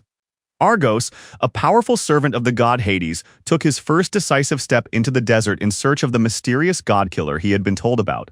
The demon turned to his skeleton subordinate and sternly ordered him to wait there until his return, not to sail away from the shore. When Argos stepped onto the desert sand, he thought with irritation that several centuries had passed, and the weather was still as disgustingly hot and unpleasant as ever. With a sinister grin on his face, the demon decided to go and explore the city and find traces of the god-killer. Argos quickly transformed into a huge black dragon, wondering if that fool Dorpa had really been killed by mere mortals. After the festive feast was over, Chenjil sat alone on the roof of his house, quietly longing for something, thinking about the future. The young man slowly drank a refreshing beverage from a glass bottle, enjoying the cool night air after a hot day. His loyal companions passed by and sincerely praised his speech, noting that it was very good for a first attempt. Bros remarked with admiration that Chenjil was not at all afraid of performing on stage in front of a large audience, something that the warrior himself would not have dared to do. The young man curiously asked his companions where his grandfather and his beloved granddaughter were, as he had not seen them since the celebration. Bros laughed and replied that the grandfather had clearly overindulged in strong alcohol at the celebration, so the caring Sally had taken him home to rest. The warrior asked Chenjil with interest if the grandfather had said anything about when they would set off in search of the legendary temple. Chenjil honestly replied that he was not yet ready for such a journey and wanted to first significantly increase his strength to fight the powerful temple guardian. The young man added seriously that he was sure that even the mighty Dorp would be nothing more than a helpless baby compared to the temple guardian. Chenjil firmly told his companions that all members of the group must become much stronger than they were now. After these important words, the guy, completely unexpectedly for everyone, simply jumped off the high roof. The young man said goodbye to his companions, telling them that he was going to train and that they should go to bed early to recover their strength. Bros, watching his mysterious friend, thought that there was definitely something wrong with Chenjil, as he was always too mysterious. Chenjil found himself alone in a quiet forest and opened the game menu to study his characteristics and plan his development. The guy noted with satisfaction that after defeating the powerful guardian, his actual level had risen to a respectable 78. His deadly ability, Total Annihilation, had also improved significantly, now additionally reducing the cooldown time of his other skills. After some thought, the guy decided to add 15 points to his intelligence stat, believing that this would be enough at his current stage of development. After unlocking the long-awaited access to the weapon store, Chenjil had only 11 free levels left for further use. But the guy understood that even the weakest magical weapon from the store would be much better than having no weapon at all in battle. Chen Jil resolutely spent 30 accumulated levels to unlock access to the weapon store to purchase equipment. He carefully studied the offerings and saw an excellent sword called Golden Glory, but it cost a whopping 40 levels, which was too expensive for now. There was also another sword in the store with fairly average stats, but this blade had the ability to restore its owner's energy. The guy thought that it was probably time to complete that dangerous task, which was closely related to the mysterious scarlet key from his inventory. Chen Jil realized that he was now strong enough to fully utilize this mystical key to open a portal to another dimension. A huge red portal suddenly opened before the young man, pulsing with ominous energy and promising dangerous adventures in an unknown world. A warning notification appears on Chen Jil's game screen, reminding him to make sure he has all the necessary equipment, armor, medicine, and weapons. A countdown begins on the screen. 5, 4, 3, 2, 1, ready for teleportation. With a determined expression on his face and a steady gait, the young man steps straight into the pulsating red portal without looking back. When Chen Jil passed through the portal, he was surrounded by a bright, blinding light that covered absolutely everything around him. Inside this mystical world, only a crimson moon hangs in the sky, and the entire surroundings are covered in thick, impenetrable darkness. The boy enters this sinister world where water splashes below, reflecting an ominous crimson color under the light of the blood moon. A system notification appears, informing that Chen Jil has entered a dangerous crimson dimension where completely different laws of reality reign. According to the description, countless murders committed by the powerful goddess Basket have stained this world with blood, so much so that even the moon has turned red from the spilled blood. The guy thought that this was a familiar name of a goddess from legends, which was quite surprising and could mean serious danger. Chen Jil realizes that he could receive a nice reward, not only a legendary weapon, but also a huge amount of experience points for the victory. But in this world, he must find the goddess herself before the crimson moon sets and fight her in a deadly duel. Looking around, the guy realized that there were no signs or clues here, and he didn't know where to go. If Chen Jil went at random, he might not find the goddess before the moon set and fail his important mission. Then the guy stopped and remembered the exact wording of the task, before the moon sets, and began to think even more about this mysterious phrase. And then Chen Jil, with a satisfied grin, realized that he knew exactly where the goddess was, having figured out the hidden meaning of the clue. It was just a clever riddle. The phrase "before the moon sets" indicated not only a time limit, but also a specific location. The guy headed in the right direction and was already approaching his goal when he noticed some strange smoke gathering in the air. Chen Jil wondered warily what this strange phenomenon was and whether it portended danger. Suddenly, the guy heard the sharp claws of a wild animal scraping the grass as it approached his location. Then Chen Jil clearly heard the heavy, threatening breathing of the monster lurking somewhere nearby. It was something unimaginable, difficult to describe in words. 4 powerful paws, madly glowing blue eyes, and a long tail. These turned out to be the monstrous servants of the goddess Basket, possessing the 60th level of power and an extremely aggressive temperament. If you look around carefully, there are quite a few of these monster servants, and they all look extremely vicious and dangerous. Chen Jil, completely unafraid of the threat, resolutely grabs the hilt of his new weapon, preparing for battle. The young man understands that all these monsters have a strength level of 60, and there are quite a few of them for a single battle. Last time, Chen Jilu would have needed a lot of strength and time to defeat all these powerful servants of the goddess. But now, after leveling up, the guy has become so strong that he can easily kill all these monsters with a single move without even breaking a sweat. Chen Jilu makes a powerful kick with his leg, throwing several monsters at once with incredible force over a long distance. After that, with the help of his new weapon, the guy easily deals with the remaining monsters without much effort, as if it were child's play. The young man realizes that these creatures are now just an easy way for him to quickly gain additional experience for further development. Argos, who flew in to check the information, is convinced that the king of monsters is indeed dead and no longer poses a threat. This powerful dragon thinks that Dorp certainly did not possess true divine power, but mere mortals could not have defeated him. Everything here reeked of pathetic humans, and the disgusting smell of human flesh was simply awful to the dragon's sensitive sense of smell. But then Argos sensed a very familiar smell, and wondered if a real human had really been here recently. The demon decided that this couldn't be true. Most likely this person had been killed and eaten by desert monsters long ago. Standing in the lair of the Monster King, Argos looks at the large pile of decomposing corpses lying on the ground.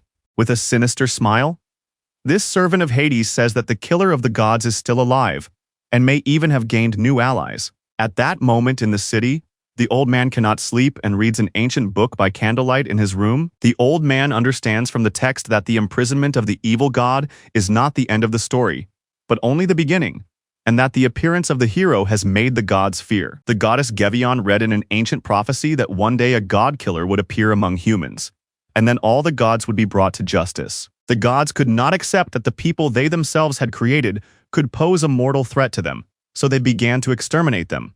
But the people who were under the cruel oppression of the gods would sooner or later rebel, and then the god-killer would lead them. There is no doubt that Chen-Jil is the legendary god-killer from ancient prophecies. Is a great war between humans and gods really coming?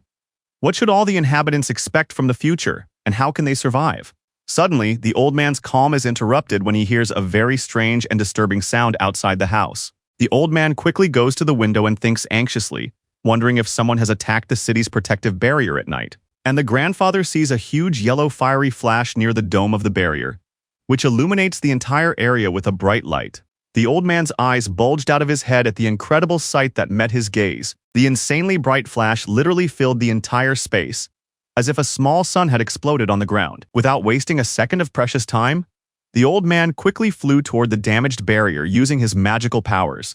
Seeing the enemy standing near the barrier, the old man immediately recognized him and froze in horror at the memory. This was the very same monster and murderer who had brutally killed the parents of his beloved granddaughter many years ago. Argos contemptuously asked the old man if he was really the guardian of this pathetic city and where the man who had killed the king of monsters was.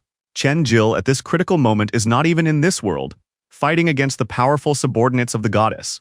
The young man raises his new weapon, from which powerful blue energy flows, preparing for the decisive battle with his enemies. Against these terrifying monster servants, the young man decides to use the powerful force of the divine path to quickly destroy his enemies. Then with his enchanted sword he delivers an explosive magical blow, and the enemies instantly lose 300 health points from the attack. Chen-Jil looks around and realizes that he has killed all of the goddess's servants, earning 3,000 experience points for his development. The young man realizes that the weapon's passive ability restores mana at the same time. So when using the sword and the divine strike, he doesn't have to expend any energy at all. The young man realizes that this is a very good combination, so he jumps forward to continue the battle with new enemies.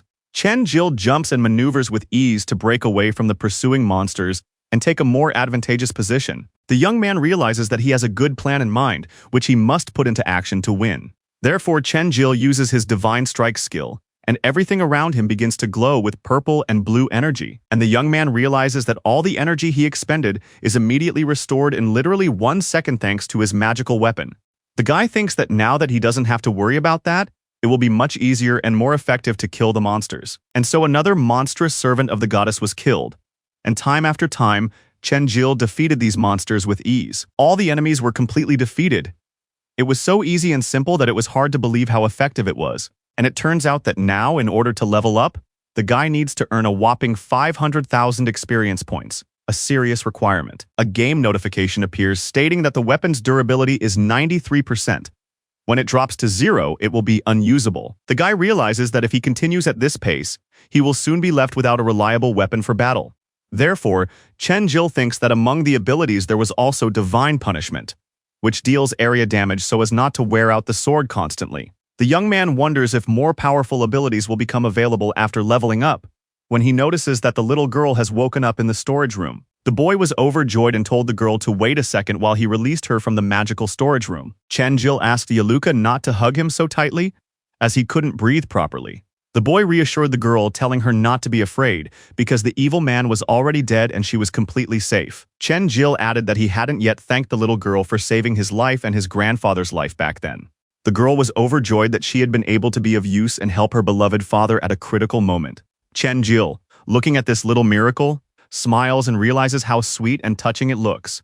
The guy realizes that the girl doesn't yet understand where they are or what dangers surround them. The boy tells the girl that they are currently undergoing a dangerous test and must find and kill a powerful boss in this world within a certain amount of time. So Chen-Jil tells Yaluka that she needs to fly after him and just make sure she doesn't fall during the flight. And immediately the girl flies like a real Superman, demonstrating her incredible magical abilities in the air. In the city near the emergency room, cars are lined up at the entrance, constantly bringing in new patients with mysterious symptoms.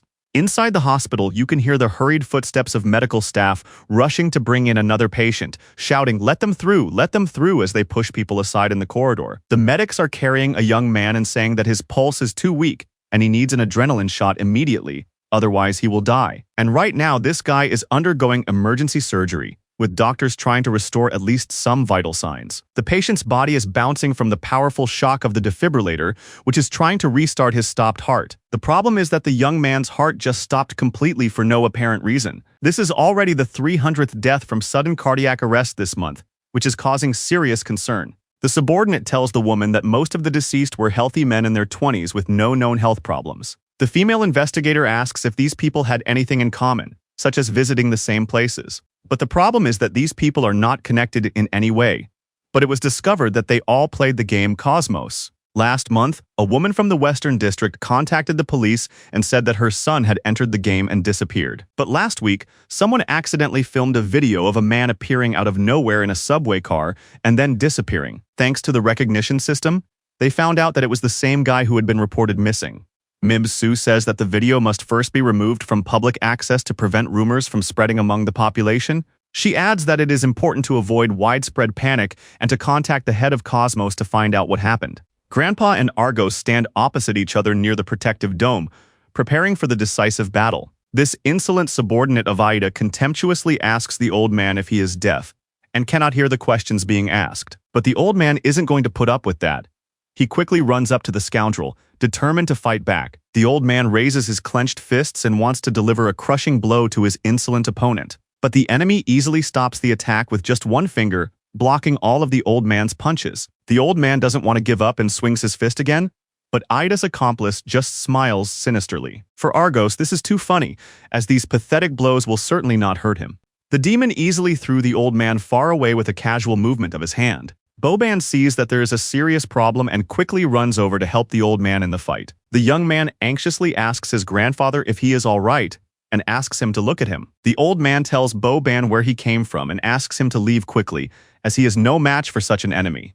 Boban confidently replies that he has nothing to fear, as he did not come alone, but with reinforcements for the battle. Lucius and Hicks also unexpectedly appear here, which is quite surprising as it is unclear what these guardians are doing here. During the trial, Chen Jil realizes that the closer they get to the Crimson Moon, the more dangerous monsters they encounter along the way. But what is even more surprising and alarming is that the monster's power level also keeps increasing as they get closer. Additionally, the young man's sword is rapidly wearing out from constant use, so he cannot use his divine strike frequently. All Chen Jil can do is carefully kill the monsters by hitting their most vulnerable weak spots.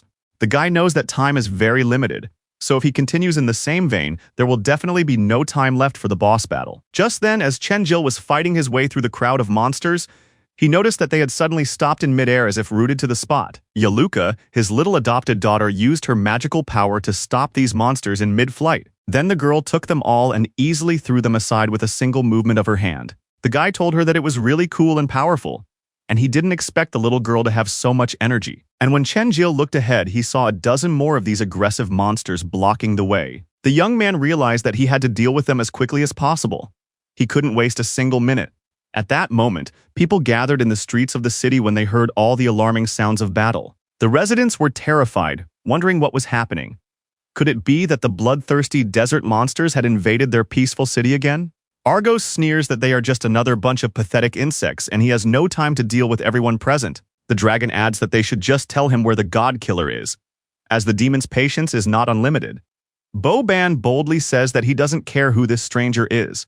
The city is under protection now, so he should get out of here. But this white-haired enemy only became even more enraged by the audacity of a mere mortal. In a split second, the dragon teleported to the young man and delivered a deadly blow with his claws. Even the experienced guardians were in utter shock at the incredible sight before them. The dragon coldly told Bobanya that he had become too conceited, being nothing but a nobody. And then blood poured from the wound, and the dragon's hands were covered in the victim's scarlet blood in a matter of seconds. Boban looked on in complete shock as drops of blood fell on him from the monster's claws. The young man looks at his grandfather, who is seriously injured, having just been captured and wounded like an animal. The old man, barely breathing, replied that everything was fine, that the guardians must leave immediately, that they would definitely not be able to defeat him. But Boban asks in horror who this terrifying man is and where he came from. The grandfather replies with difficulty that it would be more accurate to say that he is not a man, but a powerful divine creature. It is the dragon Argos, a loyal servant of Hades himself, the god of the underworld and lord of the shadows. With pain in his voice, the old man tells Bo-Ban that it was this ruthless dragon who killed the city's guardian and Sally's innocent parents many years ago in a brutal massacre. The old man resolutely declares that elementary abilities will be of no use against such an enemy, so he will delay Argos, while the rest should simply run away as fast as they can. And then this powerful dragon with a contemptuous smile tells the heroes that they really think they can get out of here alive. But believe me, it's too late to run. And so all the guardians of the city prepare to defend this sacred place against this terrible deity. Not intending to retreat in the face of death, the guardians proudly declare that they will not leave the battlefield, for they are not cowardly rats who run away at the first sign of danger. Bo-Ban furiously declares that this monster killed the girl's parents, and he doesn't care if it's a god or a man. He won't let it get away with it. The boy confidently tells his grandfather that if everyone joins forces and fights together, they will surely defeat this enemy. And so all these brave heroes prepare for battle and declare that they will destroy this tyrant once and for all. But the dragon only laughs ominously at these words and contemptuously declares that he has never seen anything more foolish in his long life. Behind Argos, a huge creature hundreds of meters long suddenly appears.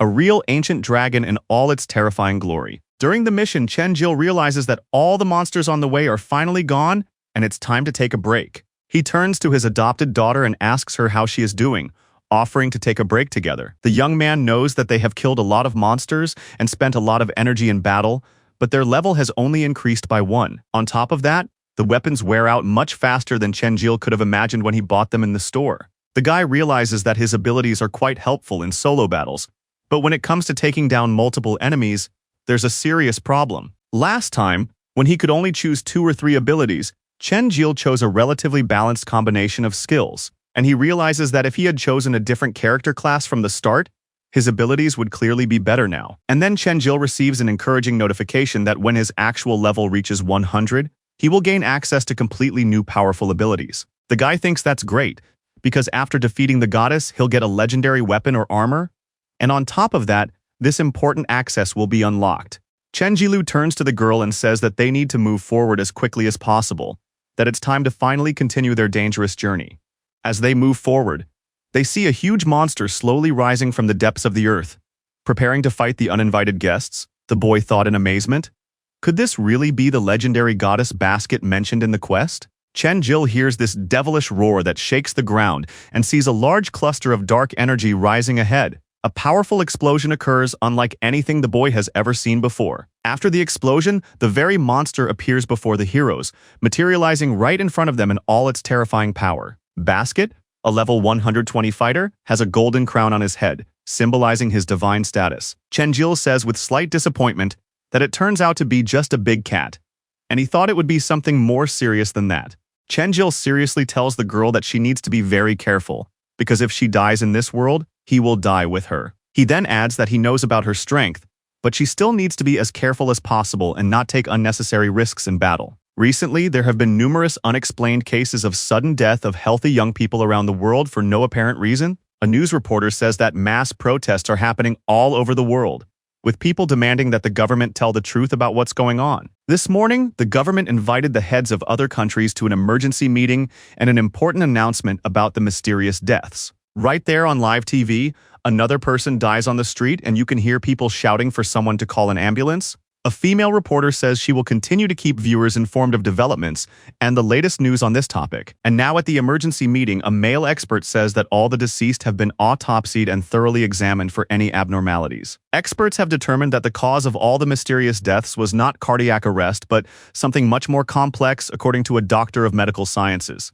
This doctor explains that all the victims have strange stab wounds and injuries of unknown origin in their internal organs and brain tissue. The doctor has every reason to believe that this was actually a series of brutal murders disguised as natural deaths. The doctor says that the murder was committed by affecting the human brain in some unknown way or using some unknown technology. Earlier in Australia, a scientist took part in a secret project where human brain tissue the size of a cockroach's brain was placed in a petri dish. The researchers discovered that brain tissue is capable of learning much faster than any artificial intelligence created by humans to date. There is only one chance in a billion that the world in which we all live is real, and not a simulation or virtual reality. Chenjil stands before his boss at that critical moment, and the goddess's huge paw rushes toward him for a deadly blow. The guy tries to dodge the attack with ease, but the paw still reaches him and strikes Chenjil with incredible force. The young man makes a very quick lunge forward, his eyes burning with determination to continue the battle despite the damage he has suffered. And this powerful monster bares its sharp teeth viciously, demonstrating its aggression and readiness to continue the deadly battle. A protective dome suddenly appears above the young man, created by his adopted daughter to protect him from the goddess's next blow. Yaluka stands aside from the battle and helps the young man in this way, using her magical abilities to support him. Chenjil himself realizes that this is indeed a powerful and reliable barrier that can withstand several enemy attacks, but the boss in this trial is clearly no match for the Monster King in terms of physical strength and defensive capabilities. So if this attack had hit the guy directly right now, he's afraid he definitely wouldn't have been able to stay on his feet. Chenjil realizes that he still doesn't understand what abilities this huge cat has, but he definitely needs to use his Divine Path skill. The guy runs very fast toward this huge goddess, preparing to deliver a crushing blow with all his accumulated strength. For some reason, the goddess herself suddenly stops for a second, as if she is thinking about something important or sensing danger. Chenjil, watching this strange behavior, wonders what is going on, why she doesn't want to move and attack further. Chenjil thinks that this is the perfect moment to attack, takes a powerful leap forward, and prepares to deliver a crushing blow to his opponent. But the guy quickly analyzes the situation and thinks that maybe the goddess is just being cunning and wants to lure him closer into a trap. And then Chenjil sees the huge cat's devilish eyes begin to emit an ominous purple light of magical power. The goddess summoned a multitude of monster spirits around the guy, emitting a thick, dark energy that filled the entire space with menace. These ghostly spirits move very quickly and literally surround Chenjil on all sides, leaving him no way to retreat. The young man thinks that in this situation, he must act now, while there is still a chance to break through the encirclement. The guy uses his divine strike skill and, like a bolt of lightning, quickly starts moving forward through the spirits. Chenjil strikes the huge cat straight in the face, causing a powerful explosion of blue energy from the collision of forces. The young man knows that the divine strike will help him avoid magical attacks, as he can study the goddess and attack her at the same time. And so the guy began to deliver very powerful blows, and the goddess quickly began to lose her health from the constant attacks of the primordial chaos. She becomes so enraged by the pain that she is ready to bite her opponent with her huge, sharp teeth with frenzied fury. Chenjil looked at her and definitely didn't like what he saw. He thought everything would be different. The goddess is simply enveloped by countless purple powerful energies, preparing for a devastating counterattack against the guy. The young man began to fall simply because he did not expect such a powerful blow, but his daughter quickly ran to his aid. This enraged monster wants to continue attacking the young man and swings its large paw to deliver a fatal blow. But Chenjil continued his rapid fall from the air straight to the hard ground under the influence of magical power. At the last moment, the guy regained consciousness and was able to save his daughter by holding her tightly against him to protect her from the blow. In front of him, Chenjil sees countless ghostly monsters gathered in a threatening formation. The young man realizes that these spirits can simply place a ghostly mark on him that will haunt him forever. The boy realizes that things are going badly, and that he definitely cannot expose himself to such a dangerous attack from multiple ghosts at once. Chenjil quickly pushes his daughter to safety so that she won't be hurt by the impending explosion. And then there is a huge blast of purple energy that fills the entire space around them with blinding light. This flash was so bright and powerful that it immediately throws the guy aside with incredible destructive force. It feels like it would be impossible for a normal person without divine powers to survive. Yaluka wants to save his adoptive father and, like a true Superman, quickly flies to the place where he fell. The girl ran to Chenjil and immediately checked on him, hoping that her father was okay. The guy thinks that it is impossible to dodge this explosion. It feels like no matter where he goes, he will still get hit. Chenjil receives an alarming notification that this goddess can place a phantom mark on her opponent, after which damage will be inflicted on the target regardless of their defense. The guy realizes with confusion that this cat is so fast that she managed to place this dangerous mark on him without him noticing. Chenjil glared at the goddess with a malicious look and thought hard about what he needed to do to survive in this critical situation. Huge blows and quick, blinding flashes occur everywhere, creating chaos and making it difficult to orient oneself in space. Chenjil grips his weapon tightly, preparing to continue the deadly battle with the powerful goddess. Then the young man takes a swift leap backward, trying to increase the distance between himself and his dangerous opponent. The young man thinks anxiously that the devil take them. This goddess's minions have become much faster and more dangerous than before. Chenjil tells his daughter to be careful, as the enemy's speed has increased significantly. Just as the boy is distracted for a second by his daughter's warning, his expression suddenly changes from horror. The young man sees the goddess's huge paw rushing toward him, which ends up pinning him to the hard ground with all its weight. This huge cat strikes with its paw and presses Chenjila very hard to the ground, preventing him from moving. The goddess's purple eyes glistened ominously, and her sharp teeth bared menacingly in anticipation of her revenge on her enemy. But fortunately, at the very last critical moment, the guy's daughter was able to put up a protective dome that saved him from death. Chenjila himself did not expect such an unexpected turn of events, thinking that he was already doomed to die at the hands of the monster. And when the goddess loosened her grip, the guy ran forward, jumped, and used his divine strike with maximum force. He hits the creature right in the eye, and the goddess begins to scream loudly from the unbearable pain. It was another very good blow, which immediately dealt 2,000 to 3,000 points of damage. It was insanely powerful and effective, and the guy doesn't want to stop there, continuing to attack. After delivering several such powerful blows, Chenjil jumps back a little to think about what to do next in the fight. The guy carefully asks the little girl how she is feeling, as he realizes that she has already expended a lot of energy. Chenjil realizes that all he can do is use his daughter's protective shield to get as close to the cat as possible. The guy realizes that if the cat moves too fast, he may not be able to hit it and strike back. When Chenjil looks at his daughter, he realizes that she is also too tired to maintain her defense for much longer. The young man thinks that he needs to try to finish off this goddess cat before he is completely exhausted. He knows that he still has to fight off her powerful spirit minions, who are constantly chasing and attacking him. And so Chenjil realizes that he is at a real impasse and thinks hard about what he needs to do now to win. The guy remembered that when the hero was training him, he used a special ability that allowed him to inflict damage with his sword from a safe distance. And the guy realizes that if he can master this technique, he will easily be able to defeat this powerful goddess in a fair fight. Chenjil turns to Hesiod and asks if he knows how to kill this huge cat, which is stronger than all of his previous opponents. The young man persistently turns to the hero again and asks if he can hear him at all at this critical moment. The young man thinks anxiously that something is wrong, that surely the hero cannot communicate with him at all while he is undergoing the trial. But Chenjil thinks that when he returned to reality, he left the desert with Hesiod, and he only has 130 minutes left. There is very little time left. Will the young man lose the opportunity to receive such a great reward for passing a difficult test? The young man realizes that the only thing he can do now is to at least dodge the attacks of the goddess and her minions. But the guy thinks that no, things can't go on like this. If he doesn't pass the test, he can't hope to get out of the desert. Chenjil realizes that he cannot give up. There must be some way to defeat this insolent goddess and her magical powers. And when the guy looks at his enemy, he realizes that the cat is quickly approaching him for the next attack. The young man wonders how this could be.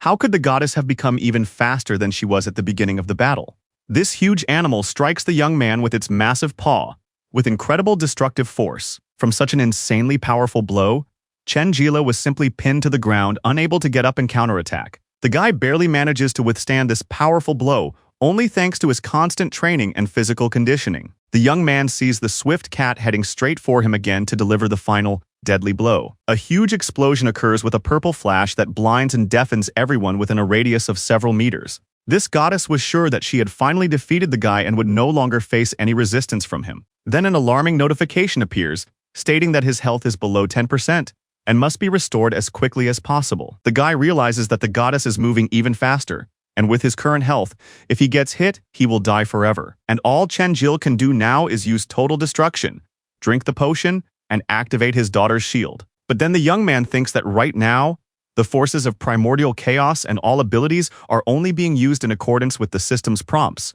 The guy is almost certain that when the hero delivered a long-range sword strike, he concentrated all his elemental power on his weapon. Therefore, if Chenjil concentrates the power of primordial chaos in his sword, will he be able to achieve the same result as Hesiod? And the guy realizes that this is exactly what he needs to try now. There is simply no other option for victory. All his elemental power begins to envelop the weapon in red energy, filling the blade with incredible destructive power. Chenjil realizes that he seems to be doing everything right, as the red energy of primordial chaos appears all around the sword. The guy thrusts his weapon forward and tries to concentrate as much as possible to prepare for the decisive blow against the goddess. Then Chenjil assumes the correct fighting stance and makes a couple of sweeping movements with his weapon, concentrating all his strength. And then the guy sends out huge beams of red energy that strike the monster right in the center of its torso with a powerful blow. Excellent. Chen Jil has mastered a new ability, the Crescent Strike, which consumes 100 units of magical energy. The guy realizes with joy that he now has another powerful ability, and with it, he will definitely be able to kill this boss. And then this cat goddess begins to growl loudly and menacingly, opening her mouth wide to reveal her sharp teeth. The goddess is extremely surprised that the guy is still alive and standing firmly on his feet after all the attacks. And then the guy's eyes begin to shine madly with divine power as he uses his ultimate ability for the final blow. But after activating his ability, Chen Jil suddenly starts falling straight forward for some reason, as if losing control of his body. This wildcat continues to charge aggressively at the guy, giving him no chance to recover and regroup. Chen Jil simply freezes, his gaze becoming focused, as if something has radically changed in his mind and determination.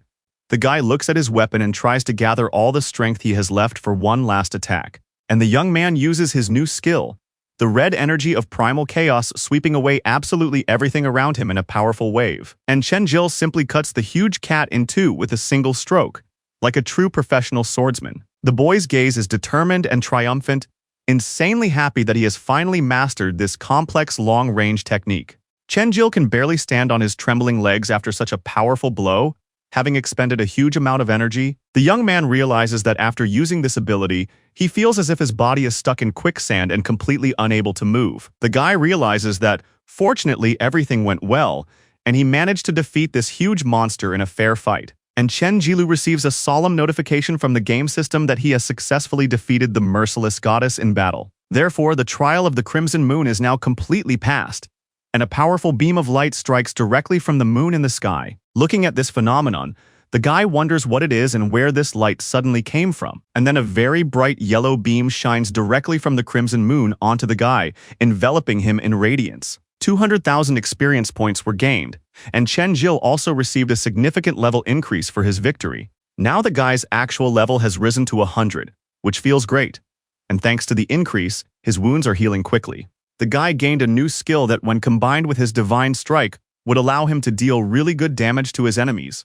Chen Jil also received an amethyst moon key and another rare divine element to enhance his abilities. The young man thinks about how defeating this devil also grants a divine element, which is very unexpected. The guy thinks that this amethyst key, like the crimson one, is most likely used to activate a new complex trial. Chen Jil is a little afraid to open this chest after receiving a child from his last chest, which was a real surprise and unexpected for the young man. But then the young man quickly tells the girl not to think badly of him, that he's just joking because he doesn't want to upset her with his doubts. And then the magical chest slowly opens to the sound of a solemn melody, and the system congratulates him on receiving rare legendary equipment of the highest quality. An insanely beautiful white cloak appears in the air, hovering above the ground, the so-called Jacket of Luck with incredible magical properties. This magical Jacket of Luck increases the chance of obtaining magical equipment by a whopping 20%, which is extremely useful for further adventures. Chen Jil also received huge earrings of the god, which add 20 to strength, agility, intelligence,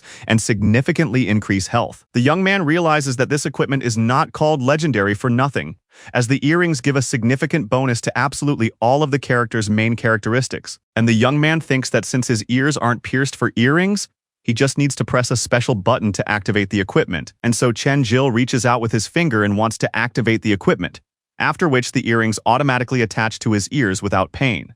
The rest of the legendary equipment is also automatically drawn to the young man's body, perfectly adjusting to his size and providing maximum comfort. The Crimson Moon trial was completed with flying colors, and the portal to return to the main world was ceremoniously opened. Chen Jil turns to his adopted daughter and tells her that they need to go back, as they have successfully completed the difficult trial and received their rewards. And so the boy enters the bright blue portal, not even knowing what is happening outside in the real world. The young man teleports back to the desert. It happens very quickly, and he thinks he has returned. But why is it still evening? Chen Jil thinks with surprise. Could it be that when you pass tests in another dimension, time completely stops and does not flow here? But then the guy saw something that surprised and shocked him so much that his eyes popped out of his head at the sight. The young man saw that the entire city was now teeming with bright fires and destruction, as if a real war between powerful forces had taken place here. In another city, two people were talking anxiously about whether they had heard about the game Cosmos, which was causing people to die all over the world. The second man replied that he thought it was because young people played too many computer games and didn't care about their health. The man says that he should take a look at himself. He's not so young anymore, but he's still full of energy, and the girls tonight thought he was only 20. The blonde man honestly replies that he also played this damn game, and lately he can't concentrate on anything and is afraid that he will also die soon. And then the couple suddenly notices a very bright purple glow right in the center of their residential area, which causes alarm. People don't understand where this strange glow is coming from or what this unusual phenomenon could mean for the city. They decide to cautiously approach the source of the light, as this mystical beam only grows brighter and larger with each passing minute. Passers-by are talking among themselves about how bright and unusual the light is. Could there be some kind of illegal party or secret experiment going on there? Two of these guys open their mouths in shock and panic, wondering what kind of terrifying creature has appeared before them. Passers-by see a terrifying white monster whose eyes glow ominously purple, radiating otherworldly energy and menace. People simply fall to the ground, unable to comprehend what they are seeing, as such a creature should not exist in reality. They think with horror that it must be the boss from the game Cosmos, but how did it get here in the real world among ordinary people? Suddenly, an unfamiliar girl with bright red hair and a determined expression appears, ready for battle. This mysterious girl performs very fast acrobatic jumps and lands right in front of the monster, shielding the frightened people. The stranger takes a fighting stance after landing a couple of precise blows on the hideous creature, demonstrating her combat skills. The girl's gaze is sad, but at the same time she seems completely indifferent to what is happening, as if she is used to fighting such creatures. At that moment, Chen Jil is walking through his hometown and doesn't recognize it at all, surrounded by nothing but ruin and destruction. The guy thinks anxiously about what could have happened in the city while he was away on his trial for just one evening. Could it be that time in the trial dimensions is exactly the same as in the desert, without any time distortions? Hesiod, who suddenly appears next to him, addresses the young man and says that he has finally returned from his dangerous trial. Chen Jil asks the hero where he has been, to which Hesiod replies that it turns out the young man can expel him from the spiritual world. When the young man hears this strange information, he cannot believe his ears, as he has never intentionally done such a thing. Just then, as the young man stands there thinking, a purple dagger with dark energy suddenly flies toward his back. Black and purple smoke flew toward Chen Jilu as fast as possible. What kind of ambush attack was this? But the guy quickly drew his weapon and easily blocked the sudden blow, demonstrating excellent reflexes. The young man wonders what kind of shadow attack this is and why someone decided to attack him. And Chen Jil sees his comrade Bo Ban standing in front of him, who for some reason has decided to attack him fiercely. And his friend starts shouting the guy's name. All the anger and hatred that has built up in the warrior's head is visible. Chen Jil is completely confused, doesn't understand anything, and asks what he is doing, where his grandfather is and what happened here. His comrade says angrily that the guy has the nerve to ask about his grandfather, that it's all Chen Jil's fault. But the young man, still confused, continues to ask what his friend is talking about and what could have happened while he was away. And so they stand there in this terrible ruined city, Chen Jil in a sad mood, entering one of the houses. The young man sees all his friends there, including his grandfather, who is lying on the bed with one arm missing, which shocks him to the core. Not only is the old man missing an arm, but it turns out that he is missing both arms, which makes the situation even more terrifying. The ends of the grandfather's limbs are bandaged with bloody bandages, indicating recent serious injuries and suffering. The young man looks at this terrible sight in horror and wonders what could have happened while he was away. Chen Jil cannot believe what is happening, saying that he was only gone for one evening and that something so terrible could have happened here. But all of Chen Jil's friends don't even want to talk to him or look in his direction. They just remain silent and don't answer his questions. The guy notices the cold and hostile atmosphere in the room and anxiously wonders what happened to his friends while he was away. Chen Jila turns to the orc and asks if Rahidler can at least explain to him what happened while he was away. Rahidler bitterly says that his brother has been gone for 3 whole days, and everyone has already decided that he left without even saying goodbye to his friends. When the young man hears this information about the 3 days, he cannot believe his ears, as it feels like only one evening has passed for him. Boban angrily says that Chen Jilu should stop pretending that he cares, as he had always said that he would protect everyone, but ran away at the crucial moment. The angry comrade adds that the guy understands that 1,000 people died because of him and his cowardly escape from responsibility. Boban asks who Chen Jilu is and why this god is so desperate to find him among all people. Chen Jilu's anger grows as he still doesn't understand what happened and why his friends are treating him this way. At the city police station, a police officer sternly tells the two that if they continue to talk nonsense, she will have to arrest them for giving false testimony. The two guys who encountered a real monster beg her to believe that they are telling the absolute truth about what happened. And so these two come to the station and start talking complete nonsense, claiming that they saw a living monster in the city. These guys insist to the police that it's true.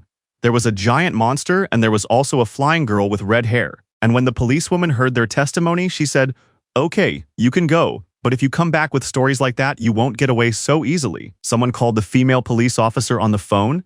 It was her boss, and she began to talk to him actively and seriously about the emergency. The boss reported to his employee about unknown creatures that had suddenly appeared in different parts of the city and were attacking people. She replies to her boss that she has orders to gather all the officers immediately and await further instructions. And now everyone present at the station is wondering what on earth has been happening in the city lately. The police officer announces that the chief has just called and declared a state of emergency in the city because terrible monsters are attacking residents. At that moment, Bo-ban aggressively asks the young man why he is silent. Does he really think they will just let him go without an explanation? Chen Jil doesn't even know what to say, seeing this aggression directed at him. But at the same time, he doesn't understand the situation. And then his friend suddenly yells at him, saying that he knew this guy was coming for him and just left, thinking only of himself. Bros and Sally still say nothing in Chen Jil's defense. They just remain silent in this tense situation. Bo-ban continues to shout and say that the guy isn't even trying to deny the accusations, that he's just a piece of moral trash and nothing more. The warrior swings his fist to hit his friend, but Chen Jil easily stops the blow, demonstrating his increased strength. Bo-ban feels even more anger toward his former friend. Unable to forgive what happened to his grandfather and the townspeople, Chen Jil painfully says he is sorry, but Bo-ban misunderstands him. The young man did not know anyone was coming after him and had no intention of abandoning his comrades. The young man honestly says that in any case, everything that happened was his fault, and he is ready to take full responsibility for it. Bros says desperately that it is impossible, that they will never be able to defeat this powerful god and his forces. And everyone present asks the question that interests them. Why is someone so persistently searching for Chen Jila? And the guy honestly answers that it's because he has the power to kill gods. When fighting the enemy, he noticed that ordinary elemental abilities couldn't harm him. And it turns out that this is because the enemy sold his soul to Hades, the god of the underworld, in exchange for such incredible divine power and protection. And when all three of them heard the terrible name of Hades, they were literally petrified with horror and understanding of the scale of the threat. Chen Jil says he doesn't know how it happened, but it turns out that his elemental ability is the power of primordial chaos. And most likely, the powerful Hades noticed the young man just as he was fighting his subordinate and displaying this power. Argos, with his huge wings, slowly lands on the ground where Chen Jil had recently fought. The dragon tries to find the guy by following the remaining traces, thinking that he sees signs that the god-killer was also here. The temple mentioned by the great Hades is a sacred place of imprisonment for the most ancient gods who rebelled against the order. Argos stands in the center, and a red mad seal appears beneath him, activating ancient search magic. After that, the demon realizes that yes, this was definitely the god-slayer they were looking for. And from the ground, the sand temple of Capri literally rises, materializing from nothingness by the power of ancient magic.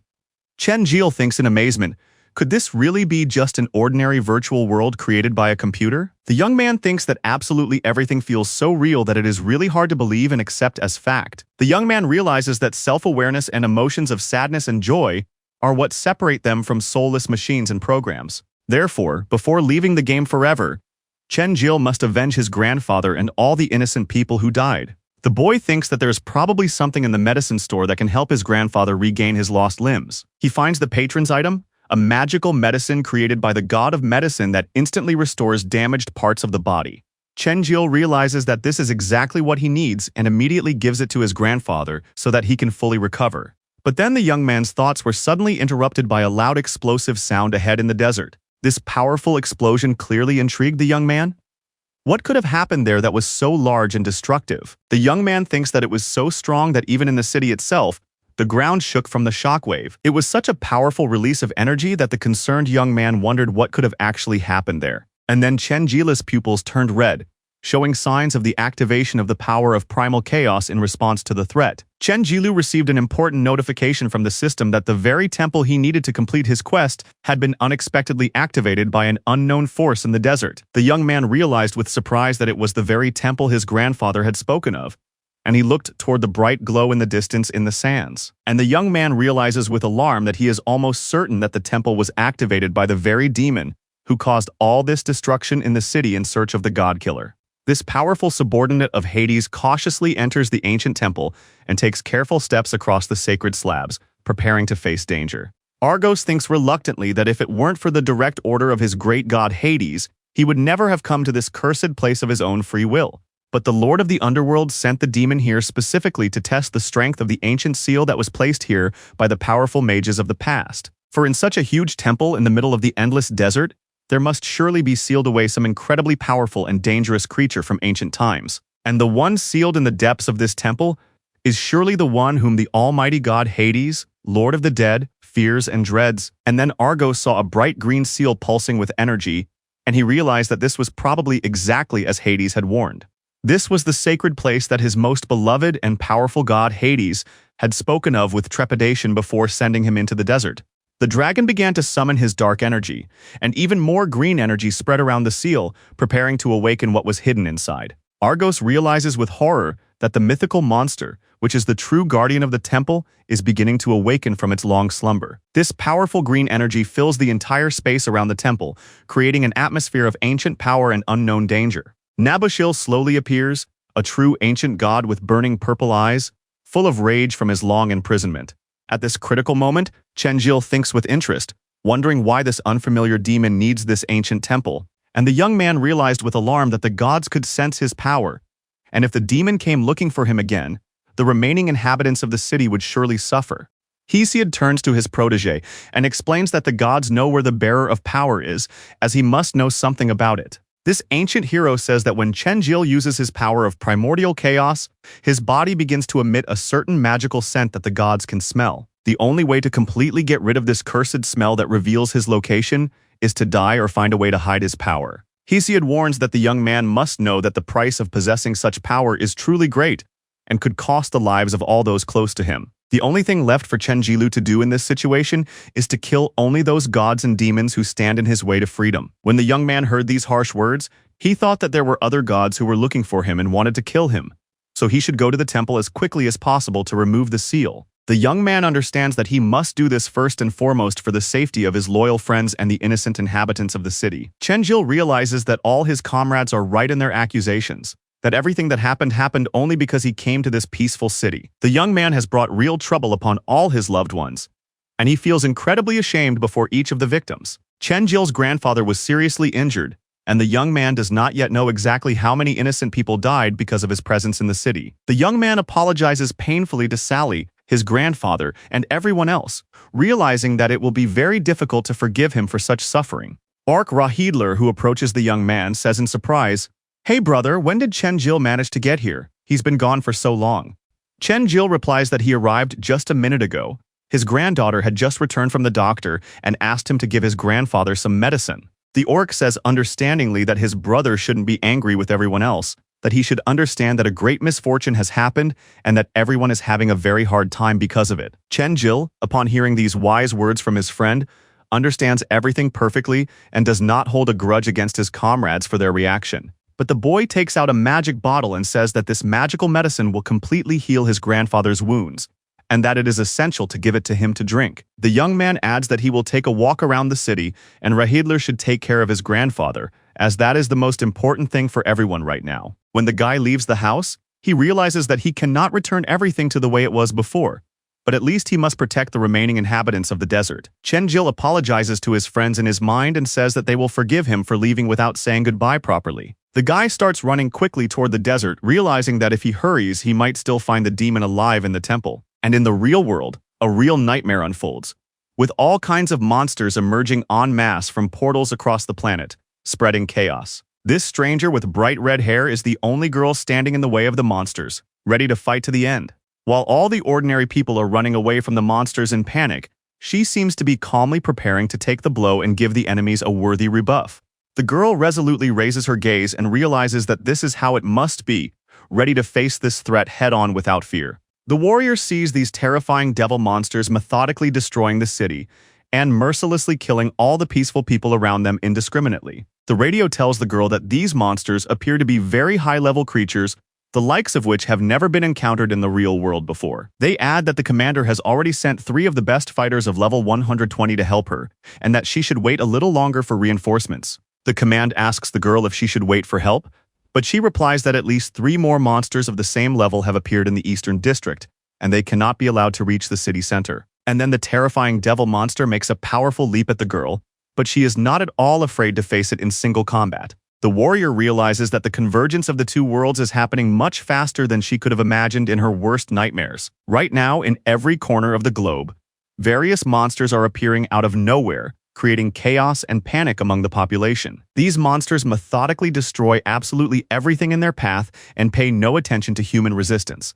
Even the most modern and advanced military weapons are simply useless against the magical defenses of these powerful monsters. All of humanity is completely unprepared for the sudden invasion of monsters, and no one knows if there is any way to defeat these creatures. Chen Jil has been walking through the desert for 3 hours and 28 minutes, and he still has 8 hours to go before he reaches the temple. The guy thinks with irritation, damn, how long is it going to take?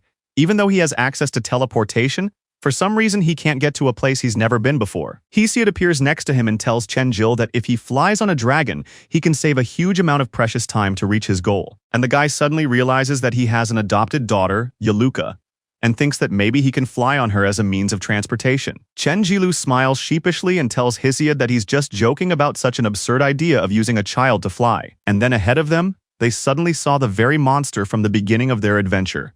The one that had devoured several people in the desert. Even from behind, the guy immediately recognized the terrifying monster that had caused his first death in this world. Chen Jil sees the disgusting state of the monster devouring the rotting flesh of a dead animal found in the desert sands. And the vile creature itself heard the familiar footsteps of a human approaching and cautiously raised its ugly head. The monster reluctantly looked away from its bloody meal and slowly turned to see where the sound was coming from. Chen Jil stared intently at the monster, which had risen and completely torn itself away from its disgusting meal to face the uninvited guest. The young man looked and understood perfectly well that this was the very same enemy he had fought for the first time in the desert. This was the same treacherous monster that had killed Chen Jil when he had first arrived in this cursed desert with no combat experience. And this ancient creature clearly senses a familiar human scent that awakens memories of the past. The guy realizes that he had originally intended to avoid encounters with such dangerous monsters, but apparently he has no other choice. Chen Jil defiantly tells the monster, "Hey, dung beetle, we meet again for revenge." The terrifying creature says in surprise, "You're the one I killed? Why are you still alive and well?" The guy confidently replies that thanks to his first encounter with the monster, he is not only alive but has also developed very well. This primitive monster doesn't even understand what the mysterious words about development mean. The terrifying creature menacingly extends its clawed hand forward and viciously declares that it will kill the guy again without any trouble. But Chenjila's gaze is completely calm, showing that he doesn't care about the threats and is not afraid to fight this enemy. A serious battle begins between the opponents, and the guy easily and gracefully dodges all of the monster's clumsy blows. It is clear how incredibly the guy has grown in strength. Now the monster's attack seems simply ridiculous and pathetic to him. The monster can't keep up with the guy's increased speed and tries to attack more and more with each failed attempt.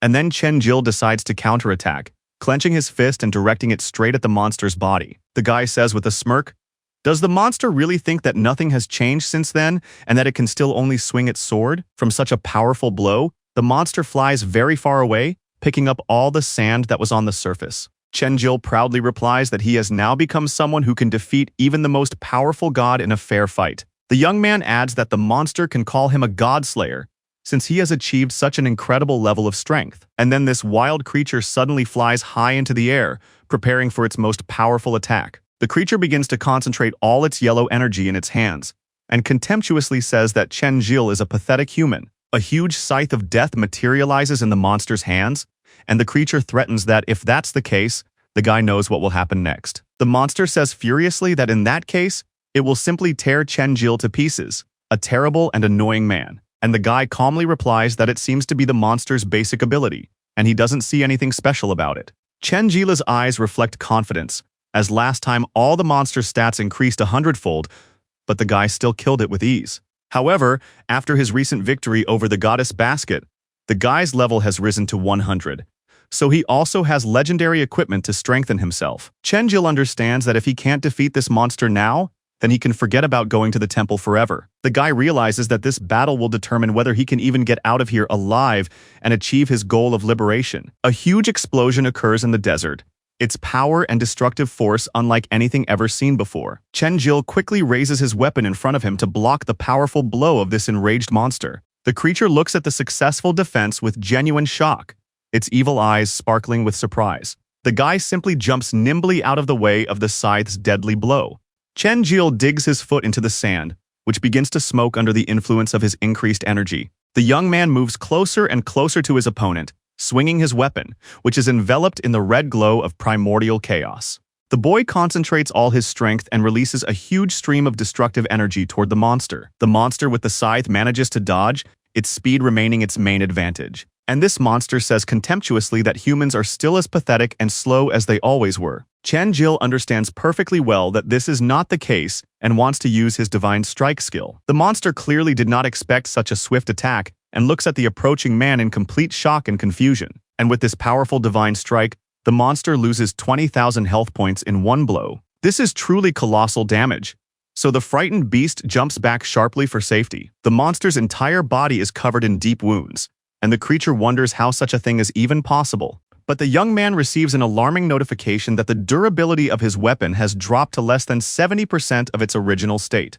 Chenjil realizes that the durability is being depleted too quickly, and he needs to finish off this monster as soon as possible. Therefore, the guy activates his new transformation called Total Destruction for the final blow. Even the monster itself notices how Chenjil has changed visually and wonders if this is really the same face as before. The guy gets very close to his opponent and reaches out with his hand toward the monster's body to deliver the decisive blow. Chenjil clenches his fist and strikes with his sword, which literally passes through the monster's defenses. The weapon completely enters the monster's heart, inflicting critical damage to a vital organ. But the guy doesn't understand one thing. Why did the monster give up so easily and not dodge this final blow? The monster simply gave up, and one thought runs through his head. Such power is simply impossible for a human. The monster looks at the guy and begins to tremble with fear, saying with horror, "Could this really be the same man?" After that, the monster reverently says again that he cannot believe that Chenjil is his true master and lord. At that moment in the real world, a military plane is flying over the ocean, reporting that a large number of unidentified objects have appeared in the eastern Pacific Ocean. Various countries around the world have sent joint rescue teams to investigate and neutralize the threat. The commander sternly asks the developer if he can explain why monsters from the game Cosmos have suddenly appeared in the real world. The company representative replies that they are game developers and understand that code is just a computer program. But why the monsters are appearing in the real world is not a question for the game developers. But the female officer on behalf of the government asks them to shut down the game server immediately until a full investigation is conducted. The game developer explains that the woman must understand that all game servers are located in Europe under a different jurisdiction, and the company does not have sufficient authority to conduct such a large-scale international investigation. The representative adds that he has other matters to attend to, so it is best to leave the meeting. The developer also wants to remind everyone that the game monsters were not invented by the company from scratch. Their images are based on ancient legends. The man says that it would be better to study these legends thoroughly, as they can be found in the archives of various companies. The female officer thinks with horror. Does the developer really mean that these monsters are real? For the first time, it becomes clear that 3 monsters of the highest level have appeared in one dangerous place. And the most interesting thing is that these 3 monsters are completely different from each other in terms of abilities and strength. The players are worried, saying that last time a squad of 4 experienced fighters was sent to battle a single monster like this. Now there are only 3 participants who definitely won't be able to handle these 3 powerful monsters at the same time. The guy with the eye patch says firmly that in that case, they need to prepare for a deadly battle. But then, unexpectedly, the 3 fighters are shocked, wondering in horror what is happening. They see another huge monster emerging from the glowing portal. Completely unprepared for such a turn of events, the players panic and ask questions about this strange place and where all these monsters are coming from. It's truly amazing that the monster that emerged isn't even S rank, but a higher rank, which is extremely dangerous. Chenjil stands in front of this monster in complete bewilderment, wondering what is really going on and why the monster has fallen to its knees. The guy asks in surprise, "Master, what is the monster talking about?" He doesn't understand the situation, and the monster respectfully replies that it senses the master's power, the all-explaining power of the true ruler. Once again, when Chen-jil hears this, he does not understand what the monster is talking about. Suddenly, a powerful explosion rocks the ground in front of Chen-jil, and the guy quickly jumps aside to avoid being hit by debris. This monster, which has no aggressive force, repeats the same words over and over again. "Master, master." The guy asks the monster in confusion, "Hey, dung beetle, what are you planning to do now?" But the monster seems completely unwilling to answer the guy's direct and logical questions. The monster asks itself maliciously why the master's power is in the hands of an ordinary person. What has happened? And Chen-jil turns to Hesiod and asks the hero if this master is by any chance himself. The man answers honestly that he remembers nothing at all, and even if it were true, he couldn't confirm it. The young man thinks with interest that perhaps this legendary hero really was the monster's master in the past. So Chen-jil decided to ask the monster if his master was a man with white hair and a heroic appearance. But the monster replies that no, its master is not a human but a supreme god, the powerful god Ra from the Egyptian pantheon. The guy realizes with horror that this is the strongest of the 9 main gods of the ancient world, an incredibly powerful being. The monster says that it doesn't matter who Chen-jil is, his master's power now belongs to him. So now the guy is his master and he kneels before him. And the guy receives a new entry in the illustrated reference book called Servant of God, which expands his knowledge. And then the monster humbly says, "Please accept me into your service and become my new master and ruler." And the guy realizes that this monster is Hepri, the very same god. And he doesn't like the task of avenging Hepri at all. But defeating Nabasila with his assistant will be much easier. Therefore, Chen-jil understands that he has no other reasonable option but to accept this creature into his service. The god Hepri has now become the boy's servant, and in battle, he can use the ability of the ghost servant to summon him for help. And the young man realizes with joy that it would be great if he had several such servants, so he would no longer have to fight alone. But there is a limitation. Each servant receives only 30% of their master's experience, which slows down their development. Chen-jil thinks that it's not that simple. The more servants you have, the less experience you get. And if a servant dies, all the experience you've spent will be wasted. The guy will think about it later. If he had had this servant earlier, he could have distracted his enemies much more effectively. Therefore, Chen-jil decides to use the servant's summoning ability, and everything around him begins to glow with a bright yellow light of magic. This god appears in physical form, emanating a very bright yellow energy of divine power. The guy turns to the servant and says that he must tell him absolutely everything he knows about the temple and Nabasil. At that moment, urgent negotiations are taking place at the Pentagon on Earth, as the boss has just received a call from headquarters. It is reported that unknown monsters are appearing in many large cities around the world, causing panic among the population. Superiors also demand that the officer urgently travel to the capital to discuss necessary countermeasures against the threat. The female officer responds to her subordinate that she will inform her superiors that she will be ready to depart in 15 minutes. The head of the Special Affairs Department reports that photos have just been sent of a mysterious girl who killed one of the monsters in an urban area. The lady took the photos to look closely at who was depicted in these important photos for the investigation. She is also informed that 3 additional photos have been received from the Marine Patrol, and 3 more dangerous monsters have appeared in the Eastern Sea. A subordinate informs the lady that he has sent the photos to experts, who have confirmed that all the monsters are exact copies of the monsters from the game Cosmos.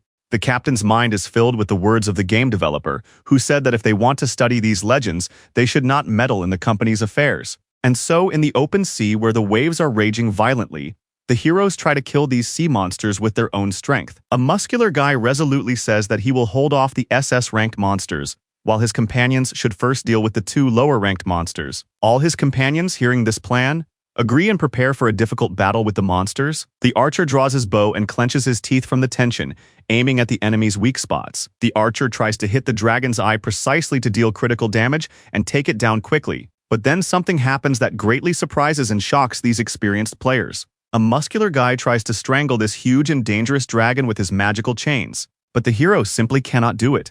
The dragon is much stronger and begins to pull the chains toward him. Then another monster with an iron club in its hands and burning red eyes makes a powerful leap upward. And so the muscular guy falls into the cold water from such an unexpected blow from above. The rest of his companions also fell one after another into the turbulent and raging sea. The monster watched with a contemptuous grin, realizing that these people were too weak to be worthy opponents for monsters. But then the heroes surfaced, luckily surviving the fall. The blonde woman said desperately that they couldn't handle monsters of such a high level and needed help from someone much stronger. The guy with the bandage responds firmly that they won't let these monsters reach their hometown. The heroes are determined to stop the monsters here, even if it costs them their lives to save the people. The player resolutely takes out his sharpened sword, preparing for a final battle to the death. Suddenly, a commander named Hisaki appears, insanely confident, and says that they will leave this matter to him. The dragon, seeing that another strong fighter has appeared, is enraged and ready to attack fiercely.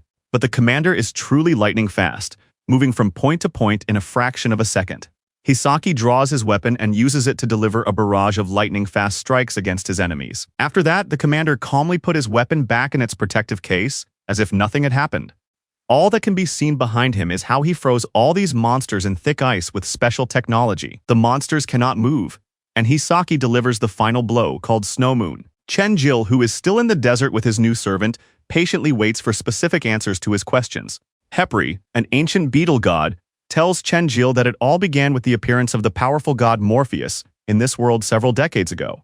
The servant explains that after the Great War of the Titans, the brothers Zeus, Hades, and Poseidon were greatly angered by the fact that people had begun to worship other gods instead of them. Therefore, the three brothers summoned the god Morpheus to punish the rebellious humans, which of course immediately caused serious discontent among those who believed in the god Ra. But these three powerful brothers did not have enough power, so Hades tricked the god Ra with a cunning plan, causing him to be imprisoned in this cursed desert. This loyal servant says with pain that he had to find his master and spent 10,000 years crossing this endless sea in search of him. But the young man asks with interest why Hades sent people to this harsh desert in the first place. What was the purpose of the god of the underworld? Hepper coldly replies that in the eyes of the gods, humans are nothing but pieces of meat, no different from the pitiful insects that can be crushed. Hearing these cruel words, the young man realizes that the secret of this desert has finally been revealed, but he has even more questions about the truth. Chen-jil wonders why the servant said he had the power of a god. Could it be that the hero inside him and the power of the primordial chaos have something to do with it? The young man realizes that in order to find the complete answer to all his questions, he must find the god Ra and ask him everything himself. The guide tells Hepri that they still have a long way to go on foot to reach the temple, so they need to continue on their way as soon as possible. This ancient monster tells his master that if he looks there, it will be much faster and easier to get to the temple. The guy doesn't understand what he's talking about, so the servant decides to demonstrate his abilities by glowing brightly with yellow energy. This divine energy is so bright and powerful that it simply blinds everything around it for a few seconds. Yaluka's daughter, who sees this incredible bright glow, is also genuinely delighted by this magical sight. Hepri can take the form of a giant flying beetle, and during flight he loses 10 units of energy every 10 kilometers. And the guy realizes with relief that it turns out his servant can fly without expending a lot of energy on transportation. This huge divine beetle landed on the sandy ground, and with it, it will indeed be much faster to get to the temple. The servant respectfully addresses the young man and tells him that his master must climb onto his back as quickly as possible for the flight. And after Chen-jil sat comfortably on its back, the huge beetle powerfully pushed off the ground and flew into the sky. The young man enthusiastically replies to the servant that they must go forward, for they will surely rescue the mighty god Ra from his centuries-long imprisonment. There he is, flying on the back of this beetle and quickly moving across the endless desert toward his cherished goal. At that moment in the real world, the sea is still raging violently, and the heroes are standing on the shore, assessing the situation with the monsters. A subordinate reports the information to the commander, and a girl with red hair says that the situation is completely out of the authorities' control. The subordinate says with alarm that if nothing is done urgently, humanity will be completely wiped off the face of the earth. The girl in military clothing replies that she fears the destruction not only of the inhabitants of Earth, but also of the people from the virtual world of Cosmos. When the guy with the bandage hears this, he doesn't even know what to say to such a revelation about the connection between the two worlds. The girl went into her game menu to get some important information about what was happening in the world. Then a very bright flash of lightning appeared in the sky directly above the sea, illuminating everything around with a blinding light. The army of the powerful Hades had already reached the continent, which was terrible and meant the beginning of a real war between the worlds. The red-haired girl realized with horror that soon all this would turn into a real bloodbath and even more madness across the planet. Chen-jil, riding his faithful beetle servant, finally flies up to the ancient temple visible on the horizon among the sand dunes. They didn't take long to get there, Everything happened very quickly thanks to Hepri's ability to fly. Chenjil asks his inner companion or hero, Hesiod, if he remembers anything important about the past, but he sadly replies that no. His mind is completely blank, with no memories left. The young man sympathizes, realizing that the hero does not even remember who he is, and wonders how he can help him regain even a little of his lost memory. Chenjil decides that the best thing to do is to put his hand on Hesiod's shoulder and tell him not to worry about the past. The guy adds that the hero shouldn't worry, because they will definitely come up with something to restore his memory. Chenjil looks at the map and realizes with satisfaction that he has reached the southernmost temple in the desert. The temple is already visible on the ground, getting closer and closer as they approach it. The guy doesn't even know what to expect or what he will see in this ancient and mysterious temple of the gods. Therefore, Chenjil orders his loyal servant to carefully descend for landing. And this huge beetle, hearing its master's clear command, immediately decided to obey without delay. Hepri rapidly began to descend, deliberately aiming to land softly near the temple entrance. A subordinate of Hades named Argos is still inside the temple, patrolling the corridors in anticipation. The demon immediately sensed the familiar scent of the god killer, realizing that the guy had arrived somewhere near this sacred place. After setting the young man on the ground, Heper changed his appearance back to his previous human form. The servant respectfully says that it was a great honor for him to help his master on his journey. And then the guy sees a real majestic Egyptian temple in front of him and realizes that he has finally reached the goal of his journey. But Chenjil knows that the only thing he needs to do now is defeat the powerful guardian of this sacred place. The young man wonders with interest whether the temple activated the demon that attacked the city, or how exactly that happened. As Chenjil climbs the ancient stone steps, he thinks that the enemy may still be in the temple. The young man realizes that there is a strange and sinister smell here, and at the top he notices the silhouette of a humanoid creature. This is Ida's subordinate, Argos, who has been patiently waiting for the young man in this temple since the beginning. With a sinister smile on his face, this blonde demon says that they have finally met face to face. And the guy with a malicious expression on his face realizes with fury that yes, this is indeed the very killer who did everything. Argos mockingly tells the young man to relax, saying that the demon will simply cut off his head, and death will be quick and almost painless. After these words, the dragon makes a powerful leap from the roof of the temple, preparing to attack. Argos appears in front of the guy in a flash, so fast that he doesn't even realize what just happened. The demon waves his hand threateningly, a ruthless and sadistic smile of anticipation appearing on his face. Real sharp dragon claws begin to grow from Argos's hands, ready to tear his enemy apart. Then there is a huge explosion so powerful that the entire desert within a radius of several kilometers shakes from the shockwave. But then for some reason the sinister smile disappears from the enemy's face after this huge, unexpected blow from behind.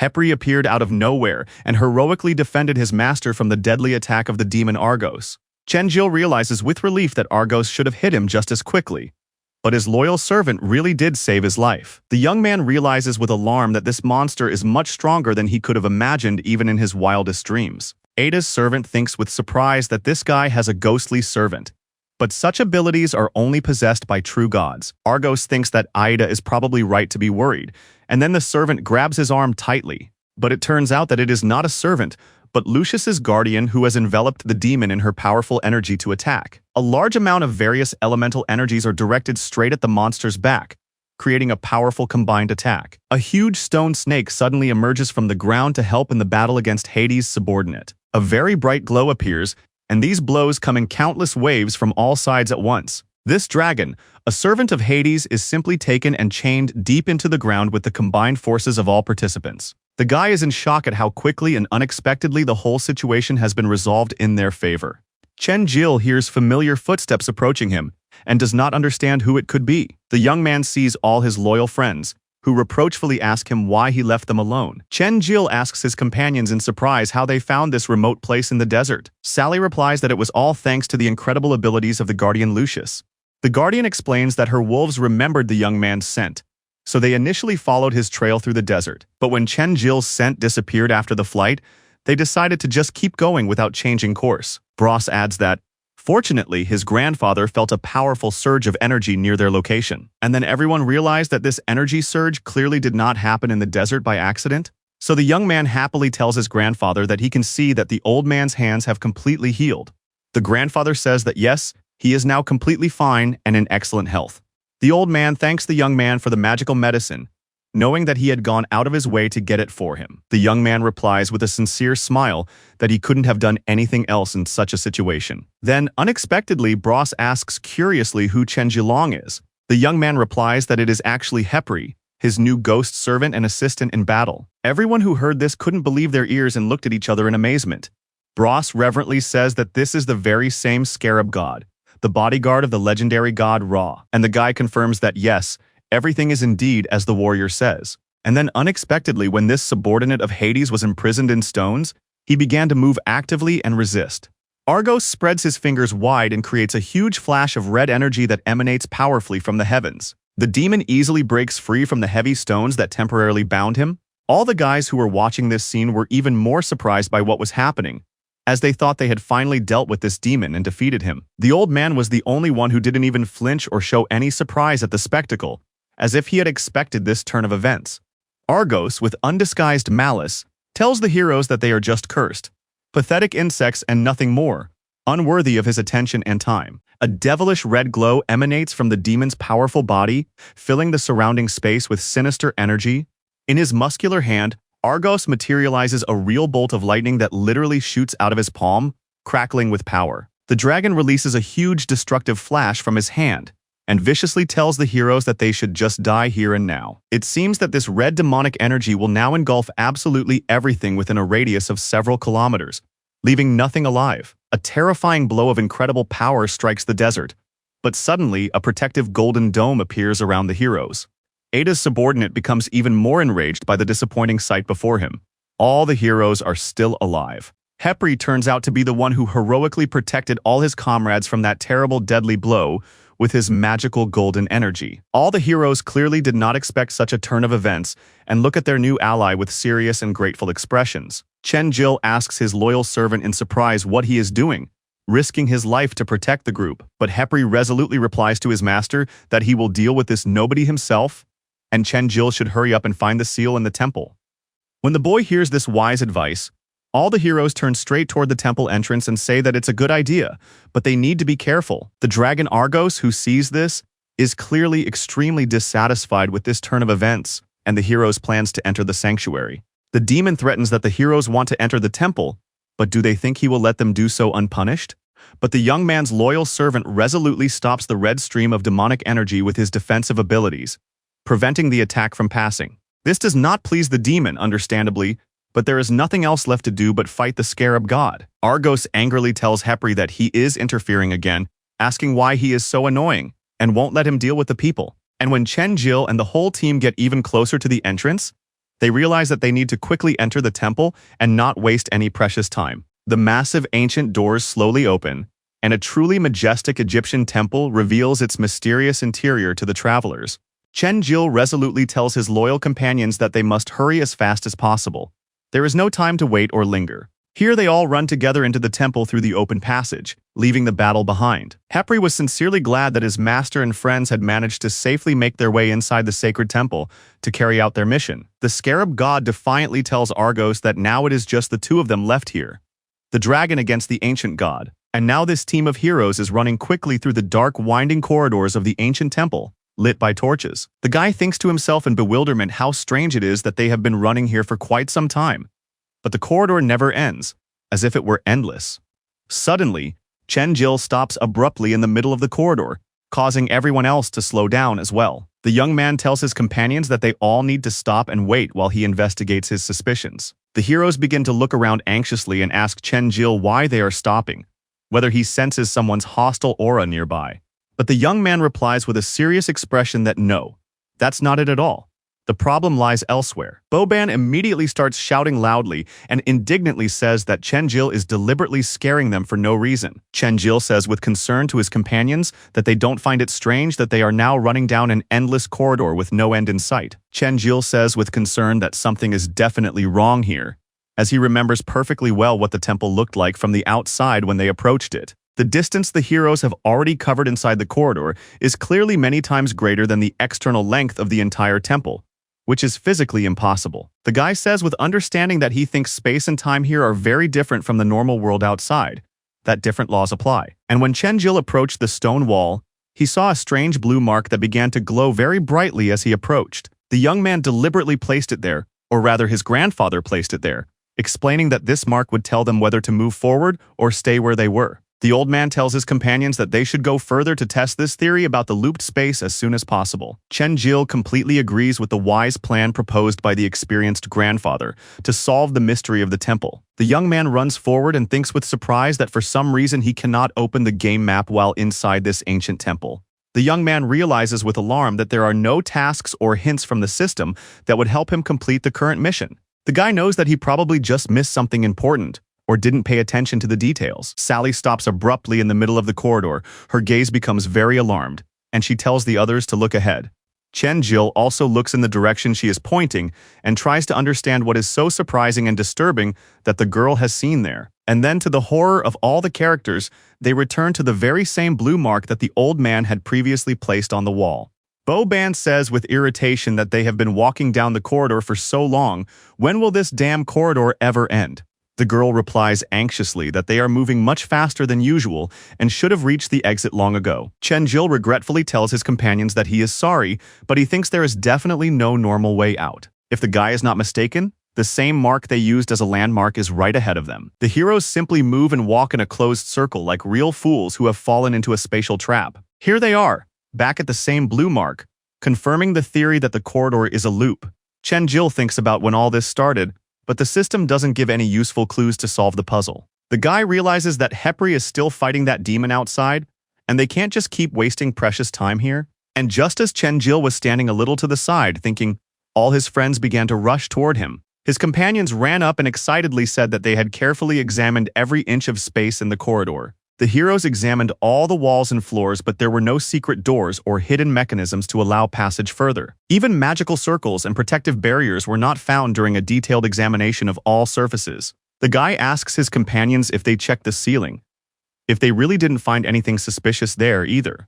Bros tells Sally that his granddaughter should try to break through the wall with a fireball, just in case something works. The girl replies shyly, asking if it's really okay to do that to an ancient temple. But now the heroes simply have no other reasonable way out of the situation. The most important thing is to at least try something. Sally understands perfectly well that, apparently, the last hope of escaping the trap really does rest on her fragile shoulders. The girl steps aside a little. A magical seal appears under her feet, and she begins to perform an ancient dance of fire. The air around Sally becomes much hotter, and the fire slowly fills the entire room with powerful energy. Then from her hands, the girl releases a powerful burst of fire that is directed straight at the stone wall in front of them. This red-hot fireball flies very quickly and accurately toward the wall, ready to break through the ancient stone masonry. There is a deafening explosion. A strong wind and thick dust rise up, filling the entire corridor with smoke. The girl happily and excitedly tells her companions that she has indeed succeeded in destroying the wall. The heroes see that they have indeed managed to make a large hole in the wall. Sally's fire has melted and destroyed the stones. Bros happily approaches the girl and tells her that it was excellent, that she really has a very useful and powerful ability. But then when everyone approached the hole in the wall, they saw something unexpected with alarm and horror. The heroes saw that through the hole in the wall, they could see the same blue mark that the old man had made on the opposite wall earlier. Everyone is puzzled, thinking that this thing looks exactly like the mark they left as a reference point. The comrades couldn't believe that such a thing could actually be physically possible in reality. Bo-ban angrily says that whoever is playing this joke should come out and show himself immediately. Chen-jil thinks he remembers from school that he read that someone called Earth a prison for all of humanity in a philosophical sense. The entire corridor is a closed circle, but the heroes cannot sense it. Something is distorting their perception of space, so the guy realizes that it's all one big magical maze. But how on earth can they get out of it alive? And at that moment, in a tall building in Tokyo, a professor turns to his colleagues and says that the photographs show monsters. These monsters look exactly like the creatures from the game Cosmos, which raises serious suspicions among the researchers. Their appearance completely matches the images of monsters, and indeed, these creatures are found in the ancient mythology of various peoples. So it turns out that these legends are not just legends and fabrications of ancient people. It turns out that these are real historical facts that humanity has forgotten or does not want to remember. Chen-jil and his companions remain sealed in this terrible place with no apparent way out. Bo-ban is angry and says desperately that they will really have to stay here for the rest of their lives. The guardian Lucius replies to the warrior that the constant shouting is getting on everyone's nerves and driving them crazy. The guy gets angry at this remark and lunges at the girl, saying that she wants to fight him. Sally anxiously asks everyone present if anyone has any ideas for a way out. Chen-jil realizes that this is just a task from the system. So there must definitely be a way out and a way to get out of here. But the guy is clearly missing something. Suddenly, Chen-jil hears the voice of the hero Hesiod, who addresses him and utters a strange ancient name. After that, this blonde hero, who is sealed in Chen-jil's mind, repeats and says something, seeming to really recognize the name. Chen-jil realizes that this ancient name looks very familiar to him, but he can't remember where he heard it before. Then the guy realizes and remembers everything perfectly. It's the same name he saw earlier in a book on ancient mythology at school. It is a mythical snake that bites its own tail.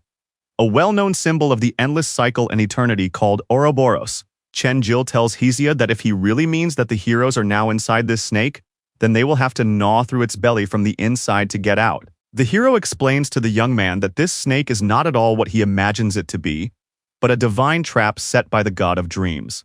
And to break it, you first need to find the one who activated this cunning trap and kill him to be freed. And the guy thinks with horror that Hesiod wants to say that one of the guys is actually not a real person right now. In other words, the hero wants to say that this is an artificial fake created by this powerful god of dreams to deceive them. The hero answers affirmatively.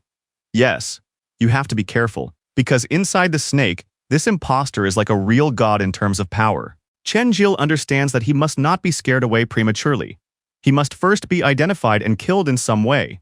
The guy looks at his companions intently and thinks carefully about which one of them is not who he claims to be. Chen-jil thinks that perhaps it is the guardian Lucius who appeared here recently and unexpectedly. The young man narrows his eyes and thinks that no, she seems to be behaving completely normally and naturally. The guy looks at his other companions and thinks that maybe one of his old friends is hiding a secret.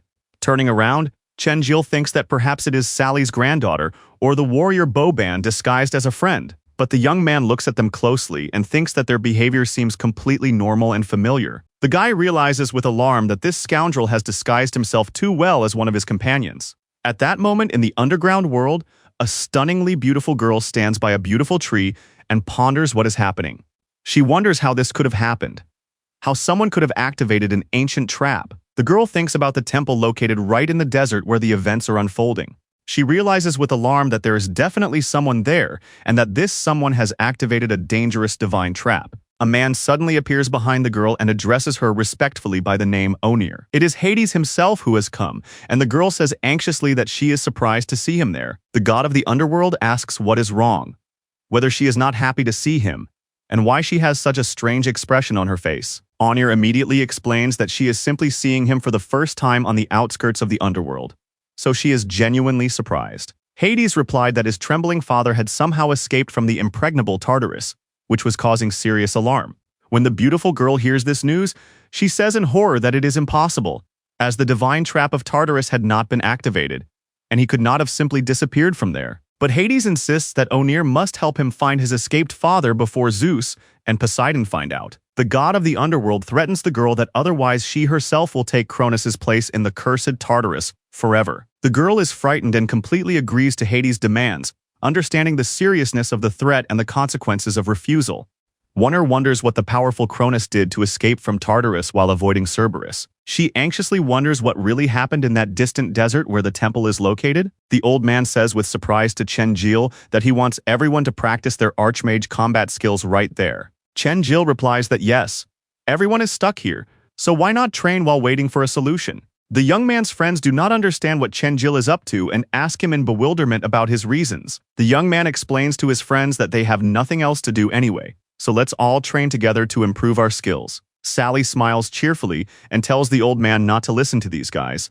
They've gone completely mad from idleness. Chen-jil thinks that if he tests his comrades one by one, the imposter will sooner or later become suspicious.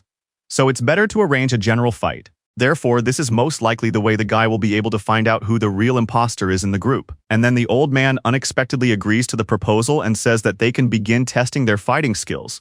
All the guys were extremely surprised that the old man actually agreed to Chen-jil's strange proposal. Chen-jil understands that this is definitely the real old man, because the old man would have agreed to the young man's request in any case. The old man knows that Chen-jil wouldn't ask for anything without a reason, so he understood that the young man had a hidden plan. Once upon a time, the old man was one of the 12 legendary heroes.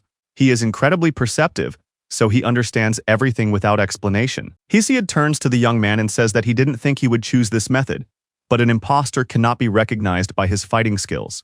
Chen-jil replies that he knows skills can be easily copied, but there is something that no double can repeat. The young man explains that he knows these are combat habits that an imposter cannot accurately repeat or copy. Every person in battle adheres to their own unique tactics, developed over years of experience. Since the train of thought is embedded in the very essence of a person, their character, and life experience, it is impossible to fake. Therefore, one simply needs to carefully observe each of one's comrades during battle and find the imposter. It is very simple. Hesiod warns that Chen-jila has only one chance. If the imposter reveals the plan, everyone will be trapped in this loop forever. The young man confidently replies that there is no need to worry, he will definitely succeed, as he knows his comrades well. The old man solemnly announces that the training is about to begin, so everyone must be careful and ready. All the boys immediately prepare for battle and look at each other intently, getting ready for the test. And now this team is completely ready to train in battle against their own magical clones, created by their grandfather. Chen-jil resolutely tells his friends that it is time to begin the test, and everyone is ready for battle. And so begins a fierce battle, with the boy jumping high into the air, ready to attack the artificial clones of the entire group. The rest of his comrades also join Chen-jil in this real battle against copies of themselves.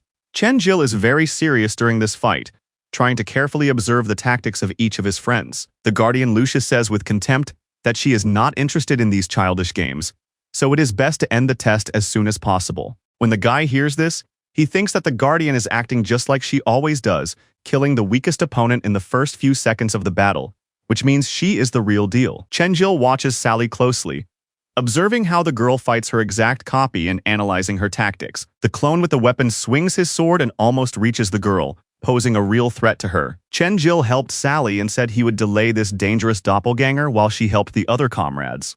The girl was very surprised by this unexpected offer and replied somewhat confusedly that, okay, she would help the others. And so the guy really did continue to deal with this copy of Sally while keeping an eye on the others. The young man understands that he must constantly force his comrades to make choices in battle, as this is the only way to identify the imposter among them. Bo-ban also swings his weapon in a fierce battle and watches closely as the others fight their copies. The warrior clenches his teeth, thinking that the fight is taking too long and needs to end quickly. Bros is also in a tense battle with his real copy, demonstrating his usual fighting techniques. And here among the combatants, there is also an assassin who uses his earth powers to fight his doppelganger. All these guys are on the battlefield, and it seems that there really is no imposter among them. They all quickly deal with their copies, easily and efficiently destroying the magical doppelgangers. But then the voice of the guardian is heard, telling Bobanya that he is destroying his doppelganger too easily, that he is weak. Bros sees this girl and tells her that she is beautiful and that he might want to get to know her, since she is so incredibly strong. Chen-jil also thinks that Bo-ban has decided to fight alongside the guardian, since she controls shadows just like him. Bros and Assassin, as before, methodically eliminated their doppelgangers during this trial fight. The guardian attacked the weakest opponent, Sally's clone, and the guy thought about it, realizing that she was probably acting out of habit. And then Chen-jil shouted loudly that he knew perfectly well who among them was the real imposter. The guy looked again at the guardian, who was fighting a weak clone instead of her own. The young man looks at his grandfather's granddaughter, who is also trying to help her comrades in battle against her doppelganger. Bo-ban achieved a real victory over the copy, his gaze madly determined and full of rage. The young man Chen-jil ran up to the one who remained among all the fighters to expose the imposter. Chen-jil resolutely approached the warrior with yellow hair who was fighting among his comrades in this trial. And then, literally a second later, the guy swung his sharp weapon with lightning speed to deliver the fatal blow. The young man slit the throat of this Bros, his most loyal comrade, and the assassin was completely shocked by what he saw. The assassin simply watched as the young man suddenly decided to slit the throat of his close friend. Chen-jil had a madly evil look on his face, watching intently as this copy simply suffocated from the fatal wound. The assassin screams in horror at what Chen-jil is doing, asking why he did such a terrible thing. But all the other guys are also in shock, wondering what's wrong with the guy, if he's gone mad. But the heroes see the body of their slain comrade begin to strangely disintegrate into a multitude of small, colorful butterflies. Then this copy of Bros simply turns into golden pollen and disappears. When his friends see this magical transformation, all their questions and suspicions disappear forever. Chen-jil realizes with relief that his suspicions were correct and that this was indeed not the real Bros. After this revelation, the walls of the temple immediately began to behave differently, and cracks appeared in the stonework. A bright purple light began to appear from above, and all the heroes looked up in amazement at the sight. The light grows brighter and brighter, blinding everyone present. A huge flash of energy appeared from above, filling the entire temple with a dazzling glow. Chenjil covered his eyes with his hands, hoping that everything would be all right with his companions. And then, when the young man opened his eyes, he was shocked by the incredible sight before him. The young man sees that everyone in the temple has fallen to the floor, knocked down by the intense, blinding light. Chenjil thinks hopefully that he has indeed succeeded in his mission to free them. Bros also came to his senses after the flash and said that everything was fine, explaining what had happened and why everyone was sitting there. Bo-Ban grabs Chenjil by the shoulders and asks him what the hell he was doing. The warrior naturally clenches his teeth and asks the young man where he was looking and why he is not answering questions. Chenjil, with a satisfied smile on his face, happily tells his comrades that they need to look. They've gotten out of the time loop, and the heroes notice that two very tall doors have indeed appeared before them, which were definitely not there before. Hepri is still engaged in a fierce battle with this powerful subordinate of Hades outside the temple. The scarab god says that the dragon of the underworld who sold his soul is actually a weak and insignificant creature. Hepri adds that he thinks the battle with Argos will be much more interesting, and that this is all so boring and predictable. Hepri grabs Argolis by the throat with a powerful grip, barely lifting the demon into the air with his strength. The scarab god tells the demon that if he really wants to know his name, he must go to hell and ask his vile master. Hepri simply grabs and begins to squeeze the throat of this arrogant subordinate of Hades with all his divine strength. Argos begins to choke from the powerful grip, his eyes rolling back from lack of air and pain. The demon's body slowly rises into the air, igniting with a dark flame from the divine power. And then a huge amount of blue energy appears around the combatants, creating an incredible spectacle of a battle of the gods. Everything around them begins to slowly disappear into a thick haze, creating a sense of unreality. Hepri realizes with horror that this was a cunning divine trap set by Hades himself, aimed against him. It turns out that inside this dragon of Argolis was hidden the very real energy of hell to protect it from attacks, and unfortunately, Hepri begins to burn with a blue divine glow, losing strength in an unequal battle. But the dragon survives the attack because it has this powerful hellish protection from the gods. Suddenly, a purple seal appears in the sky, bright and reminiscent of the color of the underworld. It begins to glow brightly, and a yellow beam shoots out of it, piercing the space. And the dragon Argos realizes that Lord Hades himself has arrived in person. Hades stands in his underground palace on his usual balcony, deep in thought about what is happening. Bright blue energy pulsates in the god's hands, and he realizes that the trap in his subordinate's body has been activated. Aeolus realizes that the killer of the gods is indeed in the desert and poses a threat. The girl Onir is still in another part of Hades' underground world, sitting alone in her chambers. She feels a deep sadness and sorrow at the fact that she is just sitting there and cannot change anything. At that moment in the temple itself, the old man turns to the young man and asks him what he wants to say, that it was a trap set by a god. The old man is curious as to how Chenjil even knows about such complex divine traps and how they work. Chenjil realizes that he cannot tell the truth and explain everything honestly to his companions, so he does not even know what to say. His granddaughter is also surprised and asks her grandfather what a divine trap is and why she has never heard of it before. The guardian Lucius explains that every god possesses a unique spell that allows them to create a special divine trap. She adds that divine traps are actually effective even against the gods themselves. You could say they are their secret weapon. Lucius asks the young man how he knew that killing this fake Bros would break the trap. Bros, who remembers nothing about what happened, asks whose murder he was just killed for. Chenjil explains that everyone was trapped inside the trap, and the only way to escape was to kill the imposter among them. The guy receives a notification that the ghost servant Hepri was injured in battle and has been sealed, and will only be available for summoning in 30 hours. The guy tells his companions that they need to hurry, as the demon outside has sealed his ghost servant. Chenjil adds that it is important to understand correctly, as he believes that the dragon Argos is simply that powerful. And so closer and closer, they decide to act together and approach the huge ancient temple doors. The ancient doors of the Egyptian temple slowly open, and the heroes have no idea what to expect inside. They confidently enter the sacred place and see that there is just another long corridor leading deeper inside. The heroes realize that they can only go forward along the corridor, so they begin to move cautiously deeper into the temple. The old man's granddaughter says anxiously that it is very strange. There is not a single guard or defender of the temple here. Then new doors open ahead, and the ones they came through slam shut with a loud bang. The heroes hear this ominous sound, turn around, and realize that things are very bad. They are trapped. The companions have fallen into a real trap, specially prepared for uninvited guests in the temple. Sally points and tells the others that they need to see what is ahead in the darkness. And the heroes saw crazy green eyes in the darkness, glowing ominously and staring straight at them. Then they all hear footsteps that sound like human footsteps, but with an unnatural sound on the stone floor. And the companions saw before them a huge number of monsters, mummies, skeletons, and other undead creatures emerging from the darkness. There were so many of them, and these creatures had only one goal: to kill all living beings who had invaded the temple. These monsters are insanely terrifying, reminding one only of death and the decay of flesh. Bros says that he knew monsters would be waiting behind the door, but he didn't think there would be so many. But it's not just the numbers. Their level far exceeds that of the ordinary monsters in this desert. These monsters are only 20 levels higher than the monstrous servants, but there are too many of them, and they attack all at once. The guy realizes that there is too little room to maneuver, and the oppressive atmosphere gives the enemies a numerical advantage. Chen-Jil knows that the atmosphere has caused the guys to involuntarily feel a paralyzing fear that will distract them from the battle. And so a new task called the Devil's Eye is activated to test them. The conditions for completion are that the Devil's Eye will continuously summon monsters, and all of them must be killed to win. Successful completion of the task will summon the temple guards for the final battle with the heroes, and then countless monsters began to emerge in waves from the eye that appeared there.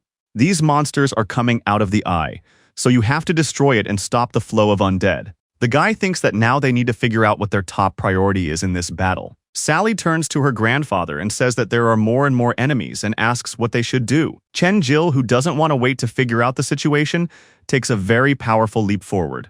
The guy flies forward as fast as he can so that only a bright flash of his movement can be seen. With his weapon, the young man cuts down many enemies with one sweeping blow, clearing the way. The guy realizes that the most important thing now is to restore his comrades' confidence in their victory over their enemies. When all his comrades look at his actions, they realize that there is really no need to panic in such a situation. The heroes see how their friend so easily dealt with these skeletons, demonstrating his increased strength. So the guy shouts to his comrades that they need to gather their strength, as monsters are coming out of that eye. All they need to do is cover Chen-Jila so he can deal with the source of the threat.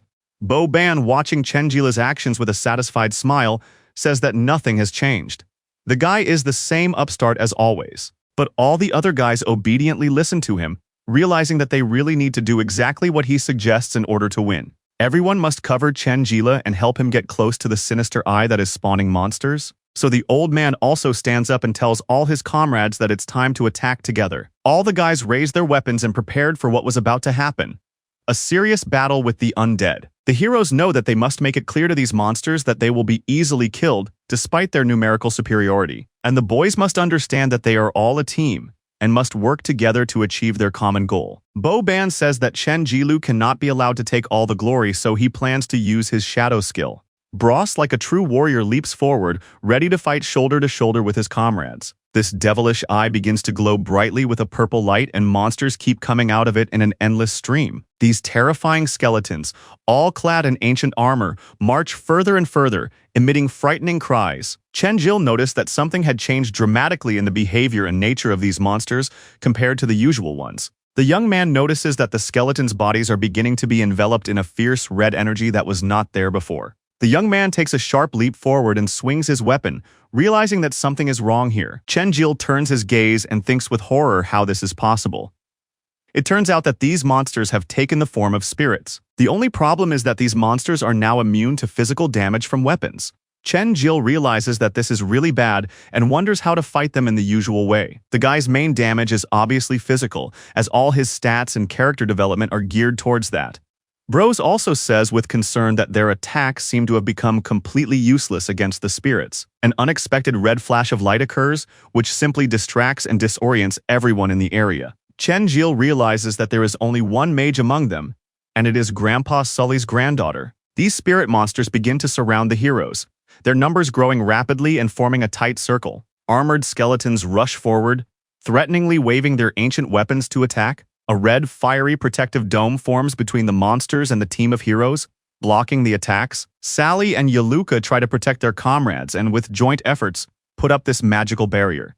The sorceress then raises her hand and says she will now use the fire prison spell. At that moment, Boban tries his healing ability and asks his friend Chenjil if he is injured and why he is healing so slowly. Chenjil, who heard this, pushes him with his elbow and tells him to be quiet and learn to appreciate what he has. The guy realizes that if you use healing on other people, you need to use the spell continuously for a whole minute. The young man realizes that he still has to figure out many complicated rules and mechanics of this game. For example, how to destroy these cursed monsters, since they are completely immune to physical damage from conventional weapons, rendering most of the hero's attacks completely useless. If we rely solely on the magical powers of our two companions, Sally and Yaluki, the team will definitely not last long against such a large number of spirits. On top of that, new monsters keep coming out of that devilish eye. As soon as they deal with one, another appears, and so on without stopping. The guy realizes with horror that if things continue at this pace, they are doomed to defeat and death in this temple. Boban says with surprise that Chenjil's healing ability is actually not as bad as it seemed at first. Chenjil realizes with alarm that the hero inside him has disappeared somewhere as soon as the battle began. Perhaps Hesiod knows how to kill the spirits. The young man begins to mentally call out to the hero, asking him to reveal himself and help solve the riddle of how to destroy enemies who are invulnerable to physical attacks.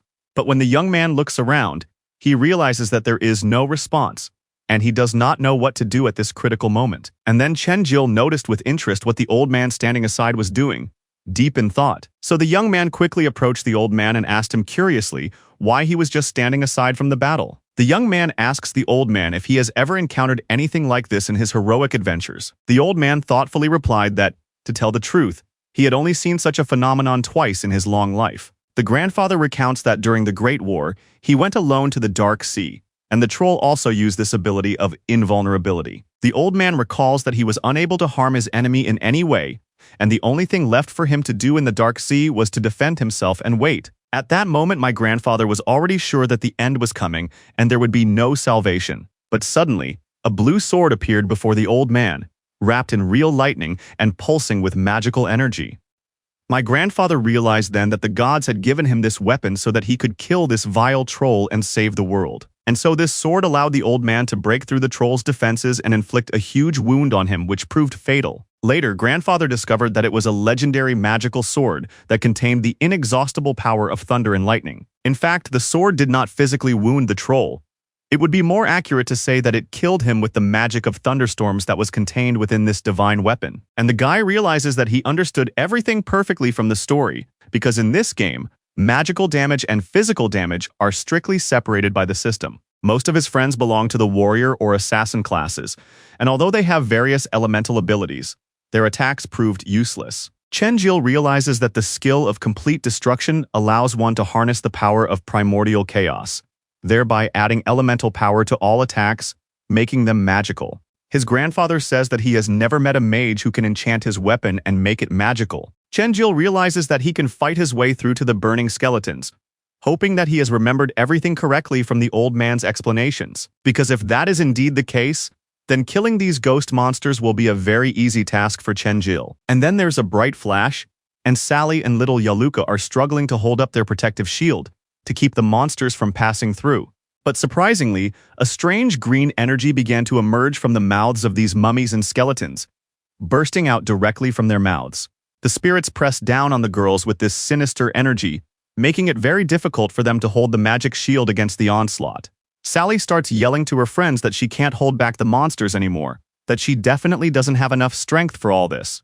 And now blue energy began to seep through the weakened shield, passing through the weakened fire spell. Chenjil activated his equipment, the god's funeral song, which increases magical damage against spirits by a full 100%. He then rushed forward in his true god form, destroying countless skeletons with a single blow in a matter of seconds. The damage he dealt was so great that he killed 50 skeletons and gained 50,000 experience points in a short time. All his comrades were in complete shock and amazement when they saw this, never thinking that Chenjil was so powerful against spirits. This was the real deal. Total annihilation.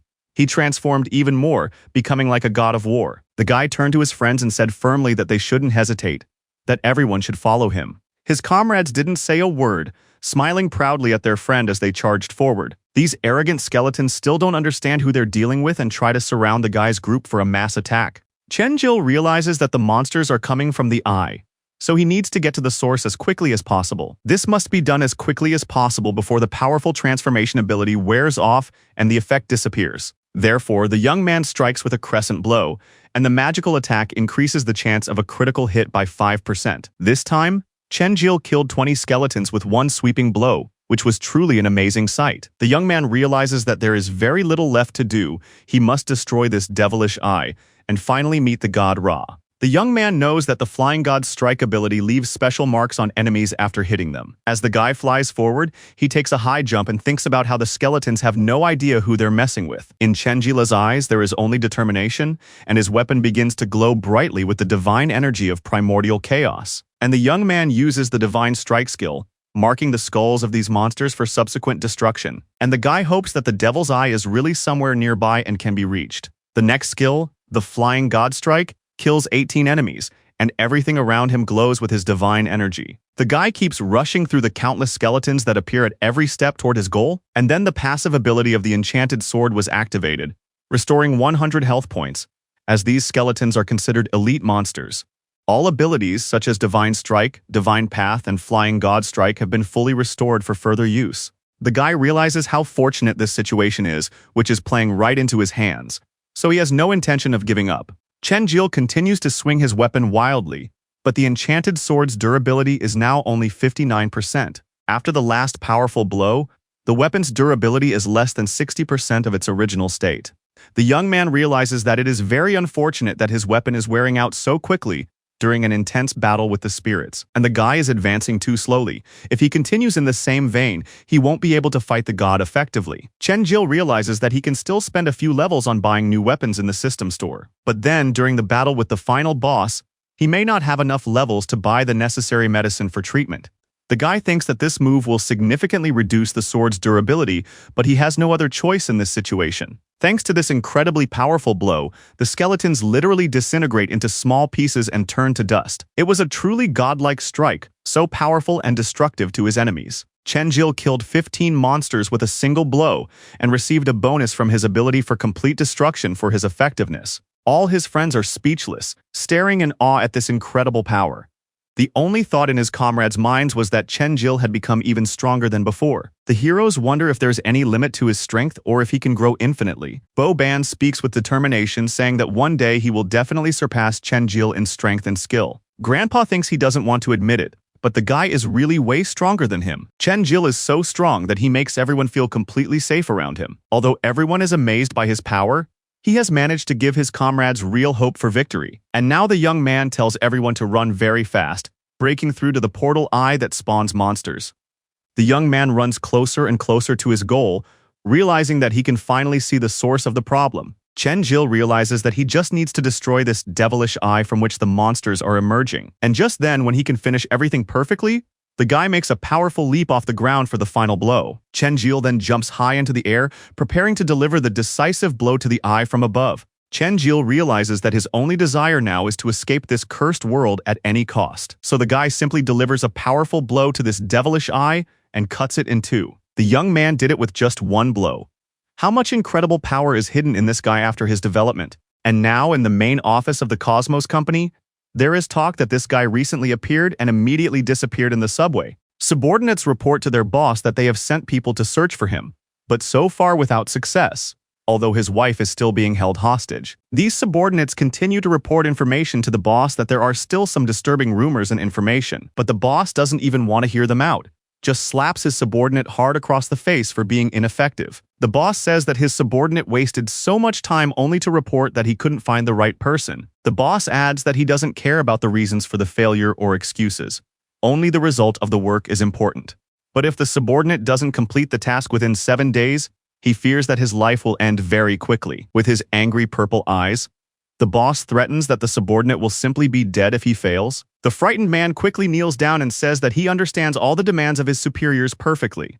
At the same time, other subordinates turn to Ms. Su and report that giant monsters are heading toward the cities. The monsters appear from the southern sea but suddenly disappear in other areas, causing panic. The subordinates say that there is nothing but old photographs, as it seems that all the video surveillance systems have simply malfunctioned. An employee then begins to report that there are also some eyewitnesses who claim to have interesting information. Subordinates report that all witnesses saw gods descend to Earth and kill all the monsters with a single movement. When Miss Sue heard this, she asked incredulously if people were sure that they were gods. At that moment, Chen Jil destroyed the Devil's Eye in the temple's underground chamber and gained a huge amount of new experience. Therefore, he now holds the title of Holy Demon Slayer, which can only be obtained by destroying this special eye. An alarming notification arrives that the enchanted sword's durability is at 39% and needs to be replaced in time. And the guy realizes with disappointment that the weapon is wearing out much faster than he could have ever imagined. For some unknown reason, Bo Ban suddenly decided to approach Chen Jil and punch him without warning. Chen Jil quickly reacted and blocked the sudden blow, defending himself from his comrade's unexpected attack. And absolutely no one present understood why Bo Ban did this for no apparent reason. The other comrades wondered in bewilderment what had happened to Bo Ban, whether he had lost his mind and why he had attacked his friend. Bo Ban curiously asked the guy when he had become so incredibly strong in such a short time. Ross starts joking and tells Bo Ban that he thought he was possessed by a demon, but it turns out he's just jealous of his friend's strength. Bo Ban admits that he wasn't always this strong, but one day he will catch up with and surpass Chen Jil in skill. When Chen Jil heard this statement, he didn't understand why his friend was competing with him so persistently and trying to prove his superiority. But then the guy says that they are all on the same team now, and that he should trust his comrade as he trusts himself. Bo Ban suggested that they go and defeat the temple guard together, joining forces to achieve victory. Chen Jil looked at his friend's outstretched hand, which seemed sincere. Of course, there is nothing left to do but shake his hand in response, demonstrating the unity of the team. The guy tells Bo Ban that he'll have to try hard not to fall behind him in battle. Bo Ban responds defiantly that they'll see which one of them will have to try harder. Grandpa and Sally watch the friendly banter between the guys, realizing that Chen Jil has really changed a lot. But then a strange, ominous sound is heard from behind, and everyone turns around in alarm. The sound came from deep within the temple, from the very heart of the ancient structure. Sally also wonders anxiously what that strange and frightening sound was.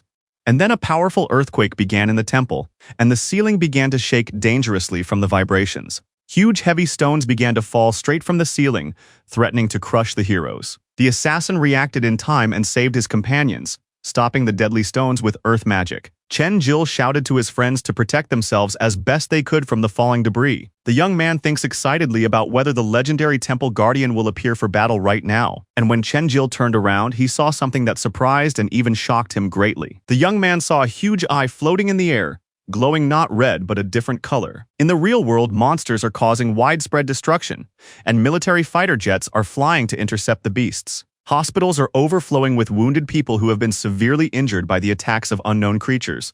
People are going mad realizing that this is the end of the world, that the gods are punishing humanity for its sins. Those in panic say that the gates of hell will soon open, and everyone will face a real divine judgment for their deeds. This crazy guy in the hospital says that everyone will simply die. Absolutely everyone on the planet. A frightened little girl asks her mother who the gods are, and if they are connected to these monsters. But the woman does not answer, wondering if it is possible to create a world identical to the real one using a computer. In that case, the creators would be gods to the inhabitants of that virtual world, the female scientist concludes. The woman asks the professor if everything is really as he says. Could their world be virtual? The professor replies that it is actually easy to prove.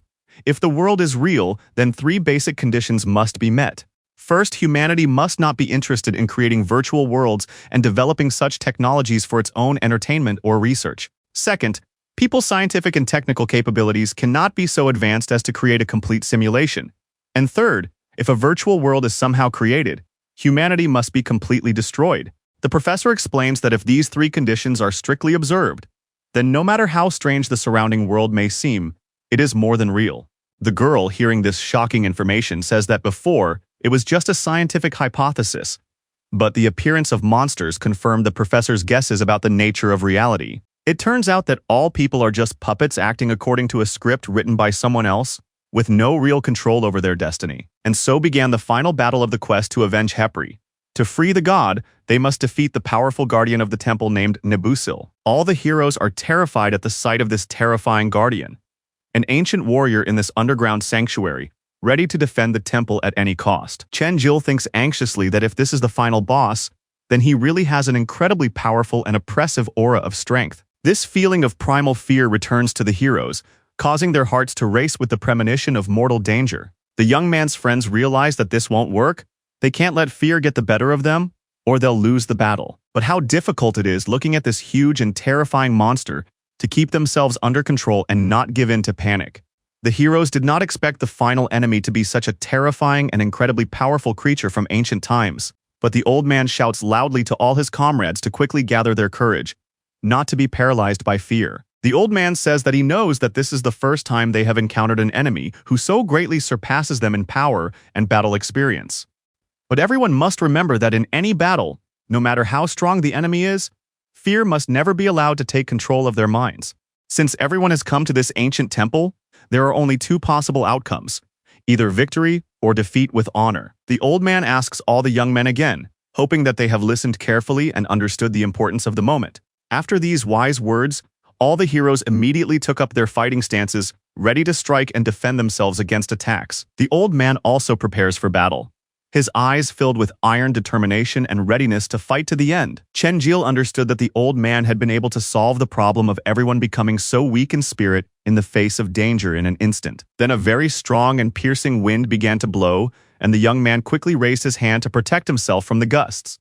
All the other guys are also barely able to stand on their feet from the powerful wind that is sweeping away everything in its path. Sally wondered in amazement where such a strong and unnatural wind could have come from in the underground temple.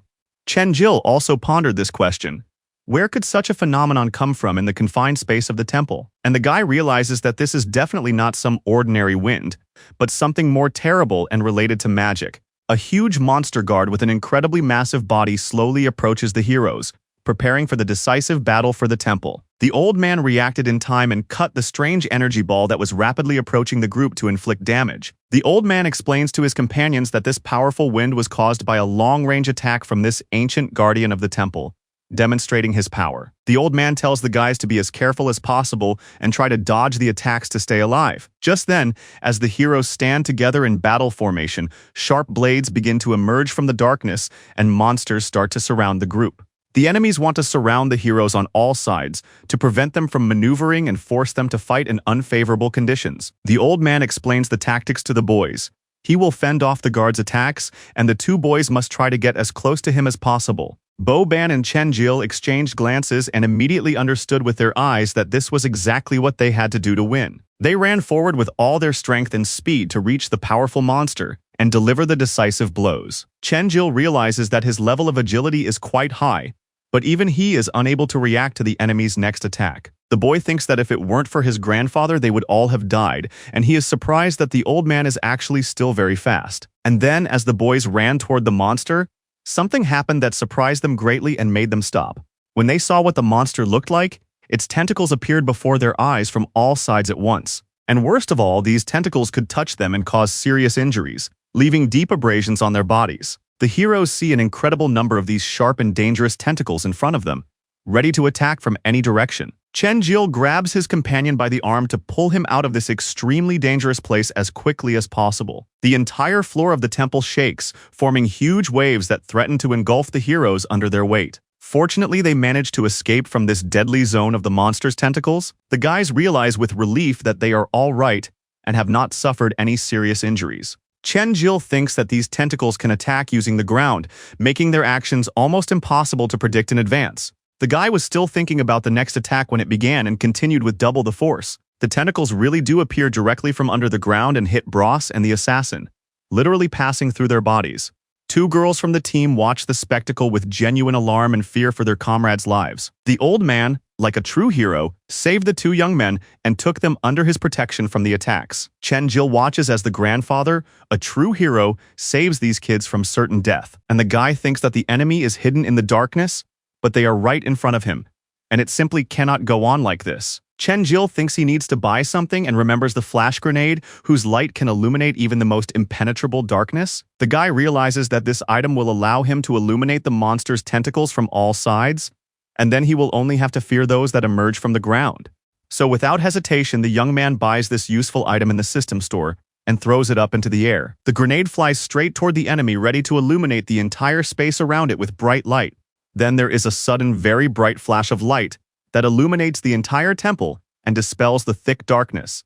All of the young man's friends were unaware that he had purchased such a useful item and looked on in amazement at the effect. Chen Jil himself was surprised when he saw what their enemy really looked like, as the monster had previously been hiding in the darkness. This guardian monster consists of an incredible number of other people's faces, forming its body like a sea of human souls.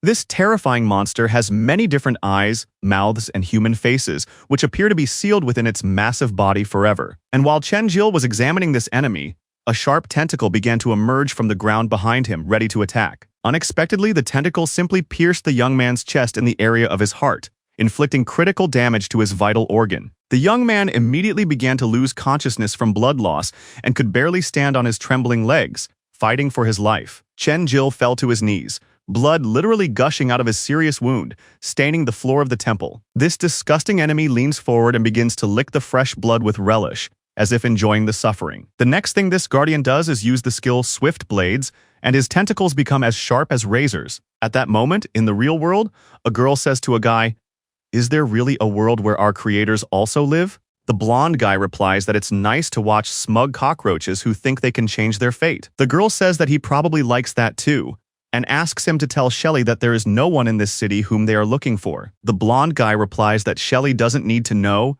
they can just kill everyone here. Then they won't have to look for anyone.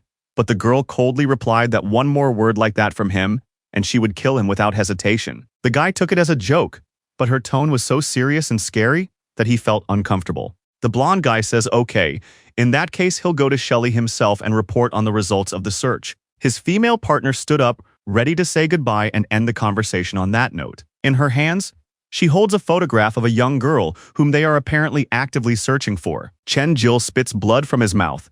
It's a real horror and unbearable pain pierces his whole body. The young man has suffered critical injuries that could lead to permanent health damage and a slow death. Chen Jil realizes with horror how much it hurts.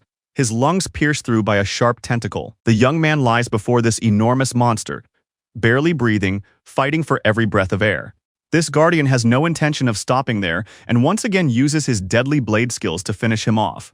Chen Jil looks at this horror and realizes that he is completely unable to move due to weakness. These purple tentacles begin to approach the helpless young man at a deadly speed. All his friends are also watching what is happening and don't even know how to help him in such a situation. His comrades are terrified, thinking, "My God, Chen Jil is going to die from his wounds." But the enemy only laughs ominously, exuding a real crazy energy of triumph over his defeated enemy. The guard doesn't even think about stopping for a second, continuing to attack with his deadly tentacles. And the friends realize with horror that this is some kind of nightmare. The speed of the attack and the destructive power of the guard are incredible. The heroes have never seen anything like this before in their lives. Such power seems beyond comprehension. And then Lucius, the guardian who had been watching the battle, noticed something strange ahead in the smoke. She saw an old man who simply picked up a wounded young man and lifted him onto his shoulders, saving him from certain death. Meanwhile, the enemy continued to swing its terrifying purple tentacles, preparing to deliver fatal blows to the defenseless heroes. The old man used his powerful Stormblade skill, his final trump card, capable of cutting through even the thickest enemy defenses. The old man used this ability to somehow escape from there and save the wounded guy he was carrying on his shoulders from mortal danger. This blow was insanely powerful and spectacular. It seemed like the old man had spent a significant portion of his accumulated energy to execute it. But the old man has no intention of giving up in the face of danger. He strikes again with a lightning bolt that cuts through the darkness and moves very quickly from place to place. Guardian Lucius watches this spectacle and thinks with admiration that even with a guy on his shoulders, this old man is so skillfully dodging all the attacks. She realizes that this old man, one of the 12 legendary heroes who wields blue lightning, is truly very strong and experienced. Chen Jil, who is on the old man's shoulders, doesn't even fully understand where he is due to blood loss and shock. The young man tries to tell his grandfather that he is absolutely fine and that he shouldn't risk his life to save him. But most of all, the young man thanks his grandfather who truly saved him from certain death at the last moment. The old man says that Chen Jil's wounds are not fatal, that he will protect the boy, and that he should get treatment and recover his strength. The young man thinks in amazement how his grandfather managed to do it, even when he was wounded and unable to completely avoid the attacks. Chen Jil, looking at the old man, thinks that on top of everything else, he carried him on his shoulders during the battle. The young man smiles and admits that his grandfather is actually much stronger than he could ever have imagined. The old man had just saved the boy, and now he was standing in a fighting stance, ready to continue striking his enemy. Argos, who has also descended into the temple, wonders if the heroes have escaped the trap and are heading toward the guard. The demon realizes that he really underestimated these pathetic insects, even though the guard should have torn them to pieces by now. Argos thinks with irritation that, damn it, Lord Hades ordered him to bring the God-Slayer back alive, not dead. The dragon presses his glowing palm, filled with dark energy, against the stone wall of the temple to create a passage. A huge energy door appears, and Argos thinks that now Hades will tear his brains out for failing to complete the task. The demon decides that in that case, he should at least bring the guy's corpse as proof that he completed part of the mission. At this moment, the battle with the guard continues. The old man skillfully dodges attacks, demonstrating incredible fighting skills. Chen Jil, watching this, thinks how truly incredible the speed is, how easily the old man dodges the deadly blows. The young man notices that with each attack, the guard becomes faster and faster, building up momentum for the decisive blow. Chen Jil is currently at level 100, and even if he spends most of his points on agility, he still can't compare to his grandfather. The guy thinks it's incredible how the old man managed to achieve such a level of mastery in his lifetime. And now those sharp tentacles are rushing forward at deadly speed while the old man moves his legs quickly, dodging each blow with surgical precision. The old man swings his weapon forward to cut off one of the monster's tentacles and protect himself and Chen Jil from the attack. But after the old man did this, something changed dramatically in his mind, as if long-forgotten memories had been awakened. The old man remembered his distant past, as if someone had spoken to him and his comrades many years ago. A female mentor addressed him and his companions, and solemnly announced that they had passed their trials and become heroes of the elite class. At that time, my grandfather was only 10 years old, so young, and already successful in those early years of his life. They were told that the three of them were now part of the first-class combat unit number 27, and it was hoped that they would become loyal comrades. Then these three young heroes walked home and discussed among themselves, two of the boys talking about my grandfather, who would have thought that they would end up in the same unit with him. They said that someone had told them that the boy who possessed the power of thunder had passed the tests to become a hero in just 30 minutes. The friends told each other that it was impossible to pass the tests so quickly.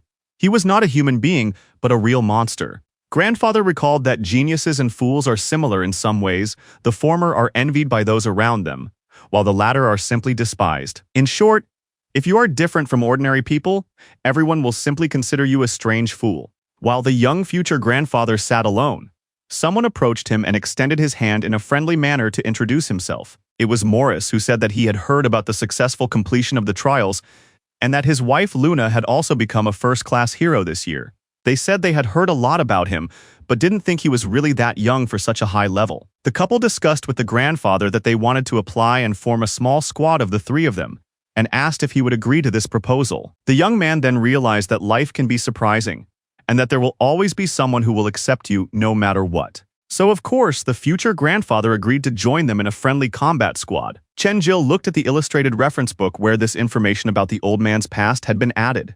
Seeing this touching story, the young man felt a little sad about what his grandfather had to go through. But the most important thing was that now the old man was an incredibly strong warrior, whose skill was unmatched by anyone. Sally's mother, Luna, had already given birth to a baby girl, and she was told that it would be better to let her grandfather and the other heroes carry out their dangerous mission. The grandfather then said that Morris should actually stay, as his wife needed care and they could handle the task themselves. Morris then said that they had agreed to go on missions together and asked her to convince Luna to stay, asking why her grandfather had suddenly changed his mind. But when Luna heard this, she turned around angrily and said that the two of them had secretly conspired behind her back. The heroes began to explain that Luna, the task was indeed quite dangerous, so it would be better to stay home with the child. But a serious argument broke out between the two best friends about whether both parents should stay at home with the newborn baby for the safety of the family. The mother of the girl, Luna, used a powerful fire attack and shouted at the men to stop this senseless argument immediately. The grandfather then said that today's task was quite difficult and dangerous. All the members of the two second-class squads had been killed, and now they had a child. So why take such a risk? The little girl's mother said that yes, they now had a daughter, but the grandfather was also very important to them as a friend. The couple couldn't allow him to go alone on such a deadly mission, as they were true friends for life. Besides, there is a true genius in their squad, someone who is rarer than a 100-year-old hero. Luna tells her grandfather that they believe in his strength and know that he will help them in any situation. When the grandfather hears these warm and sincere words from his friends, he is deeply moved by their support and trust. And now in the current battle, the old man realizes that this time he will definitely protect everyone and lead them out of the desert alive. The grandfather uses a powerful lightning strike and knows that he will do it, even if it means giving his own life for his comrades. The old man understands that he will do absolutely everything in his power to protect his beloved granddaughter from death. The grandfather leaps forward at his enemy, his weapon filled with powerful electrical energy, ready to discharge onto the enemy. The old man only wants to deliver the decisive blow, but his opponent begins to use the power of shockwaves from his mouth. The grandfather does not understand what this ability is. It is the first time in his life he has seen anything like this in battle. But these powerful shockwaves emanating from the guard's mouth severely interfere with the hero's ability to coordinate their actions. The sound waves make everyone's head spin, and they wonder what kind of magic is happening. As it turns out, this is a special ability that causes a negative effect of dizziness on enemies, lasting 30 seconds. While this disorienting effect is an effect on all the heroes, dangerous tentacles begin to quickly reach out to their defenseless victims. They simply grab the guys by their bodies as they are unable to do anything to resist. These disgusting tentacles toss the guys into the air and hold them in their embrace, slowly pulling them toward the monster's hideous mouth. The Guardian rejoices that with one combined blow, he will now be able to kill many people at once and feast on their flesh. But then a bright bolt of lightning strikes from the grandfather, and most of the guys are saved from the tentacles at the last moment. Only one of Sally's granddaughters remains, her body wrapped tightly in the tentacles, unable to escape. The old man realizes that things are going very badly, and that he may not be able to save his beloved girl from certain death. Right in front of the grandfather, a tall, dense wall was erected, built from the monster's intertwined tentacles. And now the two girls are being led straight into the monster's mouth, which looks like the crater of an active volcano with fire. The old man begins to lose his mind with despair, realizing that he cannot allow his granddaughter to die in this terrible place. Chen-jil suddenly jumps off his grandfather's shoulders and swiftly grabs the two girls to save them from certain death in the monster's mouth. The boy realizes with determination that his grandfather should not worry. For this time, the old man has reliable support from his comrades. The old man was extremely surprised that the young man had done everything so quickly and skillfully, but of course he was immensely grateful for saving his granddaughter. The young man understands that the old man's incredible strength makes him like a real god, but unfortunately such power causes those around him to doubt their own abilities. Chen-jil understands this feeling very well. It is true loneliness when everyone around you considers you some kind of monster or beast. The young man thinks about his grandfather, who was like a parent to him, and cannot even imagine how the young old man felt in isolation. The boy thinks about the old man's despair, anger, and helplessness, because he truly hates that feeling of complete powerlessness in the face of circumstances. That is why Chen-jil must protect his close friends and, most importantly, save his mother from captivity. The young man is fully aware that he will return home alive and well, no matter what obstacles stand in his way. The old man approached the young man and thanked him for saving everyone, but he understood that the battle was far from over. The old man noticed that the monster's tentacles were quite fast, although the Guardian himself moved rather slowly in comparison. But as soon as he gets close to it, it activates its defensive ability, and only Chen-jil can get rid of the effect of this ability, so he will have to attack it. The old man explains that no, it's just a basic ability that allows the guy to reduce the effects of dizziness and disorientation. Bros and his fellow assassin say that they also know a thing or two about tactics and want to help in the battle. The two girls, the Guardian and her granddaughter, also do not want to stay away from the decisive battle with the monster. Bo-ban firmly says that he will not allow anyone to take all the attention at such an important time. He also wants to participate. Chen-jil, looking around at all his beloved comrades, feels a surge of strength and confidence. The young man realizes that these are truly the best people he has ever met in his life during all his adventures. The old man says that's great. He thinks everyone has heard the boy's plan, and they must help him get to the monster for the decisive blow. Chen-jil thinks about trying to kill the monster with one powerful blow, not giving it time to counterattack.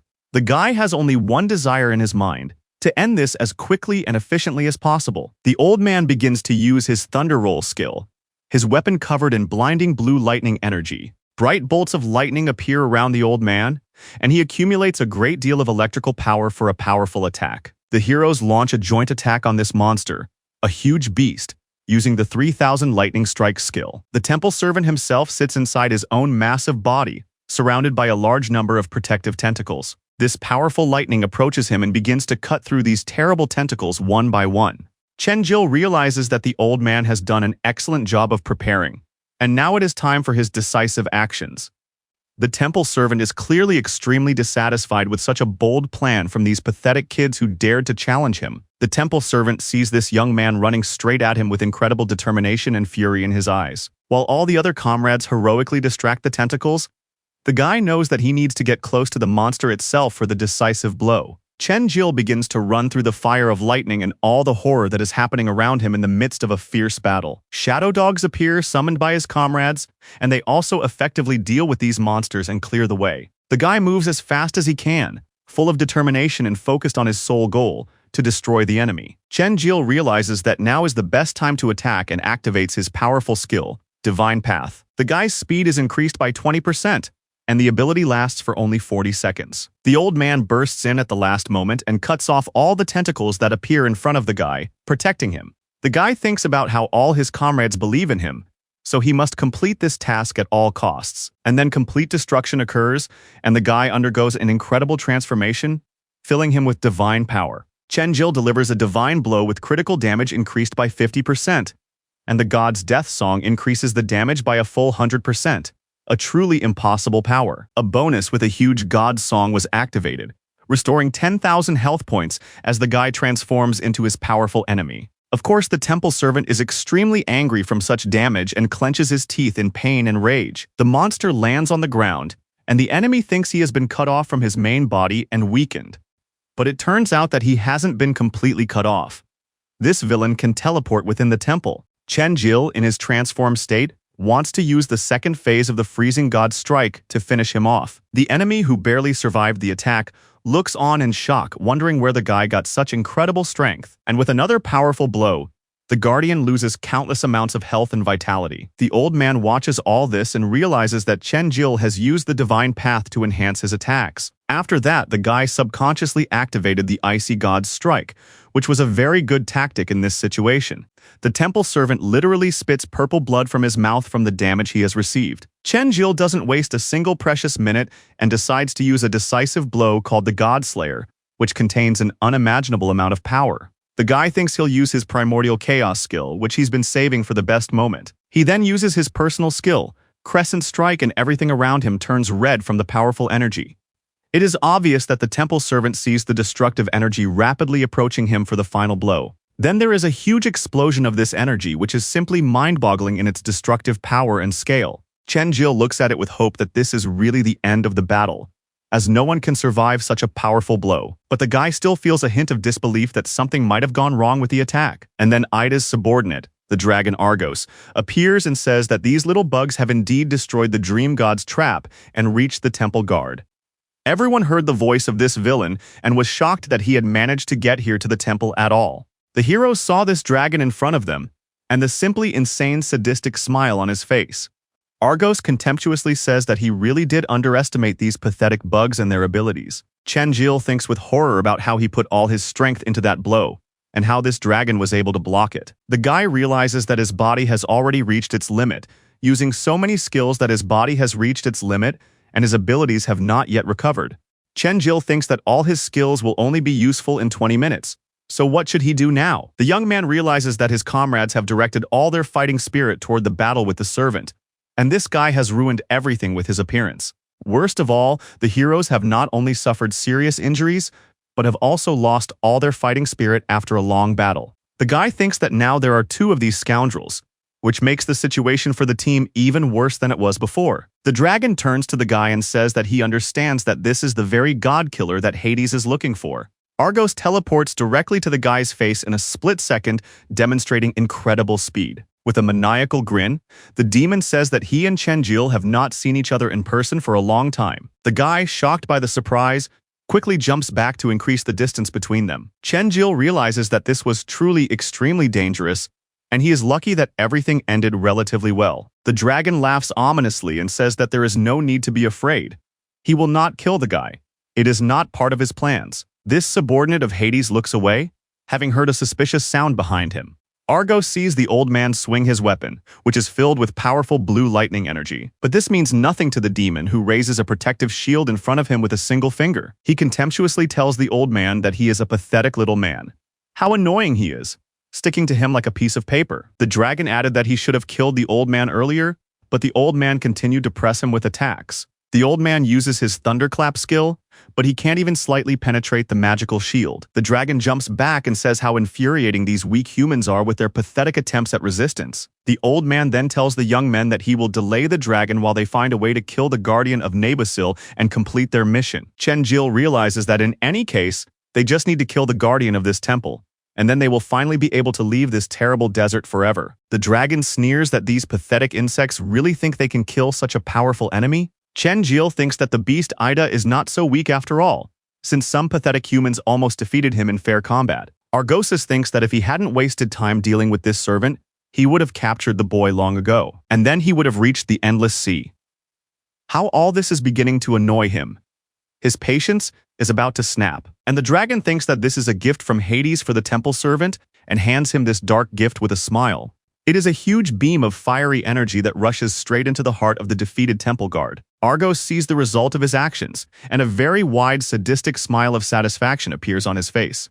The demon says with relish that this is the real hellfire, which begins to envelop the servant's body with powerful energy. As the heroes watch this process unfold, they can't believe their eyes. The heroes cannot understand what the enemy is doing, whether he is giving strength to his ally or on the contrary killing his subordinate. And for them, this was the worst possible outcome, as the guardian had now transformed and looked like a real devil. The so-called fiery form had been activated, and the hellish flames had unleashed the power of the underworld within the guardian's body. The dragon said that this masterpiece of Hades had never failed him in the past, so let it kill everyone, but leave the old man to him. Chen-Jil, looking at this incredible sight, cannot understand what is happening at this critical moment, and the guy sees this guardian who really looks like a real devil from the depths of hell.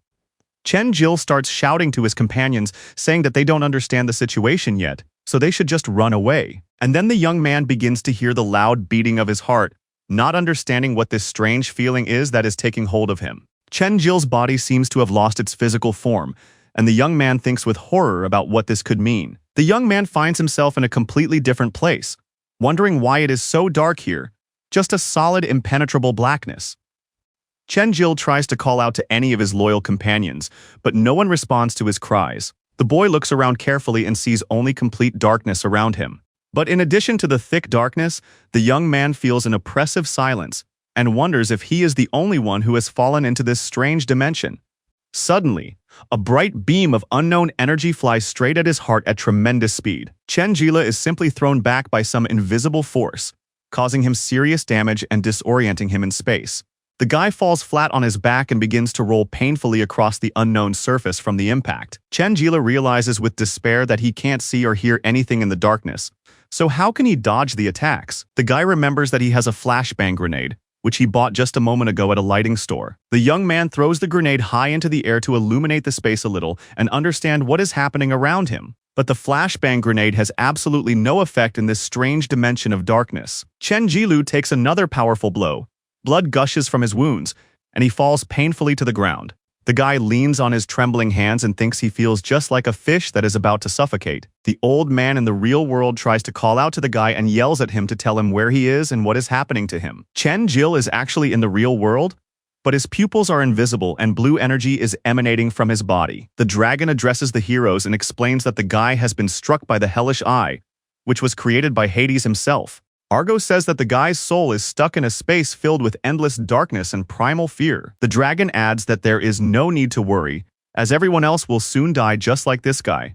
Boban sees that his grandfather's granddaughter is about to be hit by the hellish flames of the transformed guardian. But as it turns out, it's not just her who's in danger, but all the other guys on the team. Only the old man remains, filled with energy to confront the enemies and protect his comrades. The dragon says that the old man should not be touched yet, that he needs to be dealt with in a special way. Suddenly, a bright yellow flash appears behind the enemy, blinding everyone present. It is the old man who has teleported directly behind the dragon, his entire body burning with a divine yellow fire. The old man is imbued with the true yellow energy of lightning, which has awakened in him to protect his loved ones. When the dragon Argos saw this, he was completely shocked and wondered how the old man had escaped from the trap of the devil's eye. At that moment in the real world, a military aircraft lands in the desert near an ancient temple for investigation. A subordinate reports that 30 years ago, the Giza financial group suddenly bought the desert south of Cairo to turn it into a tourist destination. But soon after, The country's satellites discovered that a temple had appeared there that simply could not have been built in such a short time. The president then began inviting the head of this mysterious Giza company to his office almost every day for a month. The strangest thing is that the Giza Financial Group, which was mainly involved in energy, suddenly announced the creation of a game called Cosmos. The officer says they have no photos or any information about the head of the company, not even his name, but photos of Chen Jila and his mother were found at his home. But the most interesting thing is that all members of this mysterious family have simply disappeared without a trace, and it is now impossible to find them by any means. The female captain tells her subordinates that they only have 3 days to find out everything about this mysterious family. They arrive at this ancient temple and want to go inside to understand what is really going on there. As they approach the temple, the lady thinks that this guy is probably the key to solving the mystery. But what is his family hiding? Chen Jil, in another dark space, is barely walking and thinking about what he needs to do to survive. The guy has lost his ability to see and hear in this cursed place and cannot use any of his skills. Any sensation of pain is at its limit, and Chen Jil is simply waiting slowly for real death and solitude. And now the young man has only 30% of his health left, and this feeling of uselessness and helplessness enslaves his consciousness. But the young man understands that it doesn't matter what kind of enemy he faced. He never lost his head and just fought.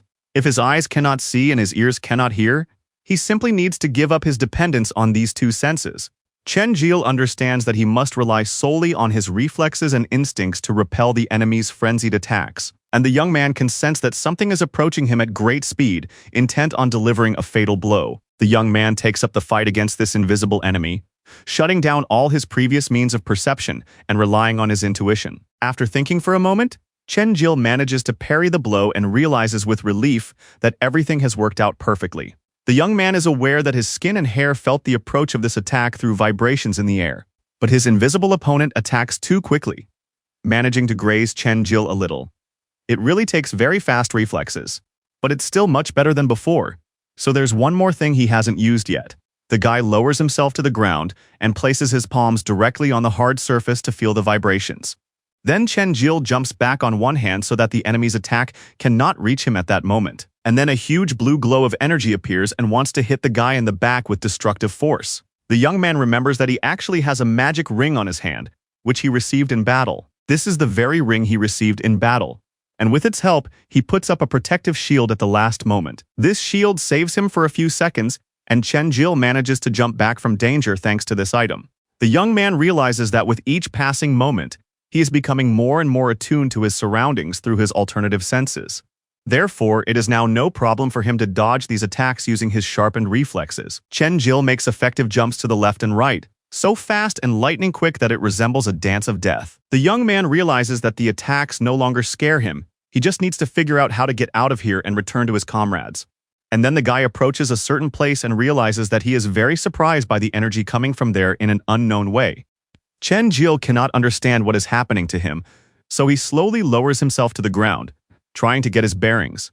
The guy feels as if some kind of black energy is pulling him down, as if he were being submerged in a bottomless abyss of darkness. The young man cannot stop gasping for air in this environment, so he tries to hold his breath to avoid drowning in this energy. Chen Jil slightly opens his eyes to try to understand what is happening around him in this strange place. The guy being in this strange space sees tentacles slowly approaching him from all sides. At that moment, the old man realizes that the hellish eye is not creating an illusion. It is separating the soul from the body and imprisoning it in emptiness, causing it to experience real suffering. The old man knows that even high-level gods cannot easily escape this cunning trap created by Hades himself. Therefore, the grandfather wonders how Chen Jilu managed to partially free himself from its influence. Argos sees the old man simply sending bright yellow energy toward him with incredible power. Hades' subordinate quickly jumps aside to avoid being hit directly by this destructive attack. The dragon lands on its 2 legs and sees a powerful explosion in the place where it had just been. Argos thinks that if he remembers correctly, he knows the source of this crazy power from ancient times.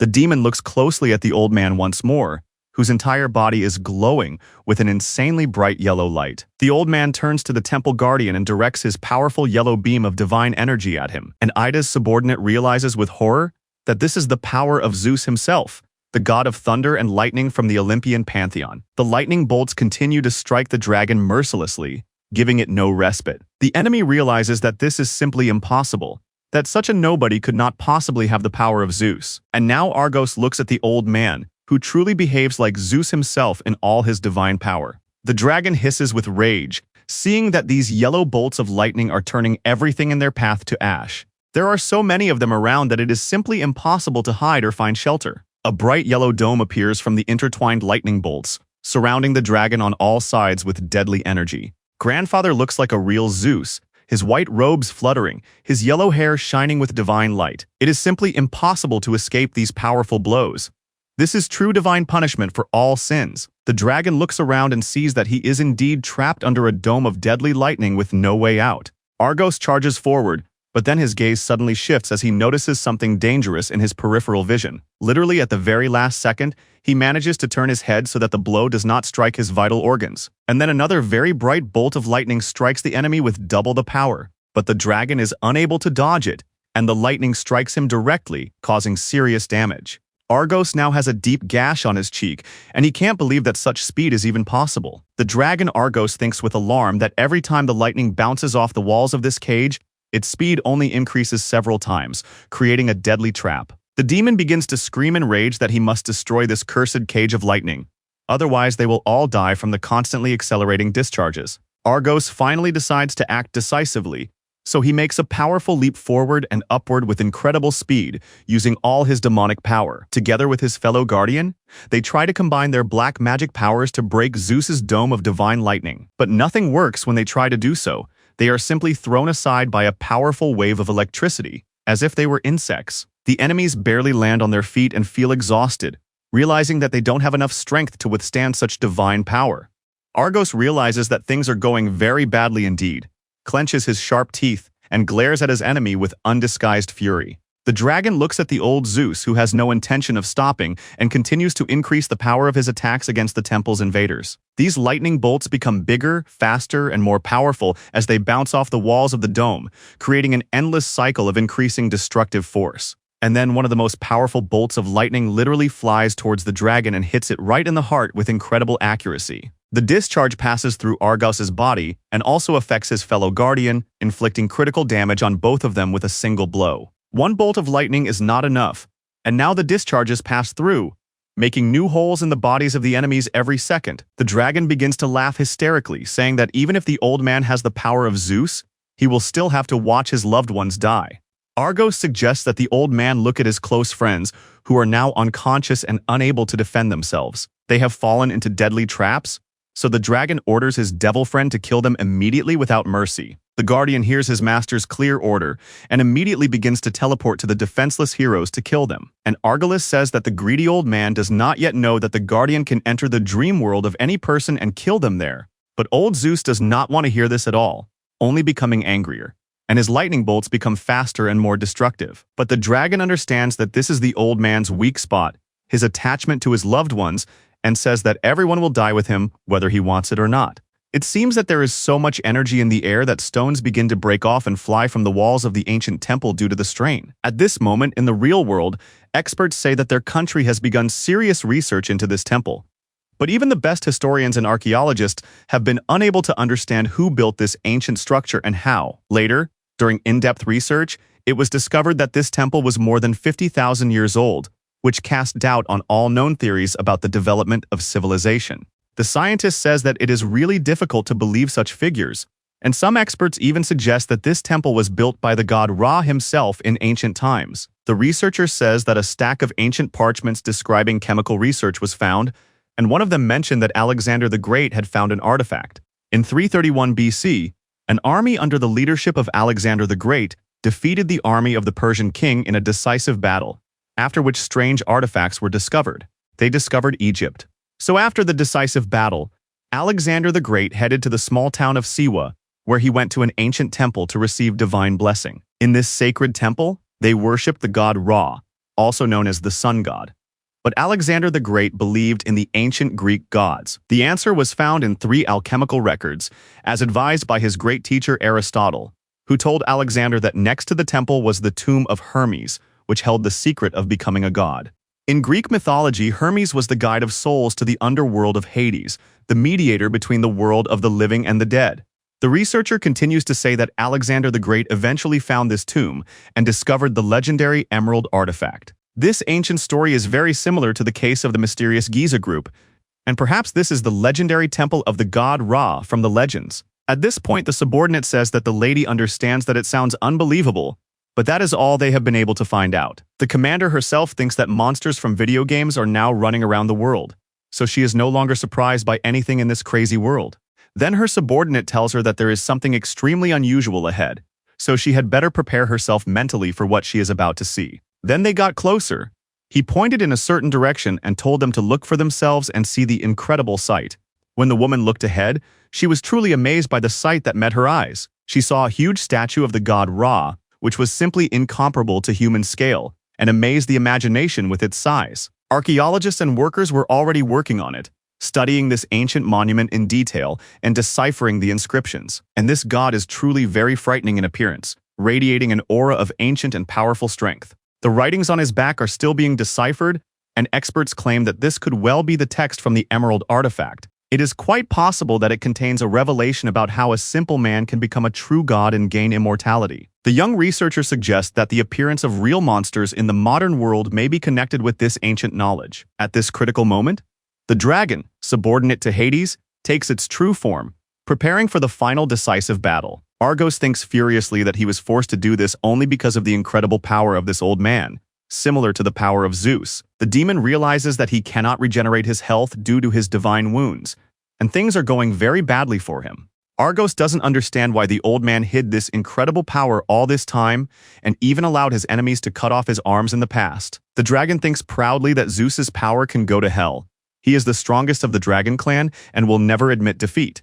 Argos shouts that he gave everything to get this insane power from Hades and has no intention of giving up so easily. The demon becomes even more enraged and declares that he will not surrender to his enemies and certainly will not die in this temple. So Argos puts up a powerful purple dome around himself to reflect the lightning attacks and protect himself from the old man's divine power.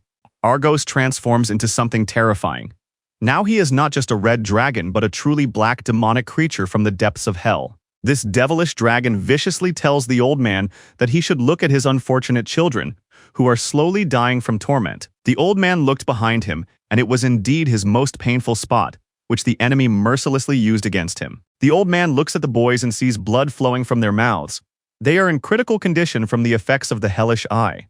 The heroes are unable to do anything to save themselves, as they are now trapped in a magical trap and completely helpless in the face of death. All the boys lie unconscious on the cold ground, unable to cope with the curse that is slowly killing their souls. Therefore, the old man clenches his hands in real rage and helplessness, seeing the suffering of his close friends. And then suddenly, the old man's eyes change completely, filling with divine anger and determination. When the old man wanted to fly in to save these people from certain death, the dragon appeared right in front of him, blocking his path. This subordinate of Hades says with a sadistic smile that he seems to remember the old man, the same boy who watched as the demon killed his friends. Argos began to talk about how helpless the old man had been back then, how he regretted not killing him at that moment, how everything would have been different now. When the old man hears this, memories from the past begin to surface. He really did lose his best friends because of this monster. The dragon continued to psychologically pressure him, saying that they would play a game. Every 10 minutes, one of the 3 flames of life would go out, and for each flame that went out, he would kill one of his friends. Argos bursts into devilish laughter and says how well he has thought this out, how much fun it will be to watch the suffering. But the old man in the divine form of Zeus completely disagrees with these sadistic rules of the game and is ready to fight to the end. The old man begins to clench his fist, yellow lightning gradually enveloping his body, preparing for a decisive attack against the demon. A subordinate of Hades provocatively says that it's time to attack, otherwise he'll be waiting too long for a proper battle with a worthy opponent. And so the old man literally bursts from his seat, saying nothing, heading toward this disgusting creature from hell. The enemy narrows his eyes, which are filled only with hatred and a thirst for the destruction of all living things in his path, and 2 powerful forces begin to fight each other. The power of divine light against demonic darkness in an epic battle. The old man takes a ball of lightning in his hand and throws it forward. This lightning strike is capable of destroying almost any opponent, but the dragon manages to dodge at the last moment, quickly jumping from side to side, avoiding the deadly bolts. Then, while Argos is jumping, he gathers a large amount of purple energy in his mouth and prepares for a powerful counterattack. The dragon releases this purple beam from its mouth which almost hits the old man, flying just a few centimeters from its target. But in reality, the attack does no harm, as Argos misses at the very last critical moment. The dragon expended a significant amount of precious energy on such a powerful strike, weakening it for the rest of the battle. And then Argos tells Zeus that he is overestimating himself, that even though he has gained Zeus's power, a mortal body cannot withstand it for long. For the first time in a long time, the old man says something, realizing that the dragon simply wants to wear him down and drain his divine energy. Grandfather realizes that he cannot lose this battle. He must win for the sake of his fallen friends and to protect his surviving comrades. And this dragon begins to fly at incredible speed toward the old man, maliciously saying that he is not going to die. Not to worry. Soon the servant will kill all his pathetic friends. As the dragon flies toward the old man at great speed, Argos suddenly sees lightning begin to swirl around the old man's body, forming a protective ring. The old man decides to use his final lightning strike, a deadly torrent, because he realizes that this enemy must be finished once and for all. And so these divine lightning bolts begin to gradually strike the dragon, but he tries to hide behind his protective shields of dark energy, but the blow is still too powerful, and Argos falls painfully to the ground, seriously injured by the lightning bolts. The dragon's eyes begin to glow purple, which means that things are going very badly for him and he is close to defeat. Argos also realizes that since the old man is now seriously powerful, he must try to wear him down and exhaust his energy by any means necessary. Therefore, the demon summons all his purple dark power, which concentrates and is directed straight at the old man for a counterattack. It seems that this bright purple flash is capable of melting everything in its path, creating incredible destructive power. Seeing this, the dragon begins to grin with satisfaction, realizing how lucky he is in terms of attack power. Argos is already confident that he will be the winner. But then the old man suddenly strikes him and throws him away with one hand. Rising from the ground, the dragon says mockingly that even though the old man has hurt him, he is far from dead. And now the old man sees 3 lights of life above himself, which the dragon had previously mentioned as a condition of the cruel game. Now the dragon tells his subordinate guardian to kill the boy lying unconscious. Ban, who is essentially like a real son to the old man, is in mortal danger from Hades' henchmen. The boy lies unconscious, dark energy emanating from his body, showing that his soul is trapped in the hellish eye. Ban's face shows that he is on the verge of complete exhaustion and is about to give up, unable to withstand the torment. Chen-Jil, who is trapped in this magical trap, is simply flying down at an incredible speed toward an unknown land. The guy squeezes his eyes shut and realizes that things are going badly. He can't move at all and can't control his fall. Chen-Jil realizes that he is not just falling under the force of gravity, but that some strange dark force is deliberately pulling him down. And then the young man's eyes suddenly open wide, and he sees something terrifying in front of him in this world of shadows and nightmares. The boy sees sharp tentacles heading straight for his defenseless body, ready to pierce him through. This sight makes him feel even worse, and Chen-Jil simply falls backward, unable to defend himself. The young man falls down and lands hard, causing him intense pain that pierces his entire body. But the tentacles don't stop there. They become even more curved and sharp like razor blades, and it seems as if the boy is about to land right on these sharp, deadly spikes that will pierce his body. And when all this happens, the tentacles pass through his body, causing unbearable pain and suffering. Chen-Jil is in agony, blood pouring from his mouth, staining everything around him scarlet. The guy, with immense pain inside his body, falls at high speed completely down into the bottomless abyss of this nightmarish world. Chen-Jil thinks that he is in great pain and cold in this place, wondering if he will really die in such a terrible way. Then, as Chen-Jil flies through the void, he sees red flowers that suddenly appear around him and wonders in amazement what they could be.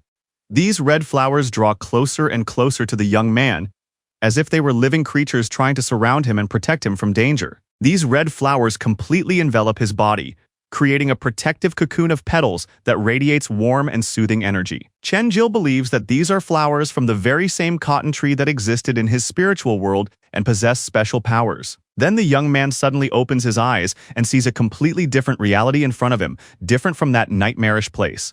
The young man sees his spiritual world with the red tree and thinks with relief, "Could I really have escaped from that hellish trap?" Chen-Jil looks at his body and thinks with amazement that all his wounds have completely disappeared. It is quite possible that he has been healed. And then the guy hears the familiar voice of the hero Hesiod, who is sealed inside him and possesses ancient knowledge. The guy examines his body and realizes that the wounds have indeed disappeared, and there is no doubt about it. He thinks that it's great. He really managed to escape. The hero inside says that he used to wonder where Chenjil was in the spiritual world, only because the flowers appeared due to special circumstances. Hesiod could not imagine that these plants really had such incredible healing powers and could protect against dark magic. Chenjil says that the flowers just pulled him out of that terrible place of torment, that they are like that by nature. The guy looks closely at these red flowers, trying to discern the truth about his origins and abilities. But the hero explains that these are not just Chenjil's flowers. Someone left them here specifically for protection and help. Hesiod says that there is divine magic present. Remember the trap in the temple? It's something similar. The flowers are also a manifestation of divine power. Now it is clear why the young man can so easily control various elements and use powerful abilities without much effort. The hero asks Chenjila if he understands who he really is, given his origins. The guy replies that he knows nothing about himself, he has never seen these flowers before, and there has been nothing like this in his life. But the hero replies that divine magic suits Chenjila perfectly, as if it had always belonged to him, as if one of his parents was a god. The guy says not to joke like that. His parents are ordinary people. This is a game world that has nothing to do with reality. Chenjil thinks it's unlikely that his mother, a woman who spends all day watching TV shows and shopping online, could have divine abilities. His father died when Chenjil was very young, so there is no point in the hero's words about divine origins. At that moment, the grandfather is still on the battlefield with the dragon, watching his almost beloved son die. The old man begins to cry, thinking that now Boban really could die from the effects of the hellish eye. Argos begins to laugh maliciously, saying that the old man is pathetic and that even if he has divine power, he will still have to watch his comrades die. And now the old man, with tears in his eyes, remembers how he raised this boy, how pleasant and carefree those days of youth were. All these pleasant memories from the past flood the old man's mind, and he simply cries his heart out, remembering the happy moments with Boban. The dragon contemptuously tells the old man that he has one chance to kneel down and beg him not to kill this woman. Argos laughs even harder and speaks maliciously, telling the old man to get down on his knees before him as if before a master. Hearing this insolent order, the old man only becomes angrier, wiping away his tears and preparing for decisive action. The dragon's face changes in a second when he realizes that he has hit the old man's weak spot and touched him where it hurts. Argos began to shout at his subordinate to kill the red-haired girl right now, without wasting a second. But the old man begins to rage madly, his divine energy changing dramatically, his mood becoming completely different. The dragon begins to count down. 1, 2, 3, giving the old man one last chance to surrender. The old man doesn't even seem to be going to kneel down. He would never submit to such humiliation. And then the enemy reaches 1 in his countdown and begins to laugh maliciously with anticipation. Then in the background, a huge yellow glow appears, literally illuminating the entire temple with divine light. The old man begins to rise slowly, leaning on his knees, but not in submission, but to attack. The insolent dragon only laughs at this spectacle when he sees and understands that the old man has managed to deceive him. But in the spiritual world, a red energy appears, formed from the flowers of the sacred tree. This red divine energy literally teleports and hits the old man directly, strengthening his powers. Chenjil emerges from his inner world, his body enveloped in red flowers like a protective aura. The young man's gaze is insanely determined, and he tells the old man that he came here only to help in the battle. The dragon, seeing this, says in shock how it happened that the boy also escaped from the trap of the hellish eye. Argos calls his subordinate guardian and tells him to act quickly without wasting any time. The dragon orders the demon not to delay and to kill the old man's red-haired granddaughter immediately. Chenjil calmly says that there is no need to worry. He has already pulled the old man's granddaughter out of oblivion, and so the dragon's plan goes to hell. Nothing is going according to his plan. Argos asks incredulously how the young man managed to do it, how he pulled the girl out of the hellish eye. But Chenjil has no intention of revealing his secrets and says he will take on the battle with the subordinate himself. The guy adds that the old man must finish what he started and deal with this dragon once and for all. And of course, the old man agrees to this proposal, his eyes shining with a divine yellow light. And from the old man comes the true power of lightning, which covers everything around him with electric discharges. A huge stream of yellow lightning energy pours out of the temple, creating an impressive light show. The old man has turned into a true god, Zeus, possessing all the power of the Lord of Thunder. The dragon looks at this with a mad gaze and says that things are taking a serious turn. Argos sees the old man, who has the power of Zeus sealed within him, slowly approaching him for the final battle. The dragon thinks that this does not scare him. He must overcome this challenge at any cost, and the old man swings his fist, striking his insolent opponent with all his divine power. From such an incredibly powerful blow, the dragon simply falls to the ground, unable to comprehend what has happened. As Chen-jil watches the old man's divine power, he realizes the true extent of his grandfather's might. Chen-jil thinks that he had always suspected that his grandfather was hiding something important from everyone, but he couldn't figure out what it was. When the boy turns around, he addresses the guardian of Nobilis, saying that they have met again in battle. His grandfather stands before this devilish dragon who can barely stand after such a powerful blow. Argos tells him furiously that the old man will never make him admit defeat in this battle.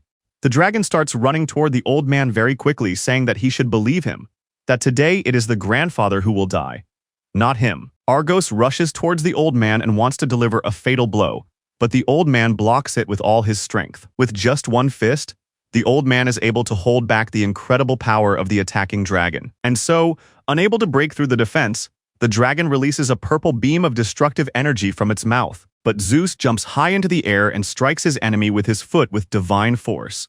After that, clumps of lightning begin to materialize in the old man's hands, and he flies toward his enemy in midair. The true power of Zeus is sealed within this old man. Who could have ever imagined such a thing? When the dragon sees this spectacle, he raises his head and experiences true fear for the first time. Argos sees the old man's burning eyes as if the gaze of a true god is looking down on him from above. And lightning appears. The spirit of Zeus himself appears, directing a deadly bolt of lightning at the enemy. The dragon stands, realizing that it will most likely be killed by this divine blow. And from this powerful earthquake, from this powerful blow, even the people in the city felt the tremor. A huge bolt of lightning strikes, and everything around begins to melt from the incredible temperature of the discharge. After such a powerful expenditure of energy, the old man falls to the ground, completely exhausted. The old man has lost his divine appearance as Zeus and now looks like an ordinary old man. The old man thinks about his granddaughter's parents and how he has finally managed to avenge them, and then he seems to hear a voice. Because Zeus's power has not yet completely left him, the dragon, which has somehow survived the blow, turns and says that he is the younger brother. Argos says he cannot believe what is happening, that this blue energy is familiar to him. The dragon approached the old man, who had fallen to his knees from exhaustion, and looked down at him. Argos speaks contemptuously, saying that the old man is just a worthless human being and nothing more. The demon adds that, yes, the old man undoubtedly has the power of Zeus, but he is not immortal like the gods. Argos grabs the old man by the throat and asks how he managed to obtain the power of his brother Zeus. The dragon says that he has not smelled his brother's familiar scent from the Olympian pantheon in a long time, and the demon takes his hand and passes it through the grandfather's body, literally piercing him through. The grandfather now has a gaping hole in his stomach and is lying on the ground in a pool of blood, and this dragon is focused only on memories of his brother Zeus. Argos says that several thousand years have passed, but he still remembers that time perfectly. But the dragon couldn't imagine that Zeus would give his power to such an insignificant mortal. Argos said with a sinister smile that there was no need to worry. He would take care of bringing his brother back, and they would soon be reunited in the afterlife. And then the dragon, who was sitting next to the dying old man, suddenly saw a strange destructive energy approaching them at incredible speed. It was the energy of primordial chaos from the crescent moon strike that Chen-jil had unleashed, using all his accumulated power to save the old man. These were very bright purple rays of energy that were literally ready to strike the dragon and tear it to pieces from the impact. Although Argos tried to dodge this deadly blow, it was clear that he could not avoid being hit completely. Since the blow was too powerful to dodge, the dragon continued to fight, but it was already weakened from the damage it had taken. Chen-jil had no intention of giving up, and in the next moment used his powerful flying god strike skill to finish off his opponent. When the enemy felt the effect, it was as if a magical seal had been placed on his body, restricting his movements. But after placing the seal, he quickly closed in on his enemy with lightning speed to deliver the decisive blow. It felt as if Chen-jil had teleported instantly, his movements appearing superhumanly fast to the observer. The guy swung his weapon and, thanks to his incredible speed, struck the enemy, inflicting serious damage. The enemy was amazed at how fast Chen-jil was moving, as if laser beams were coming from his weapon. With a confident smile on his determined face, the guy said that he was now certain he could defeat this enemy. But then Chen-jil suddenly saw a dark mass of energy flying toward him with tremendous destructive force. This energy was literally aimed at the guy to kill him, but at the last critical moment, he managed to jump aside. The young man thought that in this case, he would use his wave strike skill to counterattack his opponent, and Chen-jil continued the intense battle, using this strike to sever his enemy's arm with one precise movement. The young man had two weapons in his hands, from which purple streams of energy emanated, amplifying each blow with divine power. Chen Jil realized that his opponent was using the same techniques that he himself had used in battle. This was the so-called God Slayer, whom the young man had already encountered in previous battles and knew his techniques. The opponent thought with surprise that he hadn't expected this surprise, that he would one day meet a man with such fighting techniques. Chen Jil thought that it was really extremely dangerous. His opponent had almost killed him with that unexpected blow. But then the young man thought anxiously, "Wait, what is happening to my grandfather? How is he?" When Chen Jil turned around, he saw that his grandfather was lying on the ground, dying, with a huge hole in his stomach. The young man quickly ran to the old man, hoping that he was still breathing and could be saved. His granddaughter, Sally, also ran to her grandfather with tears in her eyes, unable to believe what had happened to him. The girl leaned over him and asked desperately if he was okay, if he could feel anything that was happening. The girl shouted to the boy to immediately heal her grandfather with any abilities and magic he had available. Chen Jil replied with determination that he would definitely help them, that everything would be fine, and that the grandfather would survive. The old man said in a weak voice to leave him, to take Sally and the others, and run away from there, because this was not the enemy they were looking for. The old man added with difficulty that this was not his subordinate, but Hades himself, the Lord of the Dead who had come personally for the young man. Lord Hades listened as the servant bowed before him and said that the Lord must forgive him for having to personally intervene in this situation. And so it turned out that all this time, the guy had not been fighting just a dragon, but the real god of the underworld himself. Hades said that it was no big deal because if he hadn't intervened personally, he wouldn't have learned something interesting about the enemy's powers. Chen Jil couldn't leave his grandfather to die and told him to cheer up, saying that he would definitely save everyone and that they mustn't lose heart. But the old man replied that he should believe him, that he would not be able to save him in such a critical situation with the god of death. The grandfather explained that he had placed a magical mark on his granddaughter's body, which he would now activate, allowing the two of them to escape from the temple. The old man added that even though they couldn't leave the desert as a team, at least these two would be able to get out alive. But the young man replied to the old man that he couldn't abandon him at such a moment when he was dying from his wounds. And lying nearby were the rest of their fallen comrades, unable to rise and continue the battle against the gods. The old man explained that their comrades had already left this world. All of them had died in the battle against the forces of darkness. Unfortunately, they did not have enough strength to fight the gods.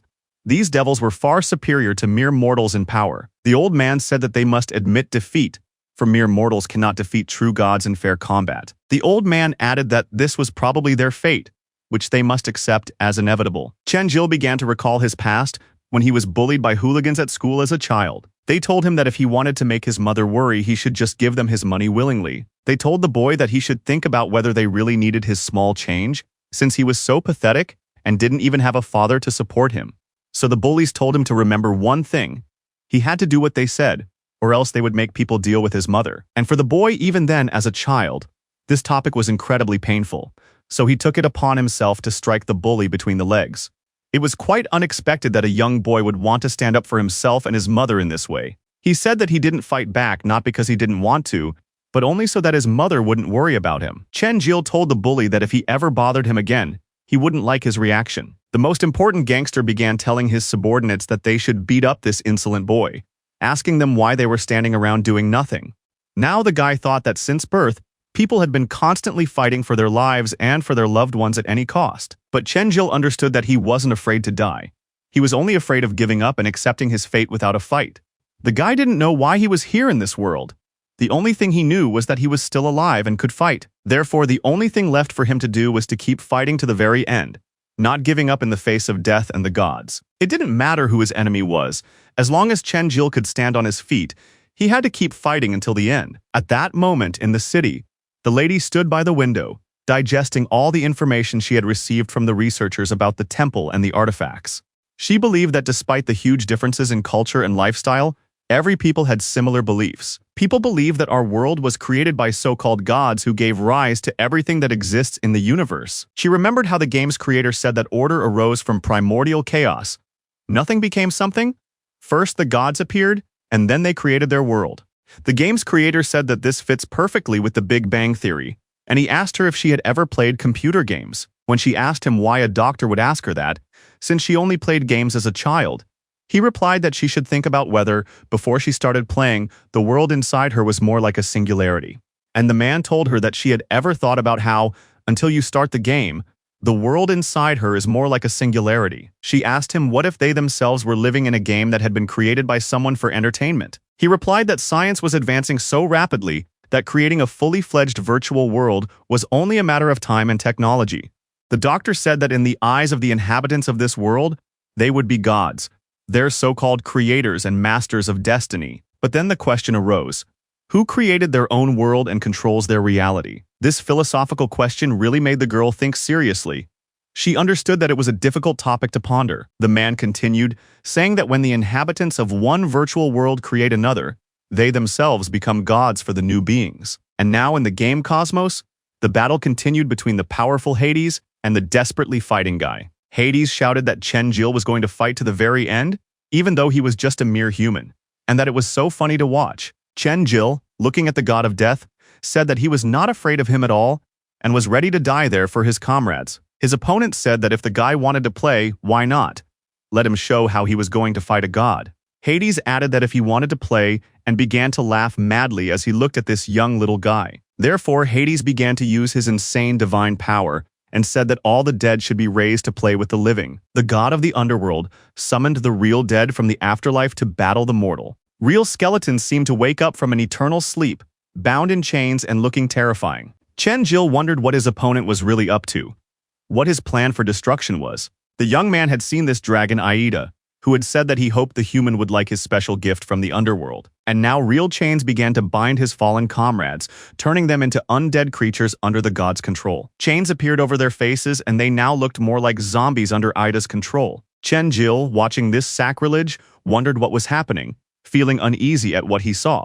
And Hades said that these insects were his friends, that he loved to watch people kill each other to survive. The god continued, saying that if Chen-Jil destroyed their souls now, they would never be able to be reborn in the afterlife. And Hades added that now the real show would begin, which would amuse him even more than the previous battles.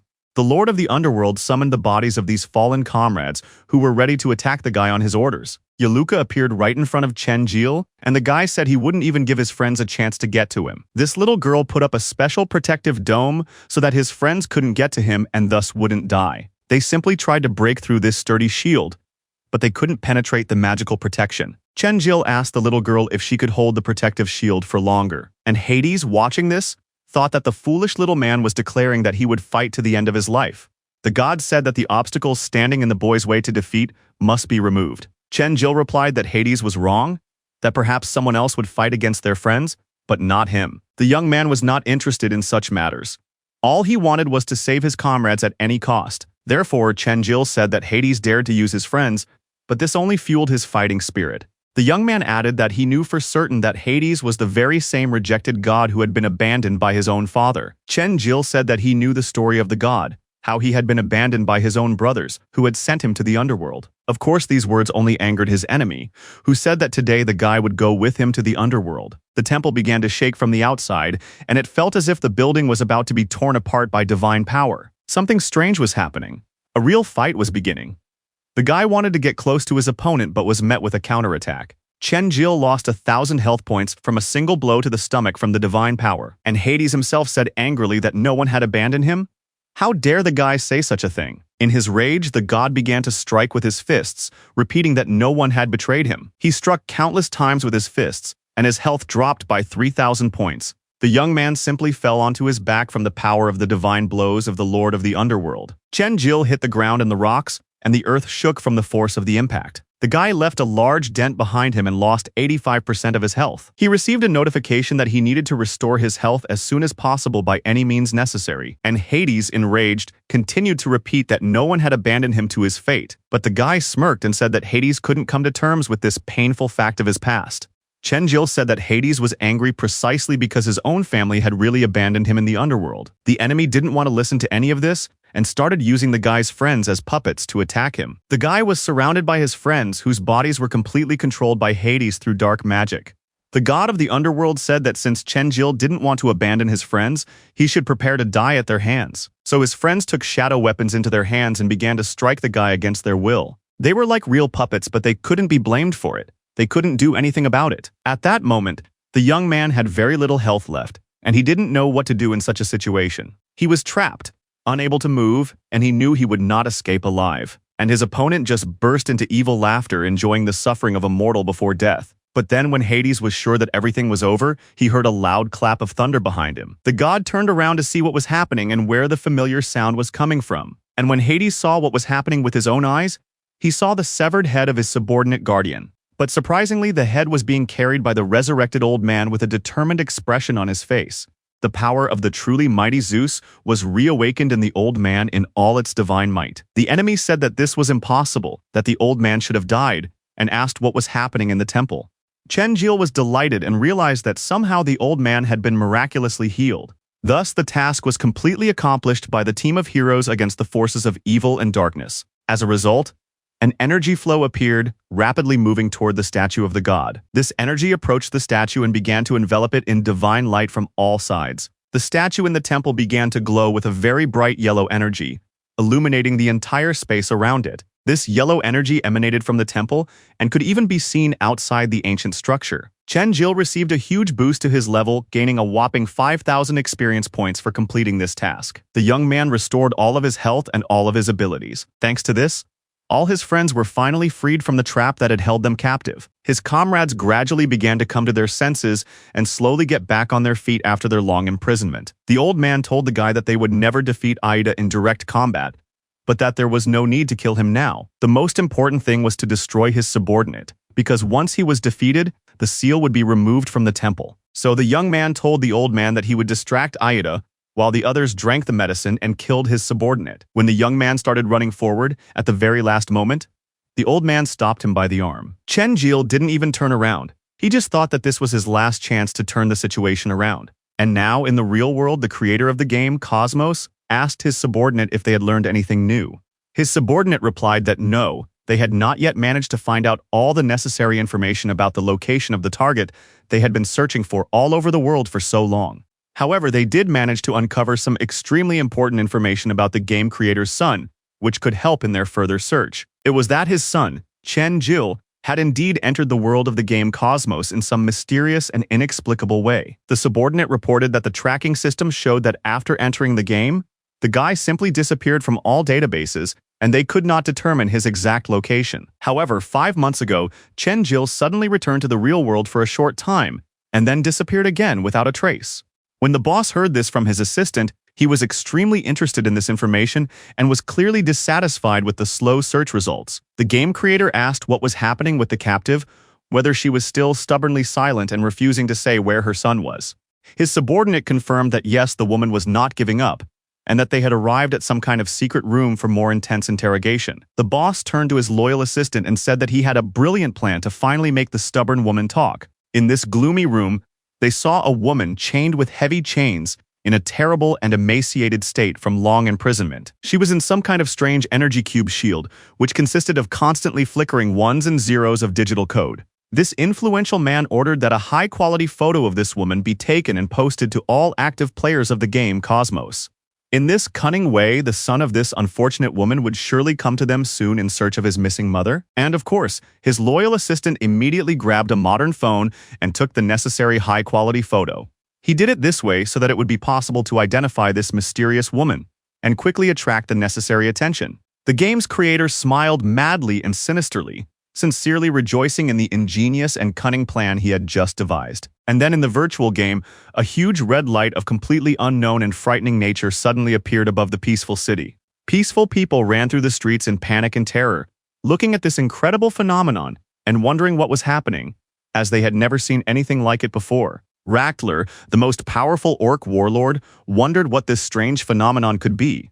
Could his grand plan really have succeeded? A huge and destructive red lightning bolt struck the peaceful city mercilessly, flying straight from the dark sky onto the defenseless ground. The orc confidently told his loyal comrades that there was no need to worry anymore, that they would soon be able to leave this cursed desert forever.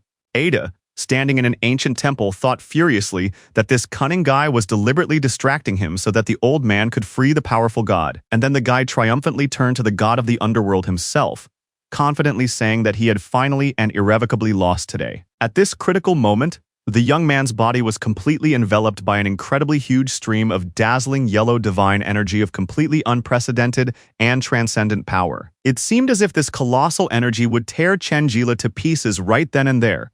So incredibly powerful and all-consuming was it. Even his loyal companions could barely stand on the safe side and watched in amazement at the fantastic transformation of the young man. Even the almighty Hades himself struggled to remain standing on his trembling legs.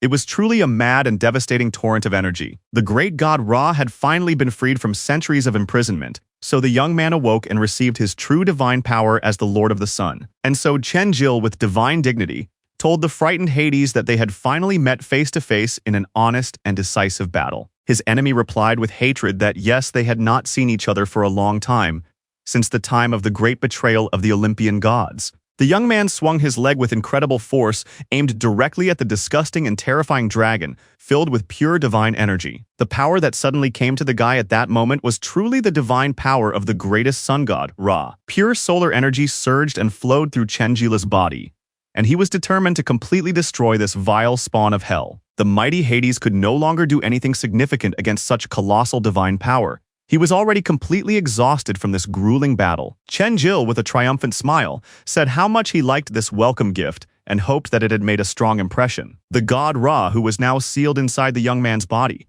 struck the dragon with his foot with incredible divine power. It seemed like a simple kick, but how much destructive power was contained in that one blow? The divine essence began to press even harder on the powerful dragon with its dazzling yellow energy, crushing its defenses. Array turned to Ida and demanded that he reveal the location of his true physical body as soon as possible. The dragon laughed with his last ounce of strength and said that if he wanted to know the location, he would have to kill him first. But the god only smiled contemptuously and said that Hades was an incredible insolent creature, bargaining in such a situation. Ra struck his enemy again with his foot, and this blow was insanely powerful, shaking the very foundations of the temple. Literally from that single blow, everything beneath them began to crack and crumble, the earth unable to withstand the divine power. Hades, who was barely standing on his trembling legs, said that Ra was just a pathetic nobody without his real body. The god of the underworld added that no mortal could withstand such colossal divine power in his body for long. With a sinister smile on his face, Ra replied that it was no big deal. There were still many human bodies he could use, and he would have time to gut his enemy. The old man, who was watching the transformed young man closely, wondered if it was really him or what was happening to Chenjil. Chenjil, who suddenly woke up in his consciousness, wondered where he was. When the young man began to look around him, he was horrified by the sight of his imprisonment. The young man saw that his body was tightly bound in golden chains, and he couldn't do anything about these shackles. Chenjil tried to break the bonds with his hands and feet, but they were too strong for a mere mortal. The young man opened his mouth and began to shout at the top of his lungs, calling for help from his companions. The hero Hesiod appeared, who had been sealed inside his body, and said that he must quickly use the power of primordial chaos, or else he would simply die. When the guy heard this vital hint, he realized that he had to follow it as quickly and accurately as possible. At this critical moment, Hades told Ra that there was something he did not know about this guy. He was a god killer by nature. When Ra heard this revelation, he decided to ask Hades to clarify what he meant. Chenjil at that moment tried with all his might to break free from this magical cage, using his accumulated magical energy. With the power of primordial chaos, he managed to remove the incredibly strong golden shackles of the gods from himself. Thanks to this liberation, the spirit of the powerful god Ra was forced to leave his human body, unable to withstand the resistance. Chenjil slowly came to his senses and managed to open his heavy eyes, struggling to get to his feet.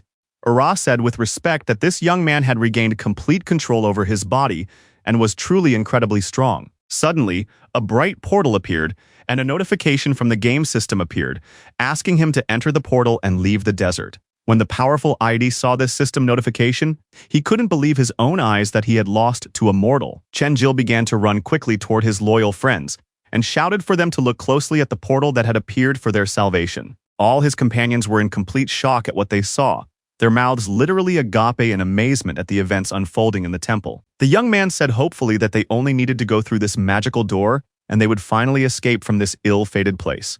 The old man told the young man that the others should go ahead to the portal and he would catch up with them after finishing his business.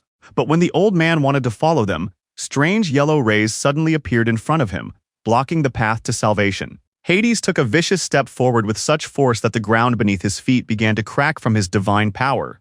The god of the underworld transformed his body, and now resembled a real devil, created from red flames and lava. He moved so fast that the boys were overcome by a wave of terror and despair at the sight of this monster. With a mad, sadistic grin, this devil ominously declared that none of them would leave this cursed desert alive. Chen-jil said irritably that Hades was getting on his nerves and asked if he could leave them alone. And again, a stream of bright yellow energy entered the young man's body, threatening to take control of his consciousness. The young man realized that things were going badly, as if the god Ra wanted to enter him again and take control of his body. Chen-jil knew that he couldn't let the god leave his body now. He had to think of something quickly. This was truly the devilish dragon Aida in his final transformation form for the final battle. The god of the underworld said that he had not expected this pathetic guy to be able to resist his power for so long. Hades reached out with his razor-sharp claws toward the boy's body to kill the god Ra inside him.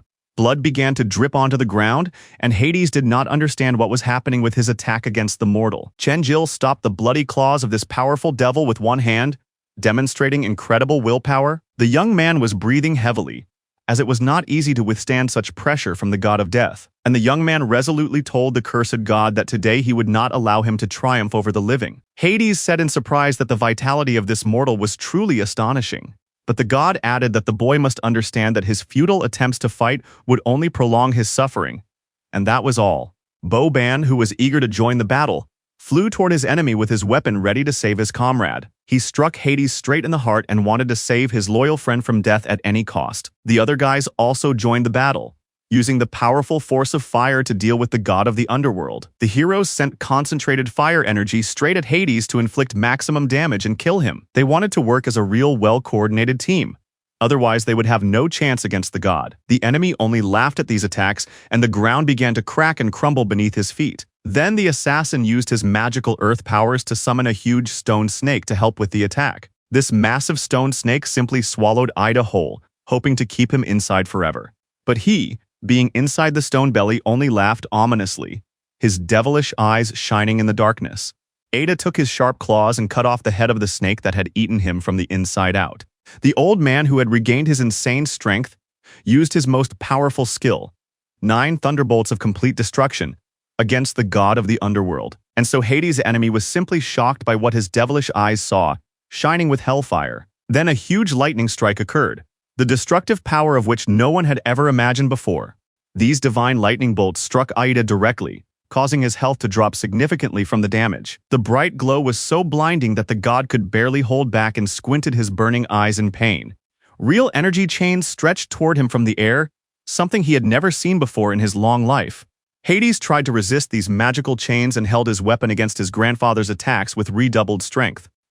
Bo-ban, who had carried Chen-jil to a safer place, landed carefully on safe ground away from the battle. He turned to his best friend and told him to gather his strength, for he was their last hope in this battle. Bo-ban pointed at the old man and said that he was desperately resisting the god of death with the power of lightning. The old man shouted for Bo-ban to take everyone away from there, as it was not safe for young people. Bo-ban replied to the old man that they must leave this cursed desert together, leaving no one behind. Hades said angrily that these pathetic insects had finally gotten on his nerves with their stubborn resistance to divine will. The god of the underworld asked if they really thought that even a single living soul would make it out of this desert. The old man, madly frightened for the lives of the young people, watched this, his eyes filled with worry for his companions. The old man told all his friends that they should at least listen to him and take everyone away. Otherwise, no one would escape from there. The old man's granddaughter began to tell him that no, she would never leave him alone to fight God. But the old man replied firmly that they should take everyone and leave quickly, that it was his direct order, and he would not hear any objections. Sally began to run toward her grandfather, saying that she would save him from death at any cost. Bros looked toward the battle with his attentive gaze and realized that the situation was indeed critical for everyone. The guardian Lucius also understood that there was nothing left to do but make the difficult decision to retreat. So the guardian girl took her grandfather's granddaughter and knocked her unconscious, dragging her by force to the portal of salvation. Bo-ban looked back and saw debris from the destructive battle of the gods flying toward him. The assassin simply stepped in and shielded the young man from danger, creating a protective earthen trap around him for safety. Chen-jil asked what his comrades were doing, as he didn't understand what was happening or why they were attacking everyone. The heroes began to run at full speed toward the saving portal, Clearly realizing that they had little time, Bros shouted to his comrades to keep going, saying he would cover them from enemy attacks at any cost. Ban was extremely upset that he was leaving his grandfather behind and said that he would rather not go anywhere. Bros told his comrade to take Chenjila with him to ensure the complete rescue of the team. A sad smile flashed across Bros's face as he realized that at least some of his comrades would survive the battle. The assassin, hiding behind his mask, replied seriously without a smile that he would fulfill his comrade's request to the end. Bros understood that he had spent half his life in a fog, achieving absolutely nothing, simply existing aimlessly and without meaning. Bros had always thought that those who boasted that they were not afraid to die were actually the most hypocritical cowards. But the young man understood that it was better to die in this epic battle with the powerful Hades than to flee in disgrace like a coward. So he made up his mind that he had to help his grandfather now. But then he was suddenly struck hard from behind. Bros didn't understand what was happening. He was simply grabbed and pushed by force into the saving portal against his will. It was Chenjil, who said that it was all very touching, but they had to leave there together, alive. His grandfather shouted at the young man, telling him to leave as quickly as possible, begging him with his last ounce of strength. But of course, the stubborn young man was not ready to leave his comrades to certain death. Chenjil told the old man that they would definitely get out of there together without leaving anyone behind. When the old man heard this, he was surprised that the young man still had such incredible determination and strength of spirit. But these noble words only made the evil Aida laugh, who considered mortals to be insignificant creatures. The god of the underworld thought how presumptuous these people were, and then a great dust storm rose up into the sky. Then Hades said with contempt that this guy was just a fool if he thought he could stand up to a god. Chenjil turned to the god Ra inside himself and said that he would not be able to take control of his body unless he helped kill Hades. Otherwise, everyone here would be stuck forever. The guy added that he hoped the god understood him, because otherwise they would never get out of this trap alive. At first, nothing happened, and Chenjil wondered if the sun god had understood his words. Then there was a bright, blinding flash that resembled the color and sacred symbol of the great god Ra. The god entered the young man's body, and he felt true divine power coursing through every cell of his body. It was such a great amount of solar energy that it illuminated the entire space around him with a bright light. Ada, looking at this transformation, thought that the god had truly given his power to this pathetic insect. How presumptuous he was.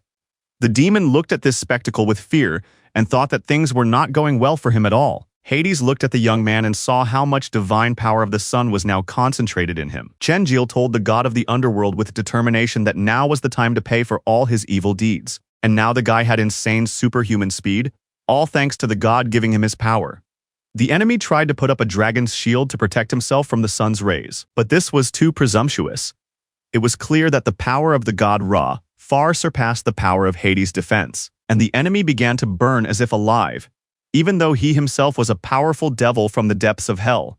The guy moved very quickly from side to side, ready to fly at his opponent for the decisive attack. Chenjila's gaze was filled with righteous anger to such an extent that even Hades himself was frightened by this divine wrath. The ancient temple began to crumble from the enormous amount of divine power present there. And then the guy used his new skill and created 3 solar energy swords, which he threw into the air to attack. Chenjila's gaze was unyielding and determined. He was truly ready to kill Hades. It seemed that the moment of final reckoning had arrived. The guy moved deftly and manipulated his fingers to send these solar daggers straight to their target with maximum precision. These energy daggers moved very quickly through the air, and when they struck the enemy, bright, destructive explosions occurred. This fiery explosion simply pinned Ida to the ground with incredible force. The god of the underworld was unable to do anything against the solar power. The yellow flash literally infected the entire air in the temple with divine energy.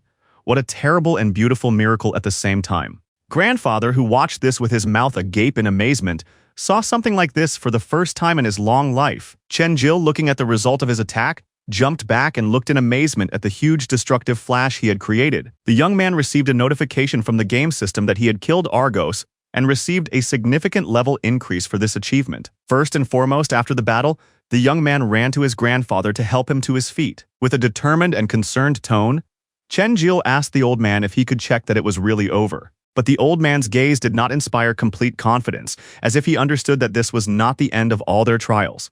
Nevertheless, they finally reached the portal of salvation to escape this cursed desert, and the boy said that now they could finally leave. Chenjil admitted that he didn't know if they would meet again after passing through this magical door, but he thanked him for everything.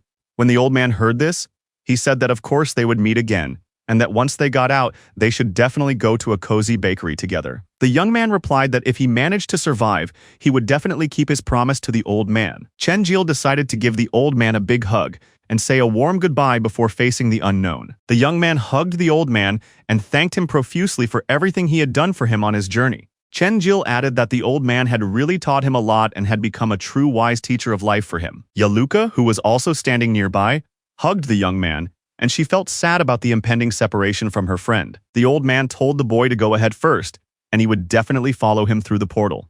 Chen-jil approached the flickering portal and couldn't believe that this was really the path to salvation. The young man thought that even though it was just a game, everything here seemed so realistic and believable. And the young man said, "See you later, desert," or rather, "Goodbye forever, you terrible place."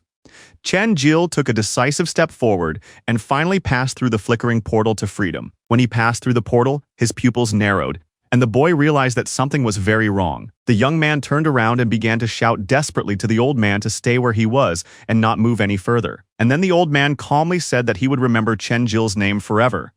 An ominous purple smoke began to pour out of his eyes. Chen-jil tried to run back through the portal to reach his companions and save them from danger. But the bright energy of the portal simply captured him and prevented him from returning.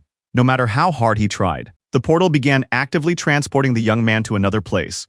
And no matter how much he resisted the process, nothing helped. The old man told the young man goodbye, saying that they would definitely meet again in the future no matter what. Chen-jil began to speak furiously, saying that he hated Aida with all his heart for his treachery and betrayal of his comrades. On the continent, in the hospital of the city of Zurk, doctors discovered that people from the Broken Moons Guild had been brought there, found in a wasteland outside the city. The doctor told his colleagues that these were the same people who had gone missing several months earlier during an expedition. The medical staff reported that more than 300 injured people had been brought in, and the rest had already been distributed to other hospitals in the city. Bo-ban, who was in a hospital ward, shouted at the doctors to leave him alone and began running away from the medical staff through the corridors. He said that the doctors had gotten to him, that he was perfectly fine, and that he just needed to find a girl with red hair. The man began running around the hospital saying he wanted to see who was there. Maybe he would find the person he was looking for. Bo-ban explained to the staff that he would just take a quick peek, but he really needed to find this girl. When he entered one of the wards, he saw very strange creatures, cyclops girls, lizards, and other mutants. The guy realized that these were not the people he was looking for and felt very awkward about the situation. Bo-ban apologized and politely said hello, explaining that he was just looking for someone among the patients. But the angry mutant girls immediately threw their slippers at him for invading the ward. The guy said, "Oh, sorry, I didn't mean to, but I suddenly saw Sally coming out of the next room. She came out and saw her old friend and was very surprised and delighted by this unexpected meeting after such a long separation." Bo-ban also couldn't believe that he had managed to find her alive and well when he saw the girl. The doctors told him not to worry, that all the patients who had been found had been distributed to different hospitals for treatment. The medical staff explained that information about them would be uploaded to a central system and that the people he was looking for, Bros and Lucius, had already regained consciousness. But the nurse informed them that the two were in another hospital, Phoenix Hospital, on the other side of town. Bo-ban told the girl not to worry. He thought that his grandfather and Chen Jilong must be fine. Sally replied that he was right, but for some reason she felt very uneasy, as if something had happened. The guy said he had asked the nurse to check the system every hour, so she would definitely let them know about their friends. They continued talking, and Bo-ban said that she had often talked about this place before, that it was much better than the desert, and all the dishes the girl had mentioned, like sushi, they would definitely go out to eat together when they found the others. As they sat there together on the bench, two strange black cars with tinted windows appeared on the street. These cars did not give off any friendly vibes, and it was clear that they had not come with friendly intentions. The young people sat on the bench in the drizzling rain and were already quite tense from the suspicious appearance of the cars. The two doors of the car opened, and a mysterious woman with pink hair and a stern expression stepped out. She walked purposefully and decisively toward the young couple sitting on the hospital bench in the rain. The guy immediately asked the girl anxiously if this was her friend or someone else.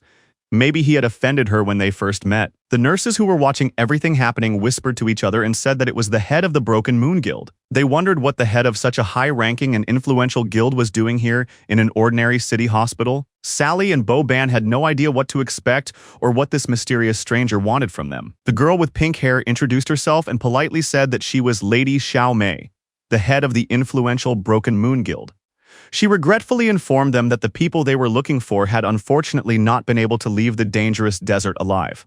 Chen-jil was still in the desert, his little daughter lying on top of him crying desperately. The girl kept repeating, "Daddy, Daddy, wake up." But the man did not wake up and did not respond to her voice. Then with great effort, the man managed to open his heavy eyes and saw the little frightened girl in front of him. Her eyes were filled with tears of despair. She was sure that the guy had died and would never wake up again, because the girl started crying. The guy received a penalty from the game system, which was about to start very soon.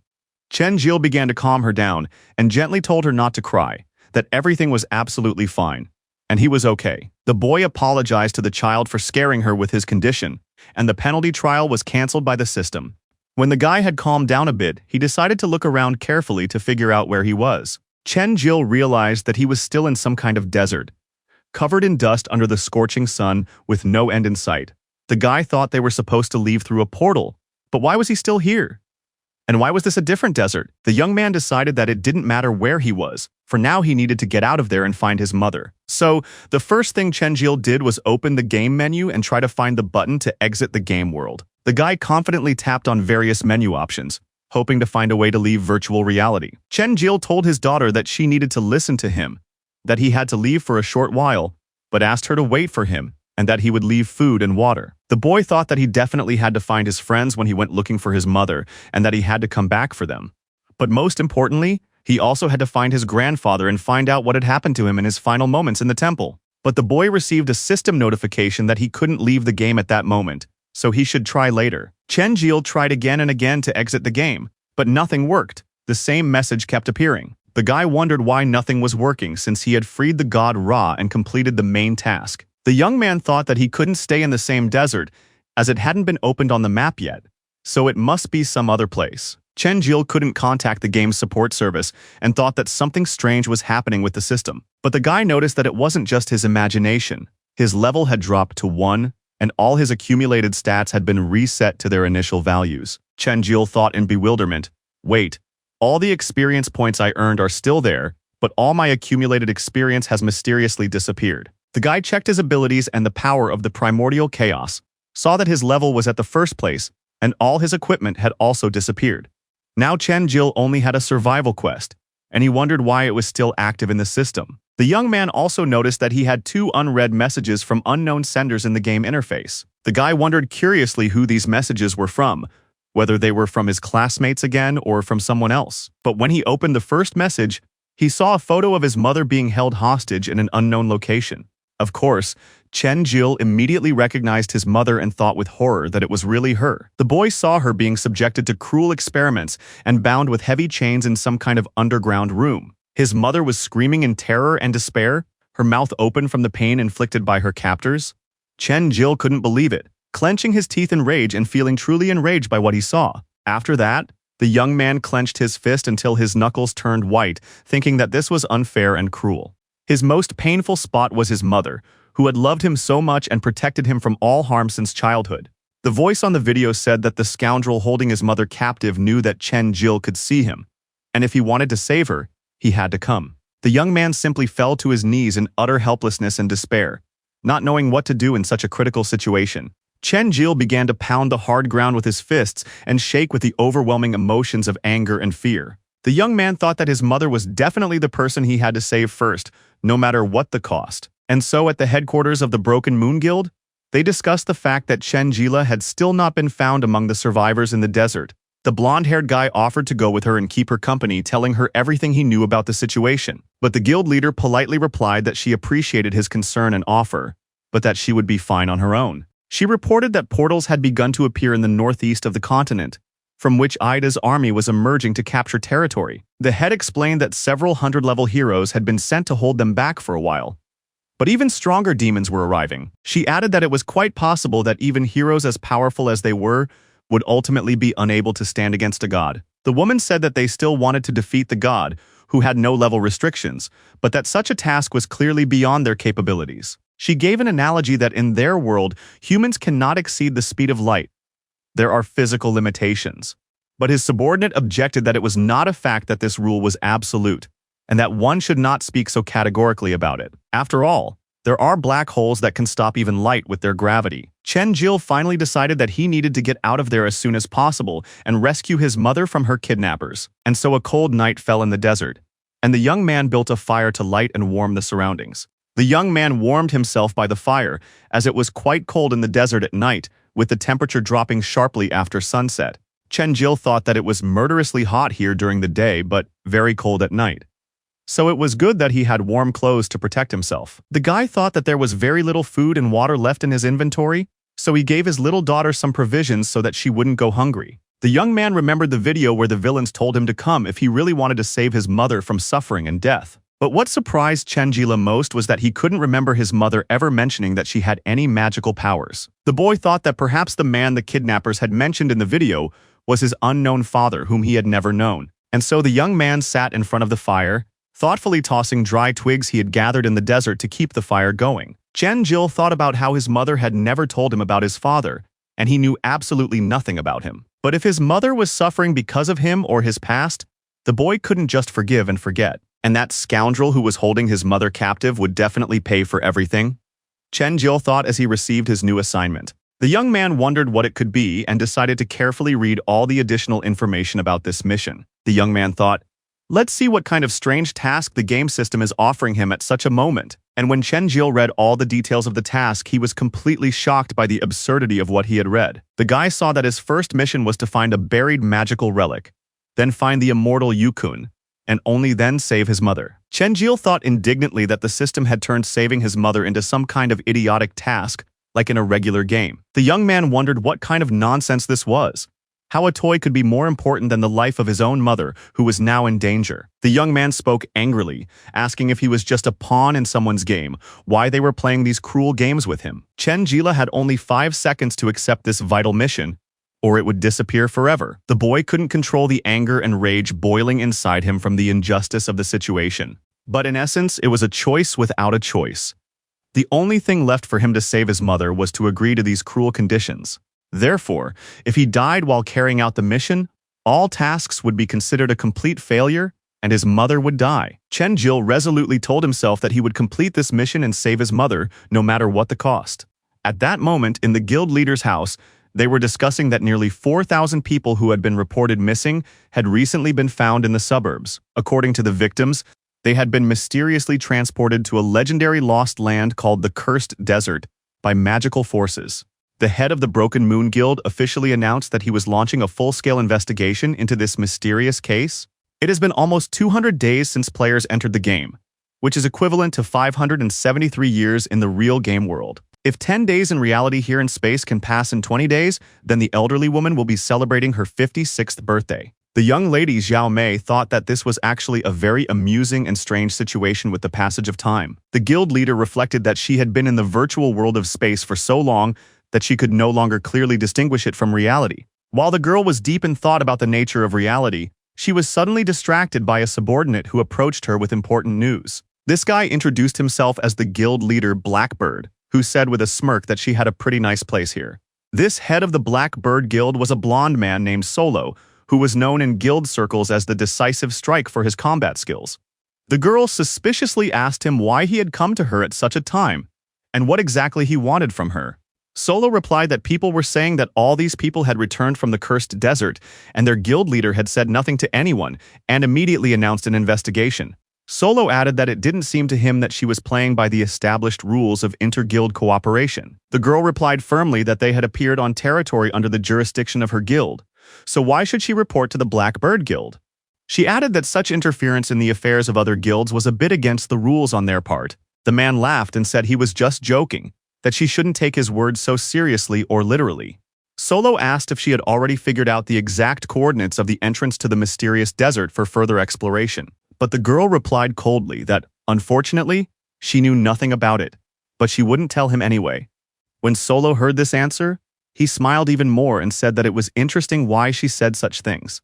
After that, the girl's mood changed abruptly. She grabbed a sharp dagger and prepared to attack, ready to slit the guy's throat.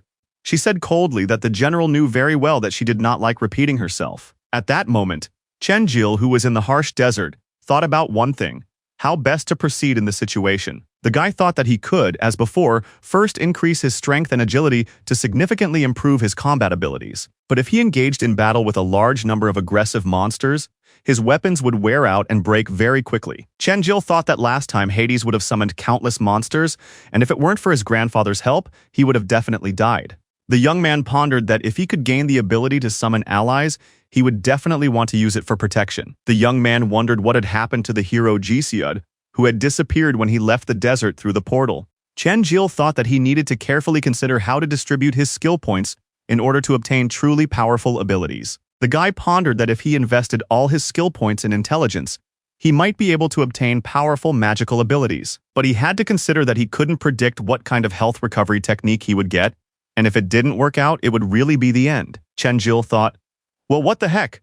I'll spend all my points on agility and intelligence for the experiment. If he didn't achieve the desired result, he would use the remaining points to increase his strength and agility, sticking to his previous strategy. And then suddenly, a glowing magical seal appeared under the young man's feet, indicating the changes taking place, and he began to be overwhelmed by a real unknown power that he could only dream of in the past. Chenjil thought that, as he had expected, his perception of the world around him and his spiritual power had greatly improved. The young man could now feel a light breeze moving hundreds of meters away, and the rustling of sand grains. And the young man had gained enough experience points to change his game class to a more advanced one. Chenjil could either become a noble king paladin of light or a lord of the hellish shadows of darkness. The choice was his.